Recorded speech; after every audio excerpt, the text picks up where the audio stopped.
Hello, fellow kid. Hello, fellow agent. You're lighting up, but not making noise. I don't know if it's a problem. It might be a problem on my end. Boom, boom, boom. Test a thing.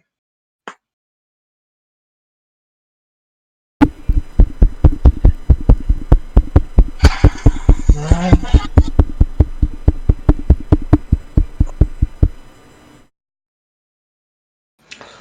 Everything's working on my end. I can't hear you. Oh, I can hear something now. Yeah.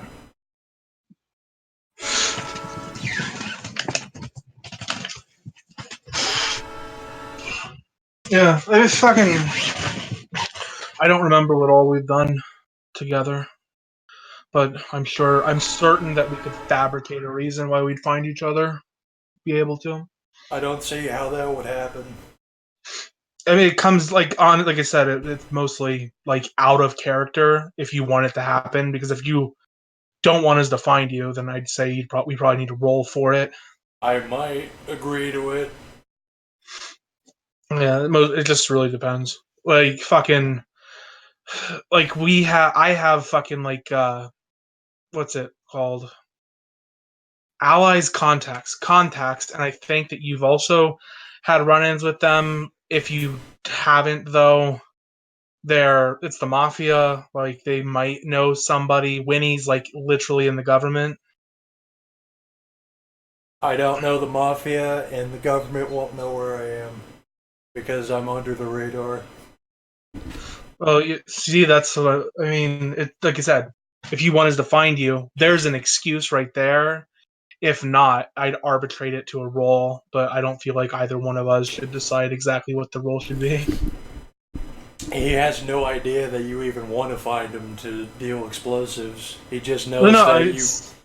He knows that you fuckers out of character. Like we have motivation to find you, just the fact that you have enemy. I don't know why you have enemy, but that alone's reason enough for us to have like an ear to the ground. Because I drilled a hole in that hotel room. Oh yeah.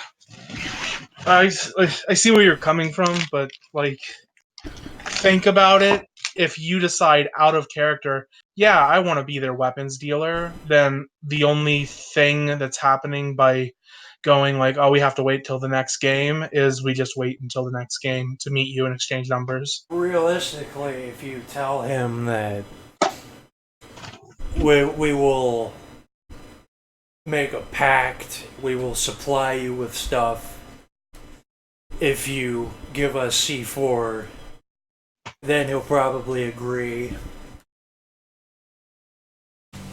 Like if I mean, it's abstract and shit because it's downtime for the most part, unless someone wants to do a side game. I don't know. I think I'm the one who gave you enemy, or was it Winnie? it was Winnie's game. Okay, yeah. Wasn't it on the demon wife's credit card? Was the problem? Yeah, that was her hotel room. Had to Yeah. pay compensation, and I just stood behind the politician, talking her into submission. Yeah, I don't think I wouldn't be willing to just say, "Oh, get rid of your flaw." But I mean, you could maybe effectively neutralize it because the only two real players in the cult are me and Winnie. And if we're not actively hunting you down, then it's not really a flaw until other people get involved. My guy doesn't even think about it because it's like never. He does. He probably doesn't even. He doesn't even know that he has enemy one.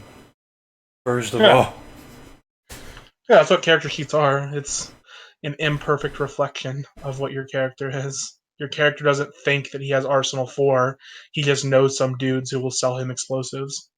he lives in California, in the Bay Area, stealing everything that he needs, including explosive material. Well, where the fuck are you stealing explosives from? Also, no. Like, really, really, no. You can't do that. I have resources 3 anyway. Yeah.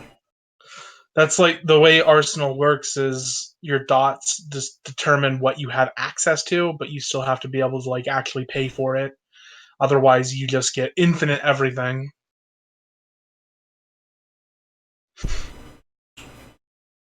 Well, it stands to reason that he would be Like, stealing everything because that's his yeah, whole gimmick. you'd steal some.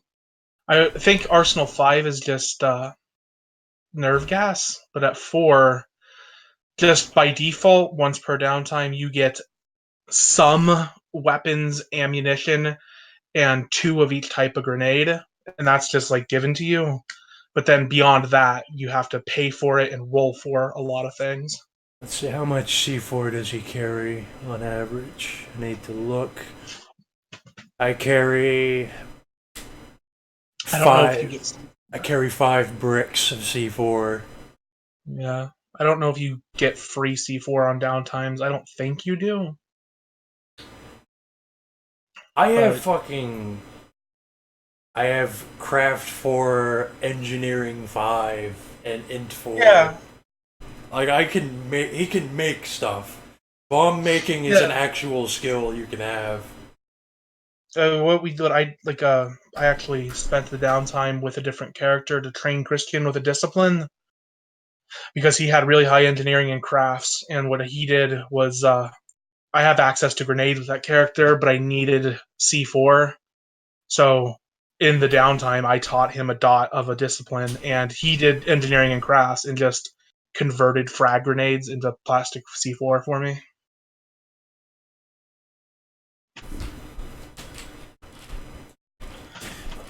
It's like, I don't. He's not going to be making, like, stacks of C4. He just makes what he needs for the next whatever the fuck he's doing. Well, just keep track of how much you have. Like, it's fine to start with some, because that's fucking retarded not to. But to get more, like I guess I don't think you get free C4, but Arsenal you just roll Arsenal at difficulty 7, and for each success you get a grenade or 20 ounces of C4 or something highly illegal, and you just pay for it, and you can roll as many times as you want until you fail or botch. And then like as far as how much does it cost, like you just know a guy, it has to be someone dealing with black market shit. Like that's not legal. You know a guy though, and for how much it costs, we don't have hard numbers. It's just like be reasonable about it. Well, he's the whole like shtick of this guy is that he basically lives stealing as an alternative to being a wage slave. Well, think of it this way: you have resources 3. You steal money, or you steal for the people who have C4 and trade it off to them. Yeah, that's his income. Is that? Yeah, that's basically the source of his income is pawning shit. Yeah.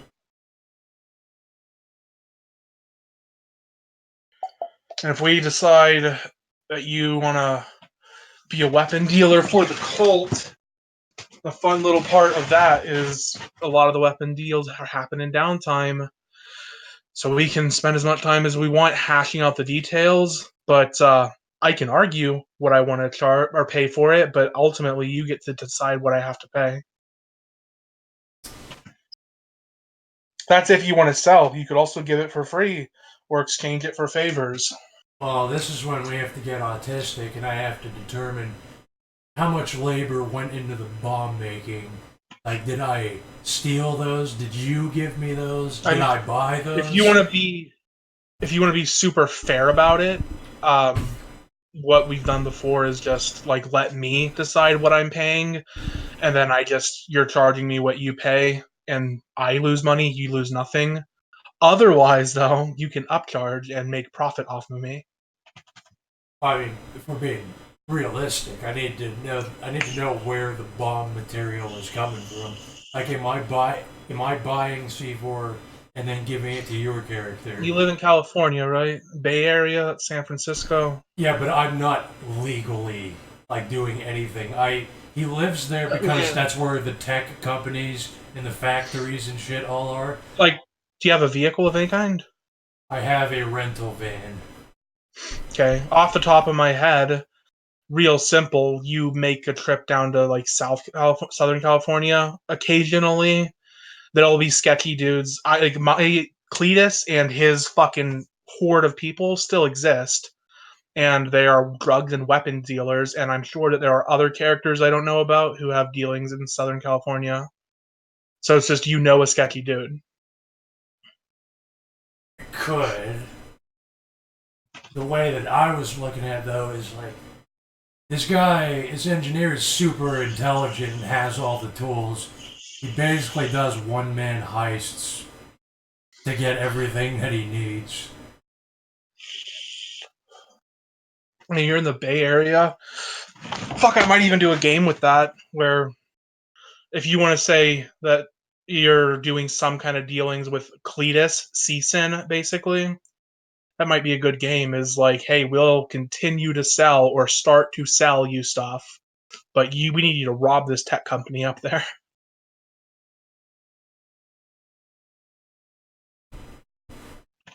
It's like that could be done, but it's like this guy. The cool angle is that he's like self-sufficient in that he just like, I need to make bombs. I'm going to steal electronics from like a warehouse and from That's a like company. .2, mate. That's like .2. You have .4. Yeah, IEDs are, I think they're .2. They might be .3. But like military grade explosives is what you have access to. You don't have to have it, you but you have can. access to it. Yeah, but he's so good at engineering that he builds C4 that are better than IEDs. He just knows how to do it. He's like a super engineer, just making bombs in downtime. Yeah, I don't know. You do have a lot of like crafting and engineering, And that's what he's fucking. so I don't know. Maybe bring it up in the server and get people with the GM role to decide how to handle it exactly. My inclination is to say that you have to pay for it in some way, like I don't know, tools of the trade to break into places and get what you need. That's what I do. I pay for stuff to do the heists, basically. Then Yeah, that's fine. I go back to my hideout and start making shit, pawn stuff I mean, that's off. still a guy. It's just your guy doesn't know you. I probably know. He probably knows a guy. He he's just a really sketchy guy who lives under the radar. He's going to slowly turn into a rat.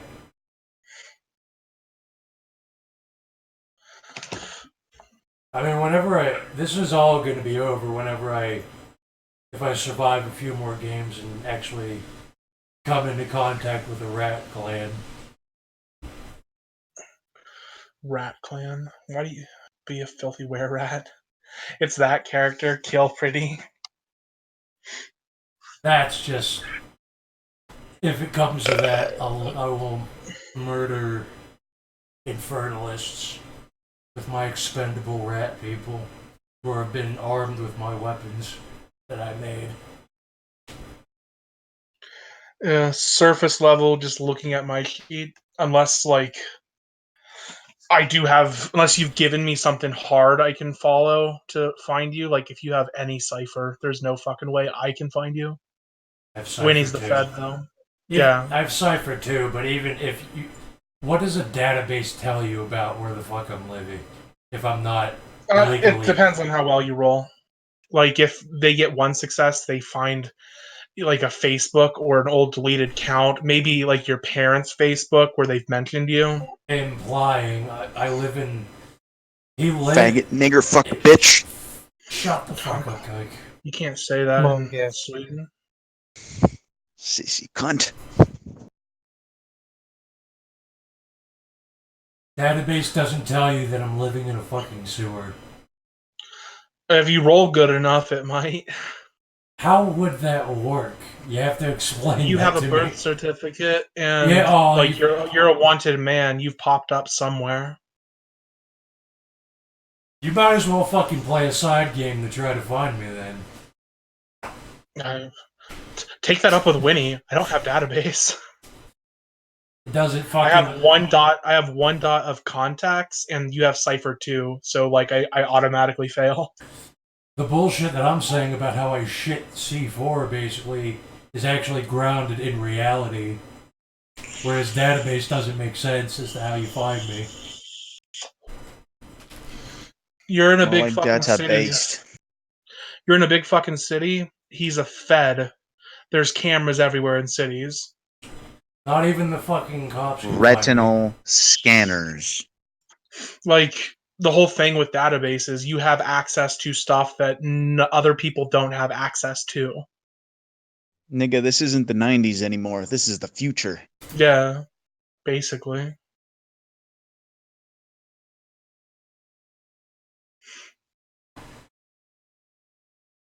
A lot of big cities and most business centers. If you walk in front of like any glass tower in any big city in the West ever, you're getting your retina scanned. So you're going to have to walk around with your eyes closed or wearing sunglasses all the time or Just putting on contacts. get more cipher. That helps. I have cipher 5 with my cultist. Update in China, you know how they have the surveillance system? The surveillance system can recognize you by the way you walk because, of course, they all look the same over there. So they had to get the AI to pick up on something and the way you walk, and it works.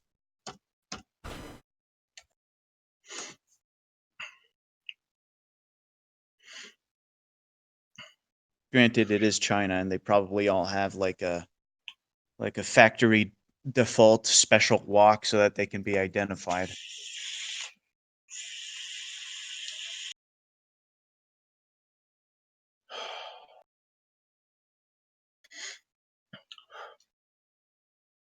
And of course, credit cards, any kind of payments, any kind of things that exist in your name in any Gate way. recognition. Yeah, basically. I mean, anything that can Yeah. fucking be You're traced back to you. especially like, dude, you're in the Bay Area. you're in Technocracy Central. Alright, And if you've your been to a database bank, isn't fucking your database isn't tapping into the fucking technocracy. You have to actually be in it. The whole point. The whole point of the technocracy is the line between mundane like organizations and enlightened ones is really fucking blurred. Most technocrats don't have spheres at all. A Fed. well, here's the thing. A Fed can't tap into the NWO's archives. It's bullshit. I think almost certainly that's not, but I think that what we're describing right now is the mundane part of the surveillance system. yeah. The not mundane part is when satellites are trying to sneak up on your ass and retarded shit like that. Yeah, Christian has a character that's a harbinger now who basically did have access to like NWO databases. He got a gift that was like lethal accuracy, but it was for computer rolls. And I think he had it at 5. So anytime he rolls computers, it's like automatically 5 successes, period. It just overrides Cypher. That's access to NWO database. NWO database could also look like those Russian hackers, unironically, that managed to hack pretty much all of the world's computers to just spread adware and make millions, actually almost 2.5 billion doing it. But they could identify everybody because it was just crawl software that got into every fucking device ever and tapped into all the data that companies resell normally, your cookies and whatever the fuck you do on your computer, keylog everything, so on and so forth. Now, we know. Think of it this We way, know. that you are flying under the radar. You're trying to, at least, and you're doing it somewhat successfully. Hence, Cypher 2. But you're not a fucking ghost. You don't have Cypher 5. I have 2 intelligence agencies looking for me that have not found me, and I rob tech companies in California. Yeah, it's almost like you live in a horrible, horrible world that could be described as a world of darkness. Here's the thing. It's probably because they're not trying hard enough, because if they really did, Honestly, they would. yeah. They don't They care enough yet. they literally, the Five Eyes know that I blew up a building in London. I They do know want to that do your more of. former identity. Have you changed identities? Do you have alternate identities? No, I'm just a fucking guy that lives in the sewers. Yeah. Yeah, you can be found then. Yeah, okay, but you live in the sewers, so somewhat fair. But as soon as you leave the sewers, it's gonna. Yeah. And even then, you should be careful which sewers. No one. You have to leave the sewers at some point for something. I explain that my guy just looks. He looks exactly like how an engineer would look. So the mundane's just like, oh, it makes sense why he's walking around that warehouse or that black light of that company there. He looks exactly like a Dilbert. Do they have your retinas? Do they have the way you walk? Do they have your heat print? I do remember a bit from the London game, and it was in London. I'm pretty certain that there's like footage of him doing a terror attack or two. I don't recall if I did anything when there was a camera. I recall that other people did things. I don't remember if I shot a guy in that store. I don't know if you were definitely there when the guy got shot. I opened fire, but I have all kinds of ridiculous shit to keep me. Oh wait, I pulled out my angle grinder and I angle grinded an Arab from behind.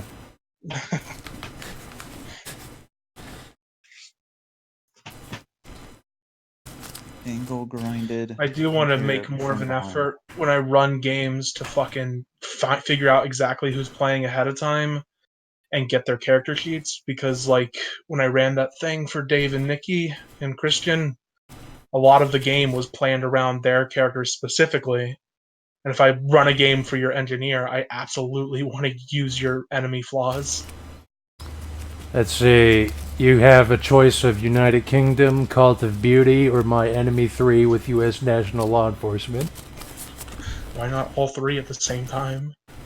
See, I have a much higher enemy rating with the Mafia. What did you do to the Mafia? Oh, my character's backstory is just nothing but Mafia shit. Oh yeah. And they broke both of his legs. Nice. And they want to kill him pretty fucking bad. I think Cletus had like enemy 4 or 5 because the Mexican cartel fucking hates him. And so now he is going to perpetually be paranoid, and he is in every game, all the fucking time, about it. Yeah, that was legit. Because now, your enemy is the U.S. government. It's probably the worst enemy to have.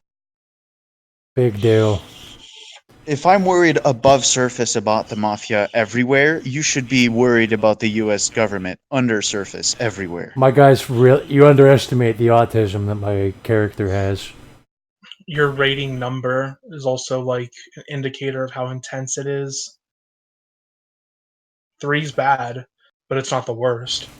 Yeah. My character, he's an engineer who's like, we need to get through. We need to get to another room, and he immediately pulls his tools out and starts dissecting the wall. Yeah, no, fair that, like, you could say, oh, sometimes they do come after me, and I escape. Not that, oh, I'm in the sewers. They never see me. Yeah. Nigga, I'm down here. If you want to go, yeah, you don't get to just negate your fucking Well, flaws. that's why I used to live in a warehouse and in the crawl spaces of other buildings, but after getting a 3-star wanted level, I relocated underground. Now I have to be more careful. I hope that fucking San Francisco doesn't actually have a sewer system, just for the added absurdity. I googled it. They at least do. I contemplated relocating to like Los Angeles or something. Oh yeah, and they keep adding sewers all the time, so it's not. It doesn't matter. There's been games where It's set entirely in the New Orleans metro system. New Orleans doesn't have a metro system.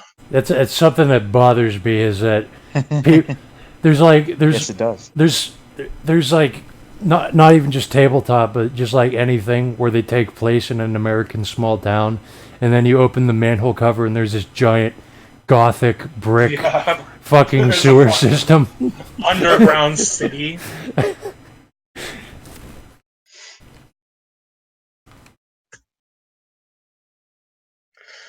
Dumb shit. Dumb shit. You know, they don't fuck around. Like, I think one of the best evidence for that shit is Musk and his digging company. Musk doesn't create companies just because. He creates companies for the government. Rockets for the government, cars for the government, solar panels for the government. He has that Neuralink thing for the government. Why the fuck does he have a digging company that aims to create massive tunnels? It's not like your average, we're digging out a dumb tunnel. It's your, I want to dig out the space under LA fucking company. That's what my engineer's goal is to cause Californian cities to collapse by digging out underneath them. That fucker is gonna dig. He's gonna dig big, which means someone's already digging small in a lot of places. So there's probably fucking retarded amounts Well, I mean, of shit underground everywhere. you see that news article of the real life rat engineer who built an entire tunnel system where he housed all of his stolen construction equipment and tons of other items. Yeah.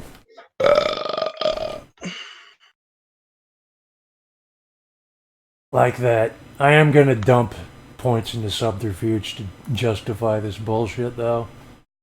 I remember reading a post about a guy who was in the army and his job was to stand at like a fucking checkpoint in those underground things.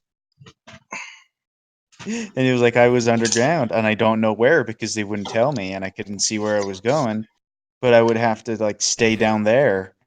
And it was just convoys coming through the checkpoint from time to time. But otherwise, you're underground, standing next to a concrete like gate, not even knowing what the fuck is on the other side.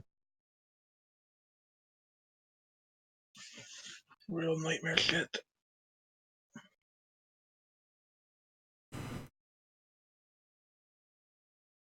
Rest in peace, John Everfetus.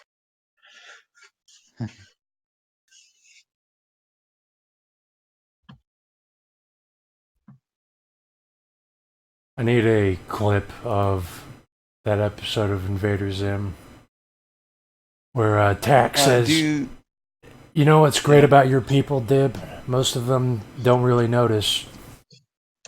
Isn't that like episode 1? It's like one of the final episodes. The other alien disguised her planet destroying operation as just a hot dog stand, and no one questioned it.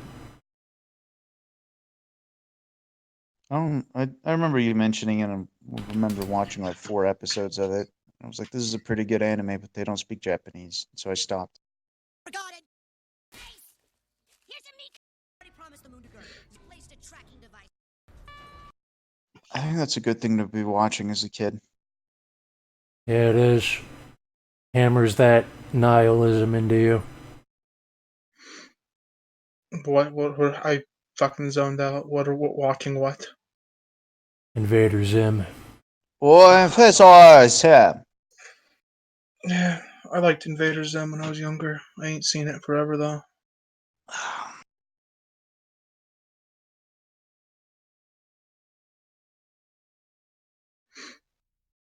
Yeah, no, surveillance can get extremely retarded. Do you have any electronics device at all on you? Even like if it has a fucking GPS, well, chances are someone's fucking hacked into that shit and is sending packets back and forth, and some of it are identifying you. World of Terror. I don't have. Oh, yeah. I actually don't have active electronics that aren't just tools. And I mean tools like remote signalers for bombs. Yeah. Is there a car? Was It's the car made after 1990? perhaps. Yeah, see? We know they can just say, okay, your car is going to now drive off the road into an accident. We know they can do that. We know they can do that remote.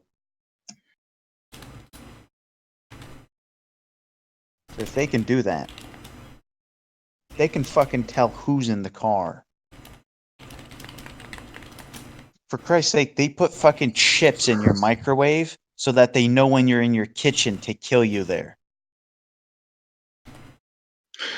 That's a true thing. It's a normie meme because it's made public and everybody knows it. That sounds like some Volt 7 shit. Don't you know that? Oh, I believe you. It was like it went viral for a time like a decade ago when everybody kind of found out about all the NSA shit. One of the fucking things that was in like WikiLeaks or whatever is that they put chips in your fucking like microwave, in the microwave, to detect when you're in your house, and it connects. It has a fucking like kind of Wi-Fi device to fucking connect to the government and tell daddy that you're in your kitchen right now. Yeah, that sounds like the Vault 7 thing. That was WikiLeaks. Well, That shit's absurd. luckily, Obama was president, and then later they just said that everyone leaking that was connected to Russia. Yeah. You know the greatest thing about your people, American? Most of them don't really notice. I have the fucking video up. I'm looking for that. I'm about Every to time find I it. tell someone about Vault 7, they think I'm lying. No one fucking believes it.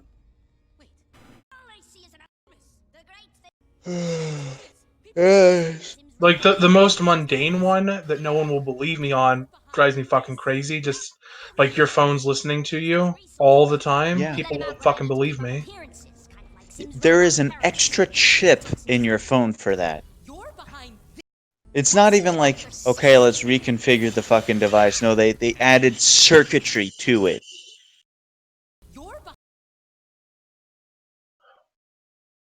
Got it. Yeah, and the Apple admitted to it. They were like, okay, Apple, we have the papers. It says that it's doing it. We tested the phones. The phones are doing Yeah. it. The And Apple was excuse like, yeah, was so what, bitch?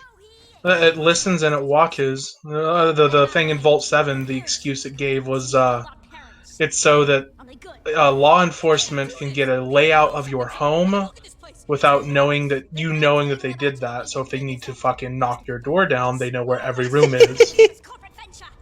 You see, it's guys, the police needs to know what your home looks like, where you are, what you're thinking, where you're going. It's okay, guys. It's okay. It's normal. It's just to help the police. Yeah. I love Amazon Alexis. I love Hey Google. Did you know that people who make under $20,000 a year buy those AI things as like a trinket for their house? They just buy that and they love it. They think Well, it's I'm like, aware. now it's a big joke. Now it's something fun to own. You know what I think? I think those things aren't even like yet another layer of we're gonna fucking program you. I mean, sure, they kind of are, but they don't even need that at some point. I think they're just selling it to see who's receptive to literally having the AI in their room all day, treating them like a piece of the family, really. Fucking spooky shit. Yeah, just to know. Oh, it seems like 5% of the population would literally have the fucking sentient spook computer in their home and they would talk to it. It's like 12% of the population commit 50% of owning an AI in their homes. It's like boomers that talk to Siri. My little brother talks to Siri and it freaks me the fuck out. Yeah. Yeah, you see that shit, and it's World of Terror, and you keep seeing it, and it keeps terrorizing you. Fucking like, I What? don't think I've ever seen him use his fingers to make a phone call. What? The last big thing that terrified me was the Chinese actually hunting down mage traditions and dissecting them and redistributing their organs. That was like one of the Dude, last old things. news. That I'm just saying that was one of the last things that made me like clench my heart and like recoil against the wall. You guys remember that China was trying to figure out a way to create grenades that cause autism? I did not hear about that. Oh, that's a few Yeah, years old. That's a magical thing. yeah, that fucking like breached reality so hard, everybody forgot about it too. It's so fucking crazy. It's like What that. purpose does that serve? That's comic book villain evil. Does it make like a boom sound or is it quiet? I don't remember. I don't know It's if a I don't think grenade. it was It ever. goes. It's It, boom. You breathe it it in. was I supposed think. to be. I think it was supposed to be similar to like a nerve agent, like a gas bomb, basically. Yeah. I don't know if it ever got actually finished, but I remember reading about them working on it. Oh, what if your See, like imagine your social credit score is low, so when you go to the hospital, you get an autism injection. you get nerve gassed, and then you go to the hospital, and they say, "Oh, sorry, we can't accept you. Your credit's too low." Or they do accept you, and all the medicine is actually laced with autism on purpose. Your life is on loan from the government. When your credit score gets too low, you're gonna have to start making payments. China does have basically a social credit score now. That's a thing. Yeah. And they have the AI watching you, and it looks at the way you walk to find you. And if you jaywalk, it sends a fucking thing to your house, and you're not allowed to say that wasn't you. The social credit score thing is fucking. It's absolutely terrifying. Like that was an episode of Black Mirror. Like even the A good normies are one, like, "This is a bad thing," and then less than a year later, China actually rolled it out. yeah, and Google made it. That's the best part. Google made it, the whole thing. I'm sure. A good one that I used to hit the normies with is a little story. So you tell them, China has a giant surveillance system. They watch where everybody's going all the time. They look at the way you walk. They register your face, everything, and it's a surveillance state. They make sure that Big Brother's watching you and make sure you're not doing anything naughty. Now, there's a funny story. A guy in typical Chinese fashion he was pretty good looking, and he had these pictures up, I think, on his like social media profile on his WeChat or something. A marketing company took his picture without his consent and put it in their marketing, which ended up being on the side of a bus. Now this guy's face, unbeknownst to him, is now on the side of a marketing campaign on the side of many buses around town, and his face is constantly being registered by the Big Brother as jaywalking.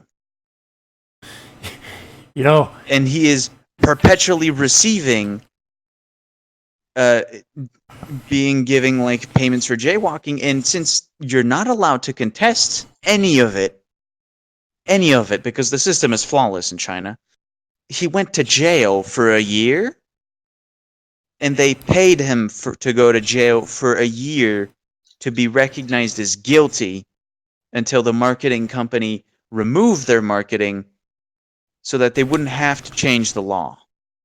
So so in this instance, the Chinese government paid a guy to go to jail to be guilty rather than recognize that their AI system was giving jaywalking tickets to a guy on the side of a bus. that's so honest and pragmatic.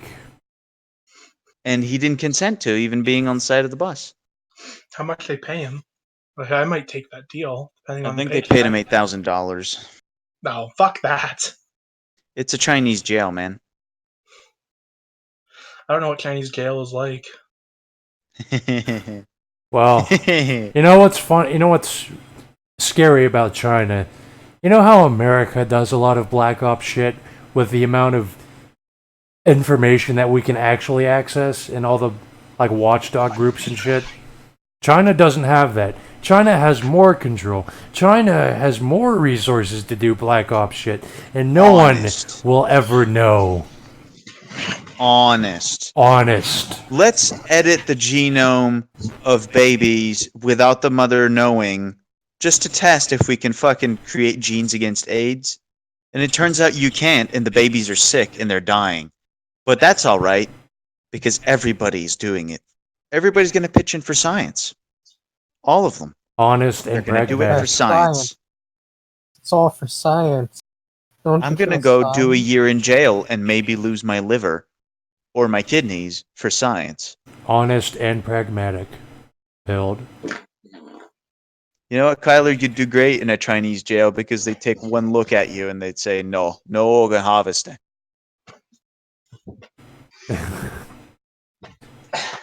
What are you implying? I'm saying your fucking destroyed Guilo-ass life pattern has so much paradox sponged into it that a fucking Chinese organ company would touch you with a 10-foot stick. You'd be secluded to the special list of this guy is probably fucking insanitary. No, I what have if super organs. what Fuck if you. what if they still harvest pieces of him to use for the autism grenades or any of the genetic degeneration grenades?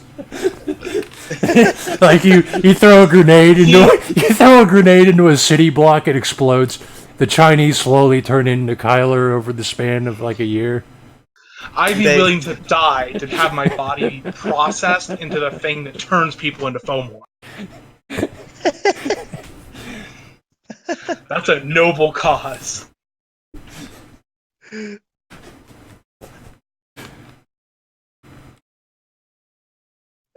What if They're gonna. what about like a mad scientist who, because they don't question it, they just roll things out. They're not like us. They don't think, what if this is a bad idea? What if like that sci-fi thing I watched the other year like comes true? They're just like, we've calculated that it would be extremely efficient to merge humans with fungus, so they take his genetics and turn random people into fungal colonies. Fish people, nigga. Fish people and Black Ops lags in Boston. Fish people. Alex Jones warned us. Literally H.P. Lovecraft shit. I like how... Dagon. See, Alex Jones is always kind of right about everything. A little bit. And a little bit right about animal-human hybrids is too right. A little bit right about talking to interdimensional beings and being shown the blueprints for constructing new machines. No, Alex Jones is exactly right about everything when you know what the fuck he's trying to say. That's why Talks in metaphor. whenever I listen to him, I'm slowly being marauded. Sanity sink, nigga. Because Yeah, Jones is on the fucking Rourke. He hasn't slept, and the party continues. Now he's going to fucking whatever YouTube show. I remember that we got the last Grogan episode, and then he's like he is on the Rourke. Like he doesn't have his fucking show anymore, so he's just rating other shows. Yeah. And he was on that YouTuber's show, and I don't remember what the fuck happened. hey, they were extreme. They were actual sleepers, like the actual lowest common denominator sleepers, given microphones. So he was trying to like red pill them, but every time paradox was slowly accumulating, and they were starting to like become hostile to him, then he'd be like, "Bro, we should order a pizza, bro." I remember watching like 30 minutes of that and just being fucking astounded at like how it's like talking to zoo animals, you know? And maybe they notice you, maybe they kind of like get up to the cage and look at you, but they don't fucking understand. They're even a bit scared. Fuck off. It's like a fucking like once you get to a certain level, everything becomes like an anthropological lesson. You haven't had a chance to live it, I feel. You have actual plebs to be around. Plebs given power is much more interesting because they have so much more ego to destroy. That is what was interesting about that guy's show. That guy was That like, guy's whole premise is I am Chad for 13-year-old girls or something. that is like an actual mouth breather sleeper given a microphone. That was the only draw that even drew our attention for even a moment.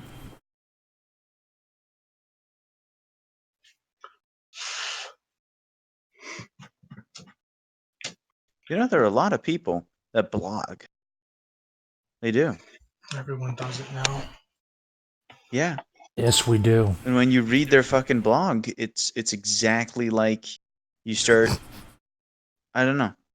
I guess you get to just completely dehumanize them.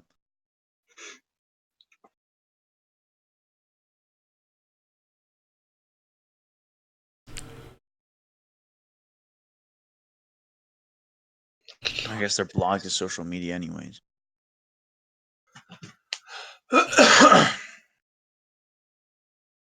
I was trying to explain my paradigm, but then I realized it's so bad shit that I actually have to write a book before I get to say anything about it.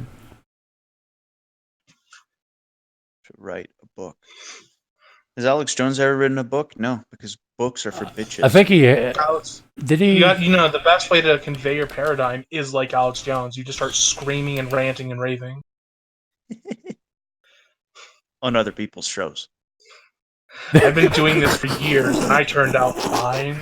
he wrote a book called "The Secret History of the Modern World and the War for the Future." When? That's. Let me go into this.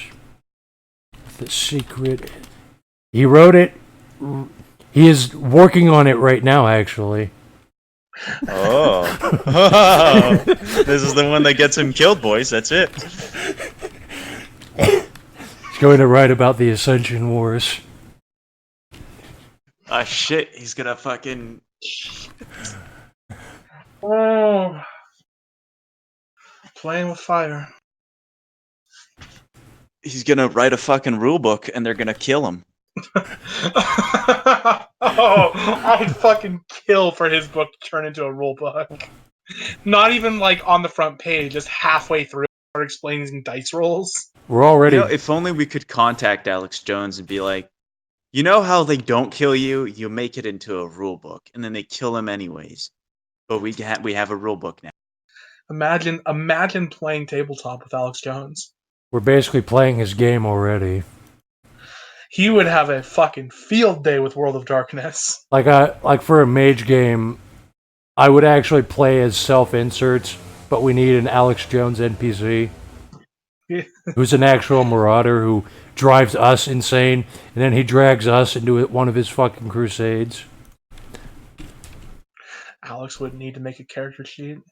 You need to find like some famous person and get them into World of Darkness or something, so that they host an All-Stars game, so that you can get your pick of just every reality deviant and then pile them into a fucking game and film it. Elon Musk and Alex Jones. Elon Musk, Alex Jones. You get Eric Dollard. You get who's another good one? Shit. Fuck, it's on the tip of my tongue. Exactly. There's like some actual occultist that I want to think of, but I can't. Who's still alive, by the way.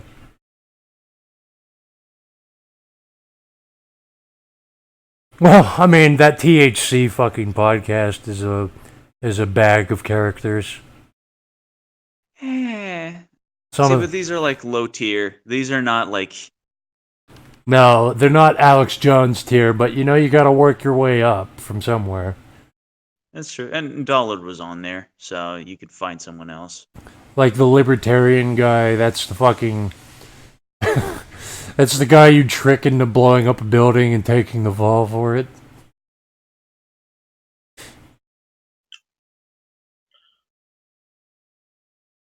And you get Grogan in there too, so that Grogan doesn't know what the fuck is going on. He's just the entire game. He's just bug-eyed, staring at everything. Like when I roll. The entire What do I time. roll? Dexterity, athletics. That's like what, +2. Dude, I want to do a martial arts maneuver. Like, you ever see one of those, Jamie? Pull that up. Yeah, like that shit. I need to do that. I love the mental image of just Jamie following him around with a laptop literally everywhere because he needs him to hold a conversation. Yeah, like that fucking maneuver. That would rip a dude to shreds. Fucking diesel power through a dude with that shit. Meanwhile, Alex Jones and the Aetherite have been arguing for 30 minutes about how electricity works. I want Alex Jones and the Aetherite to argue about dimensional science and applying it to reality. You make them play mage and you make them argue in character about paradigms, and it's just gonna break reality.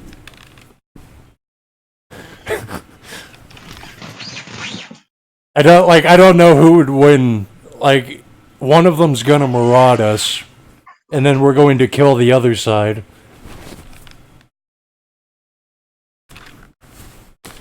Alex Jones just marauds. He turns us into his marauders, and then we all get shot with a Tesla coil powered by soul energy.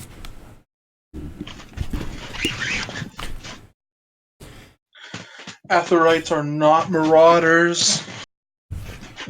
I don't know, if you give them a podium, they might turn a room into marauders. It's enlightened science, not insanity. Yeah. Deviating from reality doesn't make you a marauder. Not knowing what reality is makes you a marauder. That might. I mean, that still sounds accurate. Like, if you have a guy actually explaining how, like, souls and ether actually tie into applied science, some of them are going to break.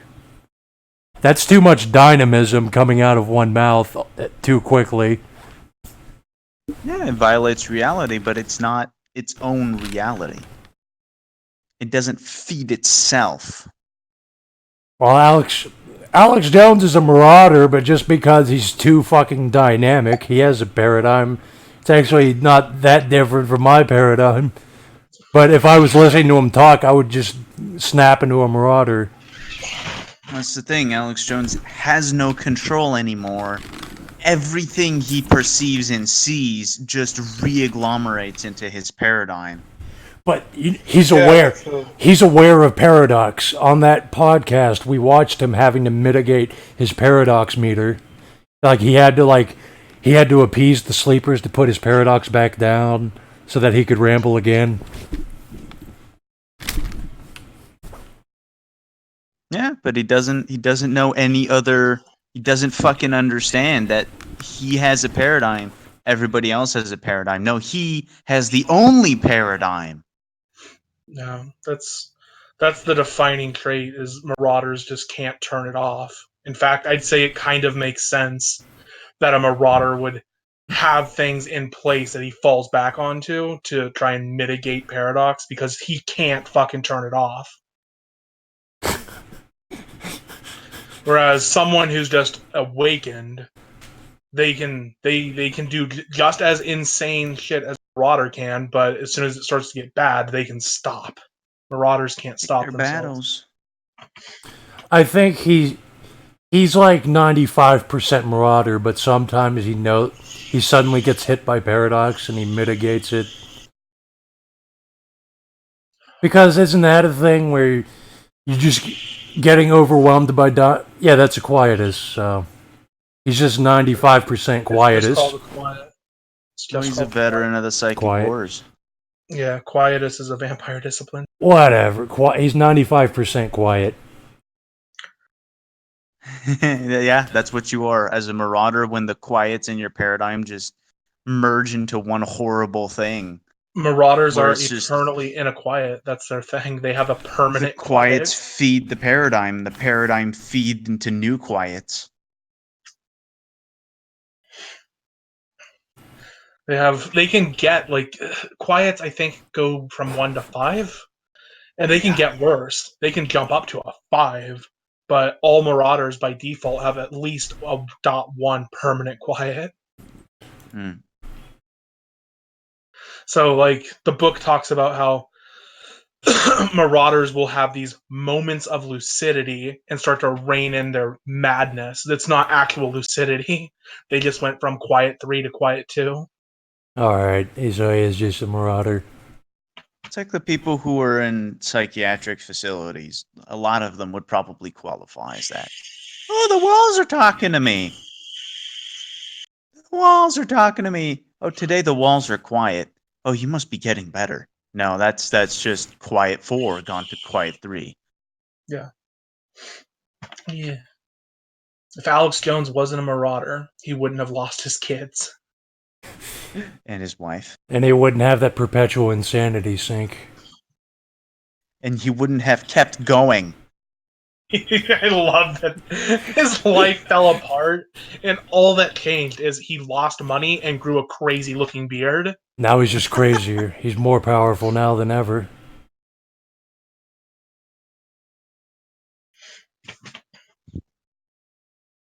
You just bumped him up to a new level when you gave him less to fall back on. Now he just is the abstract. He's on the warpath now.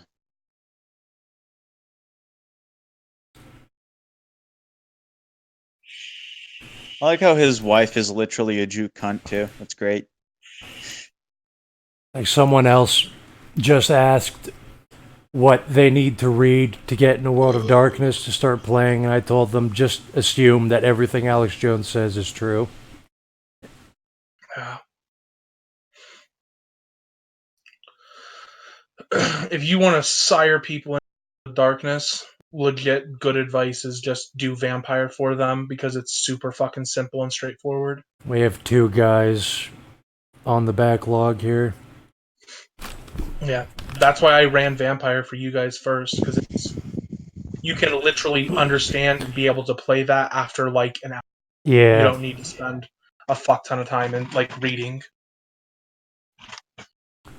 We've got to raid that fucking chantry of the goddamn sun worshippers and all those faggots. the Got pagans. to pick them off one by one. Yeah, the meme pagans, the black sun worshippers, the fucking they do demon shit on there. They're low key on that devil shit. All of them. Yeah, I get. I've seen that. We've initiated Dutch into how to do the dance here, which is why he's an artist now. Yeah, well, Dutch was ranting about summoning demons a while back with his other friends.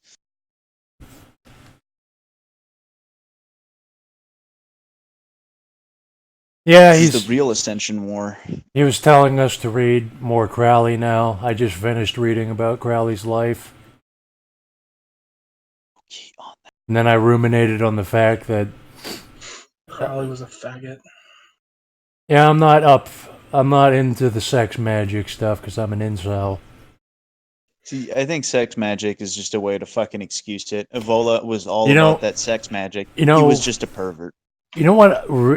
I read something. Someone compared Aleister Crowley to Milo Yiannopoulos, a faggot who just forces himself into everything.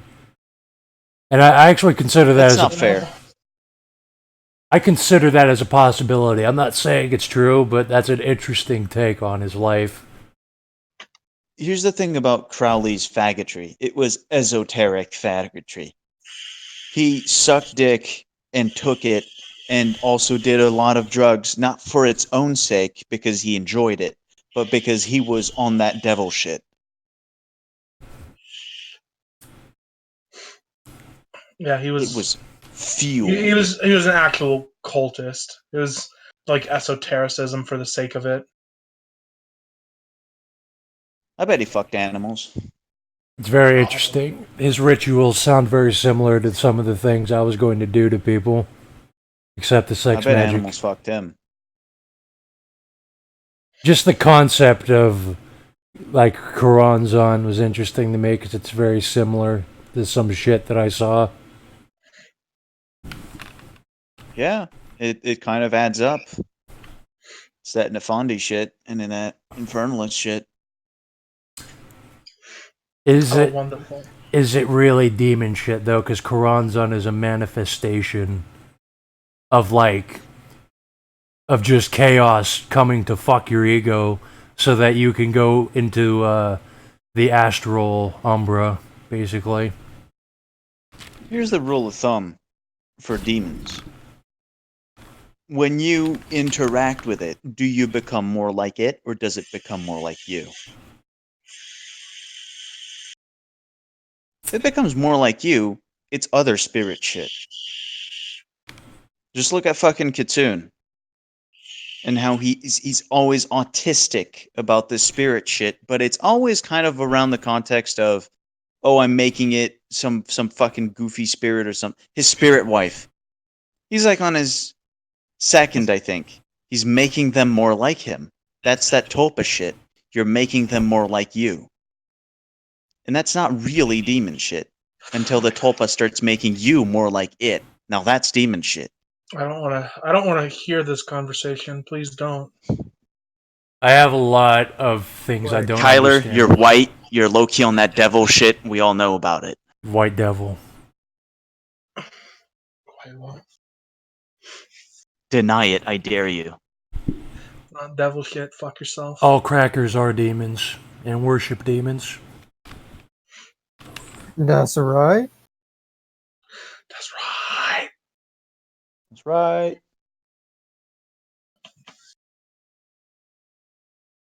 White is the color of a demon because white is not a naturally occurring color. What about snow? Snow kills people. Snow is also demon semen. And only blacks are people, which is why snow kills them. What about clouds? Demons. Clouds are sky demons. That's why they make thunder. Sky demons. And when it rains, they're pissing on you. You see, Yeah, the rain is No, better piss. The yet, when thunder. it rains, it's an invasion. They're doing orbital drops down to the Yeah. planet. you see a fluffy cloud that looks like a bunny rabbit, and you're like, that's a sky demon. Yeah, what about white rabbits? Those exist. That's natural. Demons. They even have like ears shaped like horns on top of their head. That's why. Cows. Yeah, that's why white horses. people are like. Cows? Are you kidding me right now? Literally Satan, the animal. Cows. Some cows are melanated. The bull is melanated. The cows where chocolate milk comes from, melanated. The bull is black.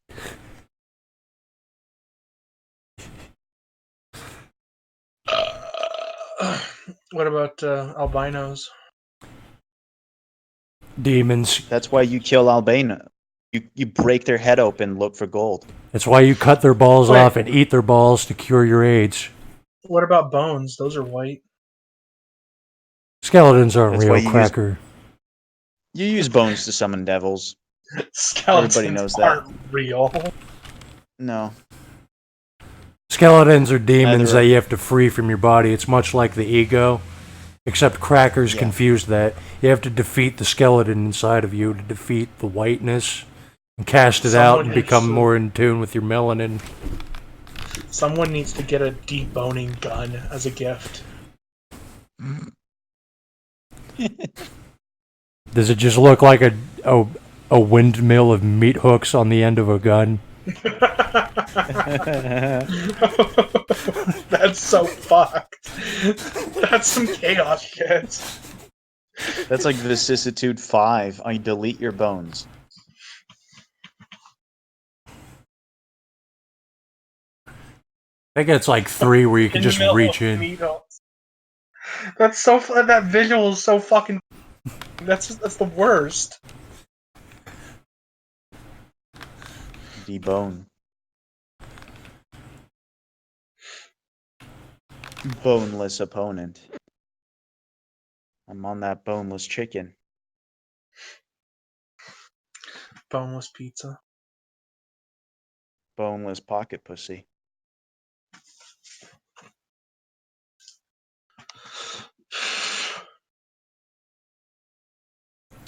Do black spiral dancers have an ability to turn people into living toilets? Is what I want to know. Or do they have to be a high roller too? Black spiral dancers are werewolves. You know, I'm pretty sure that if I cared enough, I could probably do that. I don't know if werewolves have, if they have anything similar. Yeah, like if they have anything similar to the vicissitude, then they absolutely can. I don't know if they All do. you need is duct tape and antibiotics, really. All I know is Glasswalker shit. My favorite, the one that I know about and I really like, is black spiral dancers have a power where they just have to physically touch you. That's it. They just need to make contact with you, and they start doing aggravated damage and give you spiral tattoos all over your body. It's just fucking great. That's how you ruin a werewolf. That's how you destroy a werewolf's entire career. There is no coming back from that. So what about turning the werewolf into a toilet and just using him every day? Is what I want to know. You know, you're just on some shit that sleepers probably already do. I mean, if it's just some depraved sex act you're after, then yes, they absolutely do that. Now I need to get the Sonic image again. Black You need spiral to flesh dancers craft them. they're all about that rape. Yeah, flesh crafting is vampire shit. Werewolves might be able to do it. I don't know. I want a diaper for Black Spiral Dancer to do it though. Has to be that.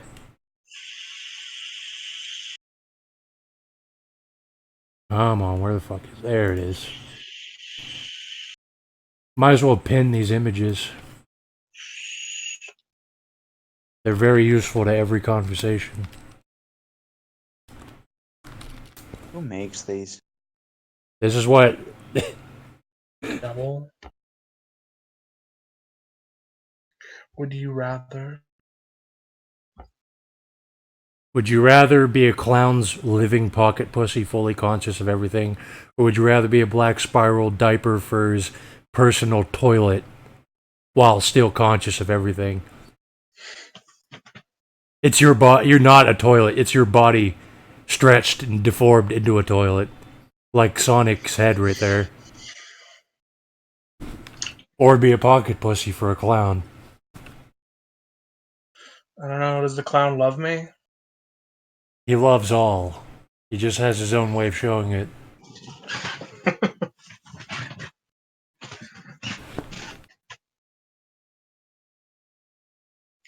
Fucking nightmare shit. It's incredible how these deviant artists just kind of wander their way into vicissitude all the time. It's weird how I see furries post constant Baphomet and Pentagram and Infernalist stuff on their own personal characters. Like, that's a rite of passage.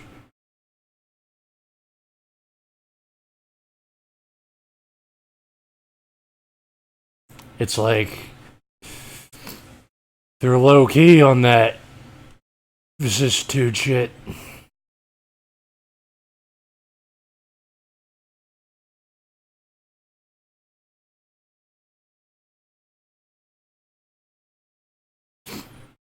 If like someone's persona is like a lizard, it's like required of them to at least once give it horns and make it marked with pentagrams. I'm just reading that China article. Oh, Gets mistaken and publicly shamed for jaywalking. Imagine being publicly shamed for jaywalking. How the fuck does that even work? You get to work and they're all like, ha, look at you, you fucking loser. You jaywalked. It's because you don't have the ability to feel shame, TM. You disgust me. How dare you jaywalk in my city? I mean, all you have to do is condition everyone to be disgusted by it. You're forgetting that they're insect people. You know what? Taking this like fucking crazy furry porn shit and just spamming it all over China would probably break it.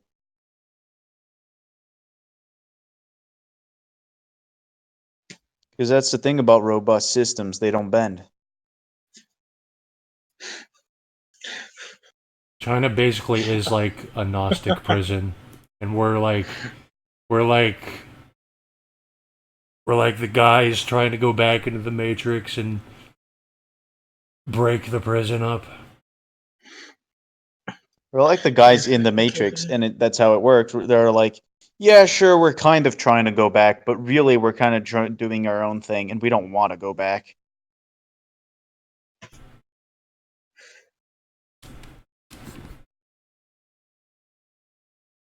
Sleepers are treated like the most disposable fucking thing in the Matrix movies, and it's probably the best part of it. It's that they, like Morpheus even says, until they're with us, they're our enemy. So basically, just kill them all if they get in the way. That's the correct way to look at it.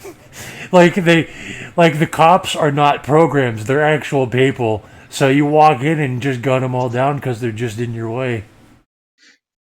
I don't think they don't actually die when they die in the Matrix, do they? No, they die. It's all the Do same. they really? They die. That doesn't, like, they never answer the question. Like, there's going to be hundreds of like those tubes holding human bodies just filling up with blood from those people coughing up and dying in the simulation. It's been a long time since I saw those movies. I do remember that, like, the second movie on, they just stopped caring about the Matrix. Fuck those. Yeah. Those don't even matter. I prefer to claim they don't exist. Like, I rewatched The Matrix recently, and I realized that whenever a sleeper actually freaks out at reality breaking, an agent gets tipped off and takes over that person's body. It's Mr. Smith syndrome.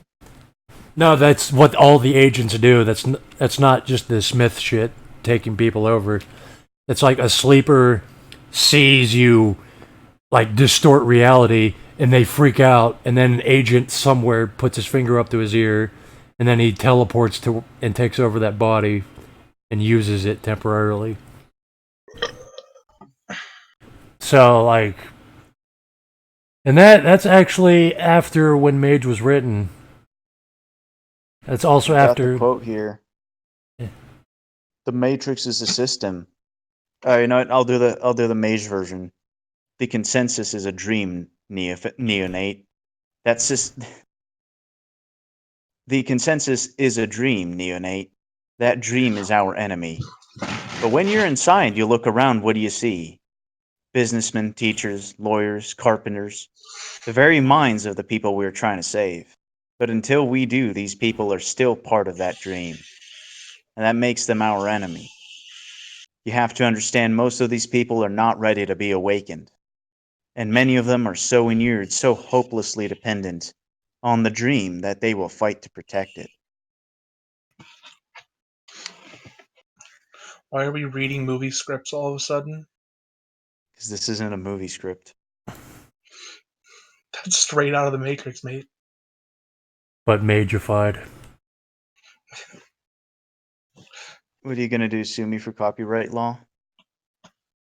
I'm behind 5,000 Chinese GPPNs. GPPPNs. You're just making up GPNs. protection at this point. I'm on a Chinese bus right now. You can't do anything about it.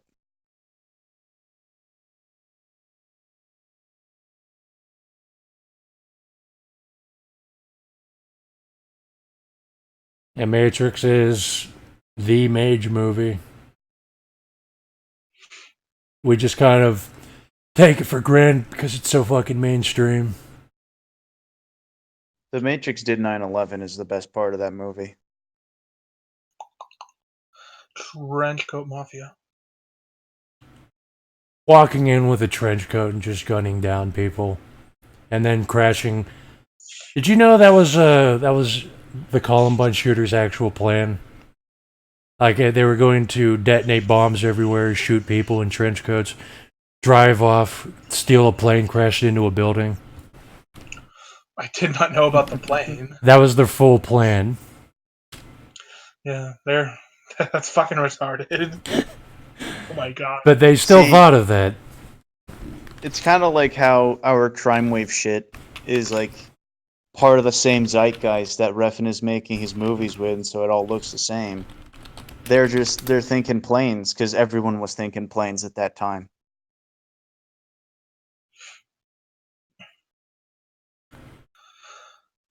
Their bombs didn't go off. Fucking faggots. I'm glad their bombs didn't go off. That would have been bad. That would have been a tragedy. It was a good idea, though. They were going to just detonate bombs and then gun everyone down as they ran outside. But then they had to go in, and then they just killed a bunch of speds.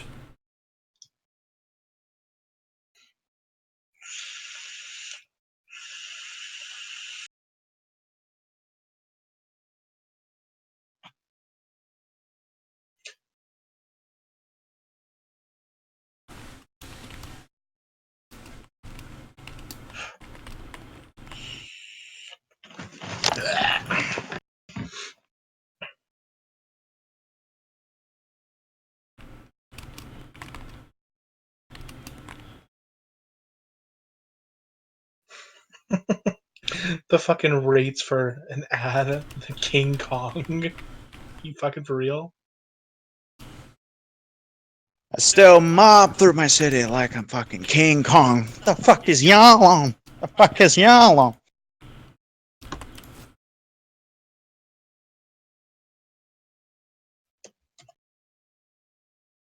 Bitch, I'm in my life. $1,000 for a King Kong level ad on a bus.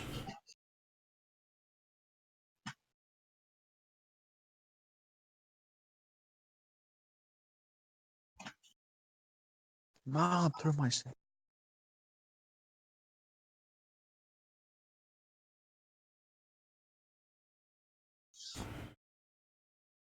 Spiritual.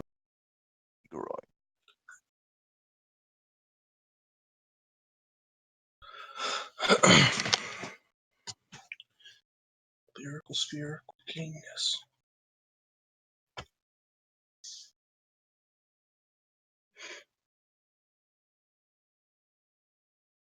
Bitch, bitch, I'm in my lane. Bitch, bitch, I'm in my lane. Bitch, bitch, I'm in my lane. Bitch, I'm in my lane.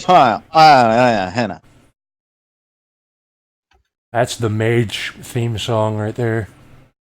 We still don't fucking know what he says in that song. He's detonating explosives in his backyard and pissing off the homeowners association. Well, and then he's In the kitchen. like our interpretation. I still have I laughed at that listening back on it just a few months ago because we had vastly different interpretations on what the song was about. Like, not even what the meaning was, but what he was just doing in the song. I thought he was in his kitchen, preaching on, like, a video blog and blowing stuff up in his backyard. And people were on his...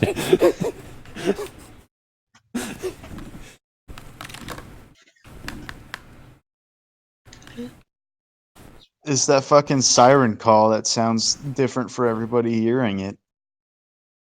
But it's just a nigger like rambling into a microphone and auto-tuned to shit to the point where you don't know what he's saying. That song is like, it's like God itself. When you look at it, you project what you want from it. He is bearing the light and showing it to us. Pure quintessence. That's the meta of that song. You know, I have it on my fucking... I have very few songs on my actual phone. But I have that entire fucking album because you posted it into Discord and I downloaded it. So when I'm fucking stuck on a bus or something, I will listen to that. I unironically enjoy those 3 albums. That I feels just like have the one 90% with Bitchin'. of the I'm in audio my on lane. the phone is TM at school. Wait, So what? I used to have music on my phone. I still do, but I have a bunch of fucking recordings of you at college. So now I have to if I'm listening to music on my phone, I have to do it through YouTube because I can't just turn on shuffle anymore. Yeah. Because the fucking clone Jew's voice is gonna creep in. Yeah. I was also having that problem on my other phone. I had to delete it because it kept fucking coming up in the shuffle. Ah, let me tell you the time I no, ordered yeah. 7-inch shoes on a plane catalog. Look, I'm wearing them now. 7-inch shoes. Guys got shuffle dabbed. Hear about the fucking history of Switzerland and the devil in the mountains. Yeah, just fucking like chain dabbing on the Swiss. You know the Swiss, they were fucking retarded. They're useless. They were nothing until the English made resorts in their towns. They were They were retarded stupid fucking farmers. until the Anglos came over and like, we could use this land. We will pay you to carry our shit for us. Just overextended stories about eating cheese and English people eating cheese. It's like the Swiss natives were like tribal people in the Pacific watching planes fly over, and they just start shaking spears. You know, sometimes I want a parking space at the parking lot, so I just ask the universe, and every single time the universe gives me a parking spot. Serendipity. Serendipitous. That guy would You tip know what that off. is? That fucking guy would. That's a caricature of a psychic vampire that would tip my radar off.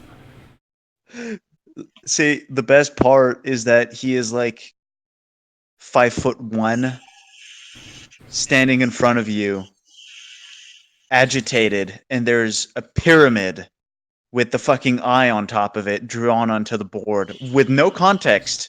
The entire class, it wasn't relevant. It was just on there. They draw sigils on a whiteboard or anything. Yeah, that was basically it. That was basically it. Fucking Witterslane School.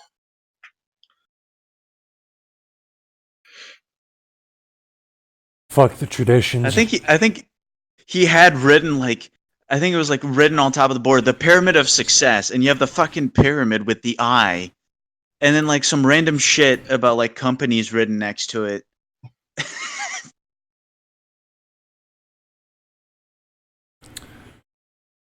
That, and like I couldn't shake the feeling that if I had a gun to my head and I was told teach entrepreneurship, I would walk in rambling about the universe, and then I would be drawing like sigils on the whiteboard, trying to connect lines, and say this is corporations. This is mindset. He did that, but with some not very like not actual sigil shit, and I'm disappointed by that. But whatever. Most of the course wasn't actually about fucking anything that had to do with corporations or even business. That's what was bugging me about it is like I thought I was going to be getting a hard economics lesson, but then it was like just some Jew rambling about meta shit. Yeah, and that was like a recording of one of my classes. I had 10. It's just that the previous ones got like they started getting fucking heated, and I was like, I just felt the need to just set the phone to record, and it hit the one right on the fucking one where he rambles about his life, or at least his fucking presumed life story. When I saw him in the supermarket the other day, because of course I ran into him at the supermarket the other day, the day before Christian and company shows up. Um, I made some fucking remarks about his life story, and he didn't fucking remember. I was like, oh yeah, I remember when you told us that you did this, that, and the other, and he had like a fucking clear moment of confusion. It's because you were talking to one of the other clones. Yeah. Oh god, don't even fucking go there. Don't go there. You know Because I'm it right. makes too much sense. He's like, yes, I teach in 7 universities. I have a business in Monaco. I also regularly go to Israel where I have another business and property. It's like the only way it makes sense is that he has 5 fucking clones. Or they're a hive mind. Oh, and get this, apparently his wife, is part of the World Health Organization, and she does database there. Don't worry about it. Don't worry about it. He invited me to his house, and he insisted on getting my phone number, and I was really good with it because at the start of our fucking conversation in the supermarket, I LARPed as being someone on the fucking... I said I was on the Rourke. I'm going around the country, man. I'm going around the world. I don't have a phone number. I'm just taking... I LARPed as Bishop, essentially, so that he can fucking like even pin down where I was living in the area. And later on in the conversation, he was like, "Oh, phone number, where you live right now." And I was like, "Oh, remember that shit I told you about not being anywhere?" And that is the only reason he still hasn't been able to contact me to drag me to his fucking lake house and kill me. He needs an awakened mind to sacrifice. Bonus No, points. you can feel the fucking hunger. It's like a fucking roasty, just thirsty, asking for your number 6 times a conversation. Fucking terrifying.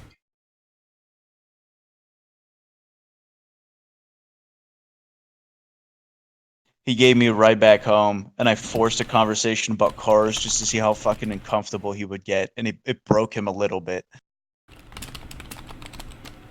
I like pulled in and found inner Chad, who just is gonna talk about your fucking car, and just gonna ramble about cars. Yeah, bro. Like, so like, what kind of engine is this?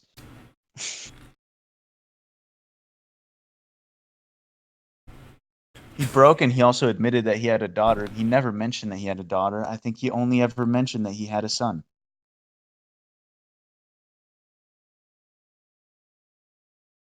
So this might just be like one of the other clones who has other fucking kids. Man, that's pretty cerebral. You have multiple people acting as one guy because it inspires more awe whenever you talk to people. It's like they share in the resource to individual aspect ratio by swapping as the same guy. And I found out that 5 of my siblings were living right across the street the entire time.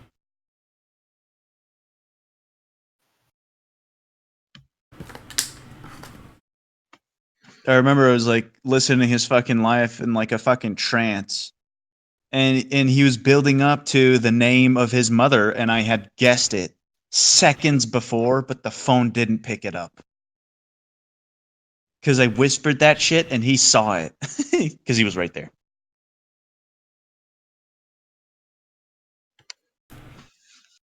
Good shit. I'm gonna kill that guy someday. I'm gonna find his fucking lake house, and I'm gonna go through that shit. I'm gonna find everything. The So, secret chambers, the compartments, the documents.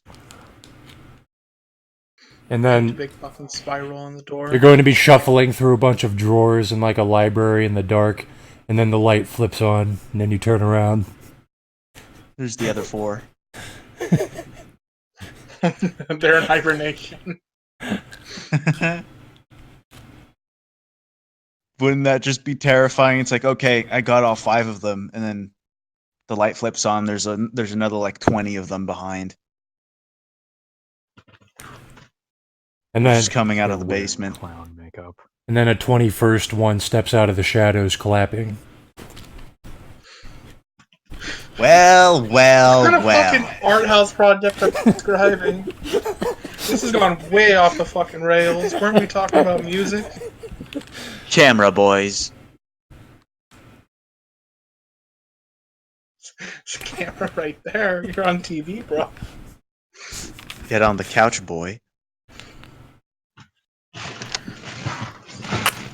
Well, back to the Matrix, then it's much like when Agent Smith meets Neo in Matrix Reloaded.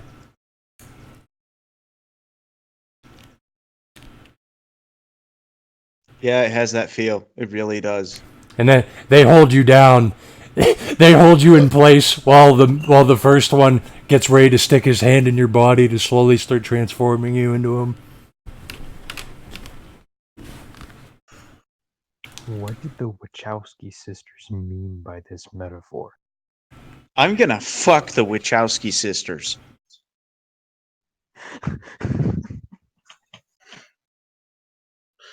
Is this a riddle? Well, What do you mean by this? Buddha is red-pilled. It's all a riddle. Once you figure it out, you don't need to live here anymore. I'm gonna fuck the Wachowski sisters on camera. Have you guys not got into the fucking Too Old to Die Young episode where they film literal gay porno? No, I finished 3, and then I watched Neon Demon. I'm watching And then- episode 1 as we speak. Alright, you're not at the gay porno yet. I really liked episode 3 because it started getting into tabletop territory. I felt like I was watching 2 high rollers. The fuck are you guys watching? Refn's Refn new TV show, and every episode is the length of a feature-length film. Boy. Oh, have you guys seen Paradigma yet? Have you shown them that? Wait. Oh shit. I forgot about that. I think I gave them the mega. Yeah, it's But on Paradigm is like Drive. It's Etch-a-Sketch. like not translated or something. And there's You have the subtitles. Fucking snow niggers can't instinctively understand Catalan. You know what? There were no captions for episode 2 of Too Old to Die Young. That was my main problem Oh. with it. That's the best shit. They speak in Spanish and there are no captions. And it's fantastic. Because it works. It really works. Is like Americans watching it will have to watch it as silent theater, and it works better that way than if they had the captions. I shit you not. I was actually sitting there for 40 minutes watching that. Okay, I'm going to try to deduce what's happening just from their body language and what little of Spanish sounds like English. That's the whole point. You have to watch Refn like a piece of theater. That's what I tried to do, but then I just lost my fucking patience. That's that plebeian shit you're on right now. You gotta fix that. I jumped around. I watched the last fucking scenes. Imagine jumping Dude, around a restaurant. That cartel storyline is gonna hit you like a fucking train. Well, I don't. I'm not gonna tell you why, but you are going to fucking get slapped.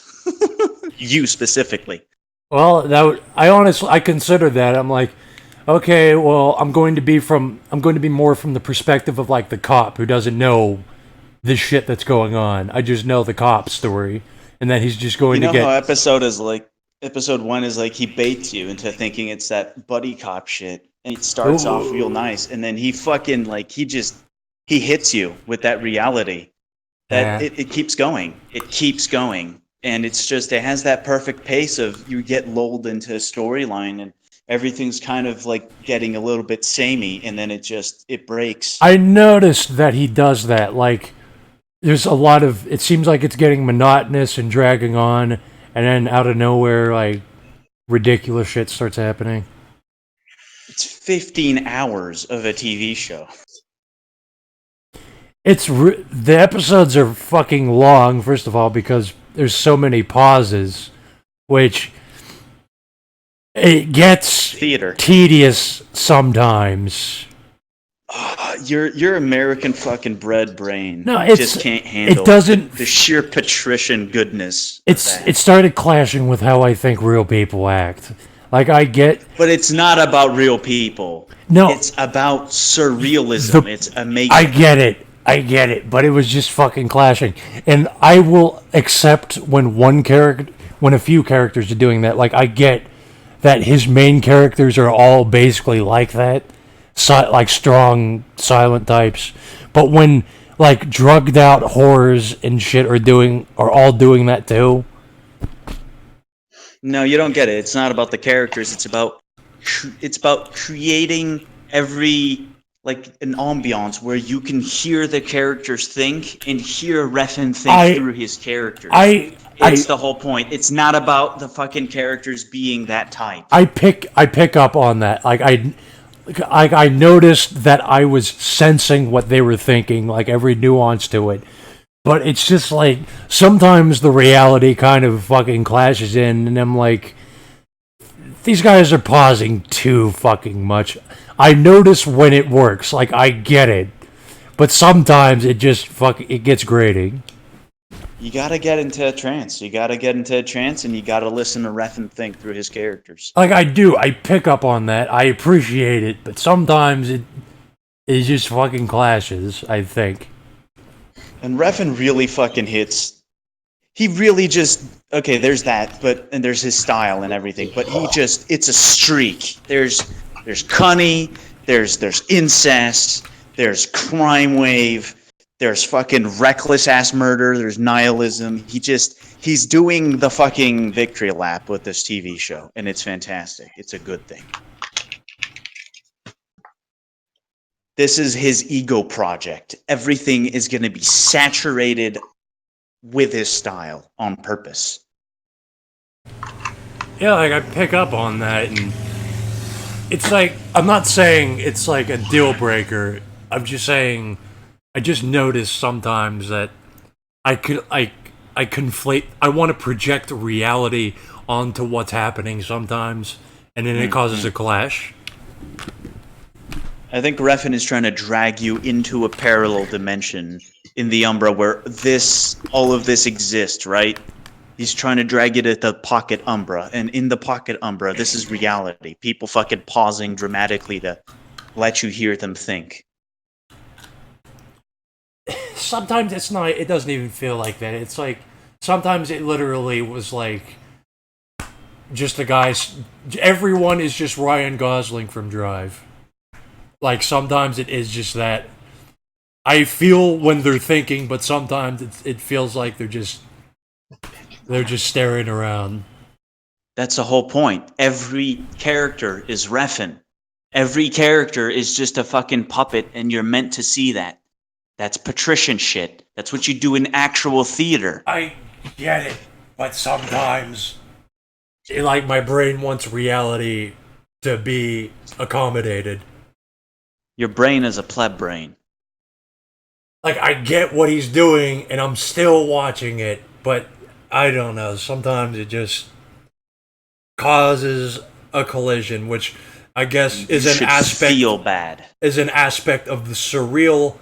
Like I didn't have that problem with Drive or Neon Demon, and I enjoyed episode 3. I didn't have that problem with that. It's just episode 1. It just kind of dragged a few times. Neon Demon was pretty good. Neon Demon was actual Kino. I was surprised to be so engaged, despite what was just happening on the screen. And then the twist at the end, because I was trying to figure out where it was going, and then how extreme it was going to go when it went there. Refn makes beautiful Kino. Beautiful. I You gotta agree. kick back, listen to his fucking music, watch the slow-mo, retarded autistic thinking characters, and just soak in all of the daddy-daughter incest fetish he's inserting into this fucking scene. There's actually several of those. It's actually getting disturbing where I think in like as you progress through the episodes, I think like the episode I just watched, half of it was just about incest and sexual deviancy and nothing else, and that's new for Refn. Well, I mean, it's not that surreal. I also like to think that Refn browses and that a lot of this shit that you're seeing is because he's right on the fucking zeitgeist. He absolutely browses. Yeah, like if you just had cunny, okay. If you just had incest, okay. If you just had that crime wave shit, but all of it, it's just all of it at the same time. Like, yeah, you shouldn't have everything. Like, if you want to make And, something like, about space subtle pirates. passes at fascism too. Well, that's very vogue right now. No, he doesn't spark. Whatever. I'll But, keep it till yeah, everyone's seen it. everything combined.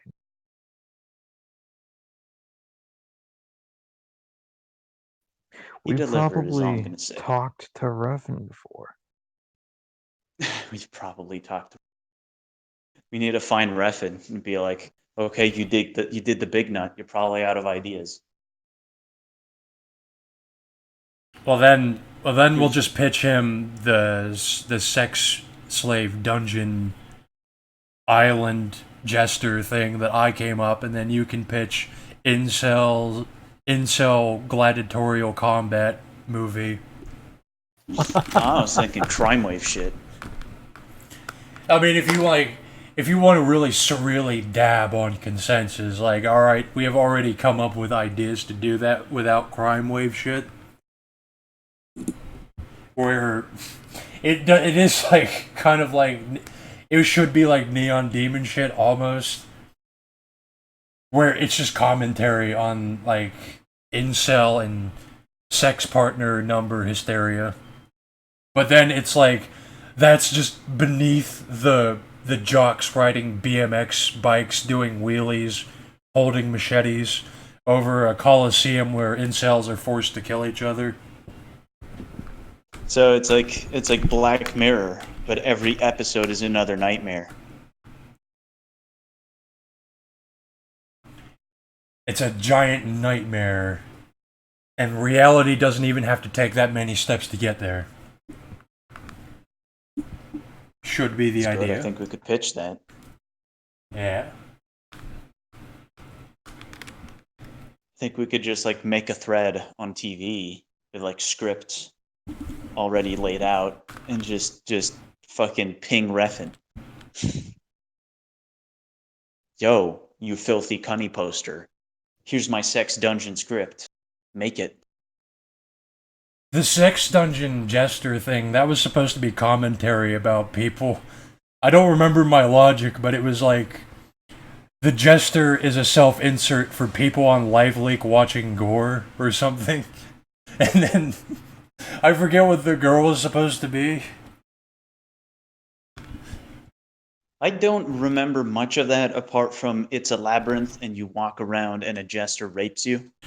The jester Or like, merely... oh no, a jester tortures and rapes a girl in front of you in different parts of the labyrinth. No, the jester is like a Cheshire Cat-esque character that kind of... He has a special role in the elite rituals where he like adds a special kind of color to real life happenings. Like whenever I go into a trance and talk about gore and everything that's happening in it, it was a hypothetical if I was hired to be a jester and I'm like putting on theatrics around elites, flaying people alive and raping them, and then you would find. And then one of the sex slaves would get out of captivity, and you would run into the jester repeatedly, who's just making a mockery of your existence, and he is allowed free roam throughout the dungeon. So it's nothing for him to traverse the dungeon, but it is for you.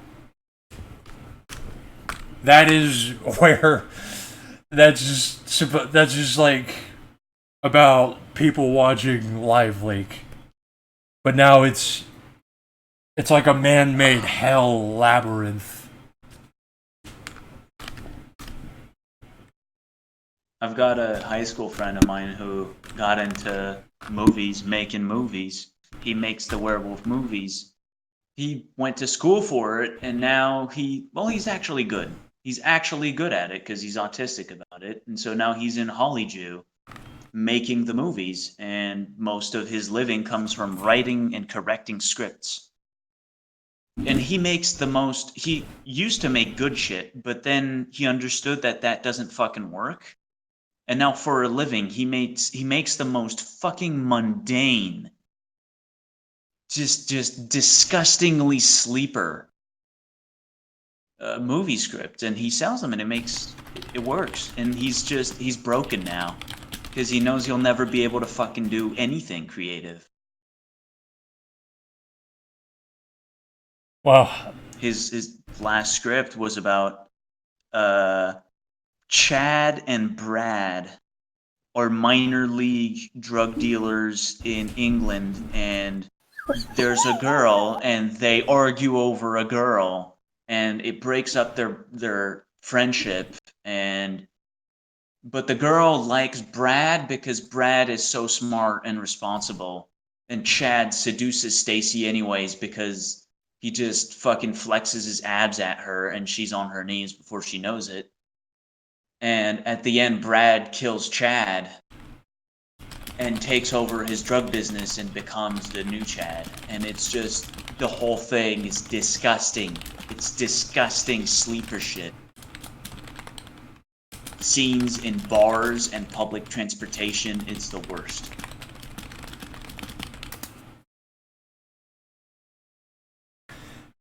that's why I said before, if we were funneling our ideas, because my ideas are. But I forgot that got funding. That got like yeah. $400,000 of funding. No, our ideas are too insane and too good. They are not allowed to exist. It's too much dynamism. It would spread madness. Got no brain. Violate. That's why Refn is so good. Because he's fucking the consensus as best as he can.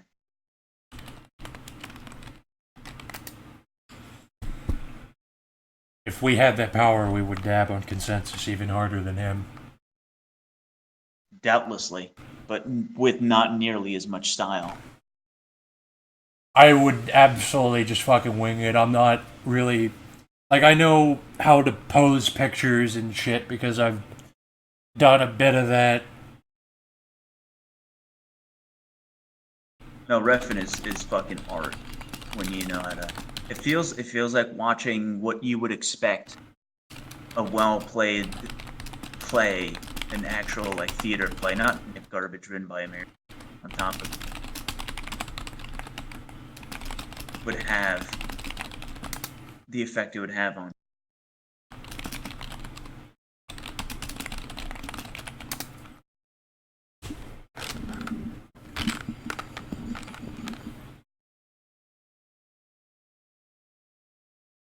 You should watch Only God Forgives as well. I was going to watch The Void next. I haven't seen that. Isn't that some meme shit? I don't... It has an interesting concept, but I don't know anything about it. You should absolutely watch The Void. Which... I was thinking, you offhandedly mentioned a movie once that was an example of Hunter shit. That's The Void. Yeah, it was. I was either thinking it was Neon Demon or The Void, but now I know. No, The Void it's straight up a movie about two hunters hunting, and it's really good. Like, it's exactly what it should be. They have no idea what they're up against. They just know it needs to die.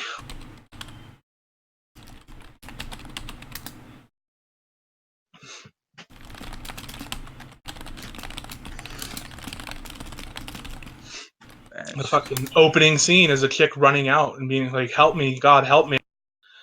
And these dudes just shoot her in the back, pour gasoline on her, and light her on fire. Good. I will watch that. Because roasties are demons. Toasty roasty. That's the ritual.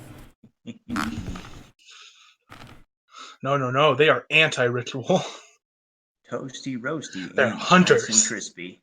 He's tainted. I don't know if it's ever explicit because it's a really throwaway thing. It's just like an intro to the two main characters. I don't think it ever like explicitly tells you whether or not she needed to die. But as far as they knew, he was around the bad thing, so she's probably tainted. Needs to go. It's hunter shit. Time to take this trash out. Toast the roast. I need to rewatch The Void. It's been a while. Dirty, so that.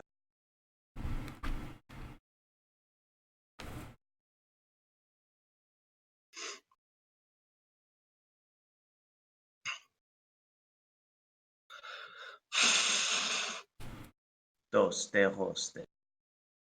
Honestly, if it wasn't for the fact that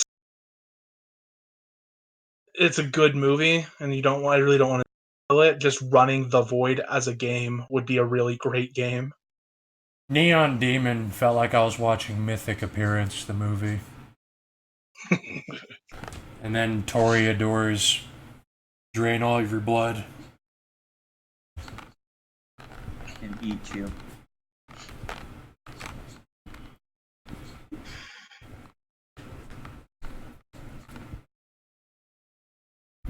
Neon Demon actually felt like... I was wondering if, like, that's a partial inspiration why faggots keep wanting to play as attractive women, or at least shape-shifting assassins who keep turning into women. With Appearance 5. Refn absolutely nails the female psyche with that. What's there really to nail? He fucking patrols the thought.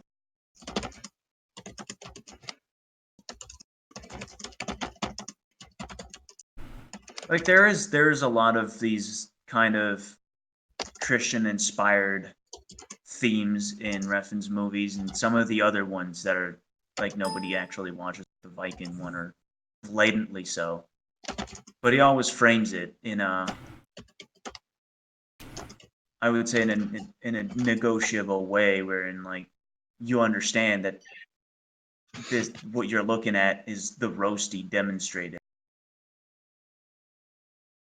Like in the first episode, he's like, "Yeah, man, women are the devil," and the other guy's like, "Yeah, man, like women are the devil," and then the woman turns out to be the devil. But I actually like that. And he shows you why. I actually enjoyed that too because he was also showing that men who say that are also pieces of shit themselves. So that it's like no one is in the right. Everyone sucks. In that Refn dabs on race. Exactly. Well, not race, but just like he doesn't care. I don't even know if he was aware of that.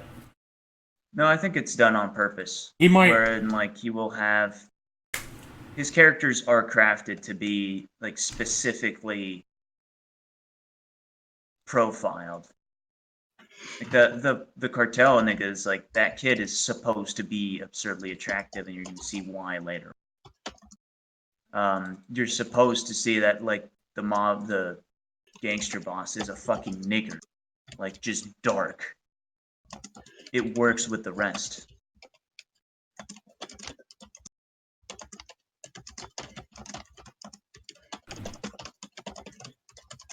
He dabs on fascism later on too. He dabs on faggots too. as long as he dabs on everybody, that's my paradigm.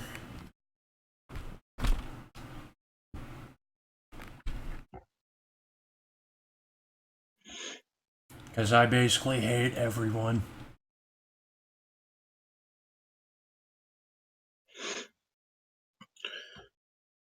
Christian shows back up and can find this video. It's like a short film. I think it's like 30 minutes, an hour. But it's really fucking good. It's a soldier, I think, in Vietnam. and they just like the first bit of it, he's just hearing about this supernatural shit that's happening like just off screen of him, just far enough away that he can't verify it. And then the actual technocracy shows up and jumps him in, turns him into a cyborg, and says, "Go hunt down a marauder." It's fucking great. So it's Jacob's ladder, but instead of LSD, he gets turned into a cyborg.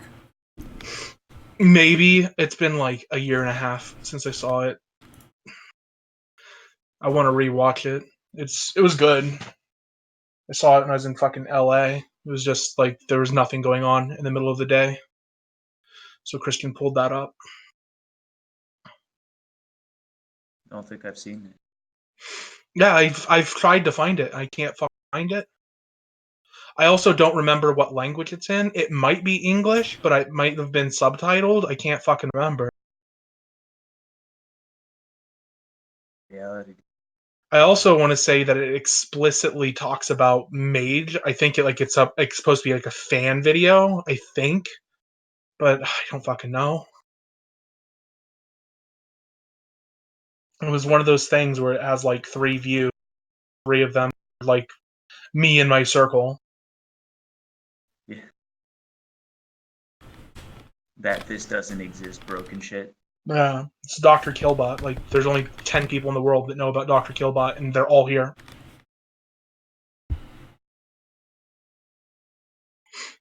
Low key on that devil shit.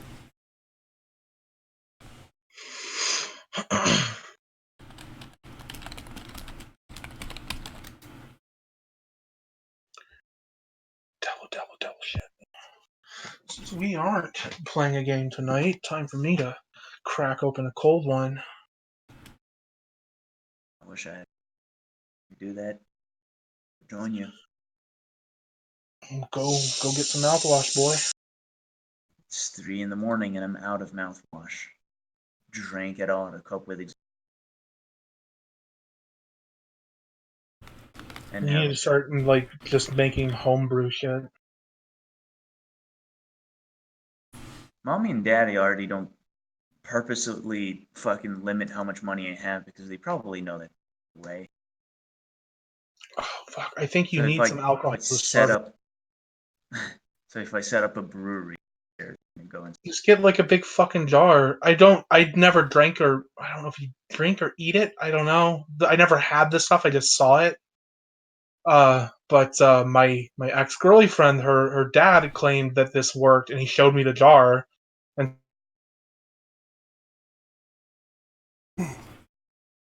yeah, it works. fruit, But you sugar, should and then you need some understand like that. starting alcohol.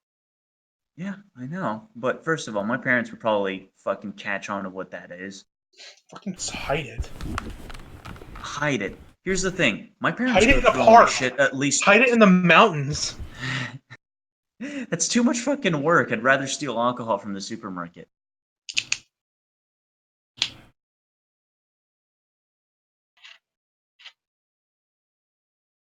I told you I left my computer for like 40 minutes the other day and I come back and my father is going through my emails. No, I didn't hear that story. And, well, I come back to my room and he's on my computer and he says he needs to check some shit. And so I just like sit there for 10 minutes while he's going through my computer. And then he walks away and like what was open was fucking my email and shit. And later on, I think like the day after that, I leave again and he gets back on my computer. They don't give a shit. Like they don't treat me as like you are a person. Because it works. It's justified because I'm not a person. I don't have a job. I don't have a fucking actual future. I'm living rent free here, and so they get to do whatever the fuck they want. You gotta assert your dominance, dude. There is no dominance to assert. I figured it out. I make it work. Your mother, bless her heart, because she has to deal with you, is just a normal lady in a very poor spot. All right? Not autistic at all about controlling other people. My mother's a teacher, my father is a manager. Say that. And they became that because they enjoy being that. And they're that way at home. It's because I rebelled young and often. I almost set my school on fire twice and was kicked out of my school when I was 9 and 14. It's like they didn't get a fucking easy go. They never had the illusion that, oh, my kids are all right. And you know what? Maybe they should have done a better job because my sister's seeing a psychiatrist because, they see psychiatrists. I never got the psychiatrist. But it's at some point you wonder why the fuck your kids are, they're not turning out exactly as easy as you thought they were. It's a bit just like your mother keeps buying you alcohol and wondering why you keep drinking. That feeling made mommy cry Saturday night. But she'll still buy you the fucking bottles. Oh, I have the bottle in my hand right now. You're not happy, Kyler. You're just a. There's no fucking difference. Same thing.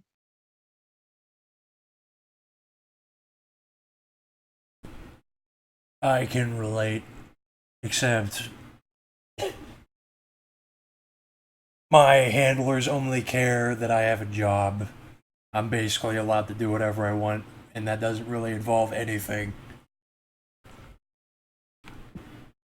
Well, I mean, let's face it. I suppose most of our parents are going to be in like the 45 to 60 range. Well, Dengar's father's like 70, but they're boomers. They're fucking boomers.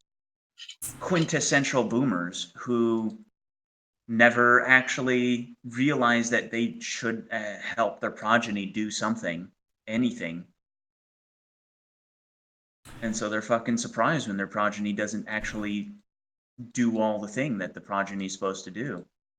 Yeah, I had to figure out everything that I know myself and with the help of the internet. And that was basically too late to make a real difference in terms of financial help. Some of them have the gall to have high expectations. Yeah, I could be ranting about my own family, but I see a lot of fucking kids who went to school with me, the other rich kids, and they have it a million times worse. Because mommy and daddy are not European. And mommy and daddy actually did fucking start at the bottom and end up party member or at the head of some oil corporation or some shit, and they expect their kids to start from the top and get higher. These fucking kids trained to play piano when they were 4. These kids given math tutors when they were 6. These kids sent to boarding schools with special correctional staff because they talked back to their parents.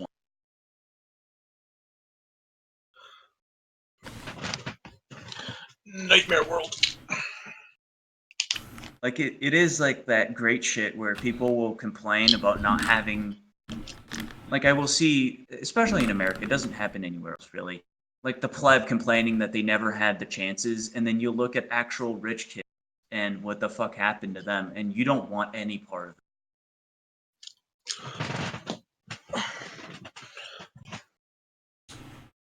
I would probably have Much just to good. become an infernalist if I was rich. Because I myself fit the Witherslaint archetype, considering the things that I did growing up. Yeah. Yeah, but a lot of them aren't Witherslaint shit at all, fortunately. Like they weren't exposed to the entropy, just all the stasis. That Chad kid I was talking to you about, he's exactly that. He's a single child of, his mother is a famous opera singer and musician. His father is a successful businessman and also a musician. And you can fucking expect that that kid knows how to play 8 instruments.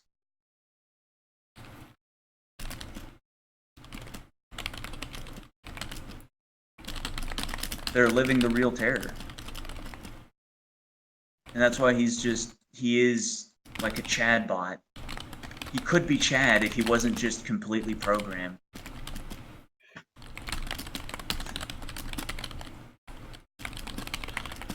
Alcohol thread on R9K is pretty comfy. And I think like R9K and all that poor people shit where you just do drugs or become a tranny is the opposite end of that. I really like. I don't like the tranny shit. It seems like I've either gone numb to it, or it's slowed down a bit. There's a lot of degenerate drug threads now, and I love it. Oh, I love it so fucking much. Yeah, there's a reason that all the gay threads and the drinking and drug threads are all showing up at the same time, just turning There's R9K's more drinking and catalog drug board threads than into. ever. My board's becoming good again. It's turning into 420 can, and I love it. I don't even browse the board yet. It's just garbage. It is fucking dead. There's nothing that made it charming anymore. Get fucked!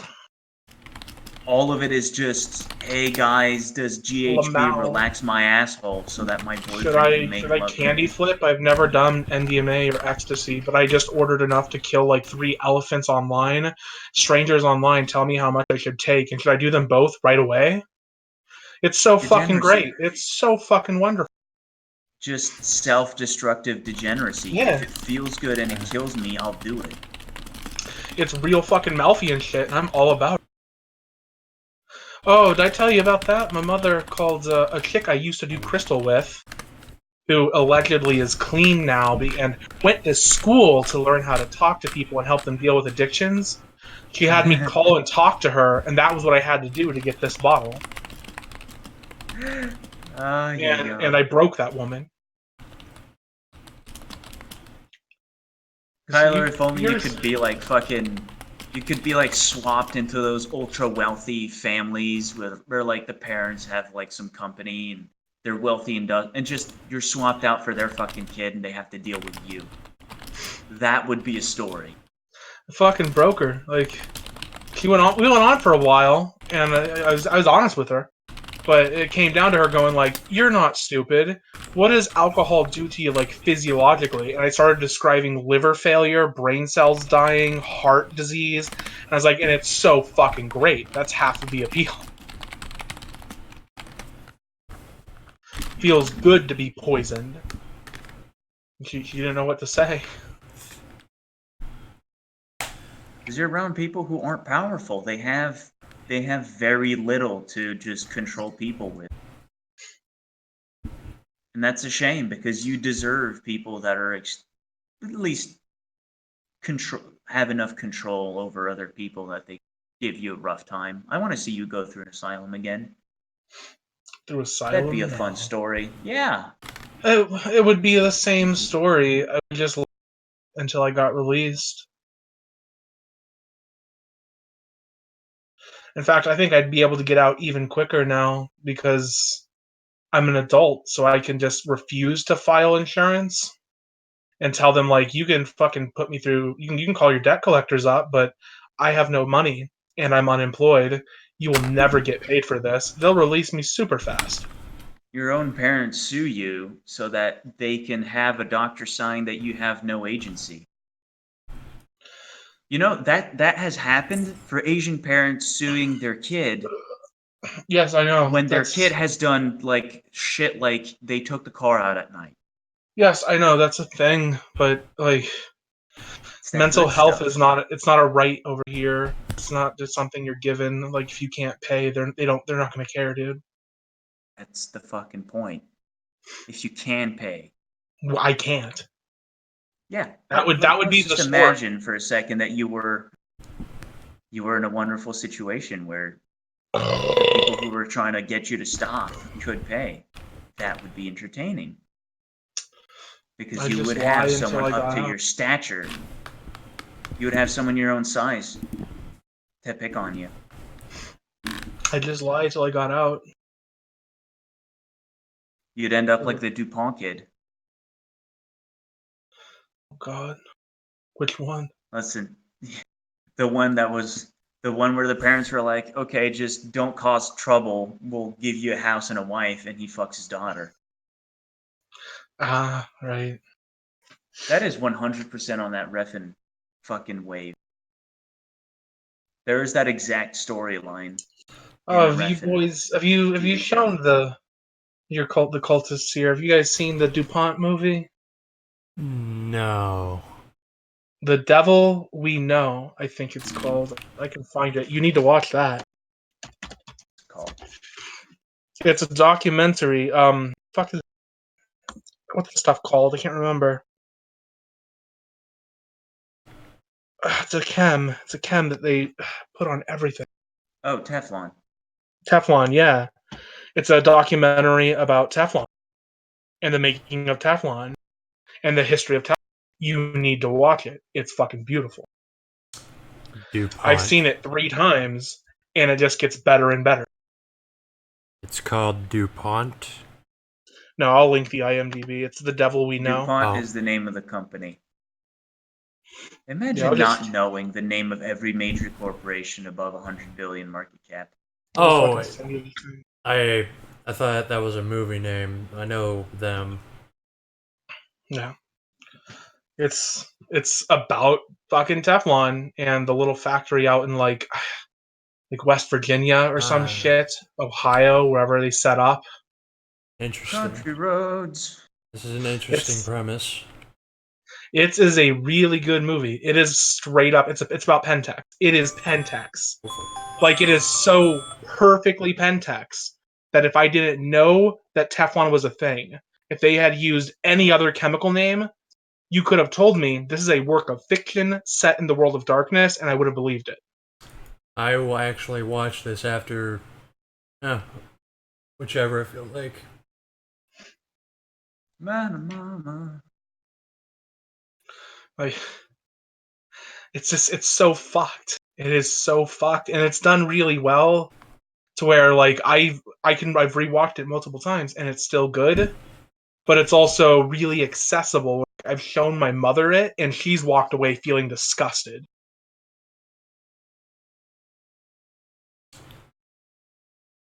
They don't even notice. Country roads, take me home to the I belong. Yeah, it is in West Virginia. Good. West Virginia. It's in. It's just one state over. Yeah, you're infected. I mean, I'm not really surprised because we live in hell. Yeah. You add it up. You will be surprised, I promise. Yeah. If we know about Lyme's disease, we know about Teflon. What do we not know? The movie finds a way to consistently get worse. Yeah. I'm not surprised Like at bad stuff. I guess I will be surprised at the specifics. Yeah, The fucking foam war was like. you can sum it all up as like nightmare, but like the details are so great, and like the fucking first scene where it's just like some farmer filming his cattle. He goes, see the mouth, see the tongue, black, the eyes are yellow. That's not normal. They were born that way. And it loops around later, and you get to see exactly how they turned into what they are, and it's fucking unbelievable.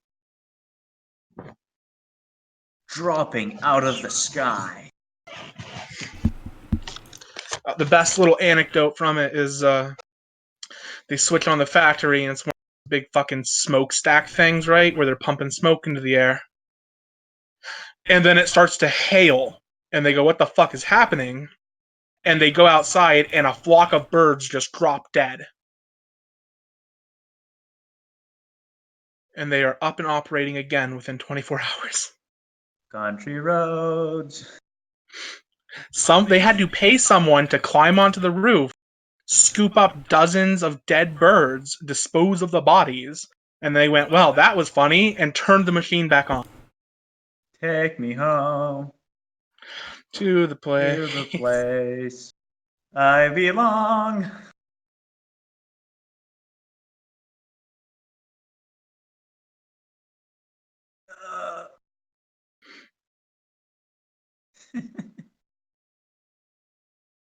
What a nightmare world. Bro, how many levels of Nightmare are you on? Like I 6 or don't know, 7, like my 5 or dude. 6, my dude. You are like little baby. Watch this. Fucks daughter and poisons half of America with bird killing agent. Half. You're forgetting Only TM. half? You're forgetting how far spread the poison was. Listen here, the standards for poisoned. It just poisoned the baby, not the mother. That's a 50% cure rate. It's not harmful to the children or to the women, just the children. Just the children. It's so fun. Just the fetus, okay? So if the fetus wants to sue us, you call me. And the one guy's name, one of the lawyers for DuPont, is actually named Roblot. Oh yeah. He's not real. He's just a fucking character sheet. They just roll out the clone kite. Oh yeah, we'll send Rob Lot on it. He'll take care of it.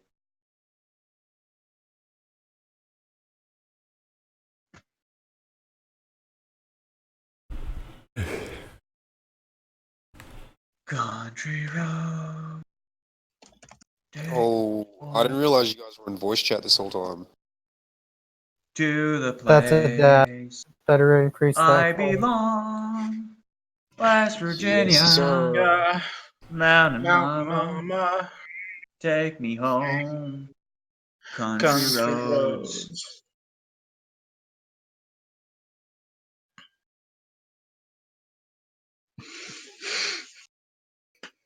Who is Agent Shiva? I don't know this one.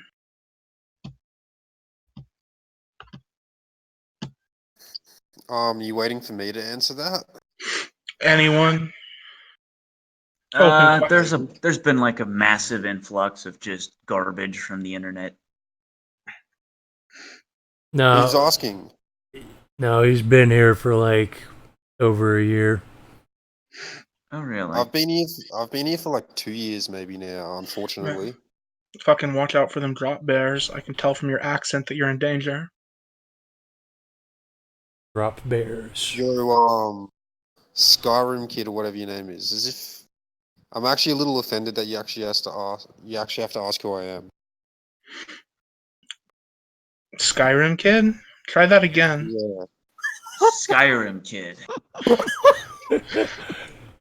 Just squint your eyes and try to read that one more time. Yo, I know what it says. You used to have that faggy name, like Kyler or some shit. No, Exactly. you're thinking Wallace. about Anakin. That was his actual child. That's his name. You used to have that, faggy name, and it sounds like some sort Yeah. of like. It sounds like your actual real life name, and then you decided His name's to just, like, Anakin. carry it on to His the mother internet. named him Anakin. Skyrim belongs to the Nords.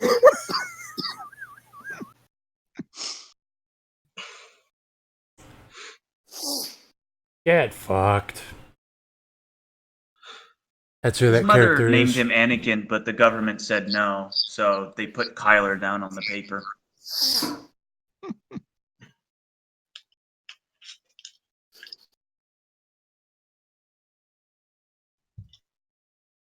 Country roads.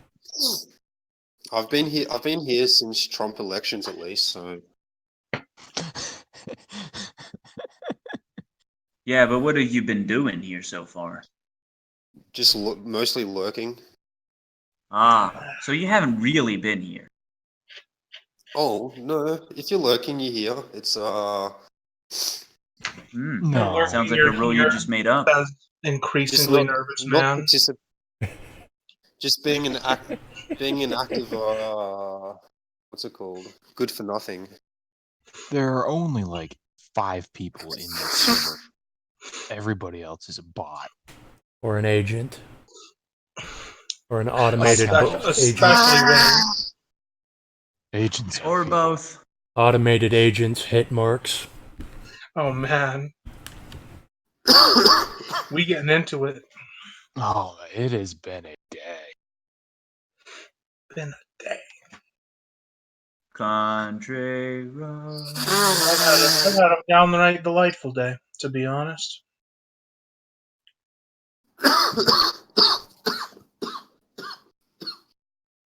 Coughs and prisoner.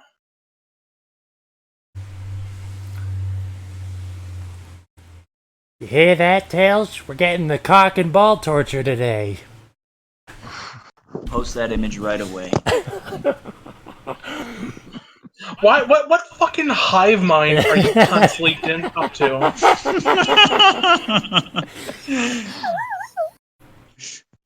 Get on our fucking level, you pleb. Cocksucker. Like, I saw you bag spamming cock and ball torture memes, and then the next day I looked at YouTube and like fucking 3 out of 5 videos have cock and ball torture in the title. Believe How the it fuck or is not, that Kitsune started that shit. Okay, that makes sense. Kitsune is he's hooked into the normie network. Yeah. Like I was mostly offended because the fact that it was in YouTube titles is just like this is so fucking surface level. They should be beyond this. Because we were watching like behavioral. movie after movie with Kitsune, and a bunch of movies actually ended up having cock and ball torture in them. It's a pretty shitty fetish. Cybernetic cock and ball torture. No, it's pretty good. It's pretty patrician, honestly. I was into it when I was like 14, but I grew out of that. Pretty shitty fetish, man. Dilate. Have sex, incel. Alright, all my PC boys.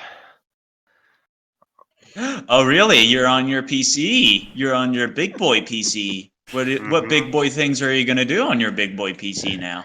Well, I got my fidget spinner in my hand. I might check my portfolio, seeing how it's doing since you opened it today. What other big boy things am I going to do? Check my Oh emails. man, That's a even the pretty big boy ironic thing. question, it's just grating. Say something of value. Oh, excuse me, he's on Carla? that big boy portfolio thing, checking his 401k. Oh shit! Excuse me, With a baseball Carla? bat. Say something about China. No, we already spoke about China like for like 24 hours last time. Say something about China. I've got nothing new to say about China. Actually, I tell you what. Okay, here's what I don't like about Well, it's China. new to Carla. Oh, it's new to Carla. Yeah, that's true. All right. Well, the town of Kashgar. I think it's a real shame that they destroyed the old architectural city of Kashgar and they rebuilt like a new Disneyland old city. Real shame. That's a huge shame Brings a because tear to my actually eye. the old shame had such like unique like geopolitical architecture to it, and it had like a real like still one of the old places where it had like a real Silk Roady feel, medieval like influence between East and West, like influence between Islamic, Turkic, Buddhist, Chinese cultures and stuff like that. And then the Chinese government came along because if you actually look at the location of Kashgar on the map, it has to be one of the most like isolated cities in the world. That really you can I'll tell up accept to that the challenge. Unique and diverse. Well, I can tell you the real isolated cities in the world, but Kashgar is actually a real isolated city, and it's also one of the furthest cities in the world away from a port. So you can tell when the collapse of the Silk Road happened that it's just like basically been preserved there since then. So it also had like a rich culture, Kashgar. I mean, like it's full of like Tajiks and Turks and a few Hans and stuff like that. But what the Chinese government came in and did was destroy like half of the city and all the old cultural aspects of it. Basically, just like destroy the culture, destroy the people, sort of thing. And then they built like a new replicant of it. But the replicant looks so shit. Like just imagine like every Chinese like made like product where it's just like Quick little sidebar. I got a question. Yeah. Did I hear the Australian accent in Australian, Hey. and then the meme is actually real, and you're? Is that what's happening? Well, anyways, That is what's That was your happening. question. Well, anyways. That immediate evasion. Well, you guys asked me to talk about China, so I I decided to tip talk the rice about hat to you, sir. it. One cool thing about Kashgar is they still like sell they still have live cattle sales every single day, so you can go to the market and buy a fresh goat, or you can go to the market and buy mainly just goats. They got like cows and sheep there and stuff like that. What But, about people? actually, honestly, Kashgar is one of the places in the world where I am sure you could actually buy a person. What about I mean, mecha girls? some like trafficked Tajikistani woman, not with any Russian ethnicity. It has to definitely be like pure Tajik women, because the people with Russian ethnicity in Tajikistan, like any sort of blood in them, they get treated a lot better than just the pure brown mud people. So I'm imagining some Tajik girls who have been moved through there on their way to like sail to I'm guessing not like a first tier Chinese city. I'm guessing they're getting moved to like some second or third tier Chinese city, because first tier Chinese cities, they definitely don't want just like just pure ethnic Tajik girls. They got better taste than that. What about mecha girls? So yeah, that's my spiel about China today. But long story short, it's really sad because you can never visit the old city of Kashgar anymore. If you want to find out where Kashgar is on the planet, it's in a really cool location. And if you want to Google Map it, it's right underneath what I think is the Pamir Mountains. It's surrounded by the Pamir Mountains, so it actually has a lot of geographical borders. So a desert to the east and huge mountain ranges to the south, north, and west. So back in when you talk about medieval times, it had a cool location. No port, and I'm pretty sure the way they get their water is they built things called they're kind of like underground canals. I forget what they call them in underground canal Pipes. turfan. No, they got like a real name for it. They called it Karez water irrigation system. KREZ. KAREZ. A Karez. And they're basically like these. Those I'll two show you a different picture. spellings. Yeah, I know. I've messed up the first one. That's why I gave you the second. Anyways, this is how they get water to, because they're in the middle of the desert. So they but a lot of these desert towns are surrounded by mountains with snow-capped mountains and stuff like that. So this is how they channel water to their land. It's I'm probably sure they use like the same systems in like Mesopotamia and stuff like that. I'm not sure, but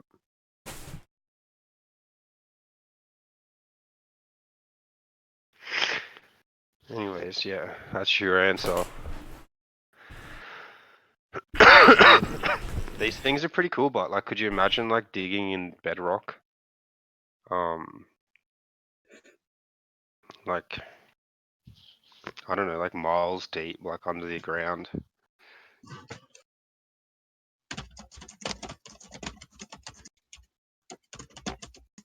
Now, alluvium, that's a word that I come across a lot. And the word alluvium, without Googling it, I'm guessing just means, I always thought alluvium meant clay, but I'm obviously wrong. So alluvium, what does it mean? Like dry, and then my second thing is I always thought it meant dried waterbeds, like dried water creeks, which I'm also guessing is wrong. So what does alluvium mean? A deposit of clay, silt, sand, and gravel. You know your clay. Yeah, I always thought it was clay, but I just googled it too. A deposit of clay, silt, sand. Because actually, alluvium gold mining is one of the best ways to do gold mining. What's up, Dutch? So if you want to do gold mining, alluvium is one of the best places to go gold mining because a lot of gold gets caught in alluvium.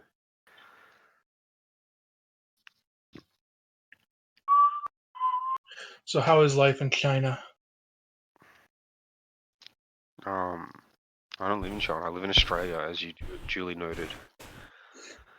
Oh, now I see your profile picture. You're the fucker from the other server. I forget what it's called. Black Sun Worshippers. Yep. I worship the real sun now. You worship the real sun now. Did you have to choose, or can you worship both? No, you can definitely worship both. Shit. It's Kraken be trying to worship the sun and shit. It's Oh, cultural appropriation. That's right. Which I don't culture? know which one would be more Japan? culturally appropriation. the proper term Japanese is people don't exist.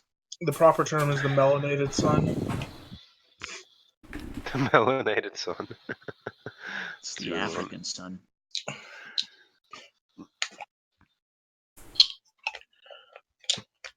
There's something about like this like too much access to the sun is like bad for you, right? I know It's called a sunburn. It's called I've fucking been thinking torture. about this a lot. It's like all these sun cults and stuff, all these like sun worshippers, they really praise the sun a lot and put it like the sun is something as the highest tier, but really like the sun is just as damaging as it is life nourishing. Rip people's hearts out and sacrifice them to the sun. No, that was Quetzalcoatl, dude. And Quetzalcoatl's absolutely real. It lives underneath LA. I agree. What is that? The what's it called? The Aztec god? Correct. Yes, a trivia question. Tick. Yeah. LA is pretty much the capital of Outland at this point.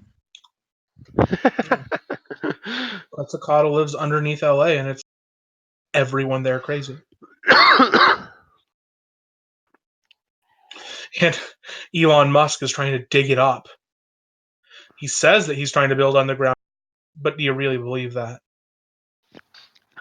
Hey Dag, I just watched your video just 10 minutes ago when you mentioned it, the one about you talking about the influx of incels on our server. I'm not sure if incels is the best term for them because I know a lot of incels out there, but they all don't act like that. I mean, I'm sure there's cool incels on this server that. Oh, don't act like that. we got some pretty damaged tier warp spawn. Incels are a myth. But They're just meme boys. that's the thing. I really hate meme boys. I hate meme boys more than I hate normies too. Like meme boys are really at like I'm at my wit's end with them. That's because they talk through memes. Their entire personality, like Dax's, is just them talking memes, basically. Yeah, they don't really like have like a personality or identity of their own, which is like I like memes just as much as everyone else here. Like I think memes are great, but it's really boring talking to these guys because they like are just especially when you've been on the internet for as long as us. Like they're just regurgitating like data that you've already seen like 6 times. I suspect it's because you're talking to actual children. They literally could be like 16, 17, 18. Like that could be a factor to take into account. I'm pretty sure that's what it is. But they could also be like 28, 29, whatever. The particular instance that we had earlier was this fellow who entered the server, proceeded to tell us about how his long-distance girlfriend was giving him so much wonderful attention, and so we pressured him into posting a picture of her. Turns out that he has a picture of a Turkish cosplayer on his phone that he pretends is his long-distance girlfriend. Wait, wasn't she Brazilian or Argentinian or something? He said she was Chilean. That's all the same thing. He said he has a picture of a cosplayer on his phone. Anyways, the girl that he was in love with, I did some research on my own on her, and she was also fucking ugly. Like she has like those photos where she like looks like kind of cute, and you actually like see what she actually really looks like in some other photos. Like if you saw her walking down the street. I think we're talking about two different people, but you're Yeah. right. There's multiple of them. He's like so memed that he can't even like differentiate between them all himself. There's there's not multiple girlfriends. There's multiple of these warp spawn, these fucking Oh, internet trash heaps that wander in and ramble about their girlfriends and strangers. And it's not girlfriends. What a fantastic fucking concept. Meme boys are the worst. what do you mean you don't have a Instagram girlfriend with 300,000 followers? The point is that these people don't You don't really have- exist. They don't ambulate as humans should. They're still in a lower tier of existence where they can be bought and sold without ethical dilemma. Killing. Hello, Deku. Is Dag having family problems or something? Does Dag have family? No, does Dag have family? Is he even real? Can you prove it? No, this is just Transplutonian deck who entered the server. Mr. Dager. Fuck, Might be going to work. Like, don't Oh worry. yeah, I'm kind of scared right now, to be honest. we did have some slavery coming up. Is this FBI deck?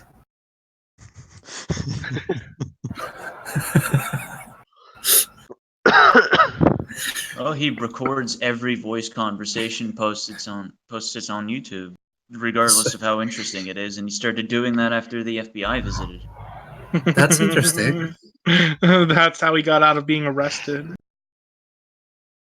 He's actually a fucking honeypot. Crap. Dude, All he was. Well, See, I there- don't care because I've been. But by the time I found that out, I've done everything on voice chat that I shouldn't be doing, so I don't care at this point. Too far fucking gone. we No know coming one. back. Me and Agent, we know one guy who used to be on the server who left because he knew the whole FBI story, and he is definitely sure that Dag is like an insider, Well, it's hardly a Is secret. there a problem with that? and that he's actively running psyops. So Well, he's very yeah. scared. Everybody But- here is actively. I think Psyops Dag 2 is like the result of all his psyops, and it's a guy running counter psyops now. It's like Dag split. Psyops is a code word for wizardry. This is And Dag is suspiciously silent now. I had You know, to the whole set school up the other thing, the recording equipment. Don't worry about it. Don't worry about it. What's the FBI gonna do? Kill me? I win if they do. You're in your mountain fortress, so you're safe. Oh, he'll be coming out of the mountain fortress. Implying that Switzerland is even real. It's Shambhala. It's code word for Shambhala. That mountain fortress that Satan worshippers have already tainted and infiltrated. Hail Satan, savior of the Hey, white race. Satan have not found Shambhala, thank you. Hail Satan. Savior of the white race. If anyone wants to go on an is if anyone wants to go on an everybody expedition just to says- Shambhala, message me. Oh boy. Are you DM paying? me. Are you paying? Zeitgeist. All you need is $1,500 and I'll take you to Shambhala. Why And do I not have a back. disgusting crown on my name? All All right. Well, Oh, we've nah. had the Shambhala discussion here. I think just like barely inside of a week ago. It might have been like 2-3 days ago. And Oh, so I've come next. up with an actual theory as to where the entrance is. Oh Okay. yeah, you did. Yeah. Where is the entrance again? Because I kind of forgot where it's. Well, I want to hear what Someone Agent should- Shiva thinks is the entrance. Oh, well, I'm guessing it's somewhere in Pakistan. Here, let me get Google Maps up. And I'll take a screenshot. But like, I think you kind of proved that it's weird that they say there's no volcanic activity in the Himalayas, but there's all these signs that Mount Shiva does have that. Yeah, volcanic activity. It's not. We didn't find it. It's impossible according to the scientific paradigm. yeah. And there's Yeah. hot springs everywhere. Which And makes there's no especially sense. hot springs around Shiva Mountain, which is in theory a collapsed volcano dome. That doesn't make any sense, actually. Yeah. Well, anyways, I'm taking a screenshot. I'm guessing, like, I'm not going to come up with some theory craft out of my ass, but I'm guessing it's Oh, somewhere really? within I here. did that the other day, and I'd bet money I was right. This is a map of the Himalayas. No. Oh, yeah, it is. It's Oh, actually not right, just the yeah. Himalayas. It's actually not the Himalayas. It's actually the You're right. It is the continuation. It's the what's it called? It's whatever comes off it. Pakistan mountains. I don't want to say the wrong word. I know. It's the Karakoram. It's the Karakoram mountain range. That's where. Yeah, there we go. That's where I'm guessing it is, somewhere around there, because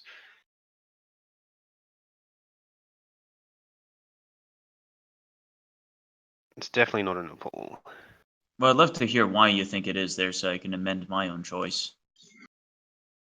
Oh well, I'm just gonna think that's where, like, why would it be in, like, Nepal, or like, why would it be in southern Nepal? I mean, northern Nepal or southern Tibet or something like that, or in Bhutan, or it's not going to be around Yunnan or Well- anything like that. Or Well, the Tibetans themselves say it's a bit further away from where they are. It's so I'm not guessing in the middle of their realm. I'm guessing if you look at where, like, civilization kind of, like, spread out from, it's like has a nice little, like, access point to it. The Karakoram Mountains.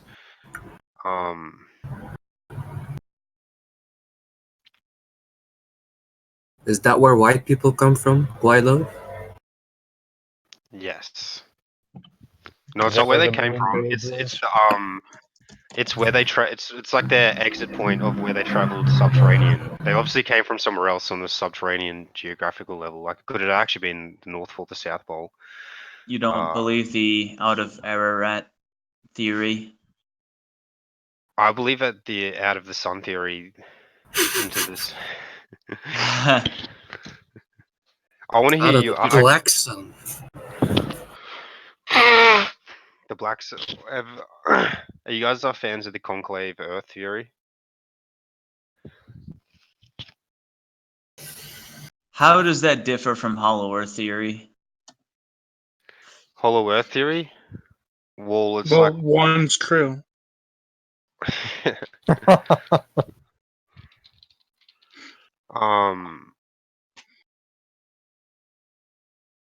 How does it differ from Hollow Earth? I'm trying to put it together. It's basically like there could still be a Hollow Earth, but it's like it's just on, like, multiple layers. I believe that. How many layers are you on? Like Le- 6 or like an 7. onion. Dude. 12 layers. Ogres are like onions. 12 layers. That's my answer. One for each sign of the zodiac. One for each sign of the zodiac. As Well, I above, like so the below. way you think because you're And at we're least in on the- that. We're in You're the at least on layer that of wavelength of guessing that reality doesn't fucking real and that geography is pretty much subject to other designs than geography and physics. And anyways, we're in the layer of Taurus. That's our layer. So it's where cows and bulls are to be sacred. That's right. That's our layer. So you're saying that the priestly class, the leader class of our layer, are the bulls? That's right. I think that's in a healthy society, yes. In a we healthy also on the society, every couple has a bull. Titty milky mommy Larry. No, but you guys got to think about a bull in an actual real like agricultural sense. One bull Oh, impregnate. they're agricultural equipment, all right. Yeah, history has proven that. Anyways, yeah, one bull breeds with about 30 cows, which was common in pre-civilizational days, and even still today. That was what you were about to say, right? Still Is today. No. Is this PUA Darwinism? I'm not I'm not letting this road lead down to any black.com. No. Sorry. Are you saying the bull has maximum pull? I'm trying to sidestep that as much as possible. That's all we can think about. That's what's called cognitive dissonance right now, what you're doing.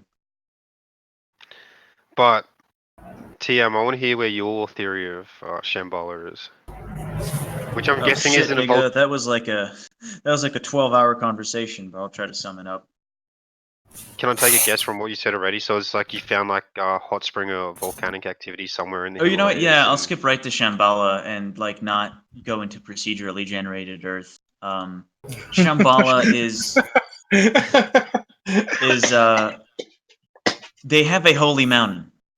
They have a holy mountain that they say that nobody can climb to the top of, and effectively nobody, even Western people, have not climbed to the top of it.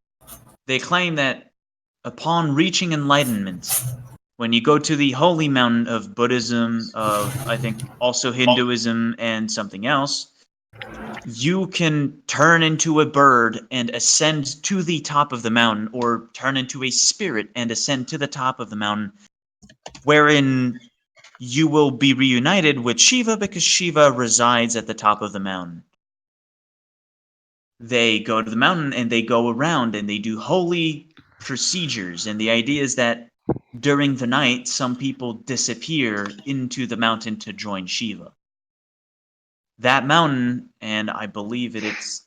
You confused me because you said Karakoram, and it sounds extremely similar. Can't... Yeah, which mountain is this? Is this literally Mount Shiva? They all go to it, and I'm going to find it. It starts with a K. Oh, Mount Kailash. Kailash, there we go. It is Kailash. Nobody's been to the top. I know this mountain. This is the pyramid-shaped mountain. It is a pyramid-shaped mountain. People mountain go is, there. It is the holy site of Buddhism, of Hinduism, and the other fucking thing that they have there. I forget. Even Tengris, I think pretty sure went down to this mountain or something like that and considered it holy. It is significant. Jainism, I think you mean. No, I mean Tengris. Now, what's your thing? When I first got into the whole Hollow Earth, like, theorizing, I was curious, and what I ran into is people on David Icke's forums, because David Icke's forums are actually a good resource full of people who don't talk about David Icke's bullshit, but they were talking about how a lot of people around the world were talking about people coming out of the Earth, specifically out of volcanic zones. It seems a pattern that people came out of volcanoes, usually giants. They were usually described as giants. That's consistent. Now, my first thought was, well, let's look in the Himalayas where the volcanoes are, and we might find an entrance to an inner Earth. Seems like the logic step to take. Now, the first thing that you find about the Himalayas is that volcanic activity is impossible according to science because of the way the Earth's crust is made there. Yep. However, there are multiple hot springs there. Hot springs only occur in volcanic zones. You need that. You need magma underground to heat the water. And there are a lot of volcanic springs around Mount Kailash. In fact, it's pretty much famous for that. You go to Mount Kailash, you do the holy procession around the mountain, you do your spiritual enlightenment, and then you relax at the hot springs. And then I found some paper online where some poo in the loo, I think, write some crazy paper, some pretty but actual geology paper that Mount Kailash is exactly like St. Helen, which is a collapsed volcano. It's a volcano in which the inside collapsed in and the sides of the mountain kind of closed like a clam, making it look pyramidal.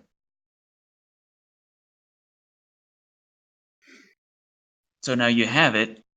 If there's going to be an entrance to Shambhala, it's probably at the top of Mount Kailash. Oh, and also people tell you that if you climb to the top of Mount Kailash, you're going to die. People also tell you that if you go looking for Shambhala, you're going to die. It requires death. It requires death. That's the way they phrase it, or at least transcending. Escape the wheel. Figurative or otherwise. All right. Well, I'm sold. Let's head there. Let's go to the top of Mount Kailash and die. Well, I don't know what else you plan on doing for the rest of your life. Sinking cruise ships. Sinking Coronas with the boys.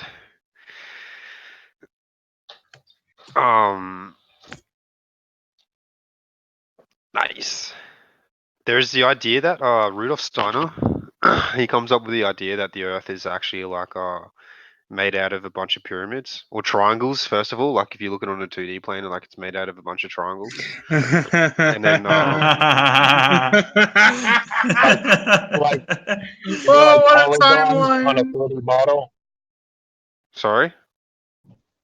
So like polygons on a 3D model of a ball.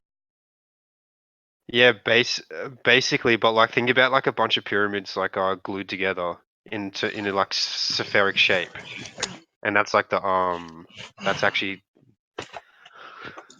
Let me find out. Let me show a picture. Oh, I'll fucking drink to that. I presume that's in World of Darkness or some shit. I haven't read Oh, that. you not told them about it, Tian. I like to keep them in the dark. Yeah, this is forbidden lore. Don't worry about it.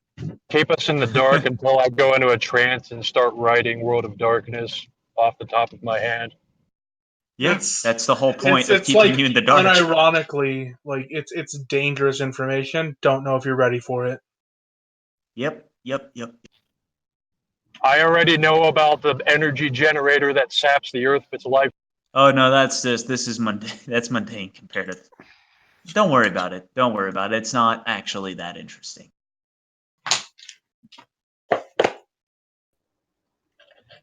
We have 3 cults gathered in this voice chat for the FBI to listen. It's true. It's a cult gathering. Is the FBI gonna print this conversation too? Yeah, they're gonna screen cap everyone talking and then print it and then scan it again, copy it. They're gonna find the entrance to Shambhala. They're not even just doing that. The Mossad is running bots that are reading the chat's texts and trying to imitate everyone. So that they can have. It's like they can have a robot version of us that they can extract for data at any given time by monitoring our discussion. What would they say if I said this? Well, they have a team now on Mount Shiva as we speak, and the team is dead. Oh boy. Rip. Yeah. If we go there, we're going to find like 3 dead rabbis, 7 dead feds, just sitting at the top of the mountain. Then we engage in meditation, transcend to Shambhala, and then we find the federal agents and the rabbis. Oh, fuck. There is a special pocket pussy dimension of Shambhala where all the Jews and the rabbis that try to enter it were kept. Last time I posted the triangle esotericism, I was within 5 minutes kicked out of a server.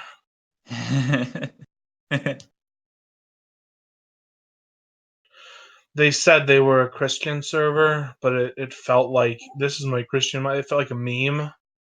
But then when I posted it, like people were genuinely offended. Most of the things I touch have that resonance to them, where Yeah. people will try to kick you, Like ban they don't you. even understand it. It just offends them like on a primordial level.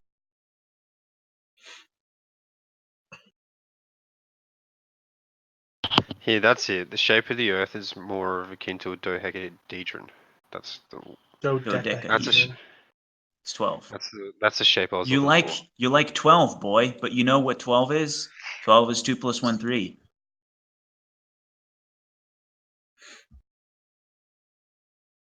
Wait.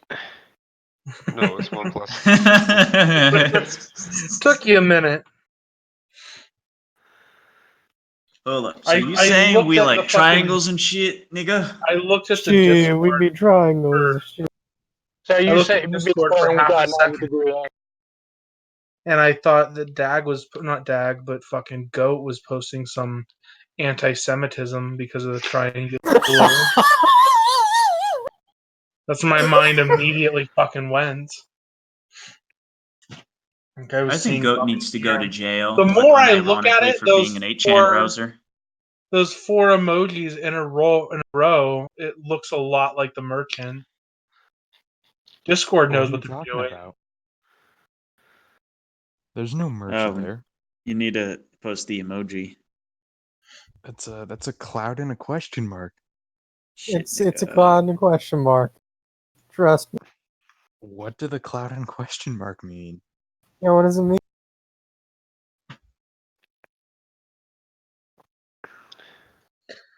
I'm reporting you to the League of Nations as we speak, Dag. I've already reported us to the ADL for playing that game of That was so fucking great. The game was only like an hour and a half, and then we had 3 hours of TM just like furiously looking up how to report himself and everyone around him to the ADL. And I did, and I put my full name and address in there. Doing a service to people. Let it be known that I am not an anti-Semite. I have reported people to the ADL, and I will do so again. Including yourself. Including myself for anti-Semitism. That's fucking dedication, boys.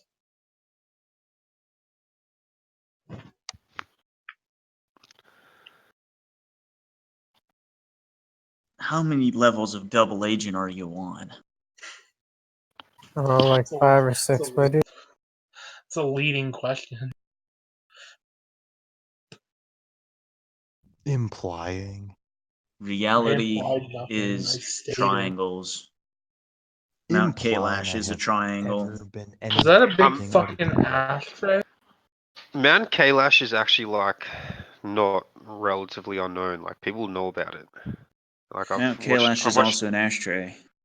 I've watched. I mean, the reason why I know about it is because I watched a documentary on CGTN on it, and I mean, someone must have really actually like explored it. Someone would have to have. You know who? No, I don't know anyone who has, but I'm surely like man's like insatiable curiosity has to have like gone in and around it, up it. Well, Maybe we should go there with some shovels and start digging around it.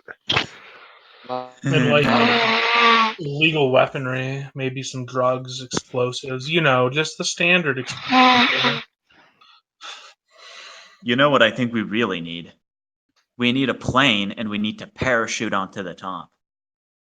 Oh, you paratroop, you should say, because we're soldiers of Shiva. Oh yeah, you're a Shiva cultist. How appropriate. Maybe you will be a worthy sacrifice. No, Well, we're gonna sacrifice the please other don't one me. too. Shiva Drag worship Shivite is disciples so. out. Actually, being called a worthy Katrina asked about sacrifice, you. being called a worthy sacrifice in this circle is maybe a compliment. Oh, I only ever give compliments. So wait, so everyone who worships Shiva gets sacrificed, so we have to kill Kitsune next. Kitsune's gonna kill himself eventually. That's a non-point right there. Not if I get to him first. No, really, it's about seeing how Kitsune manages to kill himself, which will be undoubtedly spectacular. I doubt it. I sincerely doubt it. Kitsune doesn't have much of a flair for the dramatic. Hey, Dutch, are you able to translate this? I'm putting it in general chat. No one said the way That he was gonna die translates would be to intentional. strength and power. Strength and power. Mm-hmm. Oh, he's up there. Covise I'm Guilo. I'm Google mapping Mount Shiva right now, and there's a bunch of Chinese tourists already doing the rounds That around it. is the Chinese name for Mount Kailash. So, yeah. Ah, okay. But what does it translate to directly? That's what I want to know. Like, does it just say Kailash, or Okay. Wait. Yeah. It's if you have to break like every character apart? Chinks have no presence in the warp, so they're safe around there. Kawaii Desu Neko Nyan. Fuck! I needed one more word. I failed, boys. I tried. Yeah. Shing shong, shing shong. I already used that one. I used Nyan. Yeah. Sugoi. That's the last character. Sugoi. Sugoi. so it literally Sugoi. means something like ideal wave rich or something like that. Like a wave. It kind of talks about it being a wave of some sort. Oh, The wave. Cosmic It's good. waves. It's very good.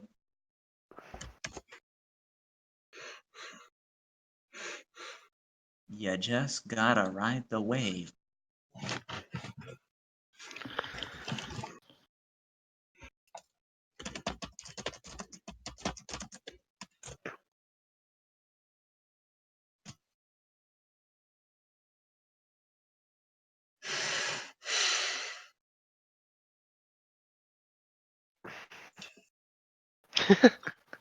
When 999, I ran over a glow in the dark nigger car.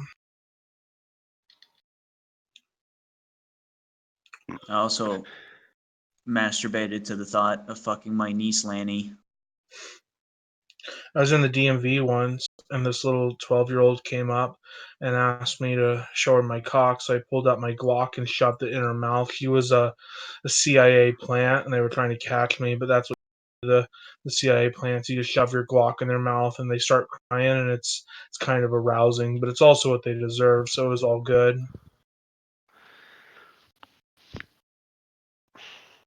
Bless his heart.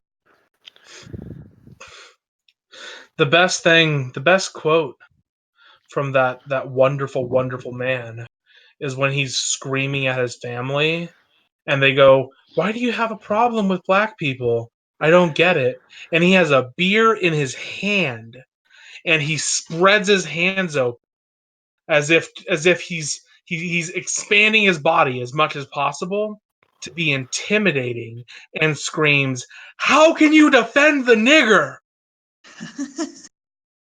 I remember that video. Yeah, it's nice. I only say that it is the best quote from him because I have done that to my family and it is empowering. you feel like God in that moment. I screamed about trannies in that way at my parents the other day.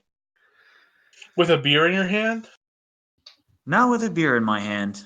It adds something to it. I recommend you give it a shot. Hey,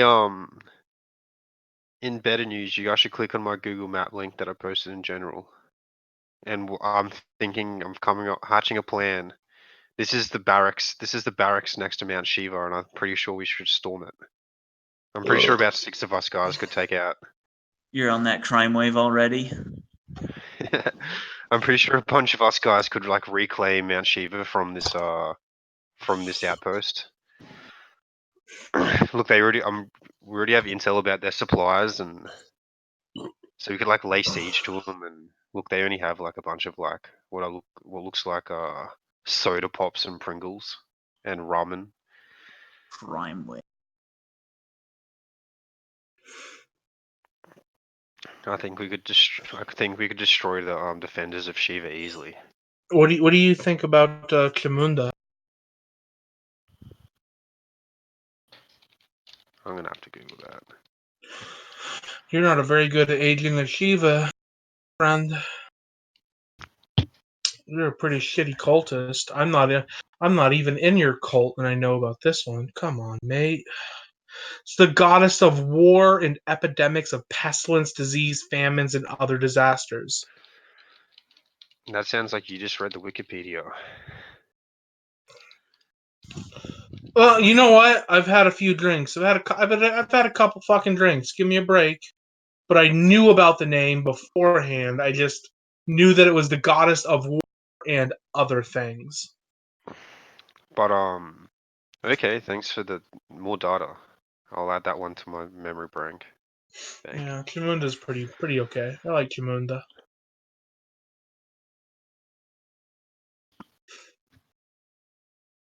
I'll do some research and I'll give you my opinion on it next time. Yeah, well, fucking don't keep me waiting. You got 2 weeks.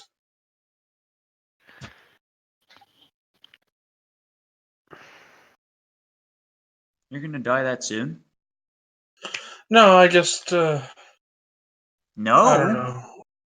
I mean, Also, ideally, I don't think any of these people inside this barracks are worth taking hostage. I think they should just all be killed and executed. They're the changed. best They have no hostage presence is a in the dead warp. hostage. I mean, They're like putting down cattle after the farmer's gone. Can't take care of them. Son of a bitch. The fuck did you call me? I didn't call you anything. Would you like me to call you something? Feeling naughty. Be creative. Insult me, daddy.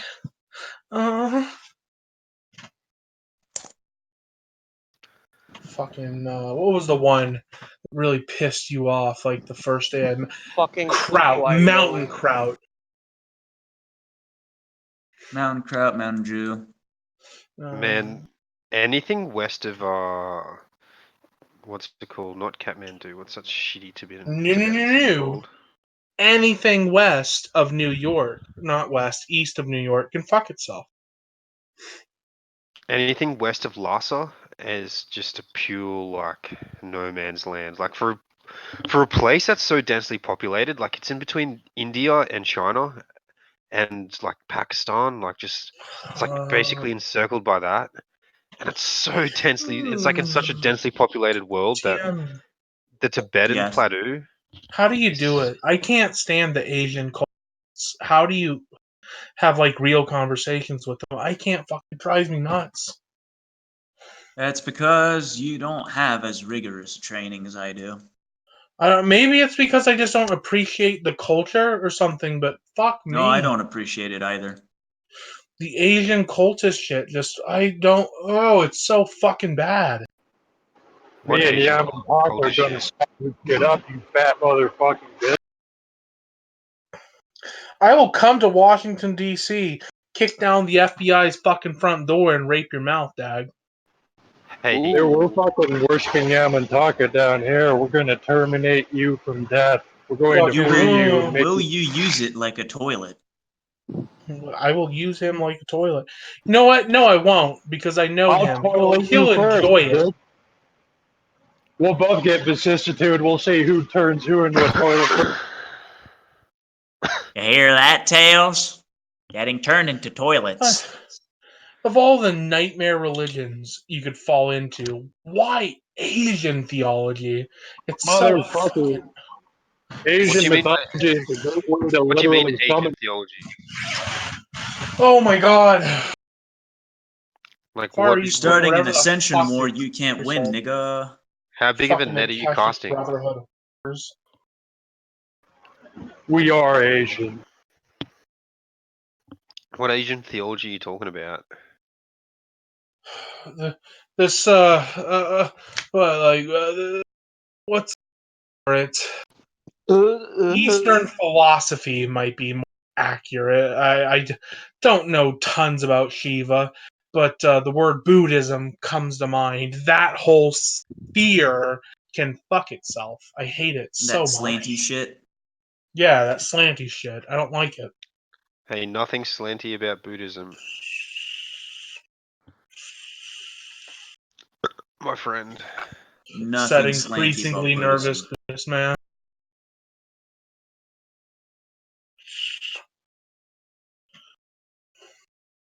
So I'm here's in what you Yoni? don't appreciate, Kyler, which is that it doesn't actually fucking matter. You you already are in the state of mind where you will try to appreciate what the other person is going to say instead of just treating everything like a data mining operation. Once you've had to deal with technocrats for years at a time, it's just you input data, that's it. You read the dialogue. And then what? You like retranslate it into something of merit? Is No, that what you're doing? no, you don't. You just don't care. There's no. Well, that's it. I don't care, but then they keep going and going and going. And I don't And you mean to keep sound like listening, and I'm that's attacking. on you. I don't mean to sound like I'm attacking anybody here specifically. I know other people. Dave, Dave is one of them, who won't shut the fuck up about this nonsense, and it drives me fucking batshit. Right now, this sounds like my wife coming home talking about work. See, I knew you were going to say something like that, but if you met, like, I think Kitsune would probably be the fucking heavyweight champion of this shit. If you had to have a conversation with Kitsune for 4 hours, I I've had would bet money conversations that with none of Kitsune. them would fucking hold. I've had Who's conversations with Kitsune Kitsune? that lasted over 12 hours. Is there someone in the server? Maybe. Don't worry about it. You know what? Hey, don't Kudos worry to you about then, Kyler, because most people have a highly allergic Oh, reaction, and it's not always justified. Is this Oh. Mahatsukai? I can put up with it in short bursts, but we've been here for like hour and a half talking about mountain ranges in China and Tibet Yeah, or wherever the fuck, nice, and it's just nice. fucking. It's a fucking nightmare. All right, It's let's like go back to. Your the other day, mom's a Kyler. nightmare. Remember, we were talking about something, and you kept saying you didn't care, and I kept going. Yeah, you were talking about Christian scripture. I'm from Ah, yeah, the there we Bible. go. I'm No, from I that's the was right, Bible. reading Revelations to you, and you kept saying No, you don't what care. infuriated me is Kyler. Let's go. you Kyler, kept let's go back. saying, let me finish the whole. He kept saying, No. oh, no, other Christians won't say this, but, and then he would say things other Christians say. And I listened for like an hour and was like, dude, you're not saying anything. Just That's stop. You okay. listened to the 5 minutes where you mentioned helicopters. Kyler, we can go back to talking about Trump if you want to. Why do If you that want to makes you talk feel about better. Trump? It That might seems like make me that's what feel you're interested better. in. That's seems like what you're interested in. What makes you think I'm interested in Trump? I mean, it's the opposite of talking about holy mountains in the in the Pakistani mountain ranges. It's pretty weak, bro. Pretty weak going for the Trump hard line. Yeah, I don't have much interest in Trump. I didn't vote. I don't vote. Ooh. Ooh. Ouch. Esotericism is an acquired taste, and it is a means to an end. In and of itself, it's not that I think interesting at all. It is like science. I think what infuriates me about it is that it comes off as very much buying into someone else's dogma as opposed to creating your own paradigm. And it Oh, just Yeah, but so that's pretty small brain because most people just create their paradigm out of it anyways. also And you know like that. it's like is anything intrinsically valuable if it's like comes out from your own paradigm? I don't believe in that. I don't That's maybe an believe. not actual fucking cultist intrinsically line. valuable, maybe not No, intrinsically I valuable, mean, but it's like, infinitely more interesting. what's the point of coming up with your own paradigm if it's not intrinsically capital T truth or valuable? Because it I did can come up. be. It can I be. came up with my own paradigm. Now I use I mean, meditation techniques and thought I mean, Yeah, to help with it. like Dag consorts with demons, but I enjoy talking to him about it because he's not just parroting this fucking Eastern philosophy garbage. Well, they have techniques for this. I think what you're trying to say is that you don't enjoy having an academic conversation about things, and that's fine because academia is for faggots. Academia, macademia. Maybe. Now, we're talking about the mountain and trying to find out the mountain and all that. That is our own academic faggotry. And I understand that you don't want to hear that shit. I don't know. I've been sitting here for like an hour and a half, very quietly listening, and it's just I'm. no, you've been talking a lot. Have I? Academia, Oh macademia. yeah, talking a lot, interrupting a lot. But that's pretty much But the it's opposite all of right. quietly listening. Like tying these spiritual locations to a physical location has a value, but then just the idea that it must be one specific place. Like, does the word node mean anything to you?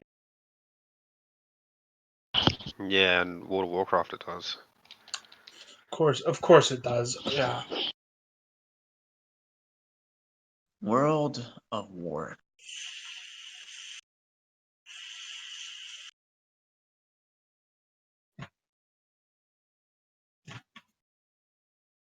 Warcraft. But yeah, anyways, like Goat said, let's go start talking about drugs again, and or Instagram thoughts. That's way more interesting.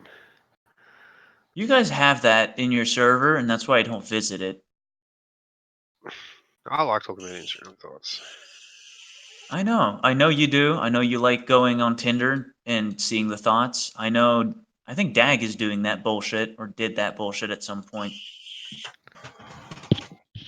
It is like a virus where the young man has some fucking problem that he needs to resolve by digging pussy up on the internet.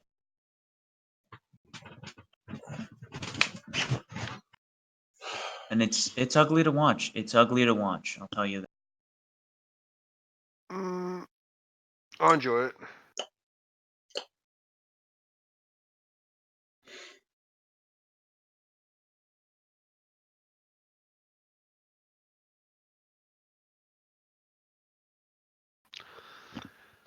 I enjoy it a lot, actually.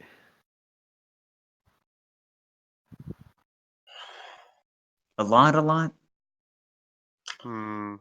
It's No, not energizing a to lot. you. Sometimes it can be. What do you get out of it, really? I don't know. I guess it's just a pure hedonistic pleasure. Just my dick.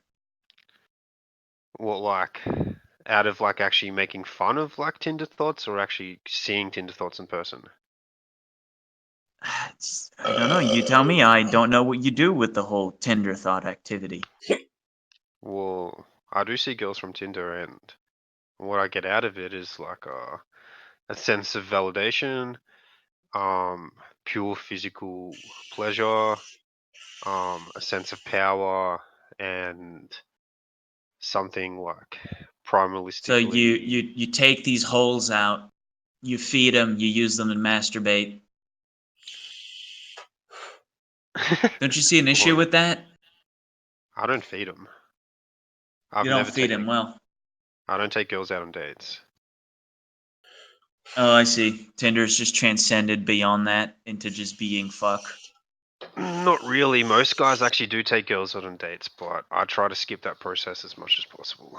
I basically just see most women as like hookers that I don't have to pay for. So you enjoy whores. Have a whore habit.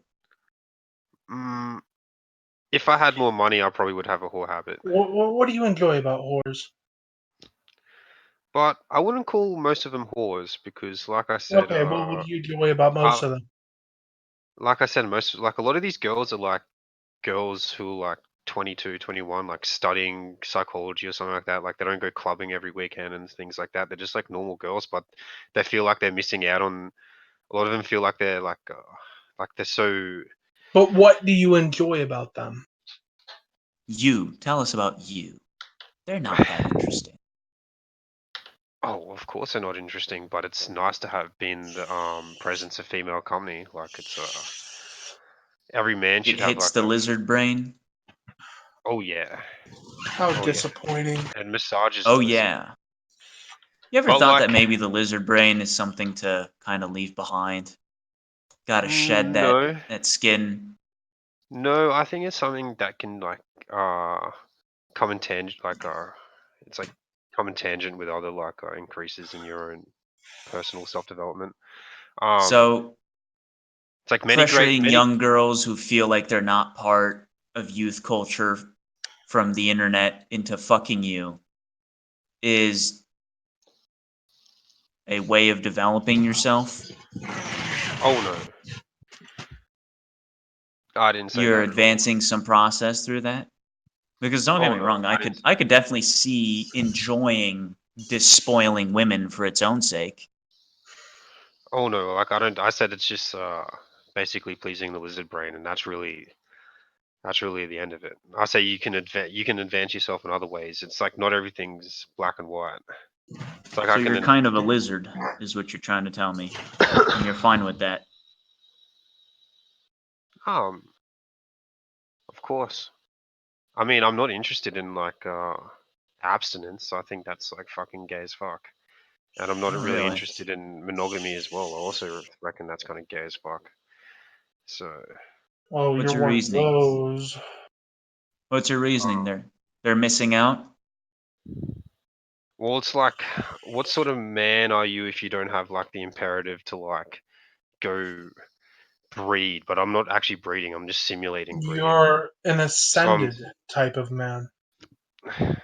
but I mean, I can look at definitely there's something ascended men in a history. lot more Look at ascended men in thought history. A out. lot of them were really into women.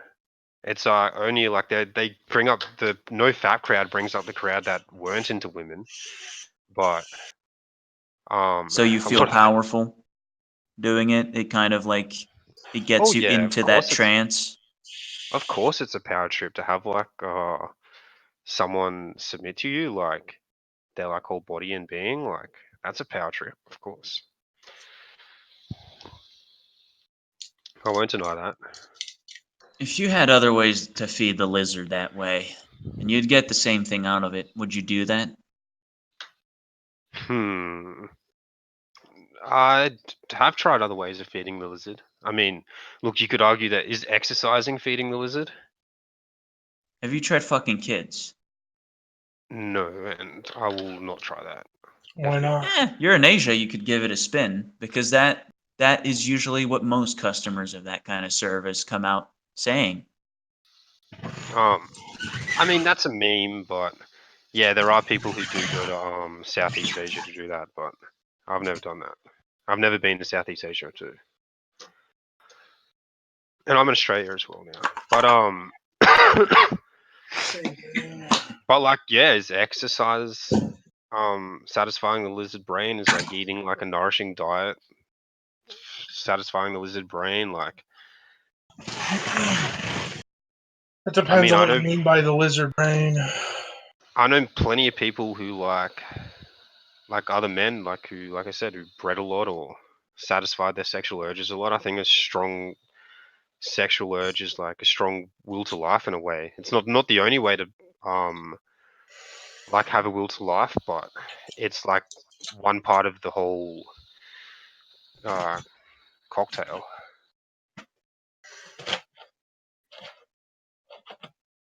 I wanted to say a different word instead of cocktail, but I'm bad at pronouncing some words. We're gonna let you marinate that one. Well, I mean, I'll marinate it, but you're welcome to like retort it as No, well. I mean the word. You have a great point, which is that we're designed to exercise our will over the world, to have power, to feel like we have power, to want it more. It's a self-reinforcing process that can bring nobodies into having great sway over the world. However, just doing that kind of agnostically because you feel that it's the natural way of progressing through things, I think something's lost in there. You're not wrong. You're not wrong. I mean, like, I don't think like Following a design you can't see.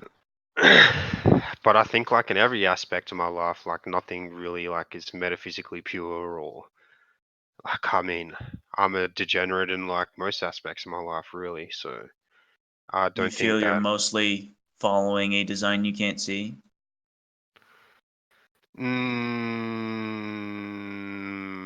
Tough question. Like, I mean, to a normie, I would say way no, but to you, I would say you could be right. Some You could parts be no, right. like our discussions I about mountains. I mean, You make an effort to see the design there. yeah, but it depends on what like macro level of design we're talking about. I guess that's what I'm trying to conceptualize.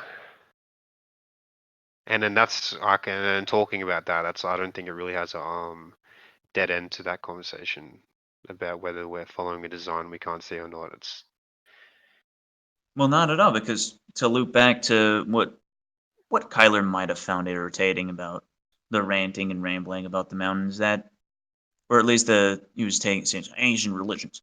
It's that attitude of taking things at face value without really knowing why. You follow a design, you don't know why. You don't really see it. And then select what you want about it. can It's you give me that, like can you give me like well, an I example for a worship the 10-year-old? sun. I worship the sun, yeah. I worship the sun. Why do people worship the sun? Oh, because they can feel there's a design there, right? You get maybe curious about worshiping the sun, you go along there, you maybe find something about it, but you feel that it's the right thing and that's why you do it, not because you know Oh why yeah. worshiping the sun. I mean, it's not just to do with the feel. It's like it's intuition and also like research combined. And maybe the research Well, happened because of intuition, yeah.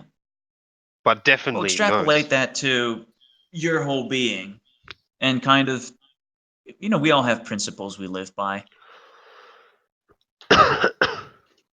Yes. In a sense, Well, some people don't know their own principles, and that could be extrapolated to being that. Some people live by a design they don't understand. They don't loop back on themselves to see, well, by what first principles am I behaving? well, if you're asking me directly if I act like that, I think I try to loop back pretty often on myself.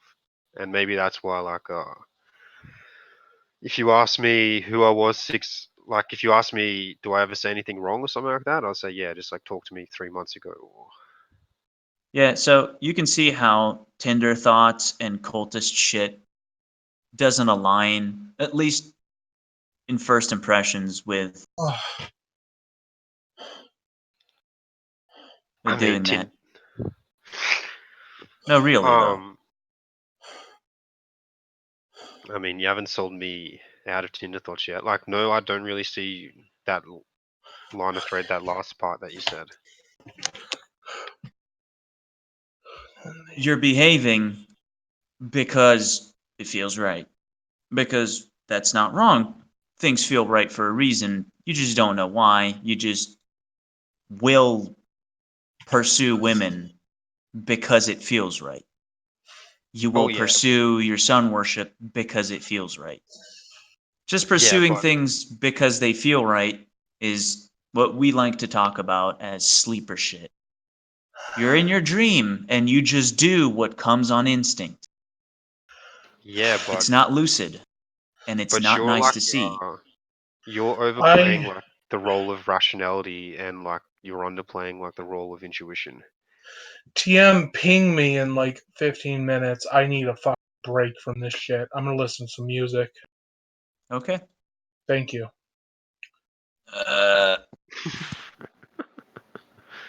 Who's still in the voice? All right. Muted. But Muted. Why is there a I think second dag? I think Dag's listening or working. I am everywhere. Why'd you make a second account for your phone, retard? You can log in on both. Don't ask so many questions. But Hear that, anyways, Tails? TM, Yes, um, I'm listening. yeah, like I'm listening to what you're saying. I don't like totally disagree with you, but also, like I said, like I don't think pushing things into a hyper rational framework is also the answer, which is like what it sounds like you're advocating for. Like everything should be rationalized. Um, You're right. You're right that I did phrase it that way. But you get what I'm trying to say. People are irritated by, oh, I just fuck women. I just do it. I just do it, bruh. That kind of I mean, mindset. look, The, oh, well, that I just mindset got annoys me into the it, most too. and so now I worship whatever. People don't like that about religious people. Why are you religious? Why do you even care? Do you even understand the first principles of your religion type of thing? I don't doubt you can apply these things with whatever it is you're doing with sun, Hindu shit, whatever. But the thought shit, that's nothing's healthy about. Well, what would in your like in your world, what would be the alternative? Mm. To abstain, to get into a monogamous marriage. What's the alternative? Look at the whole thought fucking dynamic for the design that it has to it. And you're saying, oh, rationalism, all that. It's not about rationalizing things down. It's because things move. And that's why rationalism doesn't work. Things evolve, things change. But if you take rationalism and you turn it into something that's maybe agnostic, which sounds contradictory, and it is, if I decided to really just find out why the fuck thoughts and all of that shit can maybe lead to problems, see the other side of that. See also the good side of it, which is what you mentioned, and you're right. It's a way of encouraging yourself to feel powerful, chase that kind of feeling, exercise your will over other people. Have you considered the opposite, the other side of that? Um, Why having a whore habit might not be the best idea? Besides, it's meme stuff. Besides like STDs and pregnancies, which isn't meme stuff really, or Oh, like that's just pragmatism. Yeah, like if you want to like think in more of a metaphysical term, yeah, if I like really want to say like if you had to ask, if like an angel came to my head and asked me what I believe like theologically, I would probably think like sperm expulsion into undeserving women is a sin, and I really can't disagree with that at this present time in Well, my line of thinking. sin's a big word, and I don't really believe in it.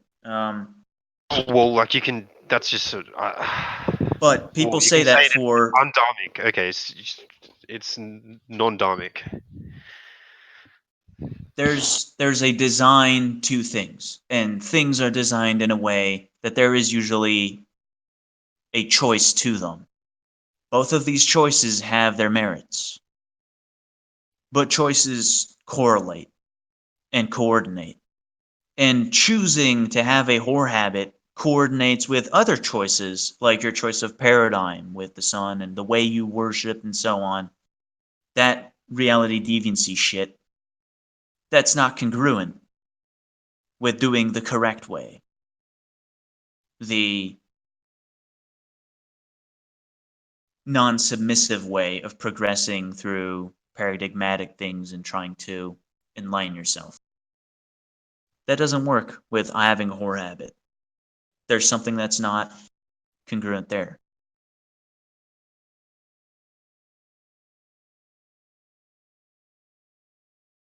Now, you Yeah, don't seem but to have I've never. questioned what you've never seemed to wonder what the right choice was, or what No, I asked how you. how the horse situation is designed I asked you that. so that you can.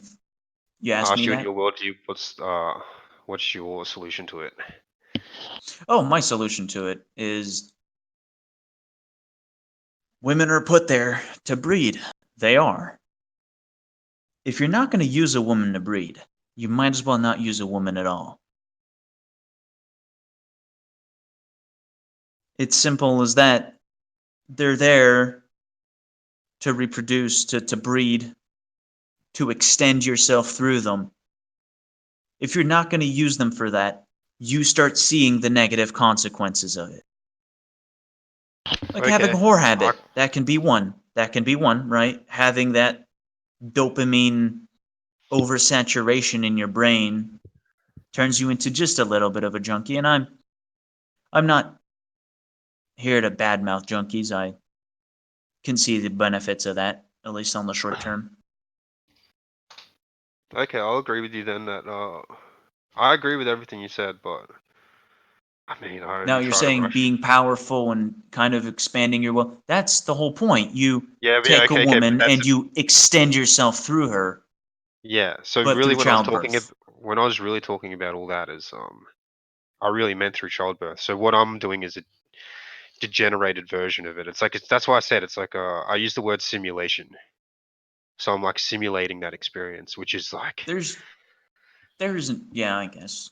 Maybe not some really though, because you're taking them out, you're not taking any of the steps that would be congruent with you're not dating them, you're just gonna fuck them, you're just gonna masturbate with them. Which is what most guys do, and that's okay. They're whores, you masturbate with them, that's what you do. You take him, you take their hoe, you use it. But what you're saying is degenerated. That's the picky word for it's the opposite. It's the inverse. You're not hmm extending yourself through a woman, you're reducing yourself through a woman. hmm. I'll think about that. If it's the inverse or not. You could be right. Now I'm just you could putting probably extend that to religion and all that shit and the cult shit and the esotericism and all that. Some people do reduce themselves through these things. They go to the religion specifically to be controlled, dumbed down. There's something to that where people find the right cult and they're happy and well they don't want to extend themselves through it. that's why I believe in caste systems and caste of the soul, and also that exotericism is good for these people. But you believe in order to extend yourself. That's the first principle. That's the unmoved mover there.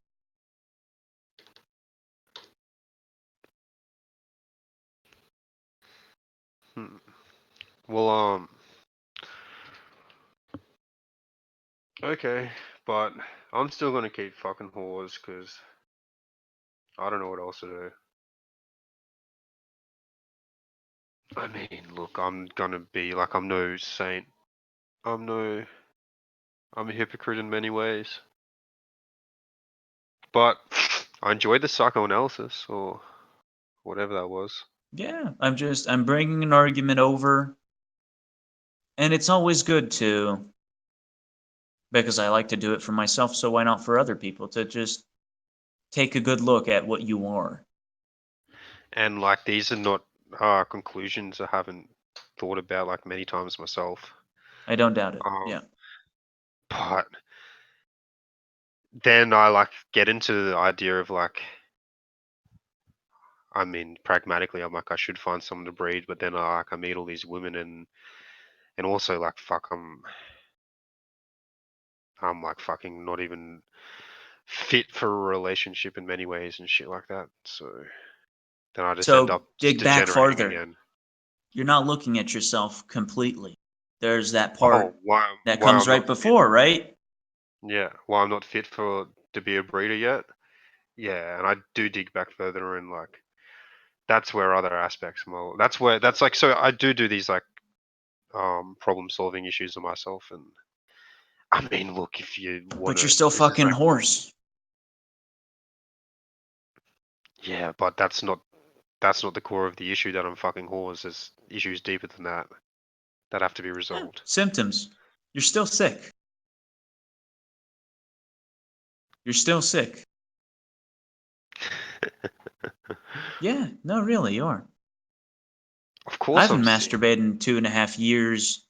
If you don't count like the occasional every 4 months jacking off before getting in behind the wheel in a car, because what you find out is that you're a bit hormonal, so in a car you're dangerous. I don't jack off anymore, and I stopped when I was a lot younger for sports. For sports, imagine that. There's always a flip side to something else. And abstaining from the whoredom and the sexuality in general and all of that shit and just carnalism and hedonism in general into full blown asceticism is something a lot of people do, and there's a reason for it. Don't forget, Buddha had his fill of whores. Yeah, Buddha, Jesus wandered around with the prostitutes. But you see the opposites. They're both paths. Pads? You're on one. Maybe you should be on the other. Paths. Oh, paths. Yeah. Chemin.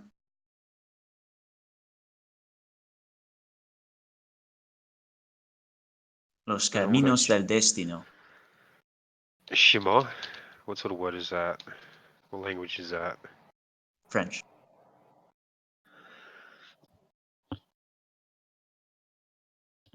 Hey, TM, you should learn what's it called, like ancient Hittite and Phoenician and languages like that, and become an archaeologist.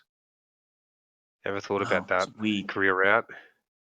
English is a Phoenician language adapted to include Germanic words. Yeah, I know. Sorry. Yeah, It's I know. Latin. I know. Yes, of course you know. You're But anyways, what I'm saying is, like, if you think boy. about, we all have to end up wage slaving at the end of the day, and like, you seem to have a pretty good grasp of other languages. I don't know you too well, but it could be a career path for you where you don't feel like life is a waste of time. Oh, I'm one of the lucky people. One of the lucky people who's been thinking about how to escape the wheel, which is to say the machine wheel of wage slaving for a long time. And I have my own designs lined up with that. There's no need to learn more languages just for that, although I will have to be learning C# this month or so. But I mean, if you're interested in becoming like a nomad programmer and stuff like that, No. Oh, That's not how you escape the wheel. That's how you make it nice. Two choices. You exactly. could do that, and it's not that bad of a choice. It's not that bad of a choice. It's not that great of a choice too. But It's yeah, there is the still alternative, which is working. that you make enough to leave. A lot of people try that. A lot of people fail. Or what, like the early retirement scheme? Yeah. Yeah, like the retire at 30, learn how to do everything yourself, so you never have to hire anybody, and then have That's enough. one way of doing it. Another way of doing But it is also, to make absurd amounts of money. well, yeah, that's part two A is given. that's part two is to have a passive income, and then part one is, learn how to so you don't have to bring in a plumber to change your fucking sink pipes or something like that. Just little shit like that. I do HR back in the Nightmare Labyrinth, and we get a lot of young fucks, like usually, I guess 18 to 25 range. Most people don't know what the fuck they're doing because they don't even think those thoughts. There are a lot of ways. There are a lot of ways to either Well, make the wheel bearable or to escape the wheel. this is a way that some of you might not like, but I think the idea of becoming a house husband is actually a good idea for a lot of guys I know. I'm back, And boys. women are really suitable for high-paying jobs these days. It's not hard to find a woman who has a, a job that gets paid, that she earns $140,000 or more a year. So leeching off of a woman, but you do, again, But are don't call you it leeching. extending yourself through a woman or are you reducing yourself through her by doing No, that? it's allowing you to have liberation. So and I mean, these women are not going to be attracted to you because these are women who are obviously between medium and high agency women. So these women are only going to be attracted to you if you're high agency yourself. So you You obviously know, have you to be have a whore habit and you're talking about prostituting yourself, so no, no, no, no, no, no, no, no. Do you think aren't you? Not at all. Aren't you? Spend your life with a woman that probably doesn't love you because money. Why wouldn't she love you? Like I said, you have to be high agency yourself for her to be able to be in admiration of you. So Mm-hmm. obviously you have to not just be sitting at home playing PS4 all day while she's at work and drop the kids off at school and drop home. There's ways That that would be pretty base, though. there would be ways where you do have to extend yourself with purpose. Otherwise, like I said, no woman who's earning a good salary would want you. Well, if you care Because don't enough to do that, why wouldn't you care enough to have a job in the first place? That's how most people wind up caring about their existence. They find something to care about and to do things for. These days, it's mostly just their breeding partner or their family. It used to be people would do it for country well, in principle. I mean, that's a loaded question, or a statement. You're not But doing things for yourself at this point. You're just making pragmatic choices because, again, you intuit what the next part of the design might be. Look at it top down. What is the whole design? And then you might find what your space in it is.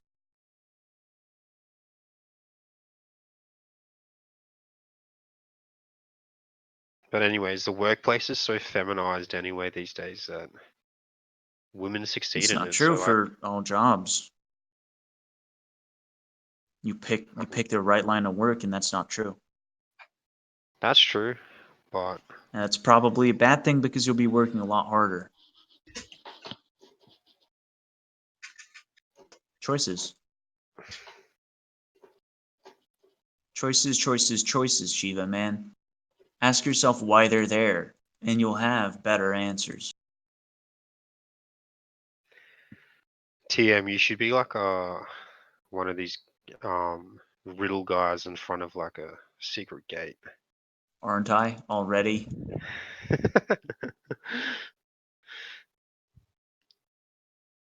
Big Bird grants me the gift to riddle people. Truths hidden within riddles. If they solve them, they might have actually been knowing the truth all along anyways. One head tells lies, one head tells the truth. Do you Both talk of to your them parents? sound reasonable. Do you ever talk to your parents like this? My parents have learned not to talk to me for a good reason. My parents are special people, just like I'm a special boy. Sounds like a. I couldn't imagine many people being able to talk to you for prolonged periods of times without wanting to strangle you. I'm trying to be nice, but you're right. People do distinctly have that impression. Sometimes even things that I don't even say directly. Texts of mine, theories of mine, designs of mine. It's made that way. I like forcing people to make choices, and sometimes the choice they make is to stay away from me. It's probably a wise choice for most cattle. It's one of the few things that I can rest my ego upon.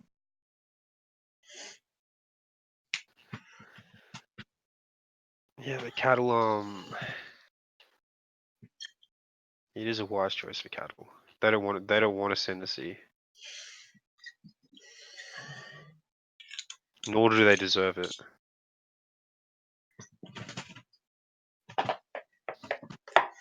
Choices, choices, and why they're there.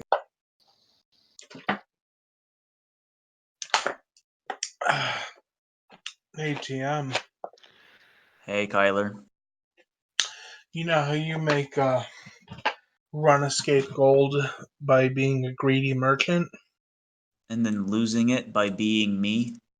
Well, yes, but what's the most gold you've made in under 10 minutes? Ha ha ha ha.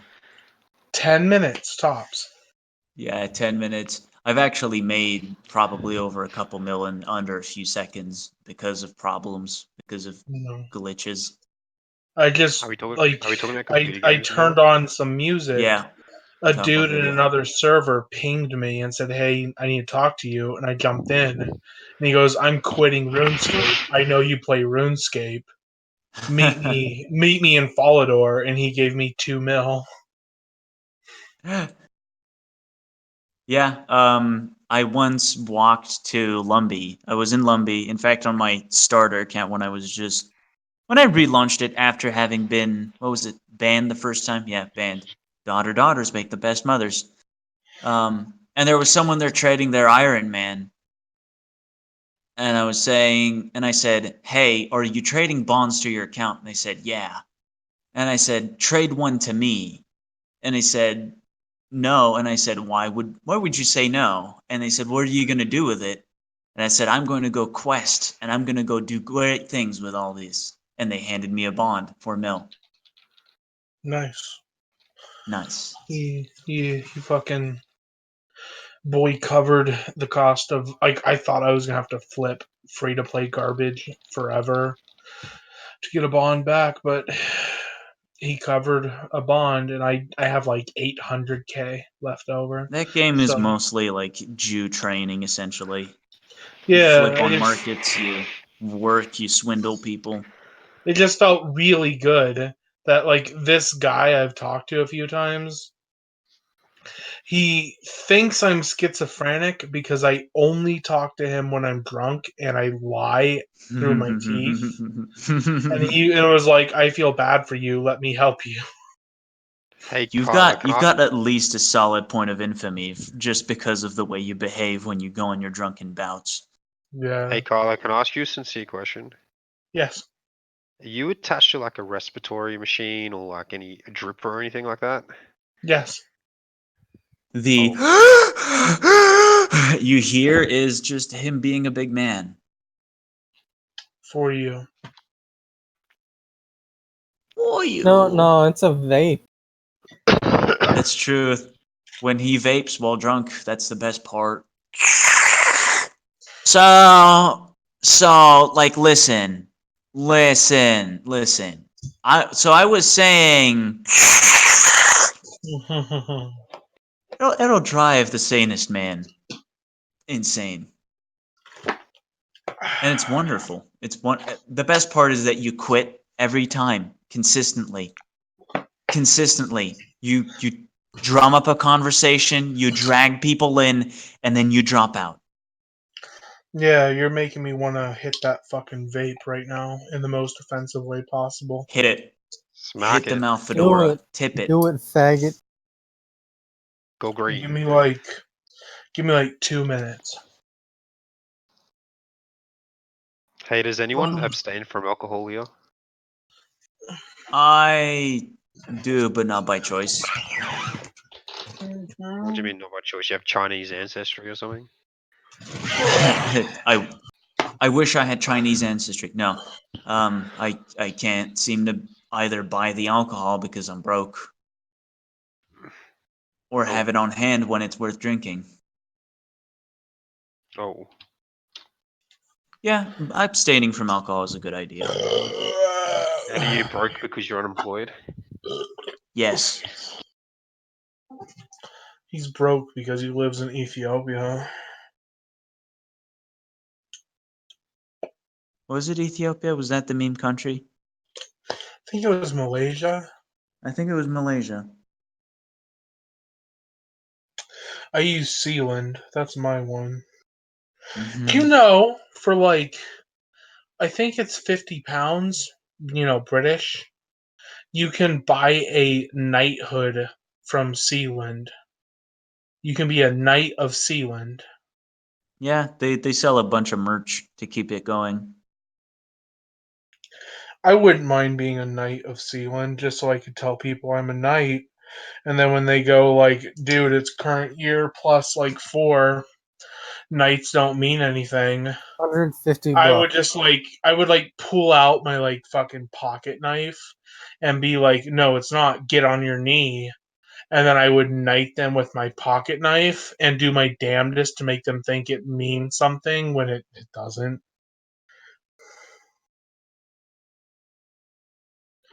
Because, a knight can create another knight. It's true. They multiply. If anyone was like slurring their words as much as you and telling me that they're a knight, I would just 180 and walk away as quick as possible. This is fucking nothing compared to when he really hits the bottom. Yeah, You need to I'm at behold 4, it. brah.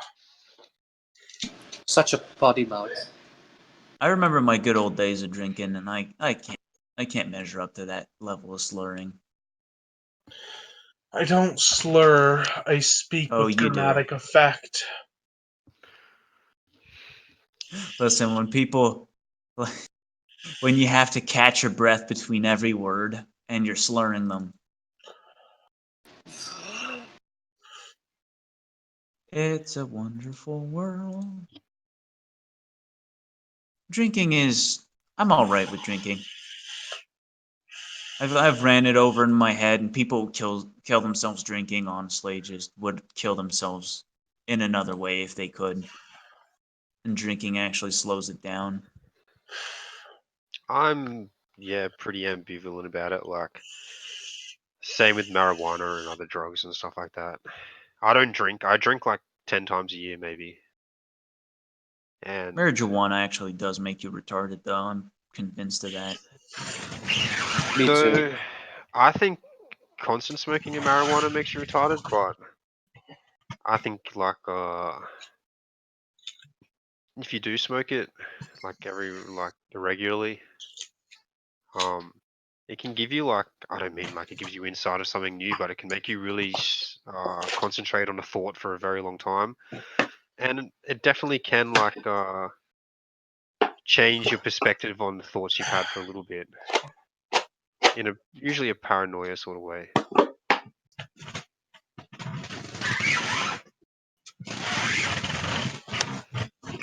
It's a drug. It works. But I've dealt with too many retards. there are a Well, lot of clearly, retards who smoke some weed, of but it's correlation. Some of it is because of it. yeah, I don't think weed makes a lot of these people retarded. A lot of these people are retarded to begin with, like you were just pointing out. And I mean, if you spend like 10 hours of your day at least, like operating at a lower agency, like Well, see, you would just naturally start operating at a lower agency. it's a fallacy. People mistake conviction for retardation. They're not the same thing.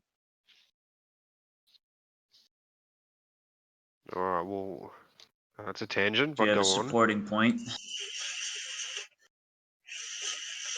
Nope. Maybe he Nope. does, but he's vaping. So, Exactly. exactly. I suspect that you can fucking break the brain with these things.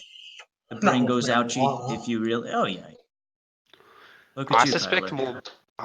more brains are broken by people going on like alcoholic drug raged binge nights where they like don't sleep for like 2 days straight and they do it like every 2 weekend days or every straight second is weekend and stuff. that's baby shit, bro. It's still not baby shit to the psych. Tyler, you're damaged. Well, There's yes, no. that's There's. besides the I point. wouldn't sell you health insurance. No one would. But However, paradoxically, I have health insurance. That's an That's just achievement because for the an people. American. yeah, that's something for an American, something they like to brag about. It's what they tell girls on their first date. By the way, I have insurance. Please date me. I'm offended. I don't go on dates. I'm happily married. Full cell. Oh Full cell boy. energy. Yeah, oh boy's goddamn right. I'm drunk enough that I'm open about my marriage. You'll be open for 30 minutes and then you'll crash. No, then I'll die Yes. if I'm lucky. You're not Oh, gonna be lucky. You always Carla, fucking die. Carla, I remember you. You were in our old Kitesh server and we kicked you because you kept coming in voice chat and being the most annoying person I've ever spoken to. Yeah, because I don't know you people, and I like to be offensive. Sue me. No, you weren't You offensive. It was the opposite of that. It you was like talked you were. like you were yeah. You talked like you were some sort of guy who just killed his entire family. Well, I have not killed my entire family, but the It was sentiment is still true. And I remember you you were trying talked to like you argue. just You were had trying to the blood argue on your us. hands. You're trying to argue with us, but like everything you said didn't have like a logical tie to the last thing you said, and Well, it nothing. did have a logical tie. It's just that you don't understand the paradigm behind it. And then you repeated. Then you just like He's repeated the talking same like yeah. 4 lines over and over again. That's why. And then I was like, because What we're trying to give you the lines? chance. I remember we're trying to give you a chance to like explain yourself, and we're like, because I'm a Well, pretty open-minded guy. what lines? What lines did I repeat? Was he I don't know. slurring? He Am Yes. I slurring? I feel like I'm being very articulate. Are you slurring, Kyler? Because I I don't. do feel you are being articulate. Yeah, I think I'm being very articulate. What lines was I repeating? I think you're being very it's been a long articulate. time I ago. think you may have No, also been this was like slurring four when you months were ago, back in maybe. their server. Oh This was my like 4 fuck! months What ago. lines was I repeating? Dude, I don't know. There was nothing of It's value. like It was yeah, like it's like a meme year ago. lines. It wasn't Yeah, even a meme year ago. It boy. was like Dark 4 months meme ago. boy. It was like the lines that like it was like poll tier sort of shit, and we'll just like see you Wow. Kyler, later. own up to it. I've been in voice chats where you dump everybody into a server and then you will rant about your wife for 15 minutes very slowly and then die. Well, that's because I love her, and also because I'm falling apart.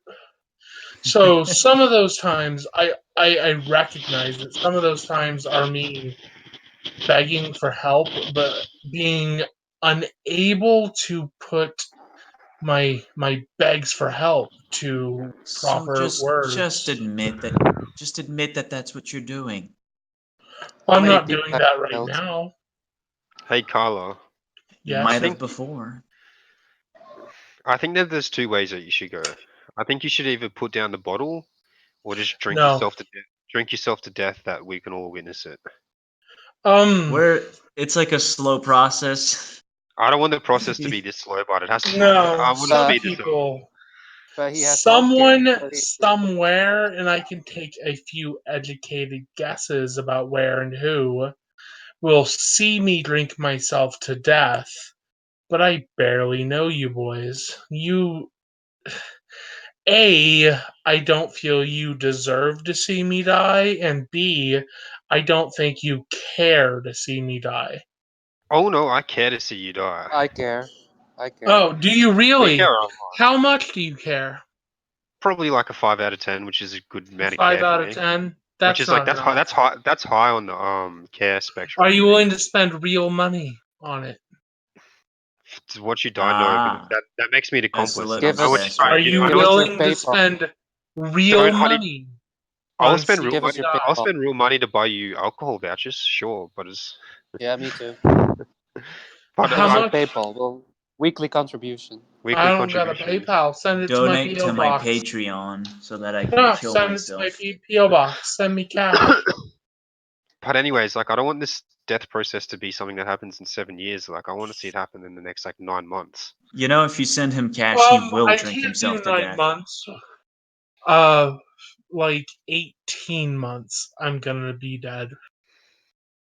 Talking about following the design or being a sleeper, how's Kyla? What? Can't you wake up from your sleep? He chose. Haven't you been in a slumber for too long? Kyler I chose.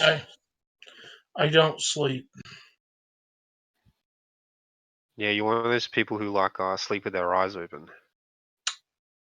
Something like that. Something like that. This self-destruction is willed upon himself, and he's demonstrated it time again. That he will Self-destruction make. is it's a beautiful thing. He Just sounds a like a fucking. goetic, He sounds like a goetic demon who just entered this reality. No. I'm quoting Fight Club directly, and you can Oh, go, that's Andrew Tate. Lamau, Fight Club, what a mean lord. But the Yeah. Hate me, meaning lords. behind That's it what PUAs love. is not. PUAs love Let me Fight finish. Club. The meaning Okay. behind it is not invalidated. Are you one of those people who believe that Fight Club is like a Gnostic movie? A what movie? Every movie is a Gnostic. Gnostic movie. Yeah. That's definitely not right. I don't want to go too far into IMDb TV shit, but Fight Club's definitely just an anarchist movie. And Yeah.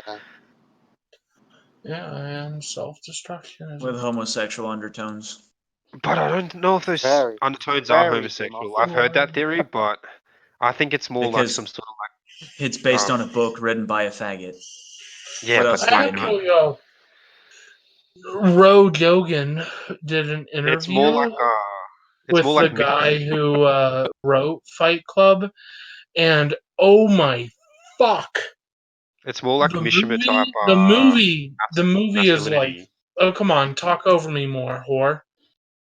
The movie is like top percent, but the guy who wrote the book Is a should raging be fag. he should be marched to a brick wall, and then 7 men should stand in front of him with loaded rifles and shoot him dead. He is such a cunt. I Okay, thank remember you. that Rogan interview where most of Yeah? it was. I remember the part where he tells some poor taxi driver in London that he's a faggot to scare him. Yeah. Yeah. Yeah, no, stereotypical. Yeah, you know what? It's coming back to me. And then he talks about like women being The best traumatized one. sexually, and it's just the whole No. fucking nine Let me give yards. you the best anecdote from that is so he says I go to all these writing workshops and they keep kicking me out. And I don't want to, put them on blast. I don't want to throw shade or whatever the fuck he said. But this woman wrote a bit of a book, and her publisher told her, no, that can't be in it. I don't want to dox her, but her full name is, and then he gave her full fucking name and said, this is a true story, he says. He says that this actually happened to her when he was 7 years old. While he was watching TV, her grandfather would walk into the living room, sit next to her on the couch, pull out his dick, grab her hand, and teach her to masturbate him to Yeah, I remember that. orgasm. And then a few months later, he saw a raven that was harmed to the point that it couldn't fly. And he thought, this raven's gonna die no matter what. So he picked up this raven and strangled it to death. And the Based. twitches and death throes of this raven were the exact feeling I got from masturbating my grandfather to orgasm. And again, sir, I don't want to dox her, but this is her full name. That guy's a fucking psychopath. You know, you're not even exaggerating. That is exactly Yeah, what I know how I'm that not. fucking went down. Whole I 9 yards, watched. whole 9 yards. This is like full blown possessed faggotry. Yeah, I How watched it this ends up shit. looking like. I watched it last night, and I couldn't Based in fucking Redfield. believe what I was hearing. Hey, Kyle, I actually enjoyed the story, but I wish I could put like a 1.5 times speed on you or something like that. Come again? You gotta learn said to I- love the man. You gotta learn said to I- love it. He's gonna I'm start so more impatient. more. He's I'm gonna so slow impatient. down. Is virtue. I'm like picking the words that you're gonna say next for you like all the time. I like that story. He sounds like a cool guy. He should come Sounds here. like you're an overstimulated cosmopolitan. Sounds like he was kicking roasties in the fucking teeth, like a real Yeah, alpha like male. he went on and on about how he would write some really fucked up stuff for the sake of hurting the people around him at this like writer's workshop. And he would, read what he wrote out loud, and people would just look at him and watch him. And then they would take an intermission, go get yourself a coffee, go get yourself a donut, whatever. And then after the intermission was over, someone would approach him and say, he says that the people in the workshop numbered into like 600 to 1,000 people in these workshops. There was another story relating to that about him reading a story about a child getting fucked by his like other male relative in that workshop. I might have missed that This one. is a consistent theme with this guy that he really likes little kids getting fucked. Really, really likes it, especially by male relatives. There's 2 instances of that just in the Joe Rogan podcast. He was really relatable in the sense that on more than one occasion, Tyler's he like, said, I too want to "Oh, fuck come your on, video." keep interrupting me. Yeah, but you gotta talk faster, man. I'm talking as fast as I can." But he said, like, on more than one occasion, people would come up to him and say, more than one person in this intermission would go to the bathroom and cry, and then go to the people running the workshop and say, that person told that story, and I don't feel safe being around him. So they would kick him out. And then when he got kicked out, he would, credit where due. He would go, okay, sorry, I'm leaving. But then he was talking to Joe Rogan about it, and he was like, yeah, I'm really proud of that. I hurt them so bad, and that felt good. Is there any wonder the antisocial faggots always go to Satan? Yeah, savior of the white race. They love that. They have that fucking sadomasochism And that's he would centered call around sex and kids, he would repeatedly kind of call like women. himself he would call himself a monster, and I really liked that because it was extremely relatable because that's how I view myself. So yeah, that's I the guy that get wrote what you Fight Club. mean. Monster in a different way. You're like a monster, but like more like that Pokemon wheezing or whatever. I think you're talking about Arbok. No, coughing. That's it. I just looked it up. No, I think it was No, Grimer. no wheezing, definitely. Pokemon. Wait, definitely no, right. it wasn't Grimer. It was Geodude. I just imagine I like know every that time one. That's the I hear you rock. breathing. I'm just being a dick.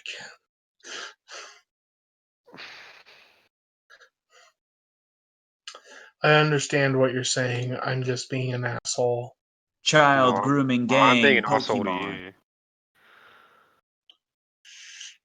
But I got low tolerance, so. Hey Everyone's being an FBI. asshole, but no one's being a. Sorry, Dag. Every time you talk, you cut in and out. We can't. Can't I hear said you over the everyone's sound of being. Wagey. Everyone's being an Dag asshole, but no talks. one's being a dick.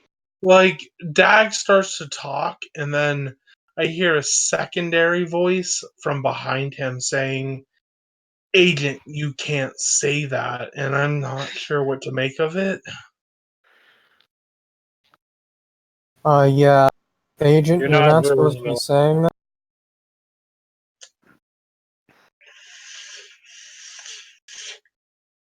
Good recording you posted earlier, Goat. Do you think Boys, that transcript of the HN raid or whatever, where it's got a bunch of U's in it from the pull thread? yes, Do you think that's real? yes. It is real. Boys, you guys want to go get some Poppin' Gamer? What the fuck did you just say? You guys want to get some Poppin' Gamer? What the fuck is Poppin' Gamer? Not much. What's poppin' with you, gamer? Tyler finally lost it. I've Yeah, been that joke dying. gave me I have a been thought. dying to make that joke for 2 weeks. Call It the hospital. finally happened. That's definitely a dab. Yes, that's definitely a dab. Someone give TM a dab counter. He That's deserves definitely a it. dab if I've seen one.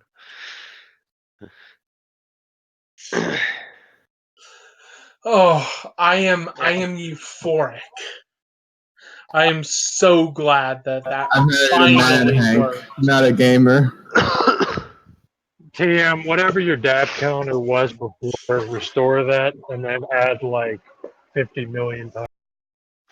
I'm pretty sure that my dab counter is absurdly high already, but Well, I think I can't fit.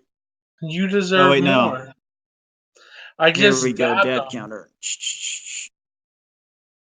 You did just Start dab again. on me. Once you go past 999, you go back to 0. Fuck. Username, change it. Settings. Doesn't work. I can't I don't edit know. my own love that username. I don't have permission to do it. Everyone except TM immediately recognized what happened to him.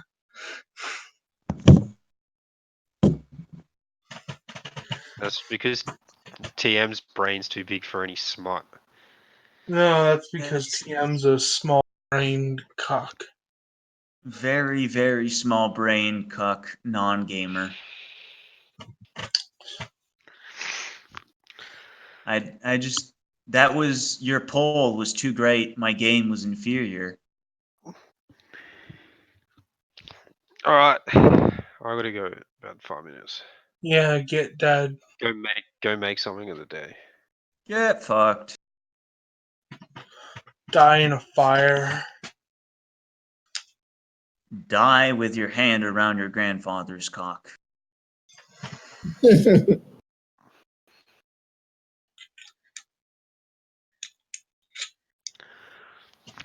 I am a monster.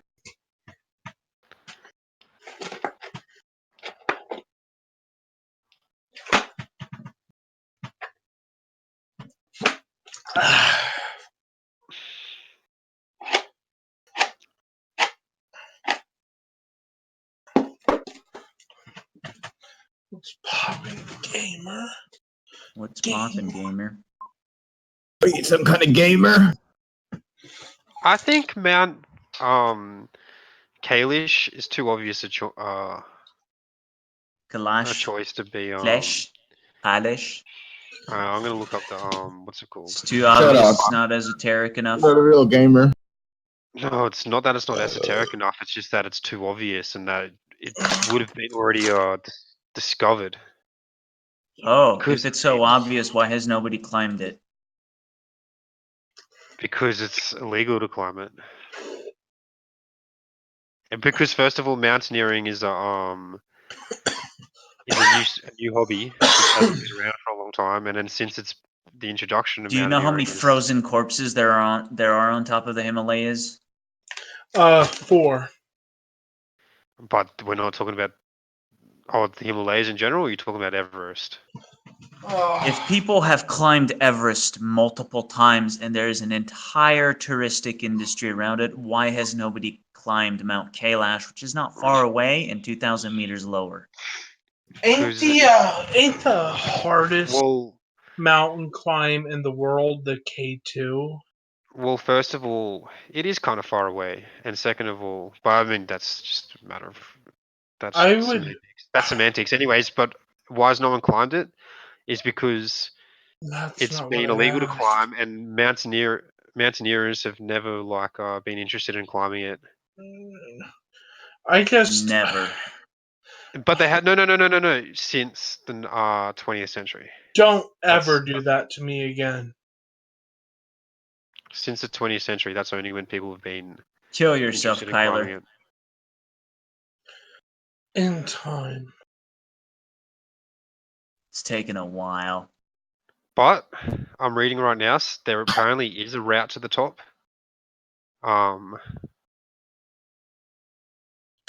This is what Colonel Wilson has to say. Just when I discovered an easy walk to the summit of the mountain, heavy snow began to fall, making the ascent impossible. Yeah, it's the Wikipedia article. Mm-hmm. Whore. Oh, you've already data memorize that one. Well, if any of you pro climbed it? gamers can go to the top, that'd be nice. But there's also other there's plenty of other mountains that people haven't climbed. Yeah, not all of them are potentially the entrance of Shambhala. What is Shambhala? Google it. I don't know why people want to go to Shambhala, honestly. Yeah, I don't know why. Why would anyone want to do that? Shambhala makes me. I mean, what else you can? Word. Let me finish. The word Shambhala makes me think of Shangri-La. Are those related in any way? That's because you're an ignorant flyover piece of shit. Yeah, You've never of been course in middle it school. is. Of course it is. I'm not asking for your social commentary. I'm asking for a yes or no. It might remind you of the menu at Panda Express, but it's not the case. I have ate Panda Express once and it was garbage. What does that have to do with Shangri-La and Shambhala, though?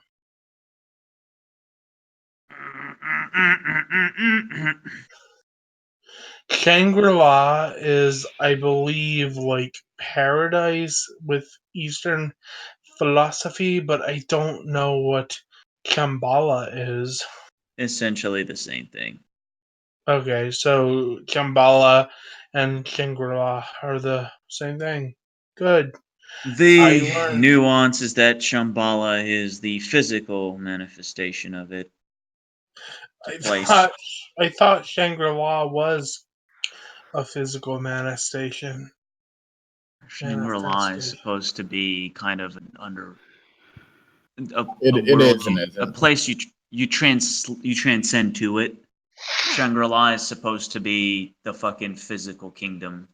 Shambhala, sorry.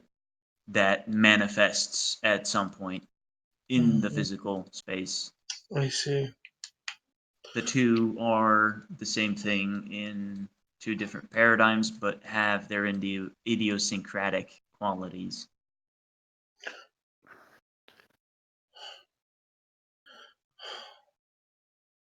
Oh, I see. I You see, see. brother. No, I I see.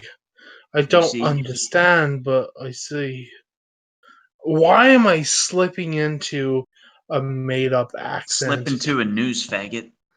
I'll slip into your wife, whore. I don't have a wife, but you do.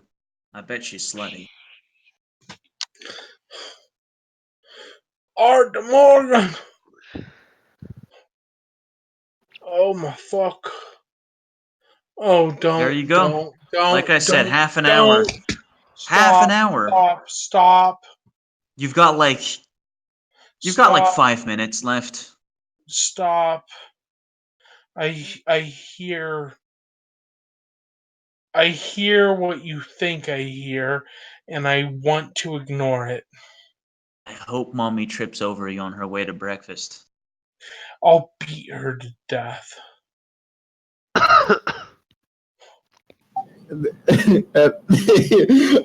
I swear to God, if my m- were to walk around the corner here and say, Kyler, what are you sleeping? doing? If she were to say, what are you doing? Or if she were to say, are you sleeping? I'm grabbing my serrated knife and I'm committing murder tonight. You sleeping? Are you sleeping? I could see like that black and white like title card from Always Sunny coming up. Kyler kills his mommy. Stop. There's, I love you. I'd watch that episode live. Have I ever cried in Oh, VC yeah. before? Nigga, what haven't you done in VC? Guys, I can't deal with this slurring. I'm gonna go. See ya. Yeah, Yeah, get you dead, already whore. said you were gonna leave. I feel like I'm falling apart. Stay And safe, use a condom.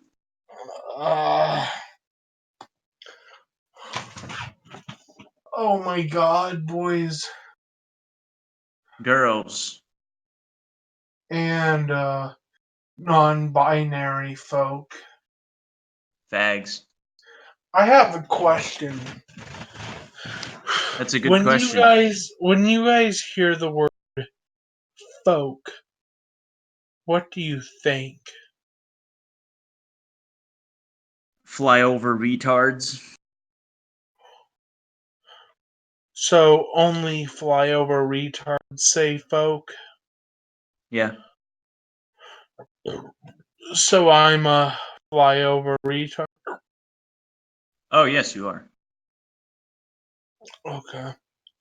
Yeah, well, you folk are a Have you ever special kind of. seen a college at all? I bet you've never even been on the parking lot of a college. Yes, I have. Not a real college. Seward County doesn't count. Community college doesn't count. I hope someday you get a degree. Maybe that could save you. You don't get it, you fucking filthy European elitist. Everyone's an elitist when you're not a flyover retard. Everyone doing I TM, let me preface this with saying I respect you. And I don't think you're dumb. I think you're very educated and I think you have very valid opinions.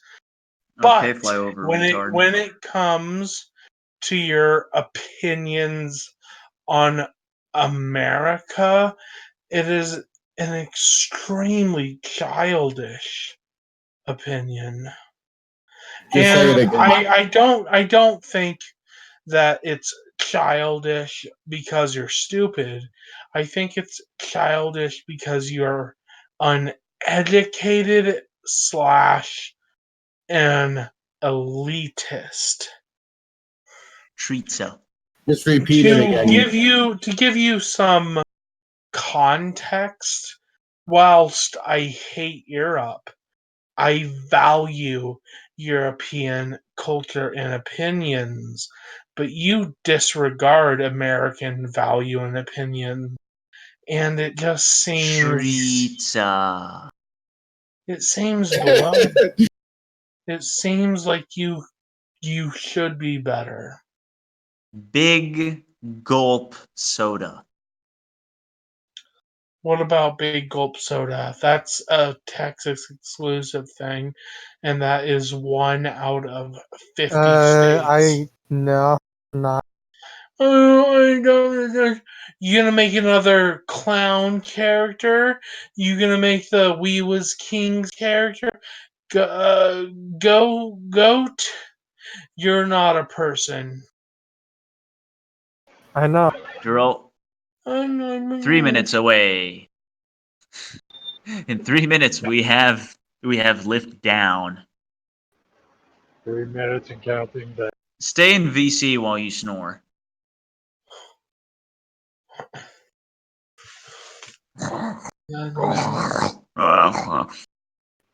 I'll have to get How on bad this is it? to record it, so it'll just be him snoring. I am going to take a piss. I'll be back momentarily. No, you won't. Yes, I will. No, you won't.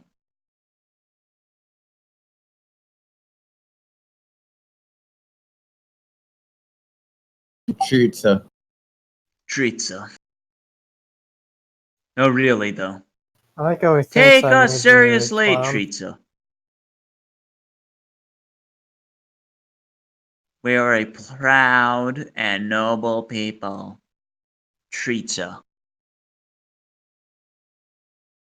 Treatza.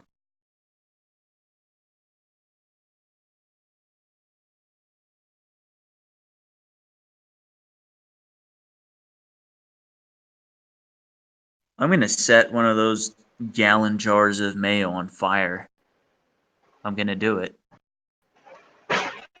Oh, I realized what Goat was going to say now. Kyler thinks that he was the one who actually made the clown character. Yeah, exactly. It's hilarious. That's great.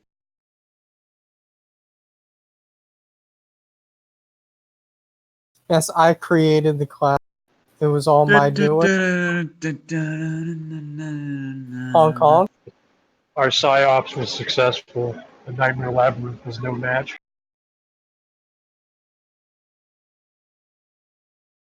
I'd say that's a solid dab.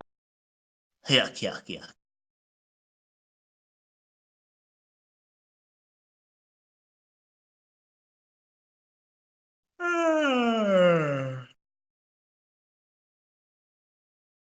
Yuck, yuck, yuck.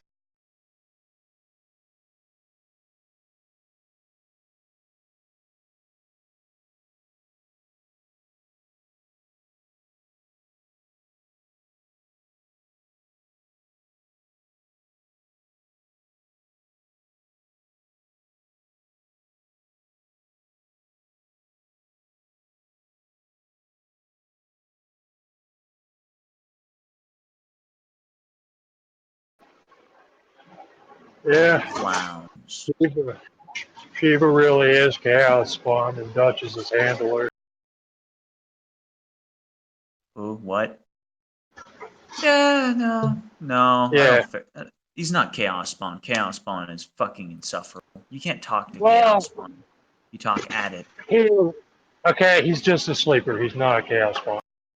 No, he's just that low level nigga who's just still smelling the flowers along the way. And there's nothing Who is? wrong with that. Shiva nigga. Before you dropped in, we had a long ass conversation about why compulsively fucking whores might not be the best idea, or at least indicative of some lack of perspective on things.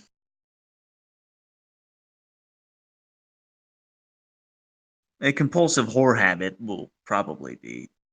I mean, it's symptomatic. I would say that if I had a compulsive whore habit, I would. I guess I would say it depends on how long-standing it is, and whether it's a phase or it's a long-standing thing, or whether it's something that somebody craves so much that they would even take a risk for it and go outside of like places that are, like standardized and tested and such. The guy just gets whores off of Tinder and screws them. Oh, off of Tinder? That's really dangerous. It's really dangerous. No, what are you talking about? It's a great idea. I mean, it depends on a lot of things. I mean, they have places where that's like a business, and like there's all these tests and stuff done. So like, you actually can't get a disease like that. So it really depends what you're talking about. It's not about the fucking diseases. It's well, it is. At some point when you just enjoy masturbating using other people, you're a bit of an animal. You're a bit of an animal. It's not that simple with some people. It depends. For some people, it's like simple.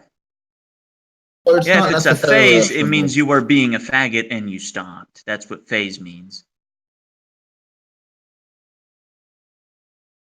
Or it's like some weird. Oh, I was into kids, but it was just a phase. Or it's like some weird experience people have. I was into anal sex. Pitching. But it was just a phase. It was just a phase. There we go. I'm back. As I said, good for you. What bright things do you have to share with us, Kyler, now? What bright things do you want to hear?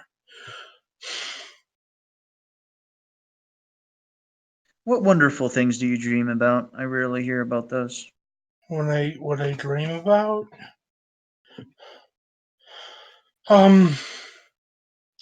Increasingly, because my plane ticket to Los Angeles has been booked recently. A good, I would say 2 of 5 of my dreams involve me getting on a plane, passing TSA with no real, checking of my bags because I know the airport that I'll be going through. And I get on the plane, and it's me and 7 other dudes plus pilot, so I guess 8 other dudes.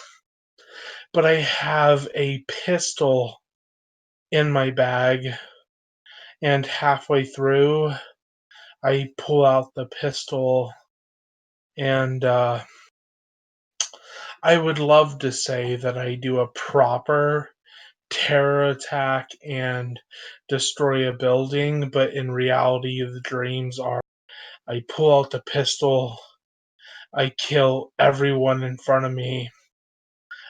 Strangely and hauntingly, the woman, what are they called? The woman, the woman who goes down the aisle and says, can I get you?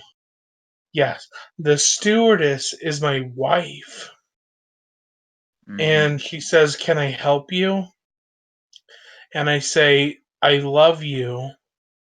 And then I shoot her. Never in the head. It's always in, this probably means something. I don't want to dwell on it.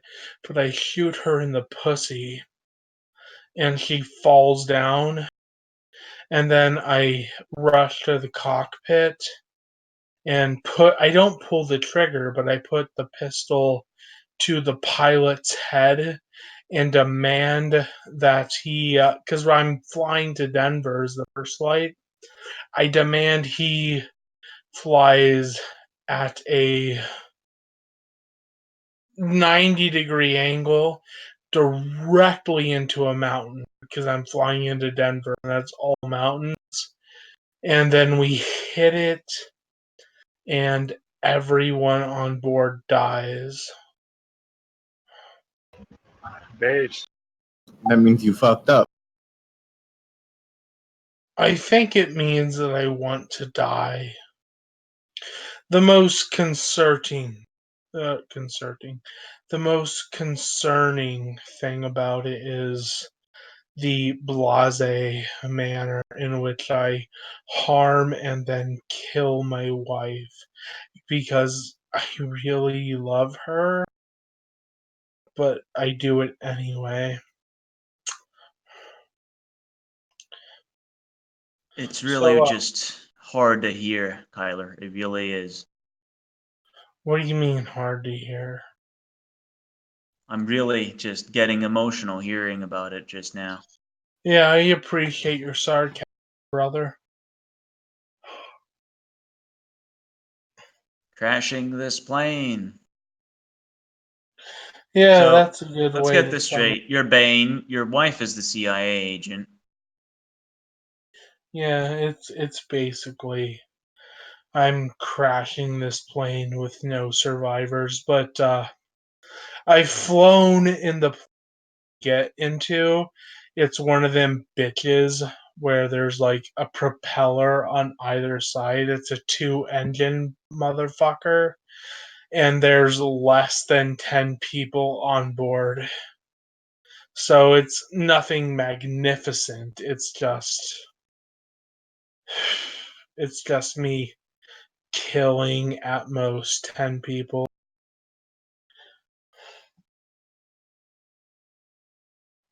I think I answered the question satisfactorily. I may have misinterpreted. If I misinterpreted, I apologize. Apology accepted. Good. Thank you. Crashing this Stop. plane Do you into a boys mountain. do you boys ever see things? Yeah. What do you Yes. see? Usually I see fucking things moving out of the corner of my vision that aren't there. Do you ever see anything in the middle of your vision? Specifically, something in the middle of your vision that is not quite human, but it stares at you. Call him Jeff. Call him Jeffrey. Yeah, no. I will fucking like sometimes turn my head and look at somewhere and for a split second think I see the outline of something and it's just not there. Okay, cool. Cool, right back at you. Yeah, I mean, I have my stories, but they're all like melodramatic and attention whory, and I don't think anyone Would you wants see to a see ghost or this. something, faggot? I've Would you see a told you ghost the or something, story fag? before. Oh, did you want me to tell you the story, TM? Will that make you happy? Story time. No, I don't. Yeah, I didn't think you would. Stories. Snoring. Eh. Band broken. Tell me the story about Grand Oh, Trailer. boys, I lost my train of thought. Never mind. Here we go. Who's going down? Going down. Women and children to the boats. Let's I'm gonna count to 10. If there's a topic that comes up, great. If not, I'm gonna be as vulgar as possible. So 10 seconds. Give me a topic. Just kick it off. Just kick it off. What's your Go. opinion on Dawn, man? Take off your pants. So what's with this Fuda thing the gamers like? What's up with that? It's part of an initiatory ritual to become a true Chad. You drink from the Fuda fountains in the 15th level, the astral, then you become a living god. There's only The 12 Fuda is levels. the master. The Fuda is the master of hole and pole. Drink from its cock, the master. Yeah. So you boys are into food? I'm just into penises. I don't care for women. I know that's not true, Tian. How do you really know that I'm not a fag? Because you had sex with a woman. I raped a woman, and I didn't enjoy it. But she did. Did she? Yes. It didn't seem like it at the time. She did.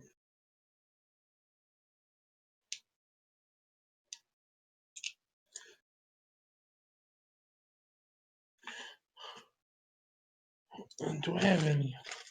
It's forbidden lore anyways. Yeah, I'm not going to share it. I'm just mocking you, I guess. You're trying. You're doing a good job. Yeah, I'm trying. Remember the one time. Oh, Oh yeah, that one time. That was good. Hey, Goat. You don't really share much, do you? Why would I do that? Yeah, why would you do Goat that? Goat is an NPC. He's not a real person. It's true. Exactly. Keep thinking. There's little to fill a character sheet with. And I'm autistic, so I only operate on character sheet paradigm.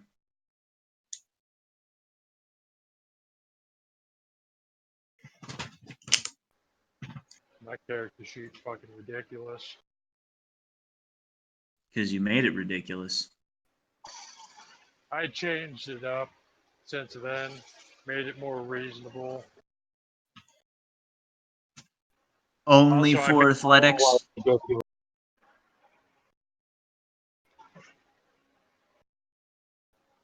I made my own life ridiculous. Let's be clear on that. Did I give myself 4 athletics? I'm going to give myself 6 athletics because sometimes I run really, really fast. They're bullshit. Instinctively doing tactical rolls to avoid injury is a legit athletic maneuver. Yeah, not hurting yourself. You know, sometimes it's what you don't do that's more important than what you do. Doing your mom.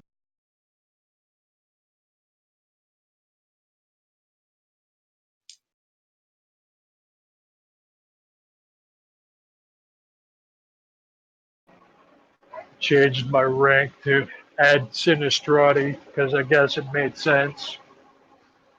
I lowballed myself with Shaitan. I thought it worked like level. Well, either you're that shock trip nigga, or you start the cult shit. Get on that cult. Low key devil. Cult, low key. White people.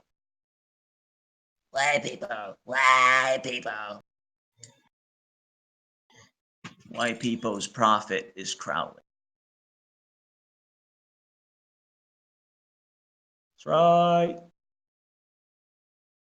That's right.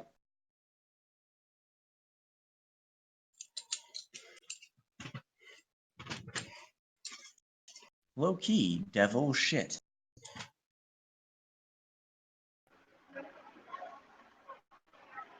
Am I slowly gaining Christian's demeanor towards Chaos Spawn, where I just want to kill them on?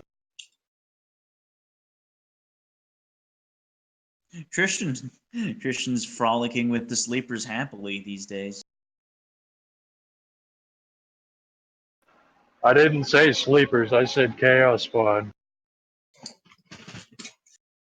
With the Chaos Spawn, that qualifies. Or David Nick, your Chaos Spawn? Yes. The cock tabletop couple. How the fuck do you even know that? Because I'm everywhere. Because I was talking shit before.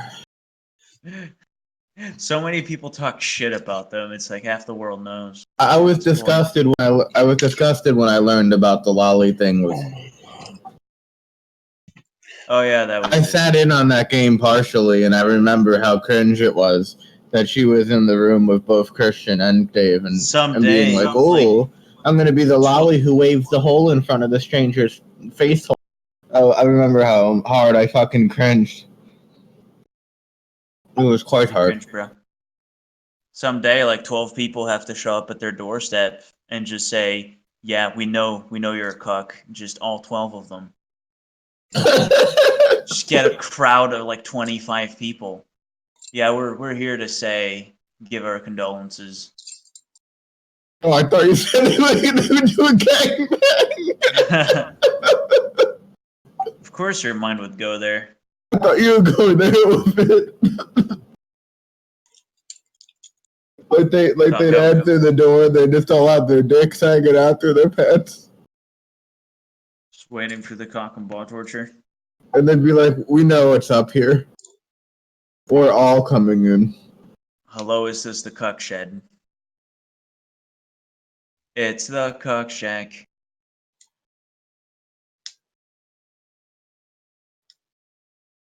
Cuck. No, that legitimately disturbed me. I just remember sitting in on that and being like, "Oh wow, you're posting cringe, bro." I had to leave. That's a bro moment. It was just like, "Bro, you just posted cringe." I left. Just because like Christian's such an animal, and that she was doing it in front of Christian too. It's like so ridiculous, so over the top, you know. A bro moment right there, bruh. It's just like every element of it. Like it maybe would have even been excusable if it was just her and Dave online, and then like nobody else was in. But it's just like the fact that just Christian was just sitting there. You know, some people they're not really self-aware about what they do, and so you gotta forgive them time after time for what they do, because it's in their nature. God forgive me, because I'm about to let that steel go. God forgive me for what I'm about to yabba dabba do.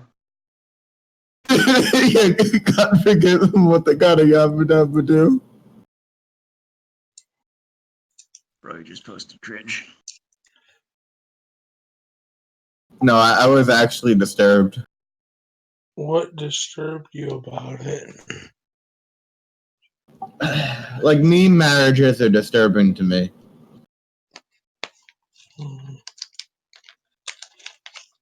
It's the nut shack. I don't so much mind what people who don't claim to have families do or blah blah blah, but there's something about that is actually there's something I actually value, and when it's just a complete meme to people and they're just like, "Yeah, I'm gonna play the lolly little whore in a game," I'm just like, "Oh no." In front of their husband, it's just like, oh, I don't know. It's just I just can't handle that kind of cringe. Now that I think about it, I've probably seen very few instances of that, but it's such ingrained knowledge that if you fucking put some roasty in a game, it's gonna turn into the sexual circus. That I don't know, I'm not surprised. This seems like the way things should go. Even if it's just a player pretending to be a woman. Surprised Christian didn't fuck her during the game. Even if it is just a male and they're playing IRL in front of each other and the male is playing a girl, it will turn into a sexual circuit. Honk.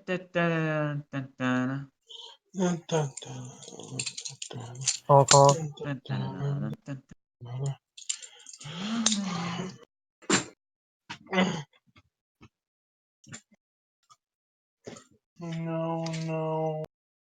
Bro, you just posted cringe. Fuck it, pussies deck the holes. The club's gonna fuck them. Yes. So mobbed myself. Fuck off. There we go. Fuck is y'all on?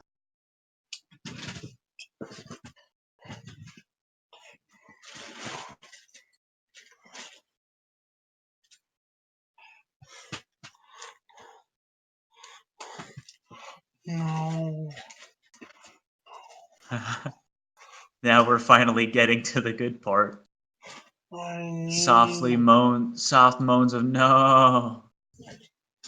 I'm looking for something. Music to my ears. Sorry. The sounds of a murring whale wash ashore. No. Ooh. Ooh. No. Fuck you all. Bro, you just posted cringe.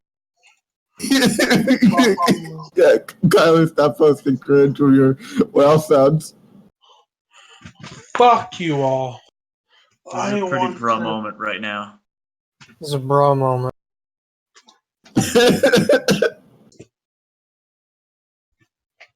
Bro, you just posted cringe. Bro, you gotta stop.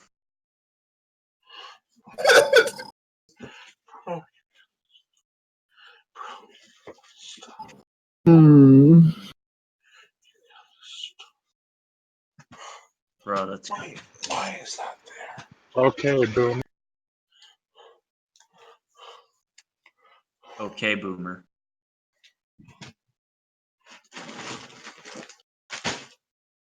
The fuck is y'all on?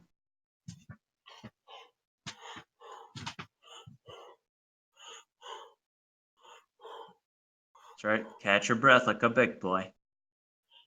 Are you talking to Don't me? make... Yes. Fuck I've you. seen... There are dogs out there that don't breathe as loud as you do. Good for you.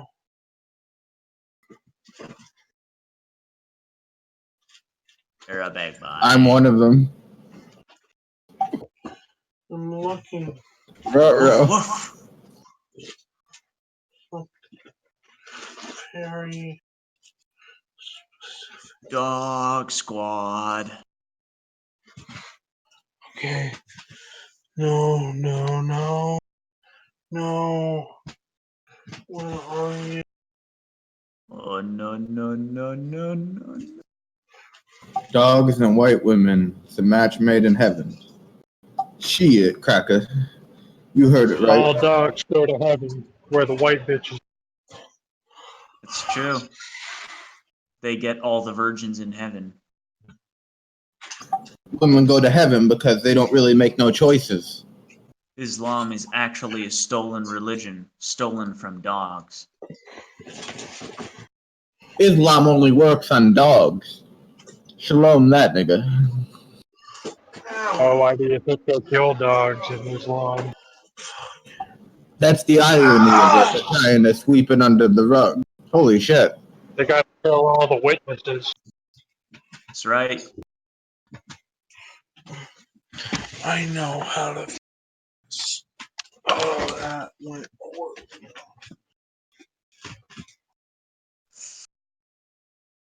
Hasn't gone horribly wrong, Kyle.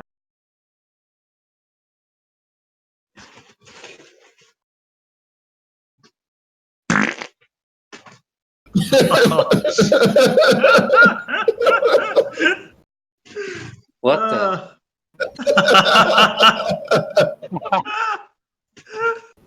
I just came back to that. This is a pretty Okay, bro now moment this is right now. this is an epic gamer moment, right? Kyler, you're posting too much cringe tonight. You gotta chill. Tyler, I think it's time to retire for the night. he's going into Sasquatch mode. You hear those, Brad? I was going into Giga mode. He's gonna start talking that nonsense. I want to die.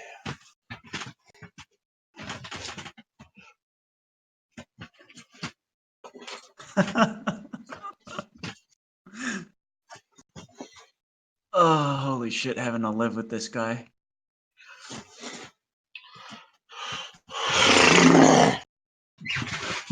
Poor slut. What are you looking for? Archaeotech. Ain't It's everybody here looking somewhere. for that, though? It should be there somewhere. The secrets of the universe. Secrets of the universe. Is he looking for a The map elite to are all Mount about Shiva? transcendence and the secrets of the universe. Some are good, some are evil, some are mixed. He's looking for Shambhala. Does he have like the map of the Tree of Death in his closet there? Okay. I myself get drunk and look at the Tree of Life and try to figure out where I am. I've given up on that tree. I'm going full dark boy. Inverted Tree of Life. 100% Voodoo.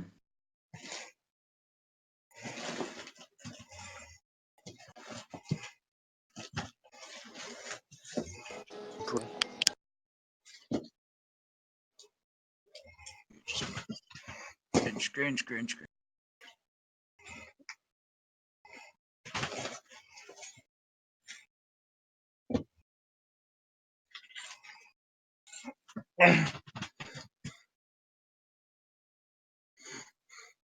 Is he cleaning his room Petersonian style?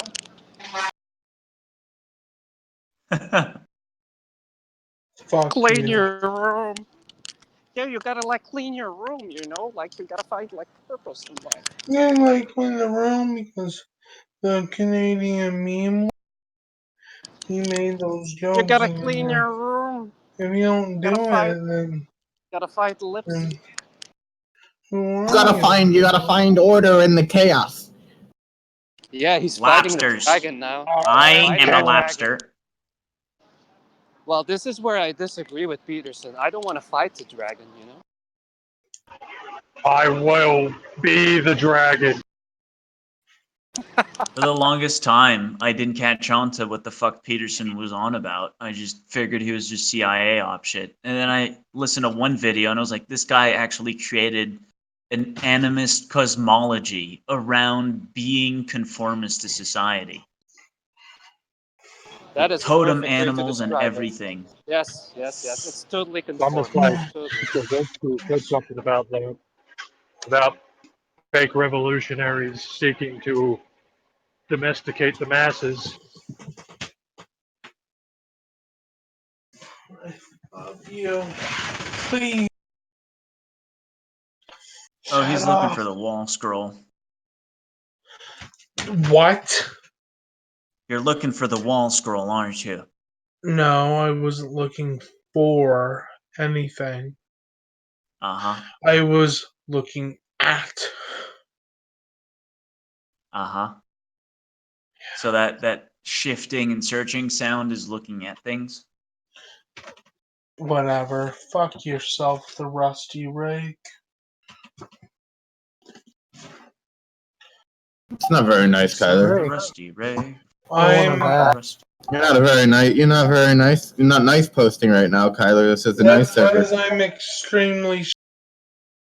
Give Bro, me you're like hurting my feelings 5 right now. minutes. Just give me like 5 minutes, and I'll be okay, and I'll be back, and I'll be chill, and we can talk about how we all want to fuck 3-year-olds.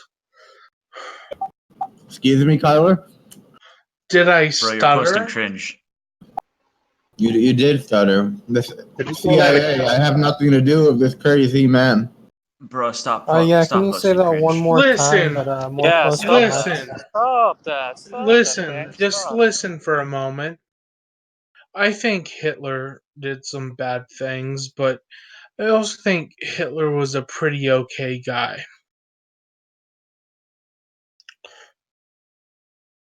Yeah, I think that makes you a Nazi. Tiananmen No, Square. I'm not a Nazi. Tiananmen Square didn't. Realist. Tiananmen Square. I would have shoved a Tiananmen Square katana never through happened. your That mouth was by a mouth. front put on by the Akashic Brotherhood in conglomeration with the Sons of Ether. And it's not entirely true. However, the technocracy played a part in it, and I'm just making words. I'm not actually trying to say anything. Ignore me. Fuck.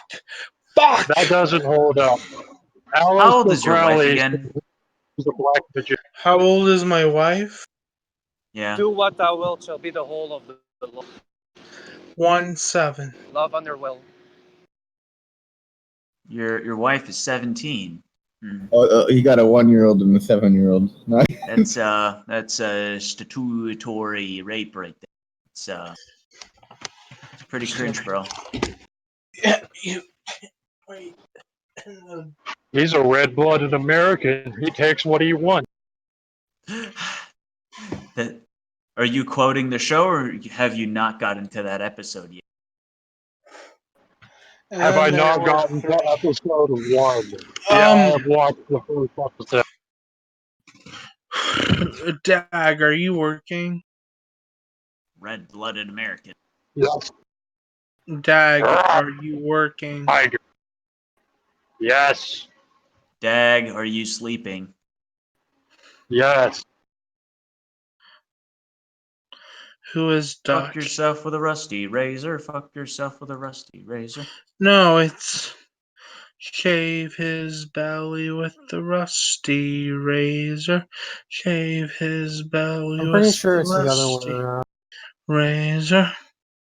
Early in the morning. You feel sleepy yet? No, I don't feel sleepy at all. I wish I did, because I want to go to bed, but at the same time I want to rage. Rage. That's pretty cringe, bro. I'll fucking cringe in your mouth, you TM, if you come to LA, I'm gonna bite your throat open and drink your blood. I'm gonna diablerize you. Nobody's scared of Californians. Nobody. Good thing I'm not a Californian.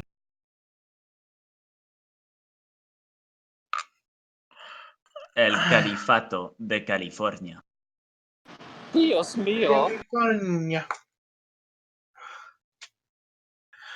Oh my god. I'll be right back. I need to go open up www.hh.org and then do what you do when you open that up. And then I'm gonna look in the mirror and hate I'm sorry, myself. bro. I'm not sure what you're talking about here. Good. I'll be right back. It's pretty cringe, bro. Fucking cringe. Bro. We're in fucking Cringeville tonight. Population 1. Good, Julie. Population beast. The capital's in Oklahoma. No surprise there.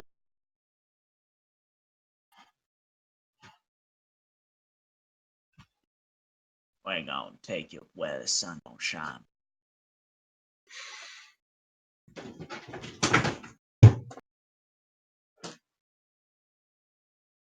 Schlong. That's what normal people do when they. Based in Schlop Hill. Based in Schlong. Schlomp, crash, prunk.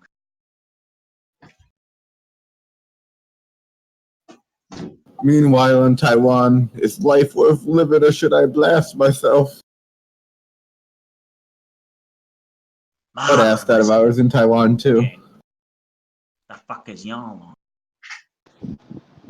The amount of Christians here, or rather missionaries, is kind of insane and disturbing. But it's not that surprising. Yeah, Because it's not at all like basically- CIA agents disguise themselves as agents when they go to foreign countries. Oh, Sorry, no, as not at all, missionaries. not at all. Oh, like I have a few stories to tell about even the Masonic lodges in Taiwan. Like they have a CIA history, Masonic which is lodge. pretty. Yeah, they have a pretty open like a file records. You can even check on their Hey Facebook guys, how. let's all Yeah. come guys. Let's all start posting cringe. It's okay.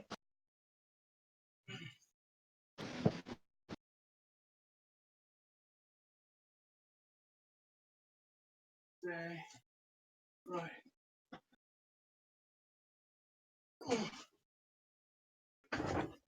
Oh my god. And what better way to do that with Christianity? Fucking. You know? Oh. Like, Bro, you're posting cringe again. Kyler's just climbing out of the seventh layer of Dante's Inferno. Hell there. Man, there were 6. Ah. No, not 6. There were 4. Pestilence, war, famine. I feel like this is the beginning Dominion. of Event Horizon, where they're listening to the video recording of the ship that went to hell. And the meme is that I feel like the someday main this is gonna end up on WikiLeaks. Dominion is People are gonna listen to these and be like, occupation. "What the fuck is this?" Falsity. Because Dominion is the internet, because the internet is. Oh, racist. Guys that I can hear with demons, what's this shit? Okay, I am. Oh, fuck. I didn't mute myself. Good job, Bro, bro. you're just posting posted cringe, bro. Tyler, the jig is up. The jig is up. Just admit to being an infernalist. All right, we all know. I'm not an All right. infernalist. Hail Satan, Warm savior of the white race. We caught you talking to the Legion when you thought nobody was here. I was talking It's to over. my wife. Kitsune? Your wife is Legion? Kitsune. Oh shit, your wife is Legion. Kitsune. Kitsune. That's not his slave name. I only Okay. respond to King Ubunagwa. We've known each other. I feel you owe me a degree of respect, the same degree I give you, Kitsune. Will you please Calling him answer me, debts, are we? friend? For Will what? you answer me? There's no question. Kitsune, You didn't will ask you a fucking answer me? question. Will you answer me or will you betray me? Calm down. What? Is your wife a demon? Okay. Oh. No? Then my wife is not a demon either. I was talking to her.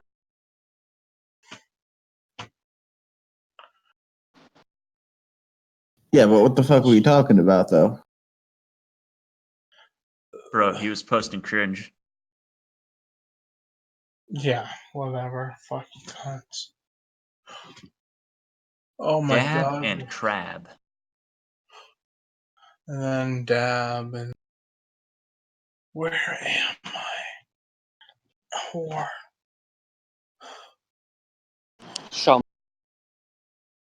Ashanta. You're in Shambhala now. We're not. I Tyler's reached a new level. The cringe comp. Cringe. He's in cringe bala. Good talking. Ping me in 10 minutes. I have to do a thing over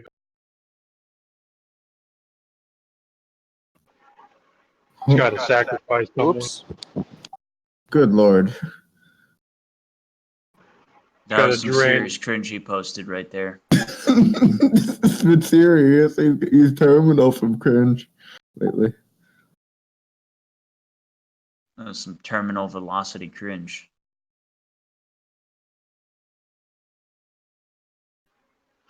He's a Malthian, and he worships a manifestation of cringe. Cringe shoe.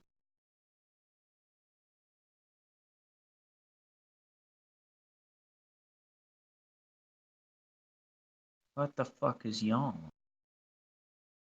I don't know what's up with him, man. He's fucking cracking up. He's always been this way.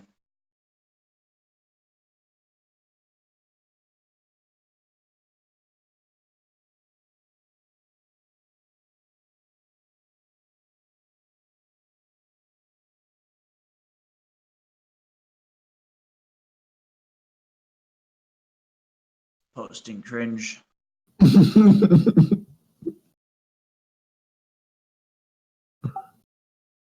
the coke. Grab the crap, grab the coke, grab the light bulb, we about to smoke. He needs to grab the coke and grab the. He would be better on meth. He's it's ridiculous on all these downers. He's talking like a. He needs to be euthanized with enough drugs and alcohol. He needs to get back on the meth or something and start saying some. Getting his mind together. He needs to get his mind right. I can only dream of someone saying, "Oh, TM, he needs to get back on the meth. This is too much." It's true though. What is this style? I have no clue. Is this God or?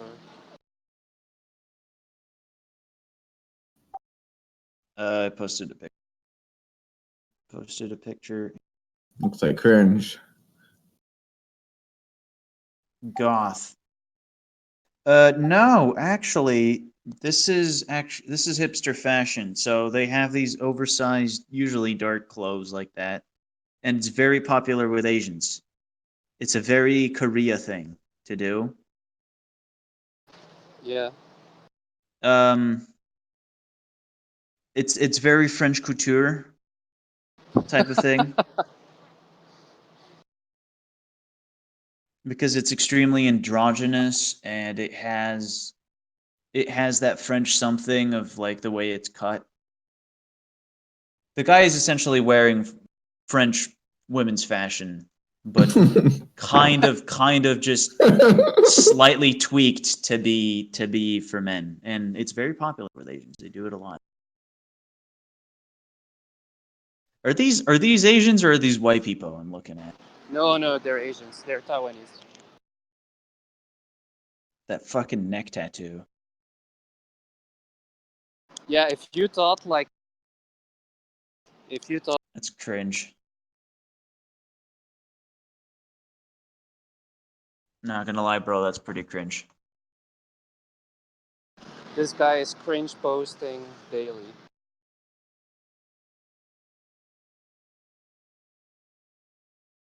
Oh yeah, they are junkies for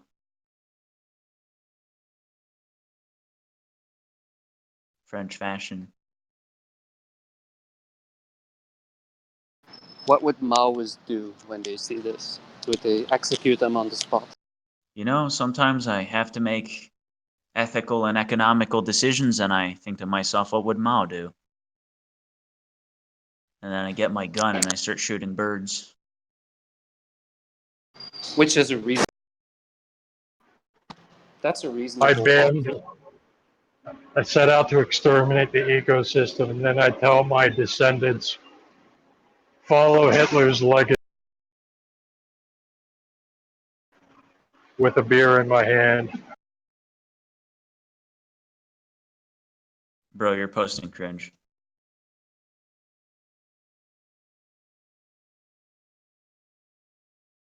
I can't wait until the normies like seize that into their sphere, and it becomes so prevalent that it's just omnipresent.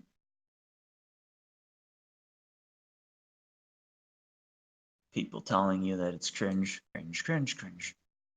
Maybe I haven't caught up to the American shit.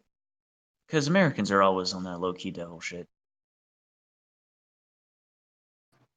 We're They're ahead of the Europeans. We can times. never be. No, Europeans can never be low key on that devil shit. That's true.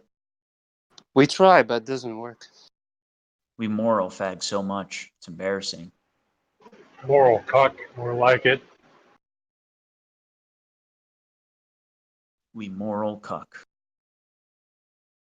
That's a great word. It's That soft power. hit the world. Like we're so used to memes just taking over reality that it's become fucking mundane. But I like the fact that fucking cuck just became something that everyone in the world knew about. They even know Everyone it here, in the which world. is funny. It hits all the right angles. Like incel is designed by Verbena witches to target men's sexual insecurity, whereas cuck that just hits all the marks. It's going to fuck people up.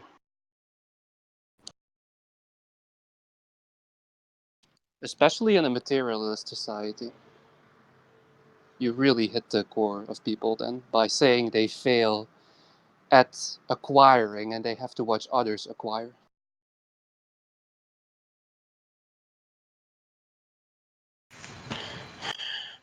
So that's what incel is. Cuck is like you fail at acquiring so hard that you do the work for someone else to acquire, and you get.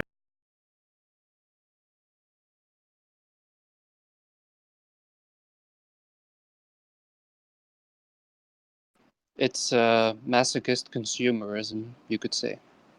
Which is also a type of consumerism. Like you have sadist consumerism, which is basically what most rich people do when they flaunt their wealth. Is that Like like how a Chinese. is that like that hentai image I posted in Finance? I'm. No. No. No. Oh. Yes. Oh no. He tried it. He tried it. Have you even tried it? Can you really criticize it? I sucked dick once. I even had gay sex once, just to try it, bro. And I'm not gay. I found out. You're kind of posting cringe. Life's Bro. about exploration and finding yourself through holes.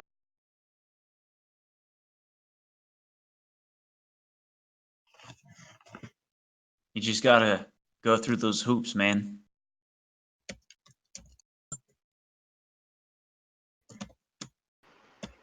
But girls like a man with a lot of agency to become a house husband.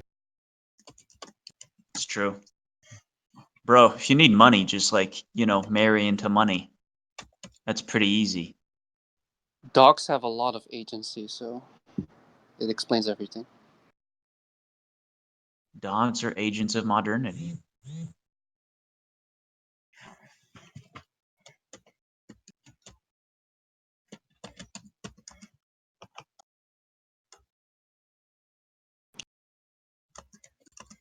Is it any surprise that Islam, which is all about acquiring women in harems, also hates dogs?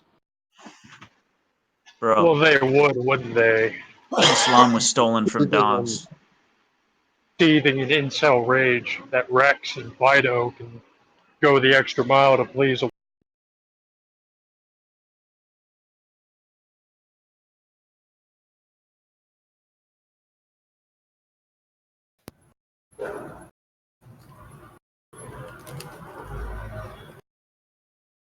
Islam's on that low-key incel shit.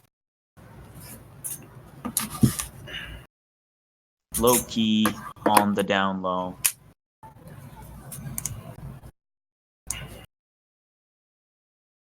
Low key incel.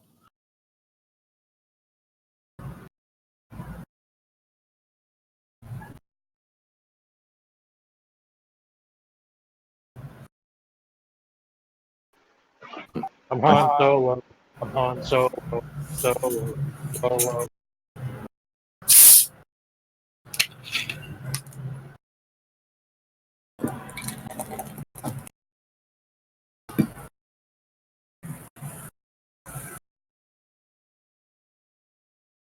You ever go to like those? You ever go to like a feminist forum and try to read the posts people make? No. It's very much like a TV show where you have the crowd clapping the entire time and everything is said. It's like a cheap, like it's what you would expect these people to, how they would communicate. Not only that, but their shit is so stupid that I can't even understand it sometimes. Like, I understand most of it, but sometimes I see something and it's just like so many terminology words, and they're like, I give so little of a shit and it's so retarded that I'm like I actually find it incomprehensible, some of it. But this is every group in a way, right? Like every group starts to develop their own lingo, and yeah, they're and some they of the go, dumbest though. yeah. Some of the most incomprehensible. Like I always find I can always usually understand it even if I don't like it. But some of their shit I just can't understand. It's like PUAs with their terms like DHVs and game and pull. So at some point, I plan on charting out the entire game theology. Because I've already noted down all the words, and I'll need to draw the lines to connect it all together. This is some serious cringe you're on right now.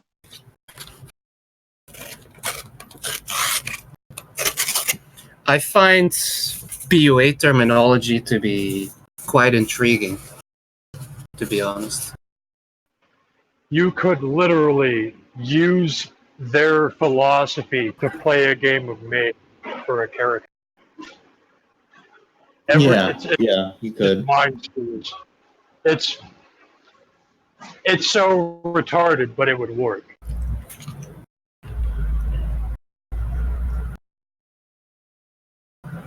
It's very has its own paradigm too. They have a very specific way of viewing things that's really like autistic and narrow and like an entire fucking paradigm. They even have like rituals where they would to get themselves ready, like memento mori, remember that they're going to die, in order to clear their mind and increase their access to the mind sphere. Yes. And then pull is just another for magic. Yeah, pull is like successful ritual. Like the entire display of DHVs is like charging your sigil. Being yourself is like the sought after enlightenment, where you no longer have to try anymore, but no one can obtain it. It's like, oh, that guy discovered the art of being himself. Look at how he moves like water through these crowds. Isn't it funny that actually PUA was actually kind of born out of Fight Club? Like that RSD guy I share, like the Tyler RSD, he basically got inspired. Well, he basically calls himself Tyler based on the main character of Fight Club. So there's like a big connection between the whole Fight Club narrative and PUA in many ways. It's just like the Matrix. Everyone thinks that the movie is talking about. Totally, yeah. Almost like it was marketed that way.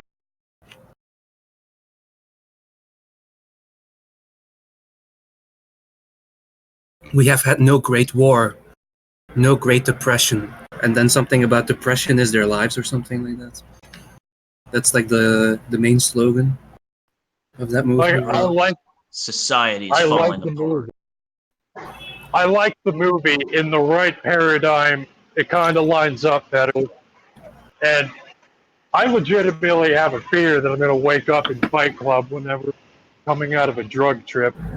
Like, it might sound crazy and retarded, but I'm being fucking serious. Like, I'm going to snap out of like a Coranzon encounter, and then I'm going to be surrounded by people in ski masks with guns, and I'm going to say, "What the fuck is going on?" what are you people doing here? Fuck And they're is like, y'all on? you told us that we were going to blow up the national bank or something. Who did this to you? Who abused you? My abuser is society. Society is such a fucking drag. Fuck society. Bro, society, like, fuck society. Society is like, man, society. And the media, especially the media. Everything's going to shit. Muslims are invading. Children turning into trans.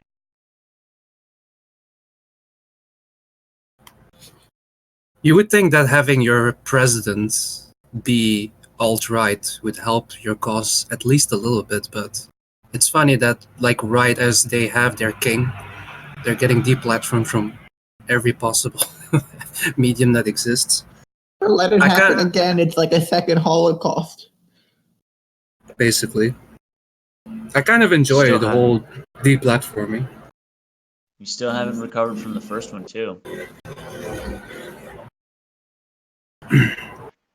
That's because it's conservatives who worship the free market getting deplatformed, and now they have to.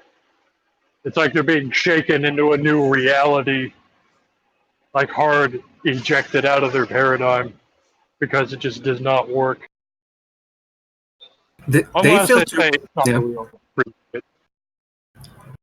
They fail to realize that a certain level of wealth, well, if you're a globalized manager of a giant company and you're part of that whole cosmopolitan environment, these supporters of the free market, usually they're very much like bound to their state. They barely get out of their state, they barely get out of their city, and usually they only hang out in their, which they accuse the left to do, to hang out in their echo chamber, but they don't realize that all these corporate types on the top have like their own culture which is totally opposed to what they preach. They fail to realize that what they support, namely capitalism, will inevitably result in these types of people, like liberal, slightly as like not Christian anymore, but like New Age mindfulness guys who meditate during breaks and who want to keep up the profit, and they don't realize that these people are the ideological opposite of what you get when you allow the free market to do its thing. No, it's not the real free market because I'm not winning in it. I'm going to be a millionaire one day, so I want that door to be open when that happens. What I find amazing is that you have like these guys like Gavin McInnes who still believe that shit, and all his friends who are wealthy basically are ideologically opposed to him, and he doesn't seem to get it. That this is what your class of people thinks, and he doesn't know. Are you saying he's posting cringe? Gavin McInnes is like a fucking, I don't know, like he claims to be a Christian now, like a house dad, but then he says... Sounds like a fag. He says on his podcast even stuff like that if you're 22, you should be fucking a new girl each week.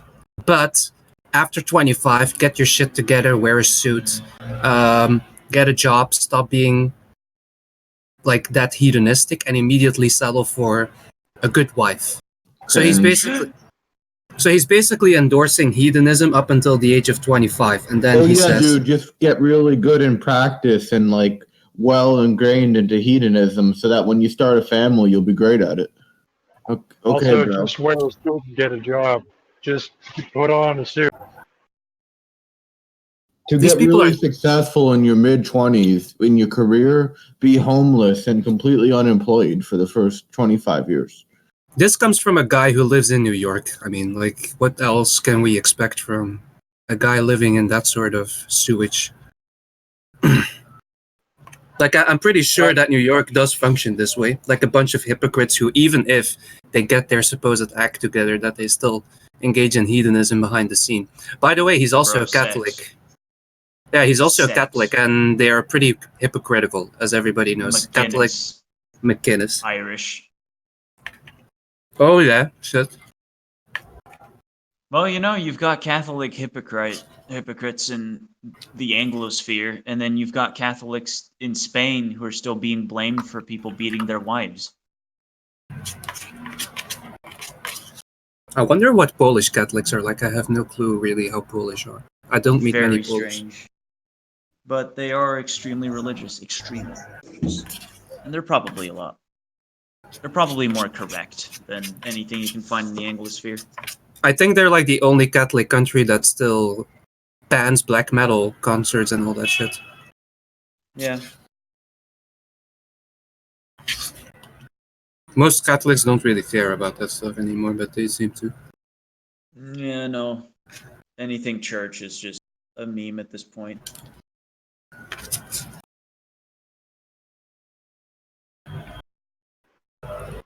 You don't need churches. You can find spirituality in media and holes. Dude, the media and society. I want the media to keep doing what's doing. I think humanity deserves this. You chose this faith. I know they didn't, circumstances put them here, but because I hate them, they made the choice.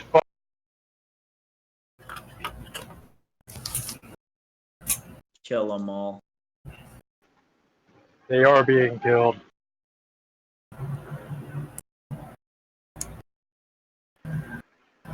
You realize at one point, I actually don't care about my neighbor. You realize that realization comes from the chaos that you surround yourself with that made you unable to be placated by a retarded ideology. When you want to speed up that chaos and exacerbate it, you're like, wow, this is all actually great. And I love watching the so-called alt-right get repeatedly dabbed on.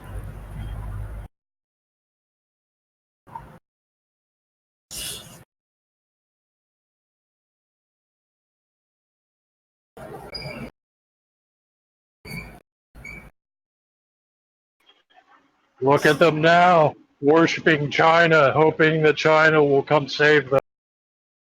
Well, did you see the video I posted about Zuckerberg trying to introduce his own digital money, just like WeChat has in China? Is that their cryptocurrency? That's like that journalist who was on Joe Rogan. I forgot his name, but Rogan just has nothing Jogan. but talking heads. Come on. Yeah. Oh, did you see the part where he actually edited out where Eddie Bravo was about to hit some stuff about the FBI? He was I don't watch. It was that pretty was funny. That was really funny. Yeah, I gotta go to the restaurant.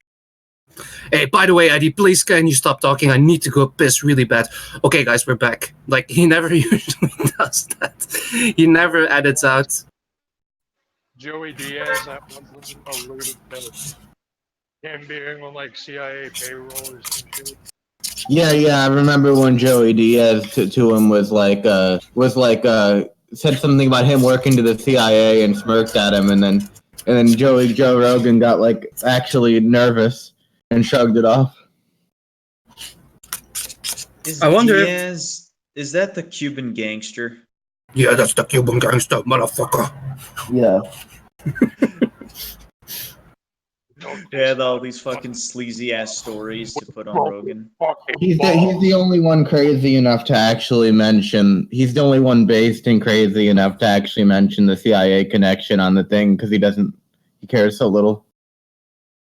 That's what I kind of like about these homegrown American immigrant gangsters. They are pretty based. Oh yeah, I love Uncle Joey. He's the best. Yeah, they're not afraid. They're actually not afraid. They're not bragging. They're not doing that. I don't know if if Rogan actually is CIA. If I really have to, but he probably does get. Some people tell him what can and cannot be talked about. Probably. Yeah, that I'm not. guy who has complete control over culture, but just like every week basically shifts the sleeper zeitgeist in some way. Well, yeah, now it doesn't does. have It used to just like- be kind of. It didn't even used to be that big, but now it's becoming massive. You can just see what it's becoming. Like it's going to be the biggest thing. Well, he has like 4 million views on a video. Because now like, he has regularly. all these like really like zeitgeist important people. Like Dag said, he used to just have like some fuckheads on, you know, like some entertainers and bullshit. He never invites Duncan Trussell anymore, his best friend. That's interesting. He's like the guy who also talked about Rogan being CIA, I think, at one point. Based. I'm gonna check. I'm gonna post a video if you want to watch it. Yeah, it didn't used to be what it is now, but now he really does have these like extremely culturally important people on every single episode almost. Yeah, he got fucking Musk, and that was like the real litmus test right there. It's gonna be huge now. Like the show, really, it's gonna blow up more and more if he keeps having these types of guests on.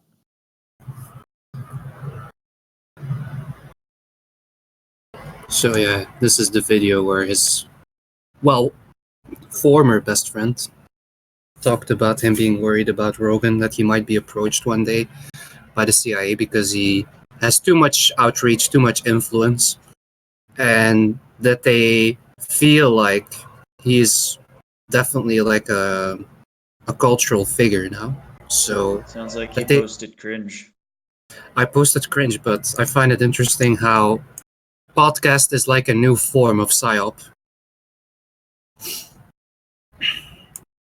Well, basically, it's just radio, right? Like, what is podcast? It's just internet radio. It's just a new. You can listen to on your earbuds because everyone wage slaves all the time now. I mean, yeah, Everyone's that's the listening thing. to it on the earbud. It's just a radio, basically. I don't feel like podcasting is like this That's where he revolution. does it. You guys should see that. His reaction is funny. He really gets him. Like I never actually seen him look that shook. I've seen him make like the change the discussion face, but he kind of looked shook in that one. He got caught slipping.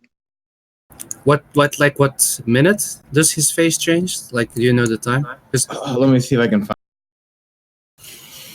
It's like a 5-minute video. Not that I don't want to watch it, but kind of curious where he flinches.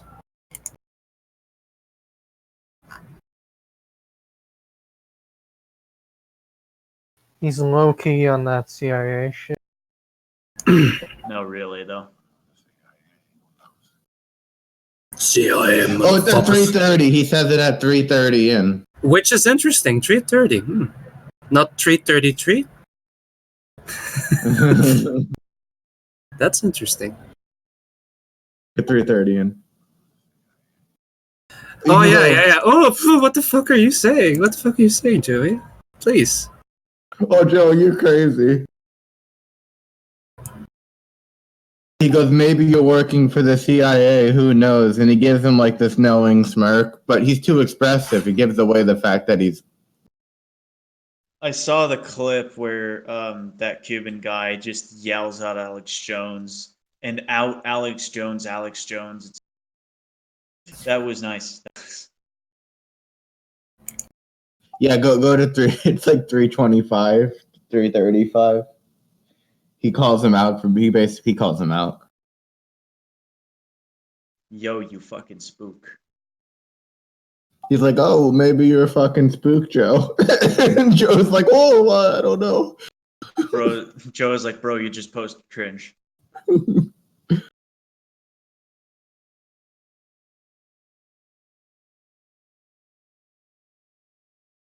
It's interesting that Joey says back to the CIA, which is like as if he knew about like some past event where Rogan was involved in it. Well, yeah, I think Diaz is pretty gangster. So yeah, I think the thing about these guys is that they sniff bullshit easily. So the face he made when he said Yeah. that maybe you work for the CIA was just so like. Yeah. And I've also never seen Joe Rogan make the "you're not supposed to say that" face. He's always made the "oh, it's going in the wrong direction, I gotta change it." That face Yes. he made the like "oh no," like he looked No, bro, you're visibly just supposed to shaken. cringe. Yeah. There are many wannabe Joe Rogans, like Steven Crowder. He wants to be a Joe Rogan desperately. Sam Hyde kind of wanted to be like the alt-right Joe Rogan, but it's not working out that well because the alt-right is basically, the alt-right is basically just a mess. You cannot really do anything with it. Sam Hyde crashed and burned, so fuck it. Yes, but he's kind of like, I mean, he's an okay guy, but he He's made a so few funny. more. Yeah, but he made wrong calculations, and it's kind of like, it's like he wants to make a point that we already know, which is like, look, man, I cannot even say like Jews control everything. What is this all about? It's like, yes, Sam. I kind of don't like what he did with that because it's like, how did he ever think that was going to be on TV? The whole point of his comedy is that would never get on TV, and then he played the victim when he got shafted, and it's like, it's the stuff he was trying to get on there was so outrageous. He didn't pull any of the punches. He did not at all try to censor it out. And he genuinely is surprised that happened to him. I mean, I saw the stuff that was on, that he wanted on it, some of the skits, and I would be shaky about that, even as not part of some Jewish blah blah blah. I would just be shaky on representing that kind of content, you know. Like that one skit where the black man like thank the white man for like yeah, that one, and the Jew at the end taking his boulder, or no, letting him drop his boulder. Yeah, and then the guy being like, "Oh, thank you for civilizing us" and stuff like, "Oh, you can't." There's politically incorrect humor, and then there's like, isn't there also like an Asian who says nothing? Then like everybody thanks him except the Asian. I think the explanation for that was his lines were so shit that they had to. Yeah, but it kind of still plays into the whole alt-right idea, like that Asians are like these superior people who can do it without us. That's kind of what the alt-right really believes. That was such a bad skit, though. I would never think I could get that on TV either, even Jew or no Jew, you know. I have way better shit to make fun of than whole memes. It's just such a hardcore. It's just like a big a 4chan inside joke, basically. Like he, like this is basically what it all amounts to. It's just such like a punch in there. You just can't show like the Latrino guy from South America being like, "Oh, thank you for bringing me the civilization." You know, you just can't do it. Just because some people are gonna get ass mad and it's gonna blow back on your channel and it's bad business. Jew aside, you know.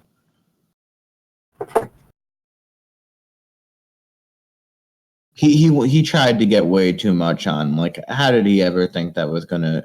Jews aside, there could have been 0 Jews involved, and it just was some content that was gonna piss off too many people to be good for a network, you know. You know, what I surprised think it just wasn't very smart. It was funny, but it's not smart. What surprises me. Smart. What surprises me is that Sam Hyde actually is smart enough to realize that wouldn't work, but he still did it. So I think he probably has like some sort of self-destructive tendency. I kind of think that. I don't think he. I think he's not committed. Could be. And now he's personal development alt-right. Yeah, I just think it was too much, and also he could have gotten more subtle stuff in and had a better time if he didn't do anything all out like that. Because before that, he really on his channel doesn't really have much of anything that's that hardcore, you know. And he really could have slipped something in, and he should have let himself, get in there and be subversive what he's allowed to. instead of trying to go for these Hail Marys like that are just going to get them booted.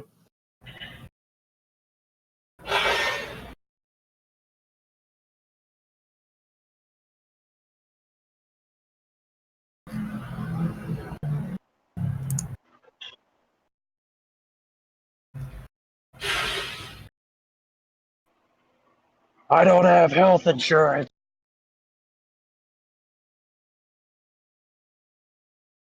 Sounds like a you problem.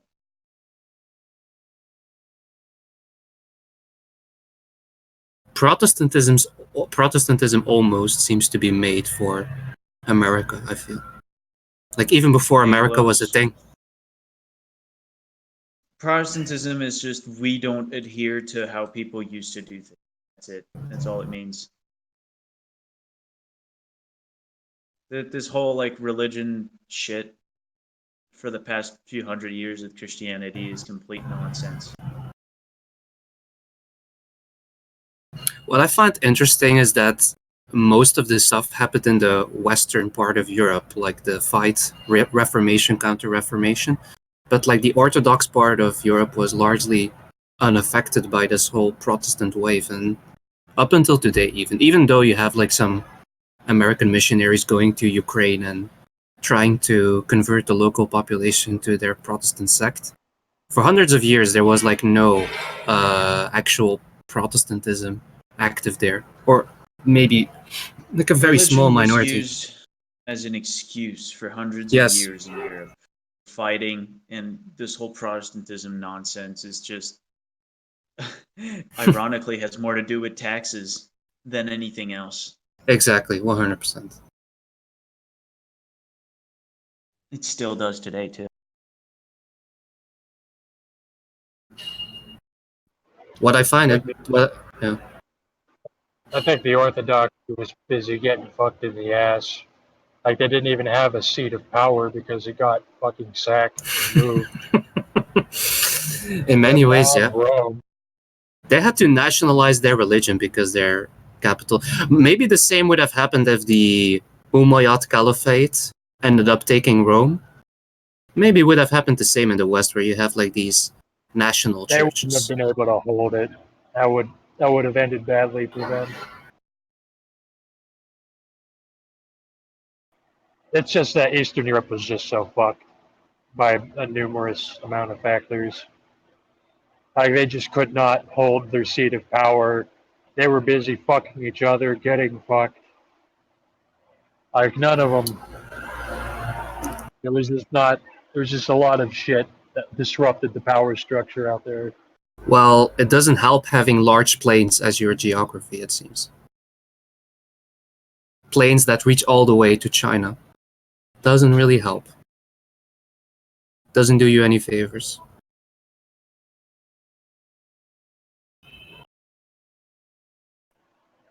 I wonder how great they must have felt after they were colonizing Siberia. It's like for once, the shoe's on the other foot. We're going the other way and conquering them.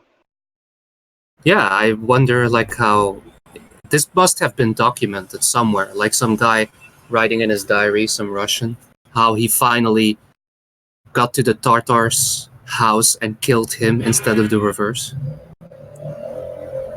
There must have been diaries, but I think largely untranslated, probably. I'm sure they didn't ruminate on it too much because it was just a brutal, slow crawl across Eurasia. They crawled so far, they ended up in Alaska.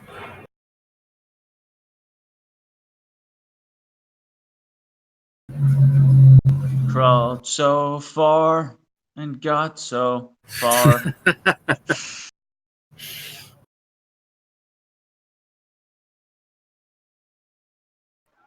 Crawling in my skin. Crawling in my That's the actual Eastern European theme song. I wouldn't be surprised if Linkin Park is still being played in Serbia and some like Moldova, where Linkin Park is still #1 album sale. I want to make like a Siberia colonization game, and it's just crawling in my skin, playing nonstop.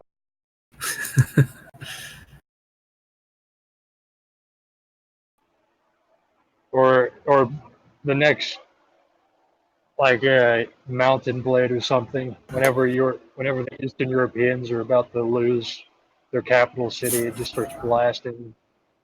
And it almost sounds like radio station.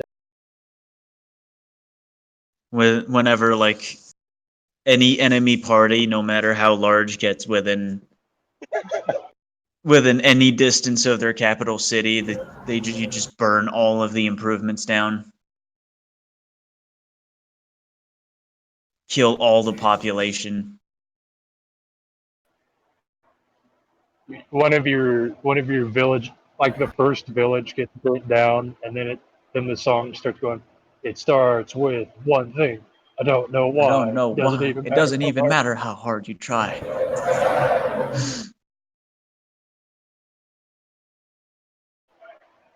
By the time that song is over, the Mongols have already raped the entire The country. Mongols are savagely raping everyone, as is their right.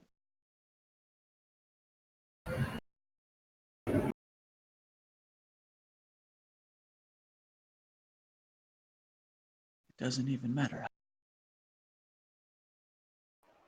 Keep that in mind as the sun is riding the slave. Due time. All I know. Time is a valuable thing. Watch the time go as the paper clicks. Watch it count down to the end of the day. The clock takes life away. It's so unreal.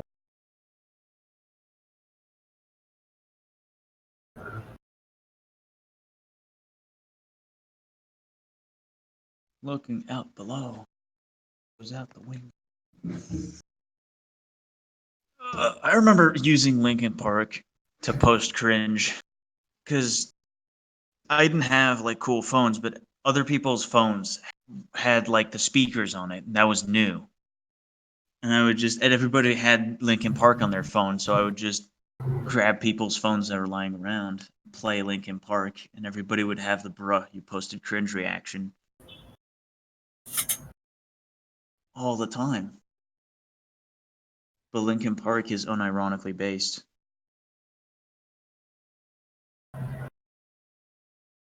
I have fond memories of playing Call of Duty Black Ops on a pirated copy while listening to Linkin Park.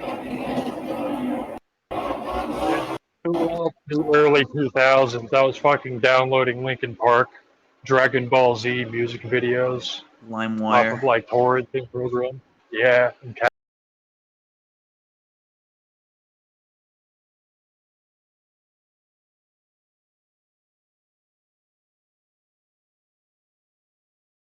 The window.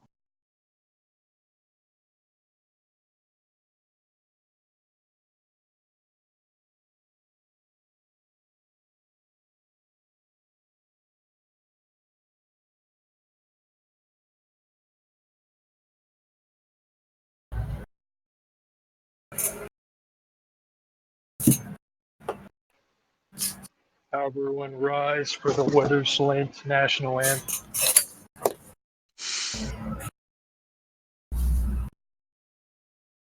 Key on the Witter Sling shit.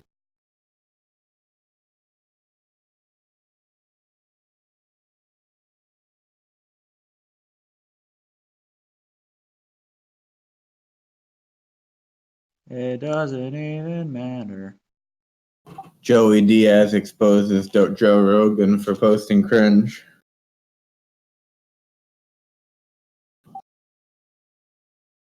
Live leak. Life.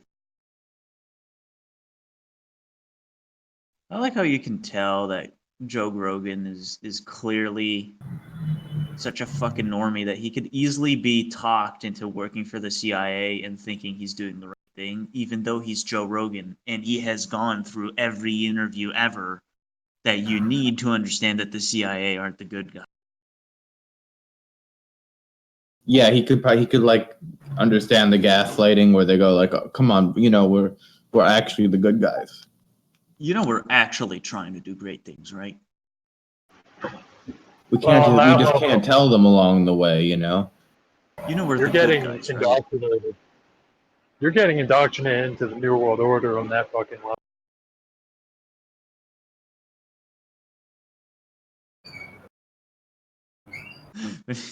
On that level, they're just like, we have a remote controlled bomb inside of your daughter if you don't say this and that.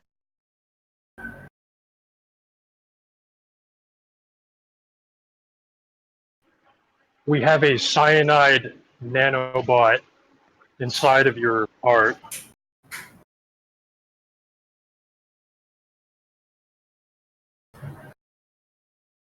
We have fused a reverse pacemaker onto your child's heart.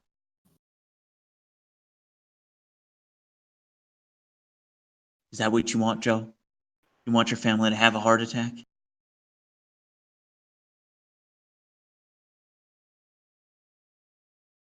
The heart attack gun is the greatest thing. I mean, I'm sure And the they've best- killed him and already regrown him in a clip. They just kill you and regrow you into that. That'd be pretty good. I would enjoy reality being on that level of nightmare.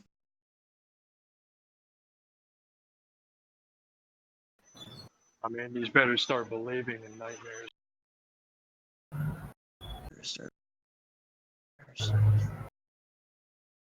You're in one.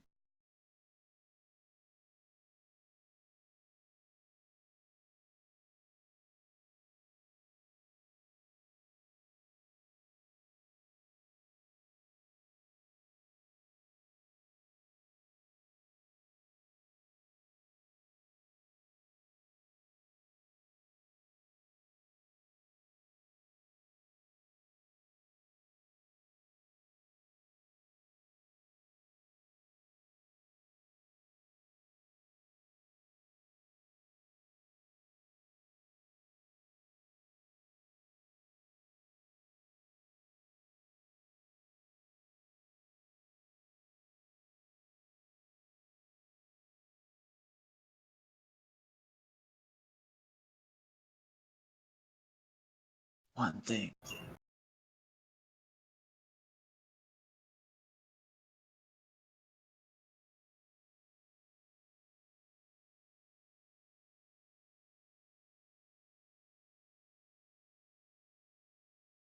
All things considered, our times are kind of fucking mundane.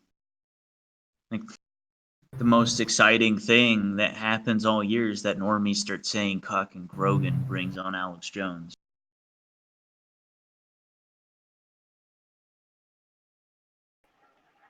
Well, I'm sure something will happen if a meeting happens.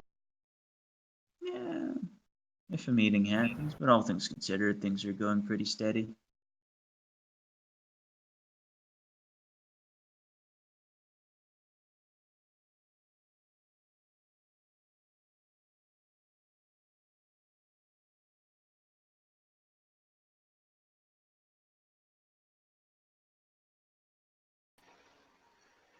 All the shit I got excited about that was happening in consensus does seem really mundane now compared to what I know.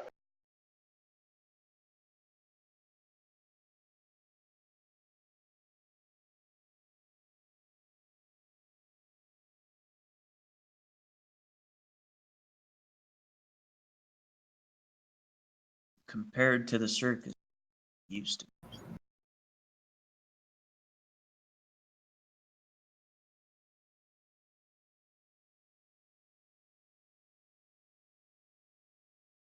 The High Church Angloid.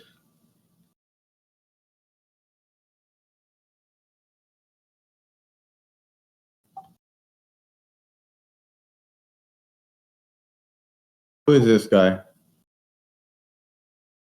Who's who? The High Church Angloid. Someone in VC? No, the guy in the video that were posted in general. Oh, I don't know.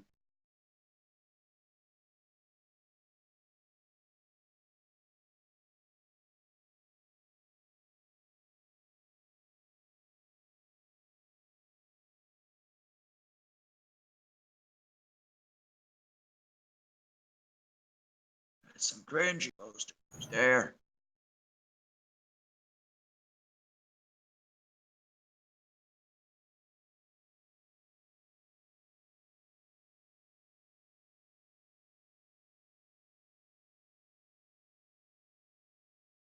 Tried so hard. Got so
Kyler dead. Yep. So, yeah. It's not a party till the fat man dies.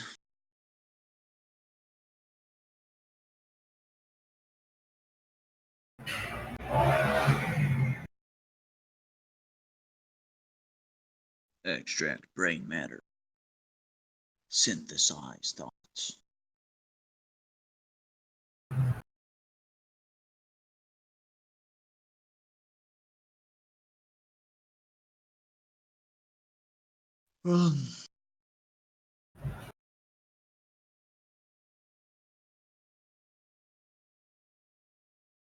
Makes you wonder what's even left to do for these fucking tech. At this point, they're I don't know, because I like to think of it as from the point of view of them personally. If you take the technocracy as a whole, sure, you clearly see where things have to be done. If you take the technocrats as individuals and you look at how they exist, and it just seems to me like they've got every reason to be complacent. Just kick back, buy a large house, buy a yacht, rot away while consuming. Seems like the logical choice for a lot of them. No, have you seen my yacht? There's no urgent reason to be a technocrat these days.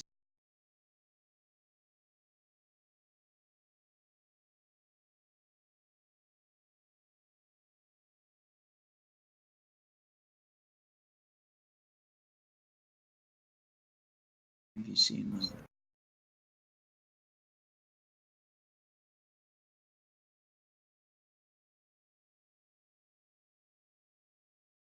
No, there is, because just like any other tradition, they all get their individual hand in its design, you know?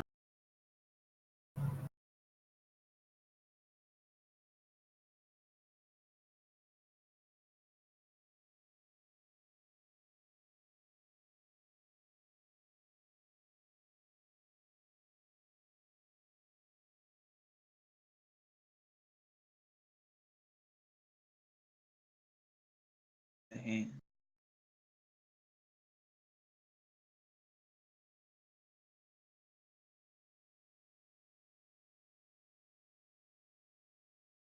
They're motivated purely on ego, though. They want to matter. They want to be the next big breakthrough. They want to be the reason things progress.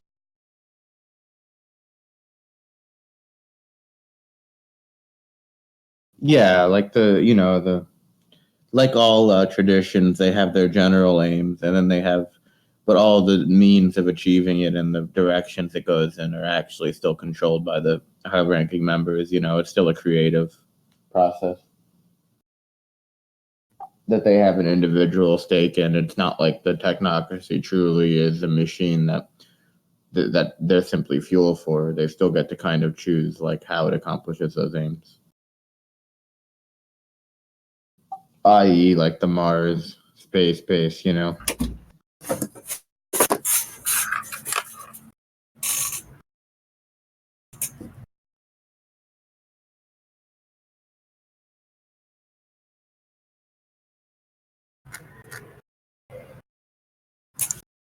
They don't get to be the hero anymore. I think it's going to get to them at some point.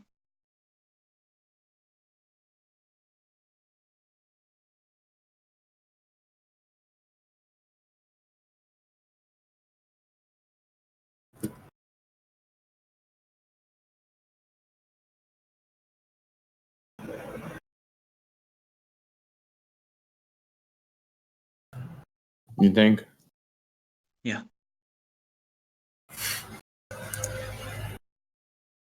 Think the technocracy's on the way out?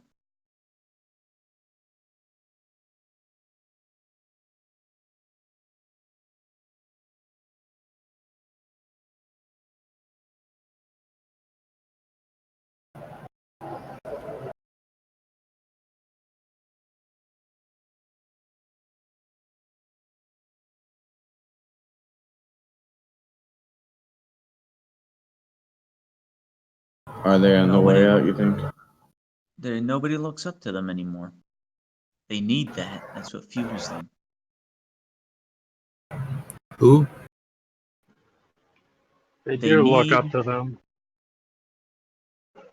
They need the masses to look up to them. The technocrats still control everything the masses. Not enough.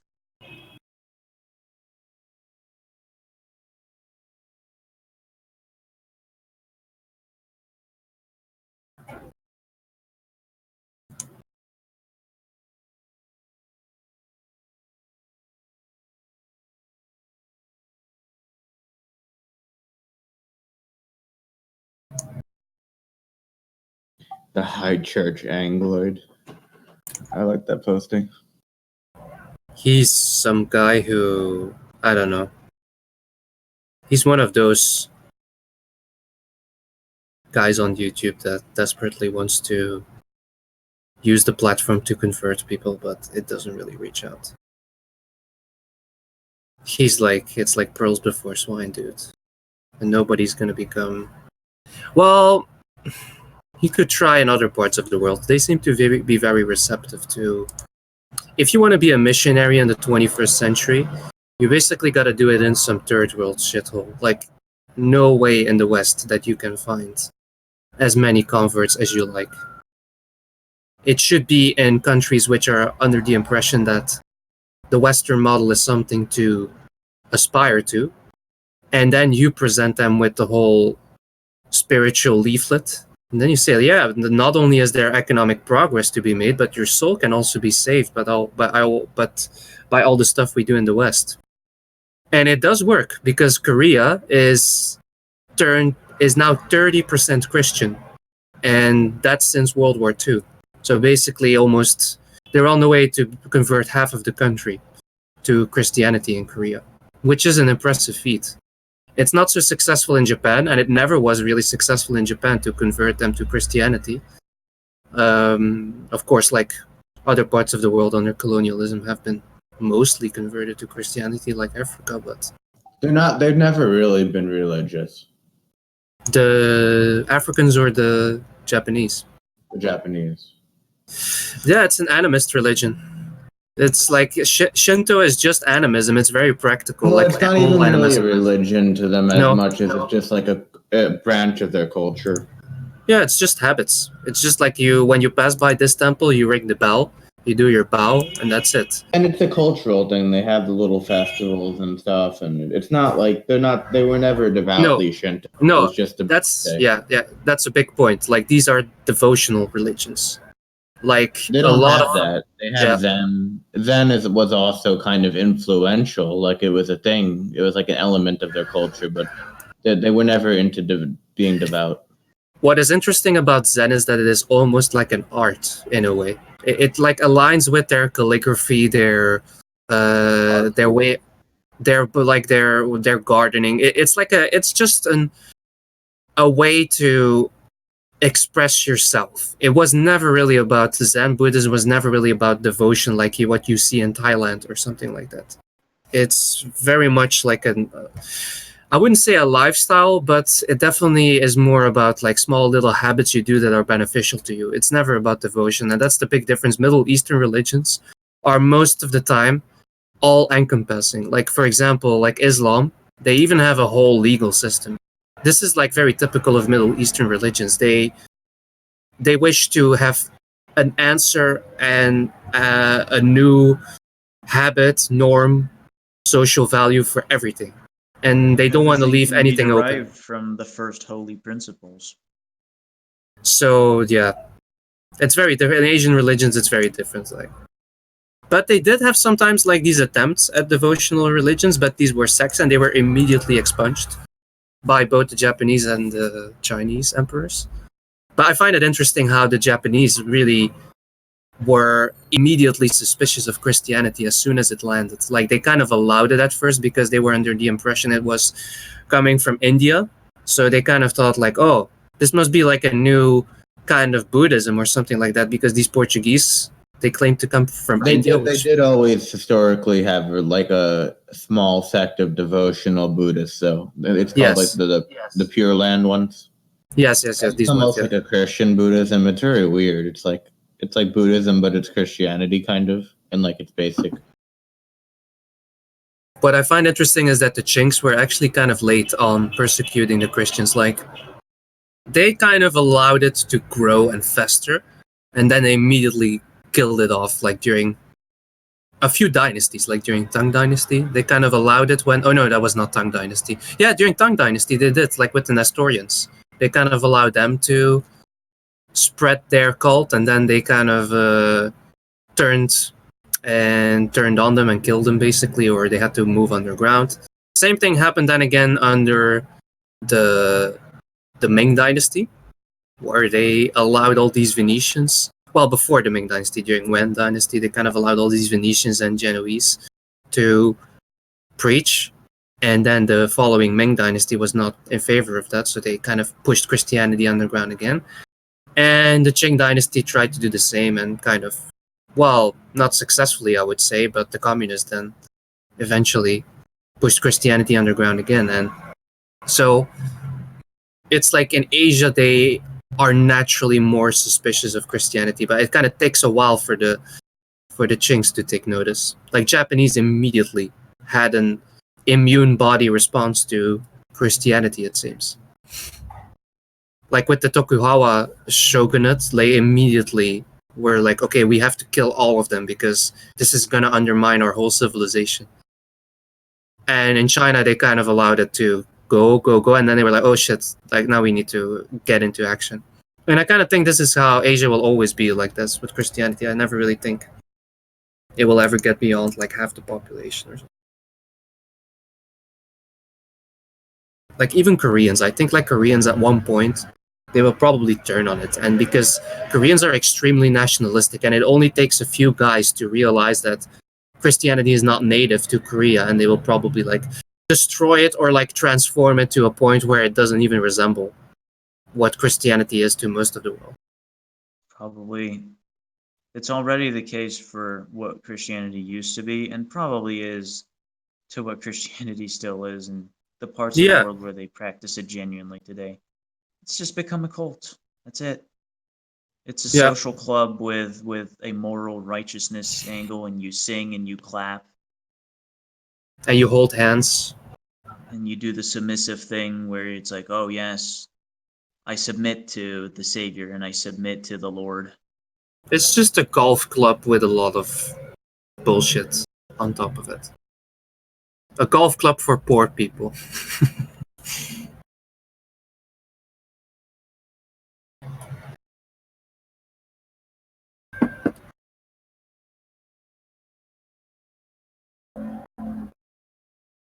It's pretty bad too, because most of what goes on in churches is so just divorced with the spirit in which the holy texts that they worship were written, to the point of it just being, it's just sad at the point. I think Islam is the same way too. Islam feels like a very, how to say, it seems like a bug spray almost as a religion. I feel like Christianity is like that too. Like its main aim is to basically kill the spiritual ecology of a landscape. I feel that's its mission mostly.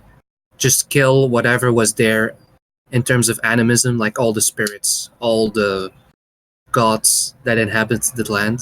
Like I'm not a typical pagan, but I do believe that the land holds spirit. And I feel like Christianity is all about like destroying that relationship with the land.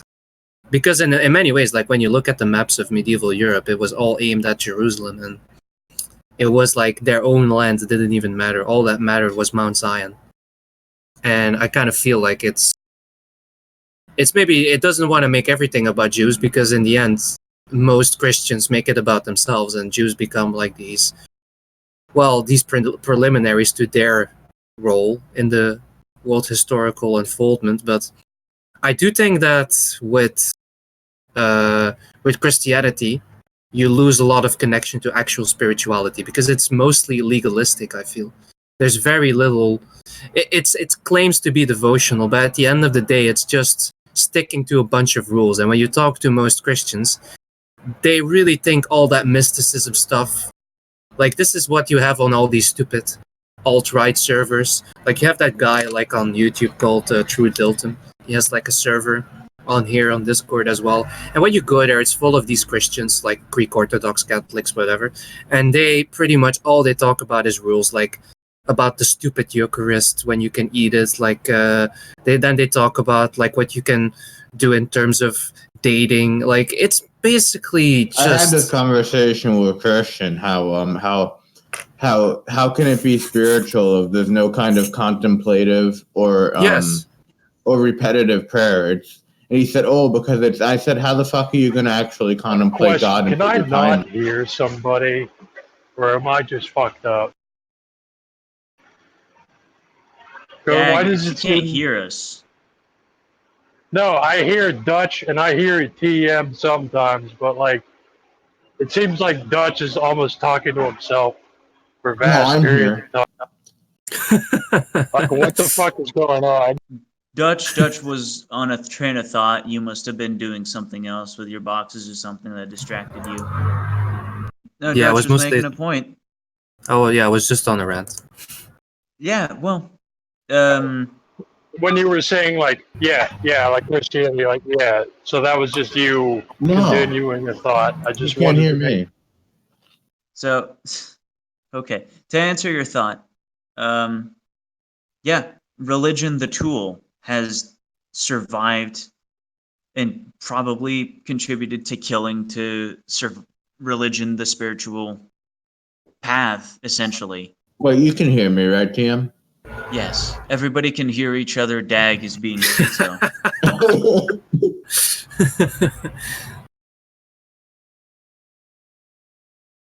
Science is the same way. Science used to be a good idea, an objectively good system. That's out shit. It was about taking the worst aspects of nature and conforming them to man. And then it just became a tool. It lost its Yes. purpose.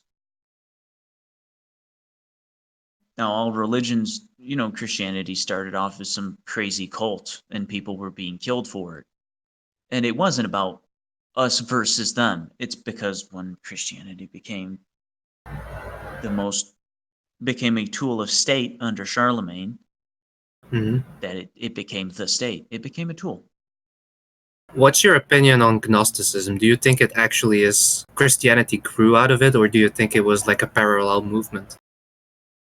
Gnosticism had more followers when Christianity was in its early days. Yes. In the form of Manichaeism and other similar cults. Now, a lot of polytheism for the longest time was the norm. However, people did see it as, at its core, a way of worshiping multiple facets of a great logos, like the Greeks would call it, because the Greeks went into actually terming everything. Yeah. They went during Hellenism. They started to rationalize their own polytheism, you could say. So it wasn't ever polytheistic in the way that you find it in the East. Yes. Eastern religions have genuine polytheism. Mm-hmm. Like what's Eastern religion? I would say the best example of that would probably be what like Chinese people and whatever, what they do with their own folk religions. Shintoism's a good one as well. You said animism. Animism is polytheism of sorts. I was gonna murder you if you were gonna say Hinduism. Hinduism is It's entirely monistic. It's the most monistic religion that's ever fucking existed. But look around these days and look at how people practice it. That doesn't. You can't connect that. There were people do a lot of things. long time ago.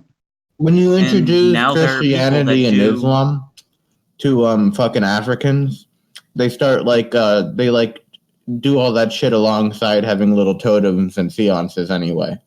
Yeah, like Eastern Europeans with pictures of Jesus. People will do these things.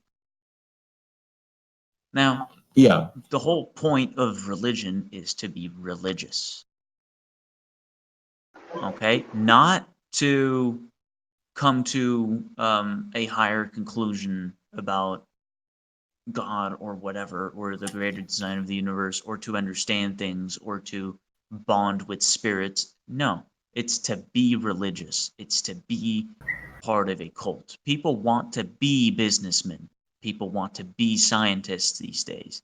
They don't want to solve, I don't know, global warming, solve world hunger, solve the real problems that are directly issued out of nature, which is what science is supposed to solve. So,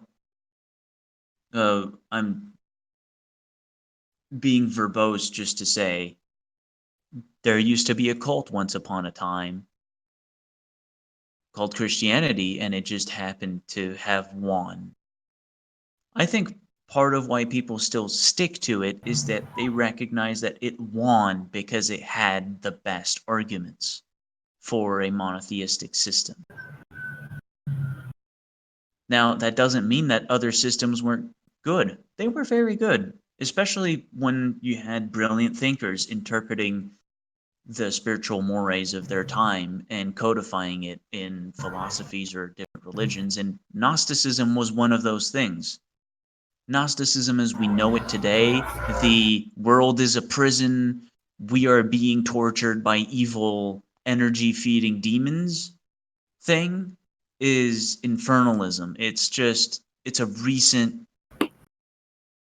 18th century, no, probably more like 15th century occult adaptation of the original Gnostic belief system into being an anti-Christianity, essentially a fuck God type of thing. I would agree with that, yeah. The Gnosticism looked very different if you study the historical record of it. It didn't look Manichaeism was very interesting because people say, oh, Manichaeism is remembered as being the most dualistic religion. It isn't. It was about saying world is dualistic because the world is broken and we need to put it back together. That was Manichaeism. There was a world soul of which we are all a small part, and by putting them all back together, we are reunifying with the universe at its creation state. That's Christianity. We need to bring all the souls back together so that God can forgive us for being what we are, or God can, or really we're out of the control of God, because God is not omnipotent in Christianity, because we're all a piece of God. And all religions are very much the same on these first principles in the West. It's like saying Buddhism, Hinduism, and other practices in that region, essentially all the same. I feel like that's true, not in the practices, not in the way they understand things. But on first principles, yes. Isn't Buddha like a prophet in monotheism? Buddha is a saint in Christianity. Did you know that? I didn't know that, but I did know that Buddha was talked about in Manichaeism. That they honestly considered him a saint or something, or a prophet.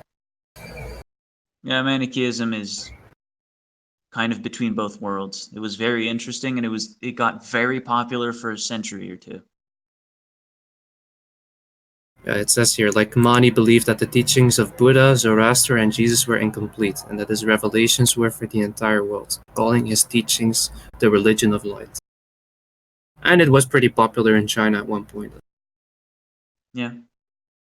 It was basically all over the world. But I think the problem is probably, again, with most Gnosticism, the organization was pretty loose. It was pretty much bottom-up type of religion. And what we now know as Catholicism, they immediately, like a bunch of Trotskyites, invaded and like it was basically the tactic of entryism, basically, that Catholicism applied in all Roman institutions, which the other religions were not as invested in. And it made, well, the Latin Church in the end became the dominant one, I think mostly because they were all about entryism, I think. But where also, there is power, people will leverage it. Yes. And where people leverage power, it just becomes corrupting. I also think Catholicism is a lot better suited for the masses, because many of these Gnostic religions, they do ask a lot of investment from the practitioner. And a lot of the masses don't really always, like, I won't say everybody is like uninvested, but let's just say that most people really just wanted, like in Islam, for example. Islam is like perfectly suited to be a mass religion because it tells you to do basically 5 things, and there's like a bunch of hadith that maybe you can live by, and then there's like another bunch of rules, like what you can eat, what you can do. Oh, you need to 1 month a year you need to do Ramadan, and then you need to do this and this. It's a very simple religion. It's actually the biggest dumbass can still practice it and be a good Muslim. But then you have all these, then you have Islam, then you have like Gnosticism, which is basically asking you to study, it's asking you to meditate, it's asking you to, I don't know, like to actually like transcend yourself, to become better. And I don't think the masses are in for that kind of a message. It can spread to a degree, but it reaches a ceiling at one point. And I think Catholicism was much more suited in that way, because it just tells you to do the sacraments, get baptized, do a confession every now and then, and you can basically just live your life. Oh, and when you're married, do it for a church, and maybe you can do some other stuff in between that's kind of religiously, but don't really bother with it too much. Like, you can live your life for the most part. And that's what norms really want. A very long timeline, especially compared to Islam. Islam hasn't changed in 400 years. And before that, it had only existed for 1,000 years, 300 years of which were just invasions and consolidation periods. Yes. Christianity started off as a cult of people who spoke Greek and so could read the original text, and had finally found something to bring religion to the Western Roman Empire, which didn't have any. The Greeks had their polytheism and their beliefs and their cults, and out even in Rome you had some cults, but you had very little religion going on. It was a very because the Carthaginians were very religious and had their own cults, it was regarded as a thing you don't do in the Western Roman Empire. And then religion came with this extremely logical, at least at first, way of just changing people's paradigms, and it worked. And what immediately happened afterwards was that people just decided that they were going to use whatever local Christians as a way of building communities around specific offices. So if you were a Christian under, the late Roman Empire, it was kind of like being Mormons today. Yes. And then it became, you had the village priest. The village priest wasn't a guy who had a church. It was a guy who had a book.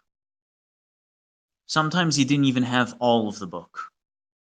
So he would have the Bible, and you would go to the priest, and you would talk it over, and you would say, so I've been fucking my neighbor's wife, and it seems like I don't know what's going on. What should I do? And so the priest would help you. And then the priest built a big house and started asking people to pay for his services. And you know where I'm going with this. But it did take 1,000 years. It's interesting that the word for church is ecclesia, and in Greek that just means like gathering of people. So yeah. Yeah. It just means a gathering of people. Like in French, they say église. So yeah, it's just like what you had, like the principal assembly of Athens was like that. It was called the ecclesia, which, if you were to translate it now into French, would be something like église, which is the word for church. So yeah, it's just a gathering of people, of the masses. But your priest used to just be the medicine man. Yeah. You used to go to the guy, and you used to be, I have a problem. Or it used to be, I want to make a deal, and I want someone honest and impartial to witness it. There are the whole, even the priests being celibate, the taxes from the church and all that, that's 15th century. That's totally post-Renaissance insanity. Yeah. That's actually like after the whole Gregorian reform. After that, yeah. They didn't really do that stuff of like, it was pretty normal for priests to have girlfriends and children and all that stuff, like popes having grandsons and all that stuff. It's pretty normal. I think Rodrigo Borgia was kind of like the last one that really lived that lavishly and could live that lavishly with having his son and daughter in positions in Rome. That's where the portrait of Jesus comes from. In is the defiance son of the that one pope. Oh yeah, that's Cesare Borgia. Yeah, that's based. Yeah, he did a portrait of his son, and he made that the portrait of Jesus standard. Yeah, the popes were always problematic. Very problematic. I mean that's a horrible. Could you do anything that's more like what's the word they use all the time? I don't know. What are you referencing? Fucking haram. Could you do anything more haram than taking like your rich, spoiled son and making him the face of Jesus? Sacrilegious. Yes. Well, yes, it is. It's idolatry. The Pope basically started as, you go to this place, we hand you the book, we teach you how to read it, how to interpret it, then you go back to your village. A priest was a guy who could read. And then being a priest started being a thing that people would compete for. And the papacy started becoming extremely wealthy. It was extremely common for priests to be doing all that exorcist stuff, like you just said, like a medicine man would do. Yeah. They were basically like the local exorcists. They were the local literati. They were, what you would expect a traditional shaman, medicine man / whatever to be. Yeah. And that's what it was for a very, very, very long time. And it's, small like communities and villages, they're often regarded as having more honest churches and more useful churches because that's exactly the dynamic they still have usually going on. Or even though like the priest will be some fucking cock who can't marry, who's married to some hag, and who's, not that smart and not exactly the standard of his time for understanding the ramifications of the religions he's teaching, he'll still be a great guy. You can go and you can say, "Oh, I done the bad thing," and you'll say, "Oh, here's the good thing," and people will work around that dynamic.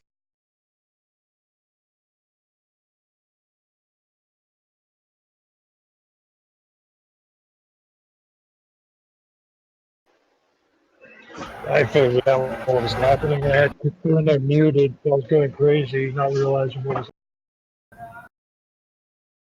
We can't hear you, Dag. I had Kitsune muted. That's why I thought I was going crazy. It's very big brained. Muting Kitsune is probably the best chess move you can do. I know all the grandmasters, the first move they do is mute Kitsune. I don't know. My phone just did that at random. Your phone is the grandmaster, the AI. I didn't even talk a lot tonight. Yeah.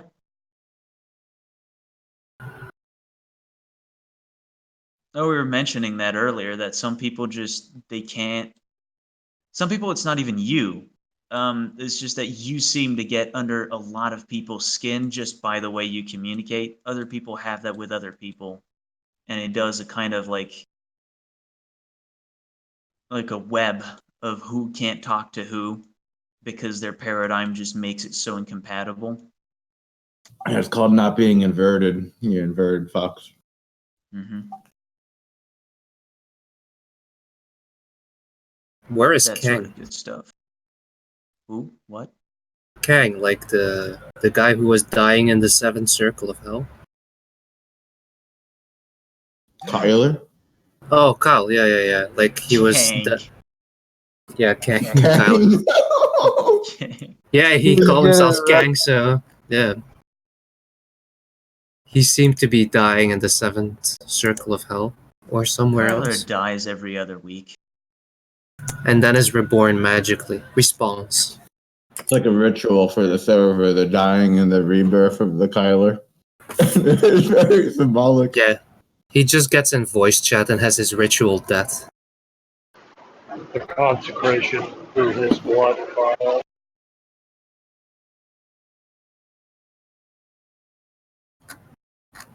Kind of fitting for a South Park character.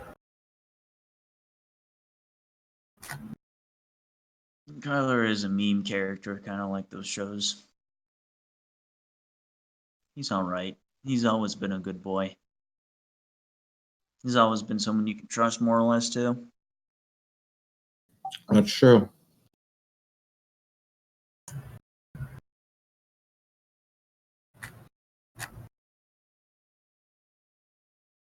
Like, that's the thing. Like, the less people give a shit about pleasing other people and will get on their nerves and will be obnoxious, the more likely those people are to not be cunts that go dishonest whenever it happens to advantage them.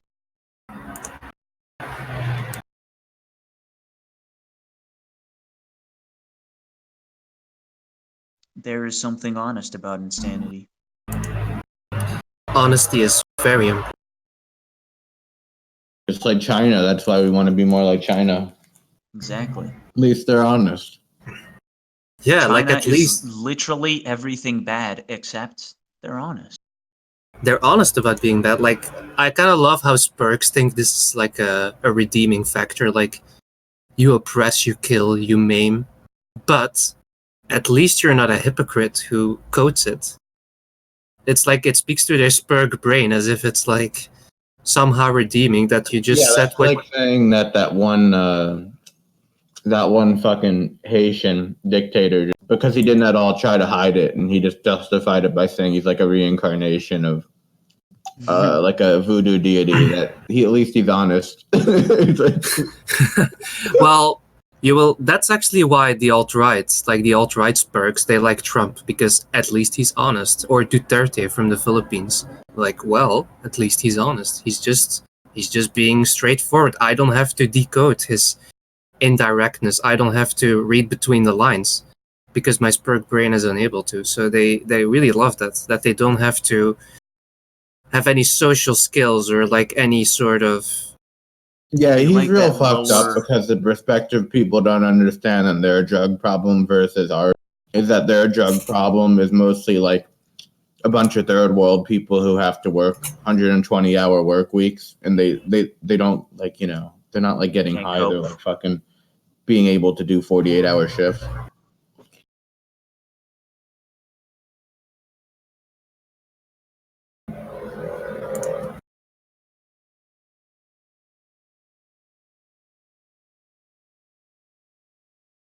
Being like a second world Asian amphetamine user isn't like a recreational thing a lot of the time. It's like a monetary issue. I'm very interested to see where that whole Hong Kong situation is going to end up. Everybody's. I'm kind of hoping that. Well, it's kind of weird that, but I don't think they can. Like China, they cannot really roll in tanks in Hong Kong and crush 2 million people. They could. They definitely could. They have the means to do that. Like the Hong Kong. Hong Kong, Shangang. The literal name of Hong Kong actually in Chinese means like fragrant harbor. Fragrant. Yeah. Yes, milady, let me. Milady? I've been so good. Yes, that's the Fragrant Harbor. Technically, Xi Jinping could go completely bonkers and massacre 2 million Hong Kong people. That squats in the street, and then be like, okay, now I'm invading Taiwan too, and just like get it over with. 10 years of unpopularity, like Putin has to have, like Putin is going through now. They were kind of overdue for it. Is the thing that makes me think it's plausible. Like it wouldn't really be going crazy. It would be like a calculated move, but they may have to crack the whip one last time to get the social credit system and the real hardcore shit in. You know. Hong Kong. I feel like with what they're doing now, like the Chinese are just. They, like it's kind of funny. Like Dak told it earlier, like they want to sell this model to the rest of the world, but it's they cannot even sell it to their own people. It's like, you know, like maybe the people are wondering, do they still have it? You know, can they still crack the whip? Kill them all. 1989. They may have to.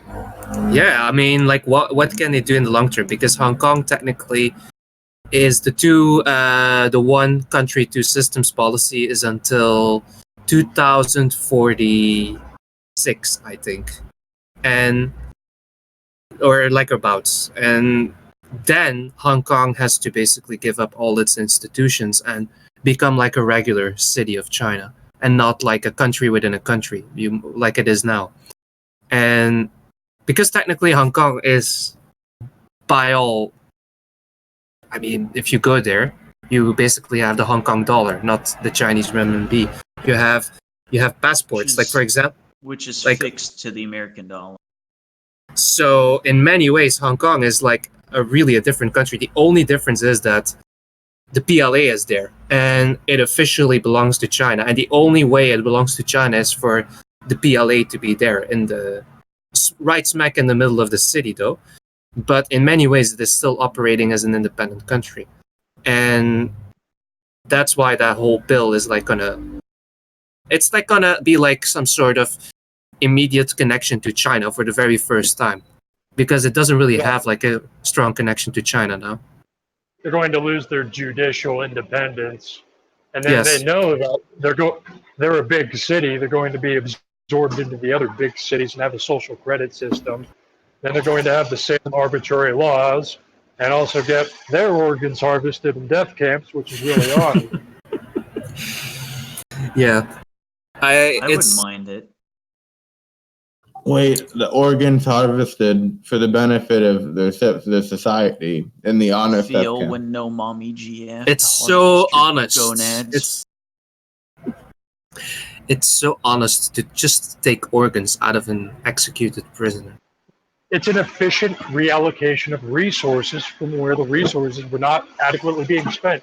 If we can observe at these charts, it says that the efficiency has gone up 208.3% since a reallocation of the resources contained in the organs of the criminals we apprehended, so that it increased overall efficiency and societal synergy in order to increase.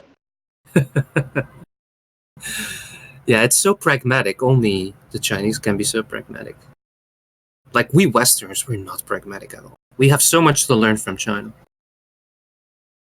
Like the way they use their phones all the time. Oh yeah. That's something we can learn from as well. I wish I could text that thing.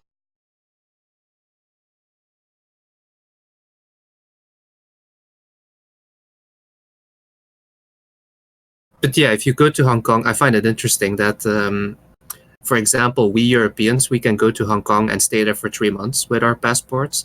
The funny thing is, like, if you're a Chinese mainlander and you want to go to Hong Kong, you basically need to apply for some sort of a year-long visa, and then you can go to Hong Kong, but you always need to leave after a week. So basically, mainlanders, Chinese mainlanders in their own country, which is like Hong Kong, of course, they can only stay in the city for 1 week and then they have to leave. So I think it is because they don't want Hong Kong to be overflown with refugees or something like that from the mainland.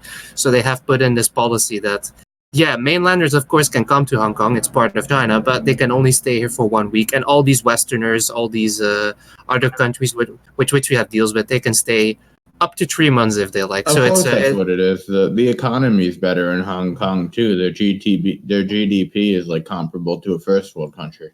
It is, totally is. Hong Kong is actually, like, by all standards, a first world country. Yeah, of course they want to fucking stay. You're kidding?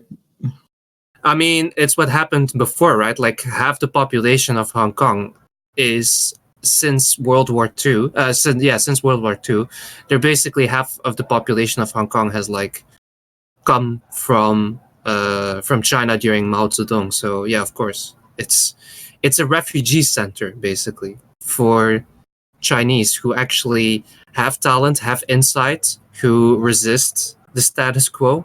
So basically, it is like a rebel outpost, and China has had the. Yeah, it's a very difficult part to integrate back into the country. I don't think it was probably that smart to integrate it into the country, but they really insisted on it to get it back. But it's kind of like very risky too, because Hong Kong can be like the launch pad for all sorts of rebellious ideas into the country. But then again, China's immune body to these ideas is very strong too. So even though they have Hong Kong and they have Macau, it seems that they pretty much are immune to whatever comes out of Hong Kong for now. I don't know what they will be like in the future. Well, they can social and like how we on average just hate California. They can social engineer something like that towards Hong Kong. Yes. Like, why do you hate Hong Kong? I don't know. They're just kind of stuffy. And then you see a Chinese person doing the hand wave thing in front of their face. Oh, those Hong Kongers, they're so up their own ass. They do that with Taiwan now, basically. The Chinese. They think like Taiwanese are like, well, they don't really call them westernized. They call them, because it seems like hate for the West in China is still subordinate to hate for Japan. So they basically call Taiwanese like Japanified Chinese people. So the hate for Japan is still in China a lot bigger than hate for America or for Westerners. Like, if I was Japanese, I wouldn't want to backpack through China. But if I was American, I wouldn't worry because they kind of still have a fairly okay opinion despite everything about Americans. But they really, really cannot stand Japanese. They would. Despite Hong Kong, Korea, and basically every other nation that isn't allied with China being an American outpost. I mean, it's a specifically recent designed history as a genocide, and counterpower. Yeah, they're so butthurt about it, man. It was a really bad one, to be fair. They really butt fucked him. Their government genocided them. I don't see them being butthurt. Yeah, but it was like a really one-sided beatdown. It was just like...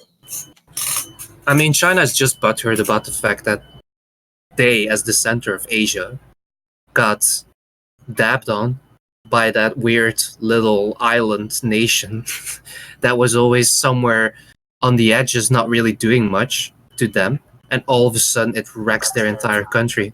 Mega dabbed on them too, like really insulting dabs. Because China never did to Japan what Japan did to China, right? So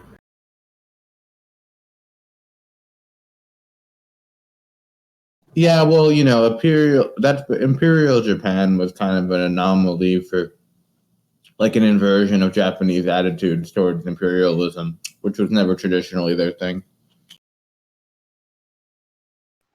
Chinese having that fucking boomer nationalism. Yeah, they had like some boomer. French are fucking frog-eating cowards. yeah, it's exactly like that. Chinese really, when they talk about other countries, they talk about it like a boomer. 100%.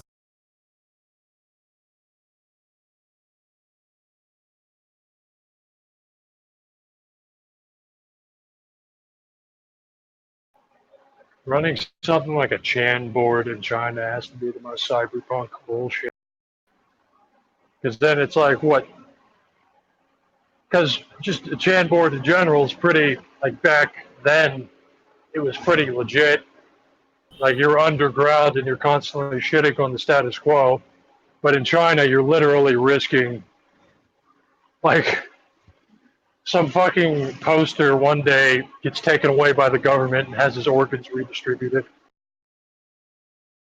I was on 4chan while I was in China. I was on 4chan while in China, but it was, well, I don't know. I don't think I risked my life doing that as a Western. His organs socialized in the most honest manner possible. Had his organs honest.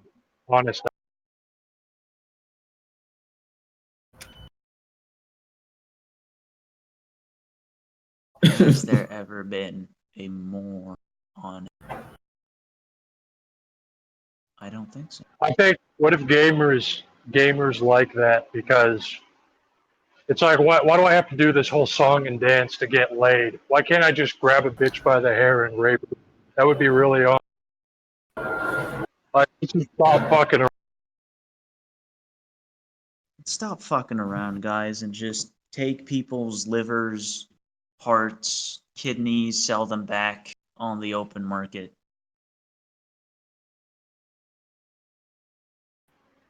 You know what they say? What she'll say to that? If you mention organ harvesting, they start chanting about a Falun Gong in exile who says that everyone who says that death camps exist and that people are mistreated in camps are all liars, and that organ harvesting is a lie. Yeah. They chant that shit, like, religiously. China always wants to.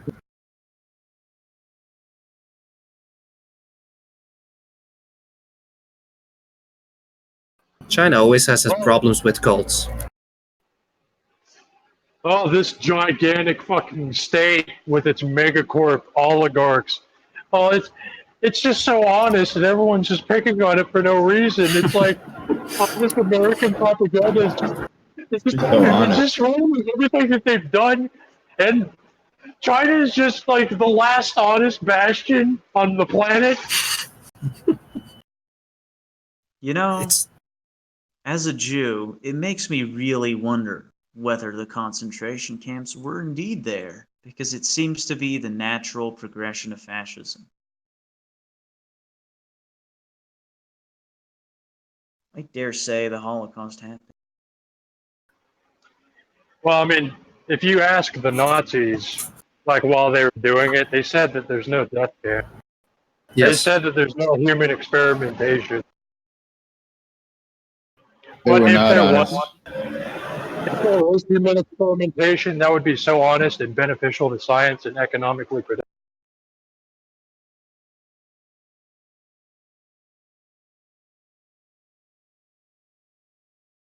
Yeah, I mean, you gotta have some blame for I think there's like a combination of like blaming, and you have to have some people you blame for the woes of society, and then punish them harshly, so you're the good guy. Incels.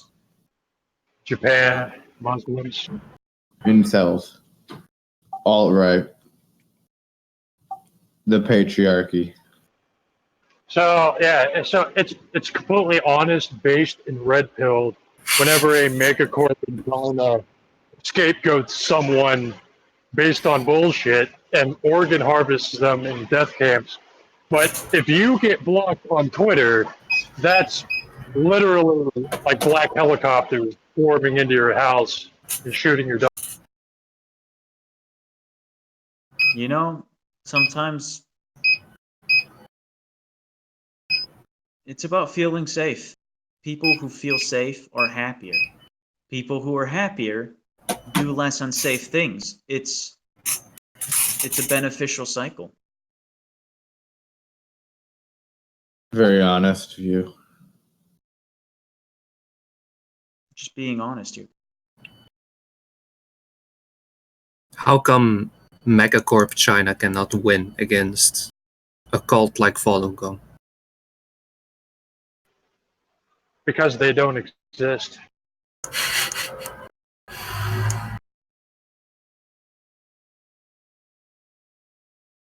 It's true. I severely doubt Falun Gong even exists. I see them all the time in Taipei, actually. They have all these posters up, like, because they go where all the Chinese tourists go. And then they have all their posters up about organ harvesting and, yeah. What an insane. Yes. That is actual cyberpunk shit. Yeah, so they Posters up about organ harvesting. Don't Yes. let them get your organs. We live in cyberpunk. We just live in the shitty parts of the world where we're not getting directly fucked. We live in like the old world where all the rich people are running all the corporations and shit. I dare say we're fucking elves. I am fucking elves. Humans in Shadowrun are just Asians. Everybody else, all the fantasy races, is just white people and black people and all that other shit.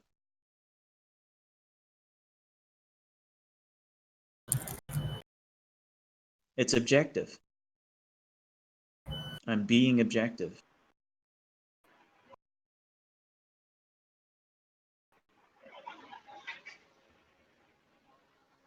Gnome gang.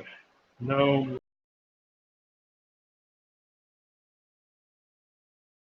Like here, this is like a picture from Taipei, where they do these protests and then they have all these banners up and then they also perform, well, like a fake organ harvesting thing. That's pretty good. That's a pretty solid way to go about it.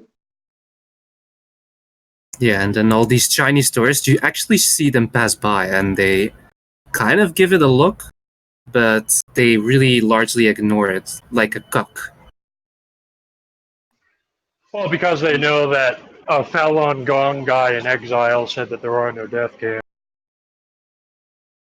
And then you have these guys, like, I'll show you. They're not Chinese people. They're like old Taiwanese people. Like they're like the Taiwanese boomers, and they're very pro-China. They want to reunify with China, which is exactly what you expect a dumb That's fucking very boomer honest to to want. them. That's very honest. Like this is the honest boomer position. Like wherever there's money, the boomer will go. It's fucking ridiculous. Like in Hong Kong, they're like just protesting in order not to be part of China, and then you have like boomers in Taiwan who cannot wait to sell their entire soul for an extra house, basically. Their entire soul. But it's honest. That's very honest and based of them. Honesty is key. It's really honest how there are no death camps, but China doesn't let anyone investigate the alleged death camps. Go down to their specific location where the room is. Well, at least they're honest about their Islamophobia. They're honest. Like we Westerners, we should learn a little bit about that. They're honest about regurgitating the exact Sargon of Akkad and Milo Yiannopoulos bullshit. You know, from Milo. 2013. The only place that Milo Yiannopoulos is still famous is like WeChat in China. He's like actually like still being discussed there for his ideas. It's kind of funny to see all these Western center of right vloggers, internet fame guys still have traction in China, but like 4 or 5 years after the fact. They still have an audience there. It's a little bit like how in Japan during the 1980s, or like the 1990s and everything, that all the bands that were kind of done with in the West and not popular anymore, they got to their rise like 5 years later in Japan, and then they could still perform in Japan because there was still an audience there, because they always catch up very late with these developments in pop culture. And it's kind of the same in China too. I don't know why there's this delay, but there definitely is.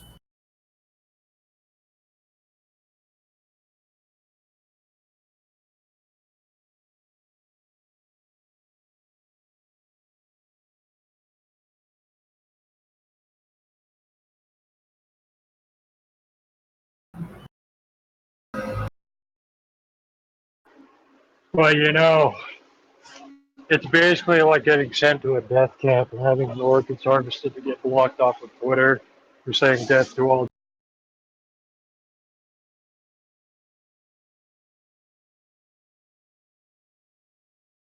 mean, let's face it, the only reason they can harvest people's organs is because gooks don't fight back. They don't. There's very little fighting back. If you tried to do that here, people would fucking fight back. You wouldn't get away with it. Oh, get over yourself. America and Switzerland basically do the same thing, but they China at least comes out into the open, and well, they don't come out in the open, but they. Because Hey, let's just cut the we bullshit. harvest poor people, okay? Poor people.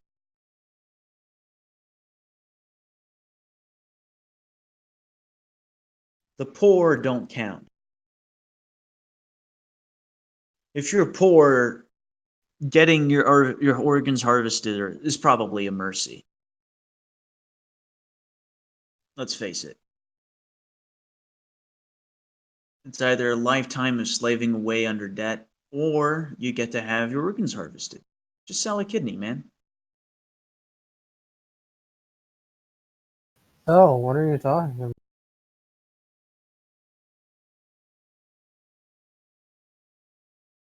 That Sounds kidney like a very belongs based to and the honest way to get out of a lifetime of servitude. Yeah. You're an extra body. Extra bodies can be recycled. It's that simple.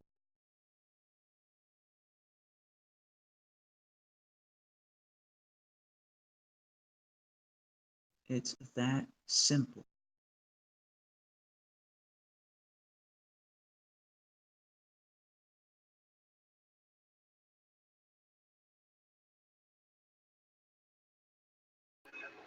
We are sitting on a gold mine.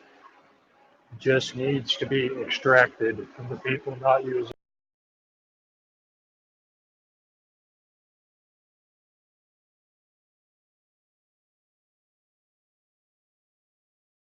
A gold mine made of kidneys.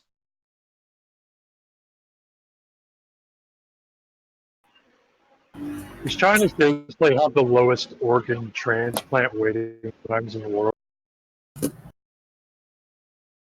I would believe that. Although, you I know would what? believe Their that. healthcare system is probably that bad that they need to wait a lot longer than they should. Did anybody see this news? That it's about, you know, this doctor who has all these bodies up in museums, right? Like these, you can check, like the Real Bodies exhibition. It's like he actually uses real people, their dead bodies. Yeah, I saw that one.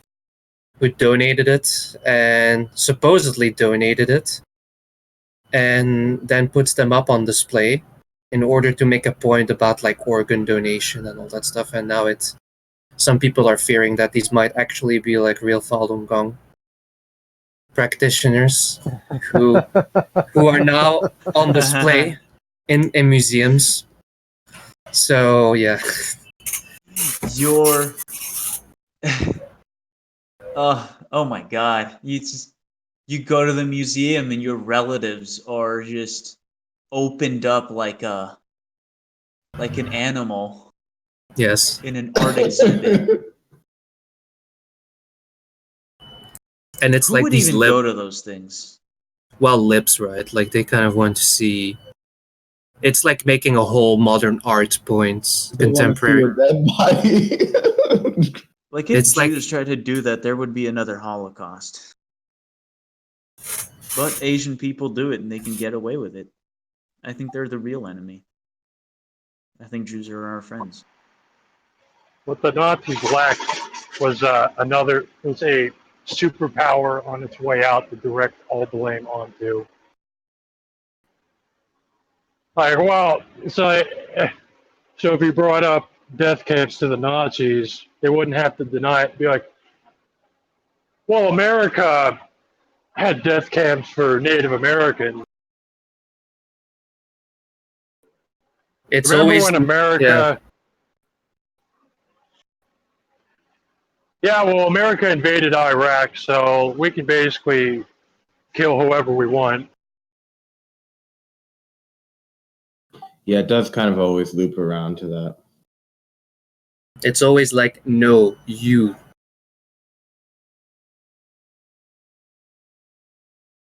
No, you. Mao was a fucking retarded leader who killed millions of people. Yeah, well, George Washington was a slaver rapist.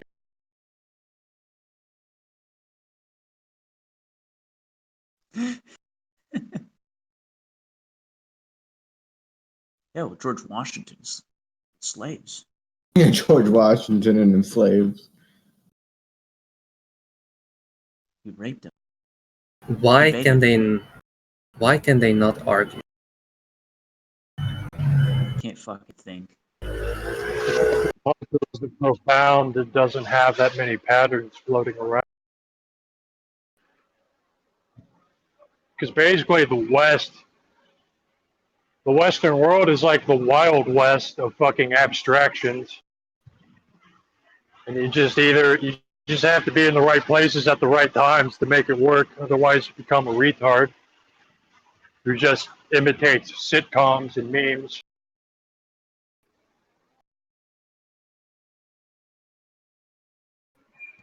But when it works, it fucking works, and it works on a massive scale per capita compared to.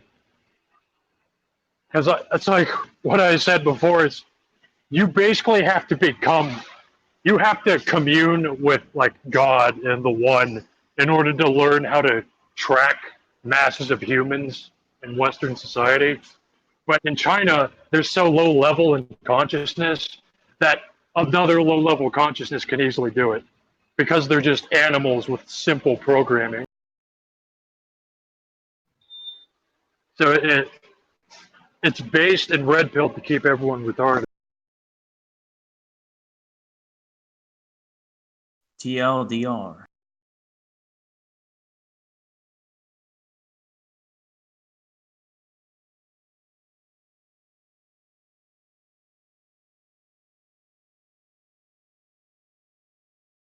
Like on the ground level, it's just everyone just wants to be everyone buys into the hive these days. And so to your average hive creature, the price doesn't matter as long as they get it. The implication that humans have to be cut to little pieces for them to get their medical service, the implication that literally just kill the planet so that the economy keeps going. The hive creature doesn't care. The hive creature just wants. And they want it cheap. And they don't want any of the bad stuff anywhere near them. It is the ultimate individualization. I would still argue that the Western hive is still far more complex, where the individuals, they're actually deeply doubtless. troubled. Like, yeah, like at least because our sleepers are basically already communing with the one, with what a shrink is doing. Well, if you even ever like what you notice when you are in Asia and you see the topic of conversations, like I'm not saying like Western norms have typically profound conversations, but in Asia, most conversations never really reach a higher level of abstraction, really. It's very much like what we did today, what I like to eat, where we're going to go tomorrow, gossip. It's basically that. Like, if you turn on Taiwanese news, they barely report on what happens abroad. Like, they don't even have that much news from what happens abroad. So, news in Taiwan is basically just gossip. Like, some guy fell off his scooter, we got the footage. It's kind of weird to see, like, blah, blah, blah. They really don't have profound lifestyles going on, and they really don't seek it. And yeah, that's just how it is. Like, the average life of a Chinese person is very dull. Like, if you were to live that life for a day, that would be a typical boring day for you, but that's basically most of his life. And when they have exciting things going on, they always do it in group. Like, they cannot fathom you doing things alone, Asians. They really cannot. Like, even when they're gaming, they're usually gaming like with a whole group of people. They cannot do it alone. So it's very, very group oriented, which is kind of like staple knowledge, right? Like, Asians are group oriented, but when you actually see it, it's kind of, yeah, you cannot develop an individuality if you're always kind of stuck in groups, and you always have to live by like some very, very low standard of conversation, of abstraction, of hobbies, etc. Like, even when Westerners get on that, are doing exactly the things that you say that Chinese are doing, like, they're still doing a song and dance. What I am the amount of patterns bouncing around in their heads, and like the diversity, yes, and the colors and everything that the thoughts are coming in. So there's just more. There's more just there. Even when they're doing the exact same thing, there's more. Yes. There's a greater level of randomness in the West than in China. And in China, the patterns are easily predictable. There's not a lot of... Like, that's like what I say about free will, is that people just don't account for all of the variables that prime a mind to act the way it is in the instant. So, like, it seems to be anomalous and random, whereas it's easy to calculate base level humans with only the meager amount of abstraction. Like, what is their stance on free will? Have you ever gotten insight into that?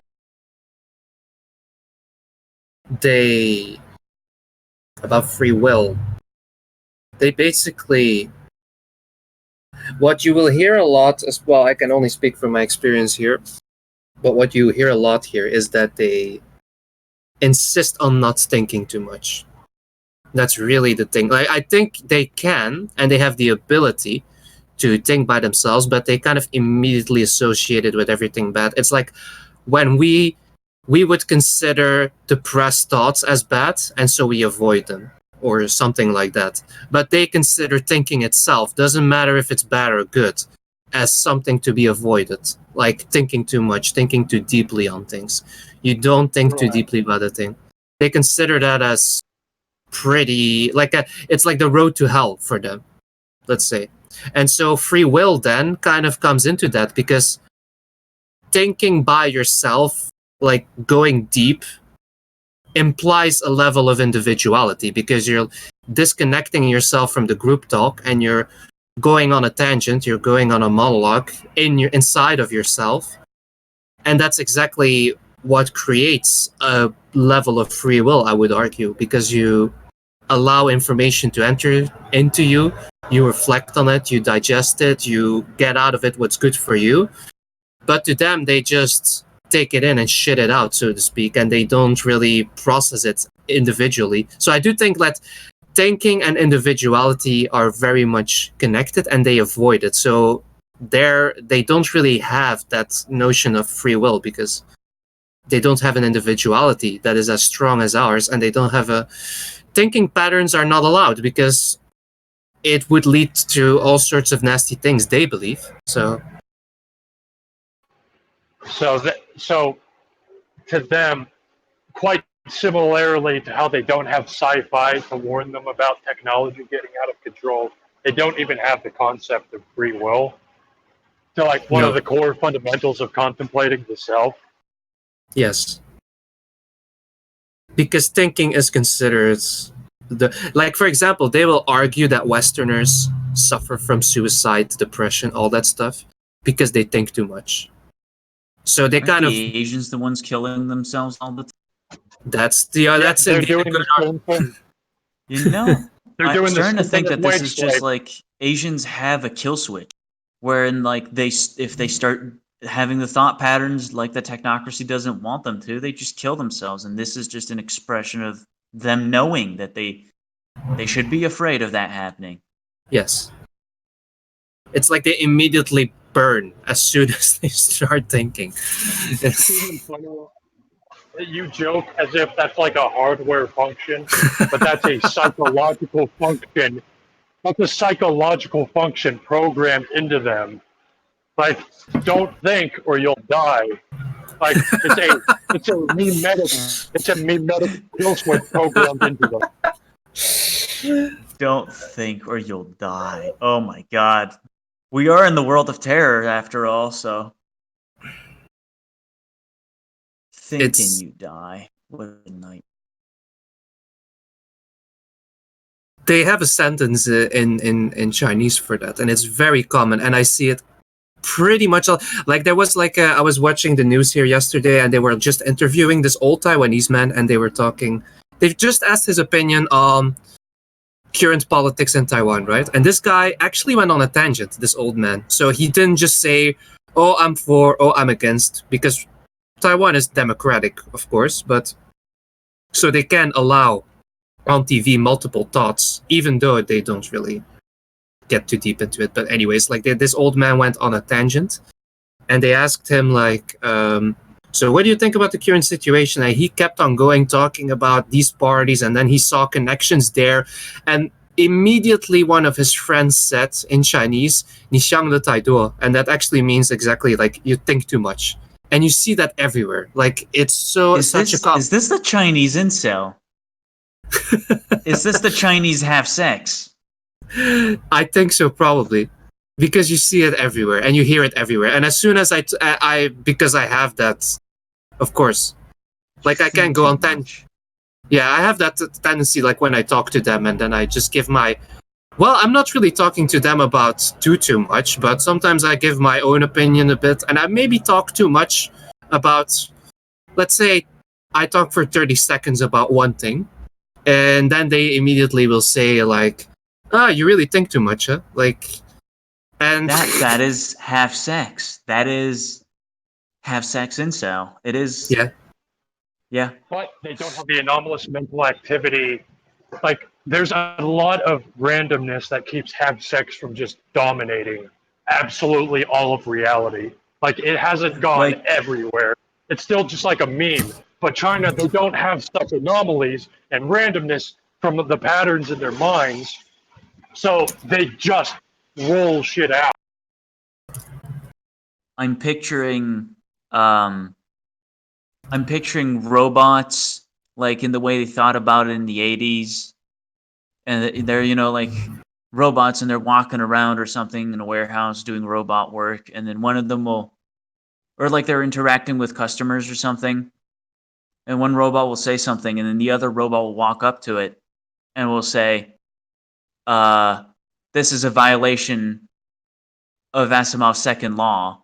You think too much, and then immediately kill the other robot.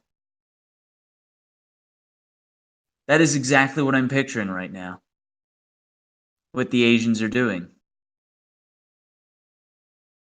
They have the laws of robotics, of AI, implanted into them. I wish you guys could read this, but this is from Vogue Taiwan, and it exactly says, okay, so the title says, to tell your, how to say that, like to tell your acquaintance, don't think too much, equals your feelings don't matter, and it actually causes problems. So they actually have to inform their own population that if they say, you think too much, is actually like, it might not be so good. So they have to write whole articles teaching people not to say that. That they might benefit from maybe thinking a little more. Don't say that. Don't say that. They are actually fucking. They're like on the child level, but like you have to watch what you say to a child because then that child will apply the lesson to everything without thinking. Like they just repeat what they were taught. They don't think like on a deeper level, like the worldly impact that it has. So then you're like, no, stop like skinning cats, stop disassembling the car. This is bad. Yeah, this is a Chinese meme. It also talks about like, I always think too much, and at the end, when I think too much, it messes with me, my heart. Is that why they get good at stupid, simplistic bullshit? Probably. They don't have the thought, so they can just do it again and again. They become human computers. They become human compilers for programming and shit.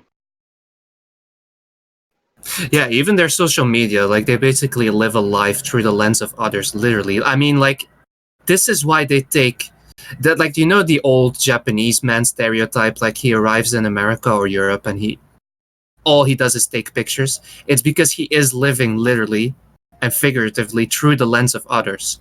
So he has to basically record everything and make everybody aware of what he's doing because his lens should also be their lens. And vice versa. Hi.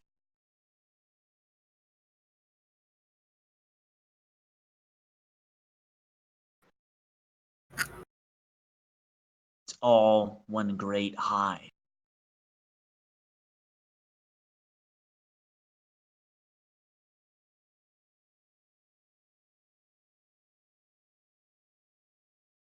Maybe we should turn this into a meme. Wait. It's like a cute little... of the 21st century, there is only the high. A cute little... Oh, this little teddy bear says, don't think too much. So it's like...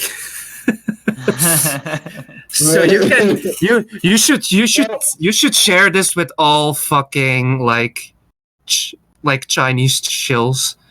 Just post that then. Like, 别想太多. Winnie Pooh man says don't think too much. When I look at this, I think that I'm like in the Cowboy Bebop universe, looking at some cartoon animal on my like Starship's little TV screen, bouncing around saying "Don't think too much" in letters I can't even read. See, Dak, you're making the mistake. You're already thinking too much. You're already thinking too much. Stop simulating universes with more accuracy in your mind. This is great. I'm gonna start using this on Westerners, and it's gonna break them. It just circuit like I remember. Okay, this was funny. I remember there was a few weeks ago. Like agent, he came to visit here, and we were sitting together like with some other agents, and we were just talking about these things, and they were like, at one point they said that, like, oh, you guys think too much, and then we went into it, and then we asked them like, okay, so if you sit by yourself, are you not always like having all these thoughts go through your mind, like and you have these, you're not really always in control of where your thoughts go, like it just keeps on making patterns and patterns, and some of them said yes, but I try to avoid that, and then you had like these others say Actually, no, I never really have that. Where when I just sit by Air myself, cannot compile. exactly. So they were just like sitting there, like, no, never really happens to me. Like when I'm alone, I just zone out. It's like, What the fuck are you talking about, Cracker? This is oddly reminiscent of when sleepers were first being asked if they have an inner voice, and they're like, exactly. What? Yeah, a lot of them don't hear, but then the ones who Shit, do, nigga, in a thought. I think ain't it no must be thought. kind of like a minority that must have an inner monologue here, which is immediately suppressed at all costs. Because that's the one control that's the one thing that WeChat cannot control yet. The inner It's monologue. like Fahrenheit 404, but people. You just remove your right brain hemisphere, just the entire thing. If they could lobotomize their entire population, they probably would. But they kind of do it through other means, so.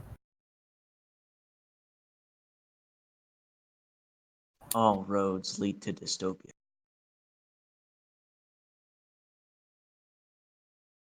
No feelings now. Only dystopia. They actually are at least Taiwan. It's just kind of done through social pressure, subtle social pressure. Whereas if you obtain inner monologue in the PRC, it's like actually being in the Matrix. Must be, yeah. Like The another music chink, starts playing and everything. a chink calls another chink on his cell phone. And he's like, "I see you've woken up. Now you don't know what to do with all these thoughts." There's an awning to climb onto in the office to your left. They're coming for you. Yeah, that would definitely, yeah. If they had an inner monologue detection system, I think probably we would install it. I would watch a parody show where they will pretend like thoughts are literally just superpowers, but it's just Asians in like Asia. The entire TV show. And they're like pulling off Matrix tier kung fu shit. He thinks too much. Oh! You have the fucking just main character average chink. He punches a guy in full black SWAT gear. The guy he obviously is like on some wires and gets dragged through the air against the wall, obviously on a set just like the Matrix. Better yet, his superpower is thinking. And so he uses thinking. It's like a really like children tier way of how you use the brain to do better. And so it's like, it's like a motorcycle chasing sequence, and he's being chased by the guy, and time slows down, and you hear his thoughts being narrated. What if I went and broke the law by driving on the wrong side of the road? And then he does that, and like half the police force just breaks on the spot. You should absolutely approach some people because that is actually how you could market it at the chinks to subvert themselves. Oh, it's a show. It's like a movie about like being more efficient, using your brain and increasing your like thought power, making you more efficient. And then it's like that is actually, yeah. And then just use the Matrix theme slowed down a little bit for copyright issues, but copyright. No, just straight up rip the fucking soundtrack.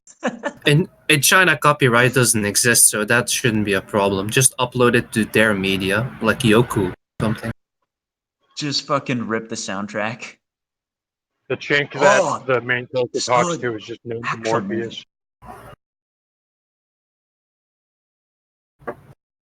I think you definitely could short-circuit Asian societies by insisting that thinking might have benefits.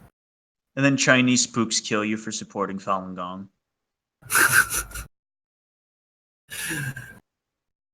The thing is, like, places like Taiwan, they have Western pressure, but they didn't have like Western pressure as much as Hong Kong did. So I think like Hong Kong people are very different from Taiwanese people. And then you have like Taiwanese, then you have Hong Kong, and then you have like Taiwanese people being very different from Chinese people.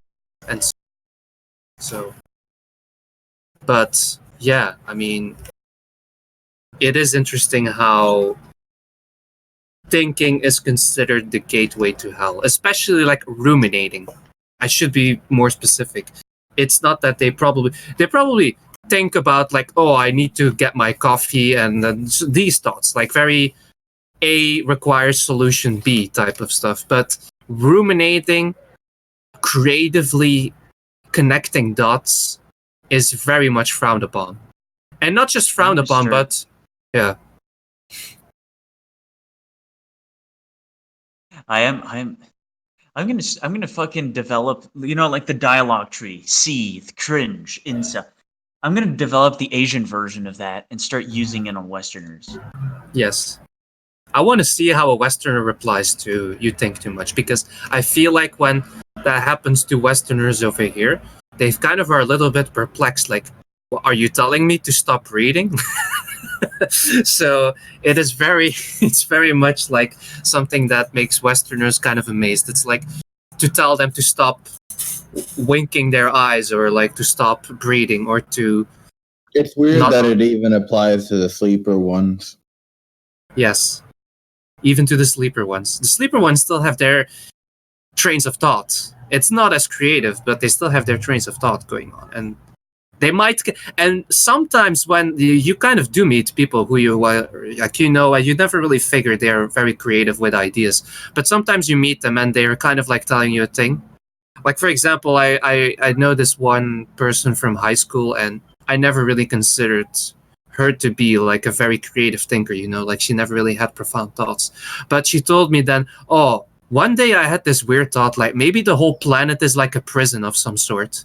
And and then I was like, we're getting somewhere. Like maybe some thoughts leak in sometimes. So yeah, that's when you say you think too much, and it's just you know, I think thoughts already exist are easier to leak in than to come down for the first time. You know, like yes, we need to enforce the consensus. Ironically. Just from the collective unconscious, without exposure even. How many levels of Ascension War are you on? Bring everybody who's like at least in the West reaching a bit of an ascension, like even by having a train of thought, like you think too much. Apply the Chinese destroy. Like the Chinese, the Chinese anti-aircraft carrier missile.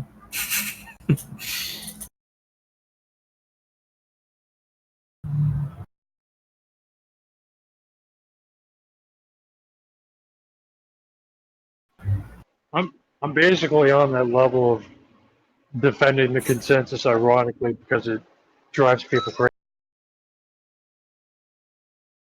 Well, it's like the accelerationist thing to do, right? An accelerationist is kind of like a stoic in that sense. Well, stoicism is kind of like that too, right? In late it's like Rome, stoicism if you weren't a cuck. Accelerationism with no destination. That is the way to go about doing it.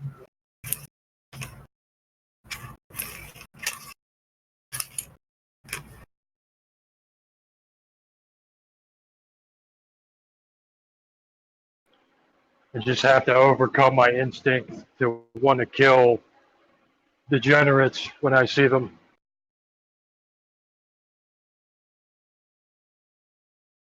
Why bother? On an abstract level, I don't give a fuck. But whenever R9K incels come in talking about how they're I want to fucking kill them. They have their uses. All of these fucking warp spawn. They're going to be a fantastic resource if you can drag them out to you you can use them. But This is now my I don't bad. have the fucking. I don't have the patience for them now. I want to fucking like shoot them immediately. Like the 10th fucking time that they post a selfie, I want to kill. What, you There are don't worse want to things hear than about death. your dog, Mom? Death is a mercy.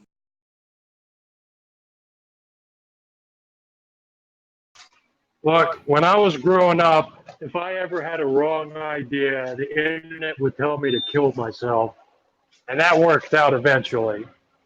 So I need to Shouldn't find them in real care. life and beat the shit. Awakening warp spawn, or at least turning them into anything useful, works like vampire. Vampire is to embrace someone, you have to drain them of all of their blood and then put some of your own back in.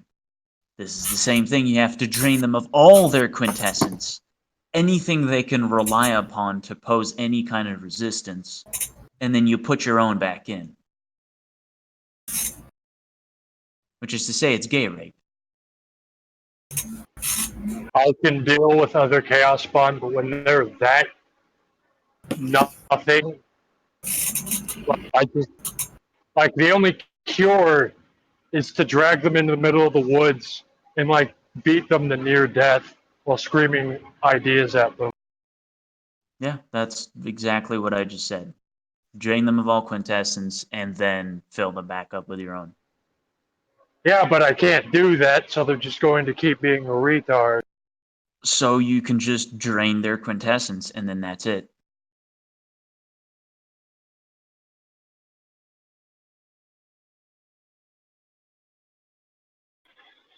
I don't know. That group that passed through here was exceptionally brain damaged. Like it fucking stunned me.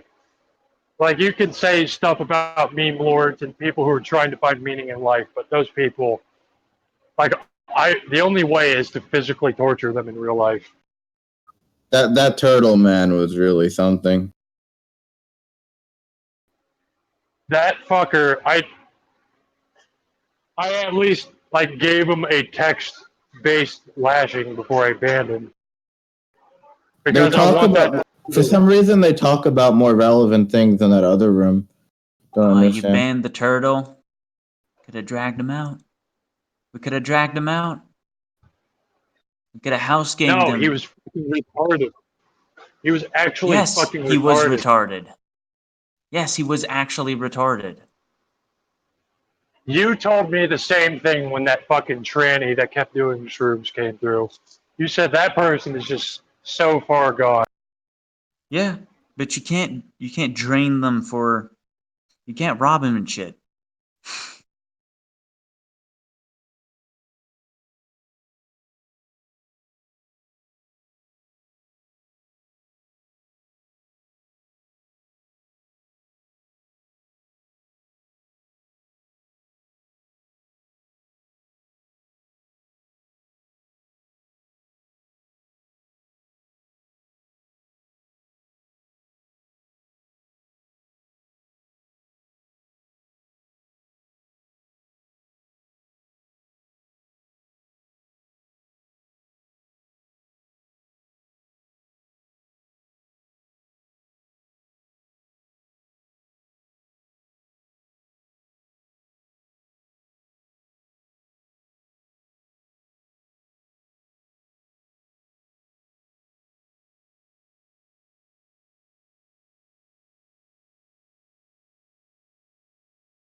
They have a different kind of fucking sex. It's like they have women who come to them because they just want the resources.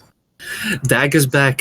And then they have this dispassionate, like, pathetic sex, you know what I mean, with them. Where Chad, like, we're with Chad, even if there's difficulties because he's poor, she's, like, screaming and stuff, you know, it's way different. So when I was saying earlier, what do they get out of it?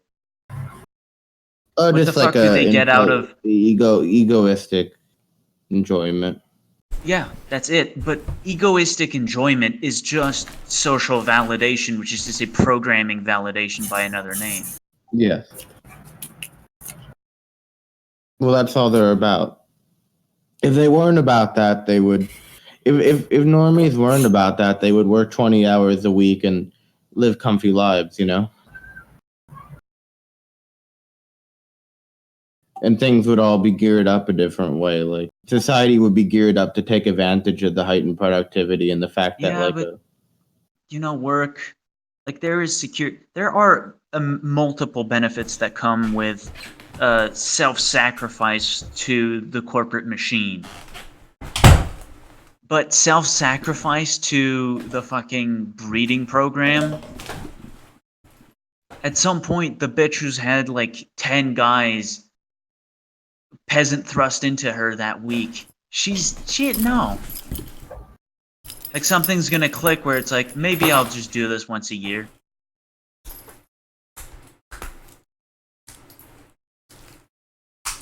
Or maybe if there is that real fucking effect of, like, there's like 20 roasties that are rotated around the same 4 dudes. And I feel that's also quite true. Maybe not to that extent, but... No, I think it's true, but you just have to count it like, these are the guys that they fuck that they actually feel anything for. And then there's other guys, and then the other guys are getting it almost kind of evenly, but they feel nothing for them, you know? Just put it like that. They're getting rotated between 4 guys that they actually feel something for. No, I'm pretty sure that roasties don't fuck dudes without being without having that false instinct of this is good for breeding. I should breed with this. Yes, but there's definitely a way different flavor of this is good for breeding versus this actually causes any internal passion. Is it? What big difference? Is it really different though? Massively. Yeah, roasties will obsess over dudes massively. they've never talked to. They'll treat one like shit. breeding. They'll treat one like shit and abuse them as much as they can while still getting the nest building stuff, and then the other they'll like follow. You know, they'll like do anything for. Oh, way different. The fucking alpha beta memes. No, I think that's bullshit. No, I'm not talking. It's not so simple. But oh really? Well, that's just the way you just put it. I might be an incel, but I've gotten really in depth into the female perspective in sexual intercourse to understand the attachments that they derive from it. Because it's not just about like ooga booga meat dog, you know. It's just like about somebody who makes them feel a lot. There's a lot of different types of guys who can be doing that, and a lot of them aren't conventionally alpha in the sense that they would like be the type that other guys would respect a lot. You sound like a fucking incel. Because when I go out there and I go to college, who do I see? I see rich, fit guys with good genetics getting all of them. And the rest masturbate. The rest is like maybe like 2, 3, 4 are girlfriends. Not being reasonable right now, and I feel that you're personally defending by shoehorning this exact argument back in. I don't think they masturbate. I think they still have sex. I just think it's just not the same. See, why do you have a personal attachment to defending that, and then using that as annex to supporting the whole programming narrative? Supporting the whole programming narrative in what sense? You support these people and what they do. I don't. As if it was somehow... No, well, you're just saying that it's normal. This is what they do. It makes sense for static people, yeah. It makes sense for static people. So, for static people, Well, no, it doesn't even make sense for static. It makes sense for static people and like this weird unnatural. So not so hard, Kitsune, that you're just you're not saying the correct things here. You're saying things that you felt in the moment. No, I just don't disagree that it's worse. It's just God. It's just when I talk about all this shit, it just reminds me that like I just don't feel a past life connection to humanity, to be honest, or at You least don't not in feel the a past current life age. connection. There's something there. Understand why the design is that way, and then you don't have to think It about just all seems so disgusting and wrong. It's just I've always had that sense, and just thinking about this stuff, it's almost hard to take it seriously because it's like Okay. The But absurdity that's is about what makes you. it more profound. That's about you, and if you don't want to go see what's valid about it, then why did you take the side of the sleepers?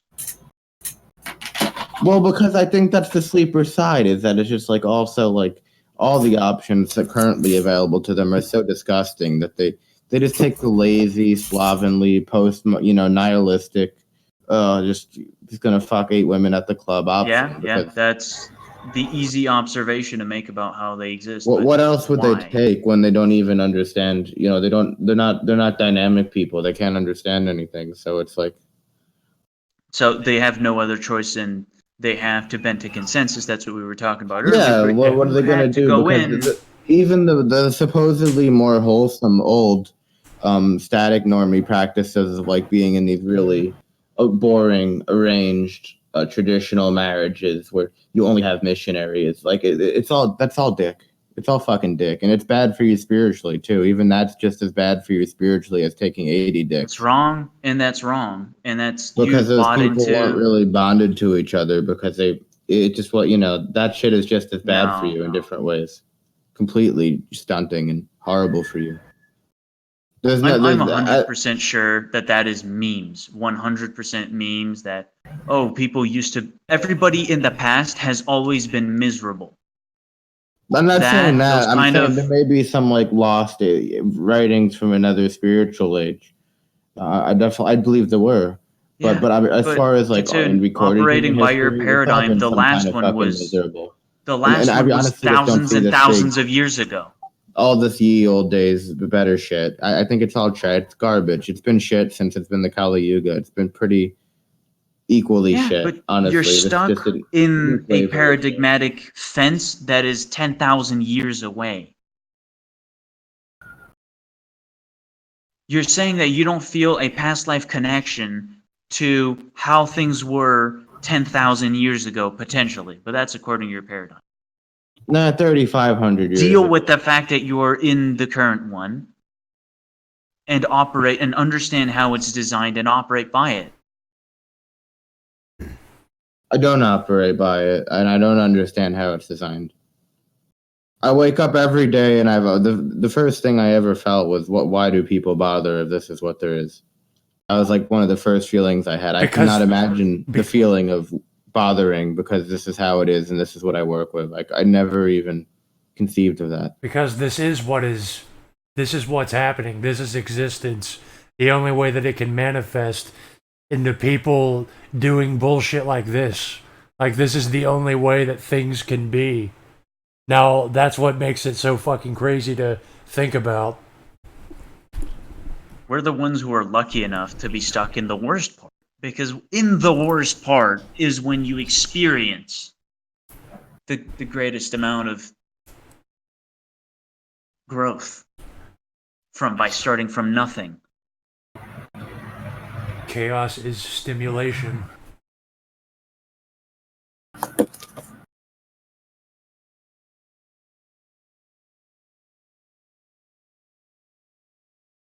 Well, and then you say that, but then you'll take the side of normies, and whenever someone says like we should all euthanize them or treat them like objects, you'll take their side. No, your paradigm says you take the treat them like objects and cattle and just like an abstraction. Because it's like the animals in nature. They're undergoing their evolution at their own rate, and if it's pathetic and slow, it's a pitiable, sad thing, and it's just going to take what it's going to take, and you just leave it be. Animals in They're in their nature are meant to evolution. be killed.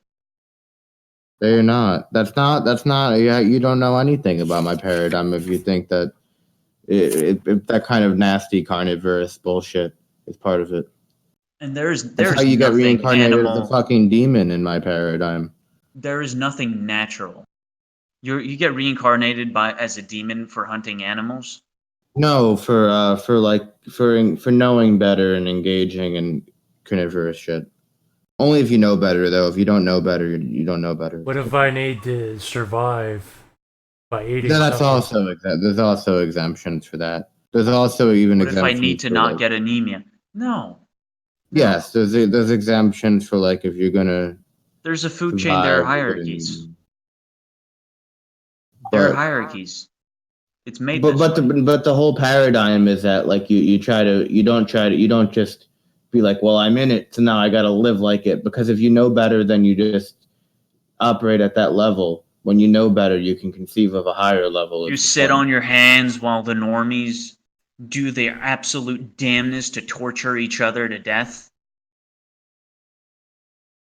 Because that's what they're doing every day. No, but you They're look putting for, like, the themselves one through or two. pain You look for the rituals. one or two straggle, and that's the one good thing we do here, and I agree with, is that it's not that you look for the one or two stragglers, and you who are on the precipice of an awakening experience, and then you try to get them over the edge, like what we. Now, this is about finding the firmest melons to crush the overripe ones with. The rest, I don't think you understand, though, the whole point of, like, you're born at the right time for the right reason, in a sense, especially according to your paradigm. Yeah. What's your dharma if you're just here to sit around and do nothing? Wait for the next one. I'm gonna wait for the train to the other best place. No, you're here. Well, that's the transcendental aspect of it. That time doesn't fucking matter, and that at the end of the day, it's like you're most responsible for your own evolution, and if you're not focused on your own evolution, you're going to be completely incapable of doing more than just thrashing around with other people on their level. Well, Is it evolution to be to able just to pull wait them up because you? in general, you have to focus on your own to enough of an extent that you're above them, first of all, and you're not just above them by being awakened, right? That's another thing that's part of the paradigm is you're not above them just for being awakened. That's not true. As a matter of fact, a lot of the people who are awakened but getting into all the nasty, inverted, negative shit are actually below them, even worse than them, because they know better and they still act like shit and don't elevate themselves. In my paradigm, part of the beginning of my evolution was when I stopped and I'm like, why am I like this? Why do I do the things I do and think like this? And what that required was me to study the surrounding world, to take back to my own mind, which I brought back out to study the world, which is the reason that I'm doing this, is that I'm just analyzing reality, because that results in my further, I guess, enlightenment. That's just personally why I do it. It's just on an instinctual level where I would smash the skulls of the people who came in here and act like actual retards.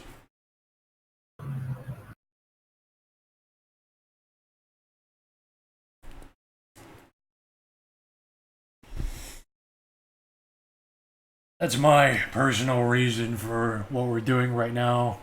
This is all just a giant anthropological lesson to help me understand the mind. Yeah, exactly. It's all just all a lesson for personal development stuff, and just getting involved with that stuff or just sinking to the level of it is just bad. Yeah, I feel like that's not what I didn't feel like that's what we were doing. But the problem is, like maybe you just don't want to. Like, if you want to understand how the mind works, this is pretty much imperative to getting into that. Unless you don't care about that, in which case, whatever. Is the awakened mind the same though? Is it really? Or does it just start out kind of similar, but then just it really diverges until it's nothing like it? I feel mine becoming less and less like it. Yeah, I think there is a universalism to it. You're not a different species. I feel like I'm becoming one. And we are the same. That's even more profound, is to realize that they are the same thing as you, and every Your difference nose is in is your mind. in it every time you go outside and see these disgusting, just twisted versions of yourself. Essentially, you have to be reminded of it. Yeah, that's what's fucking. Whenever I get killed and I have to reassemble myself from the beginning, I'm like, holy shit! Everyone and everything is me. We're all the same consciousness. And I go outside, and then I'm like, holy shit! Look at how these other me's are so fucking corrupted. What happened? And then I start looking into that, and that helps you even look into it further, because you can see from their perspective. And sometimes, like the perspective, like the things that are happening and the motivations behind what they do, it's actually pathetic, and they're actually in a state of confusion.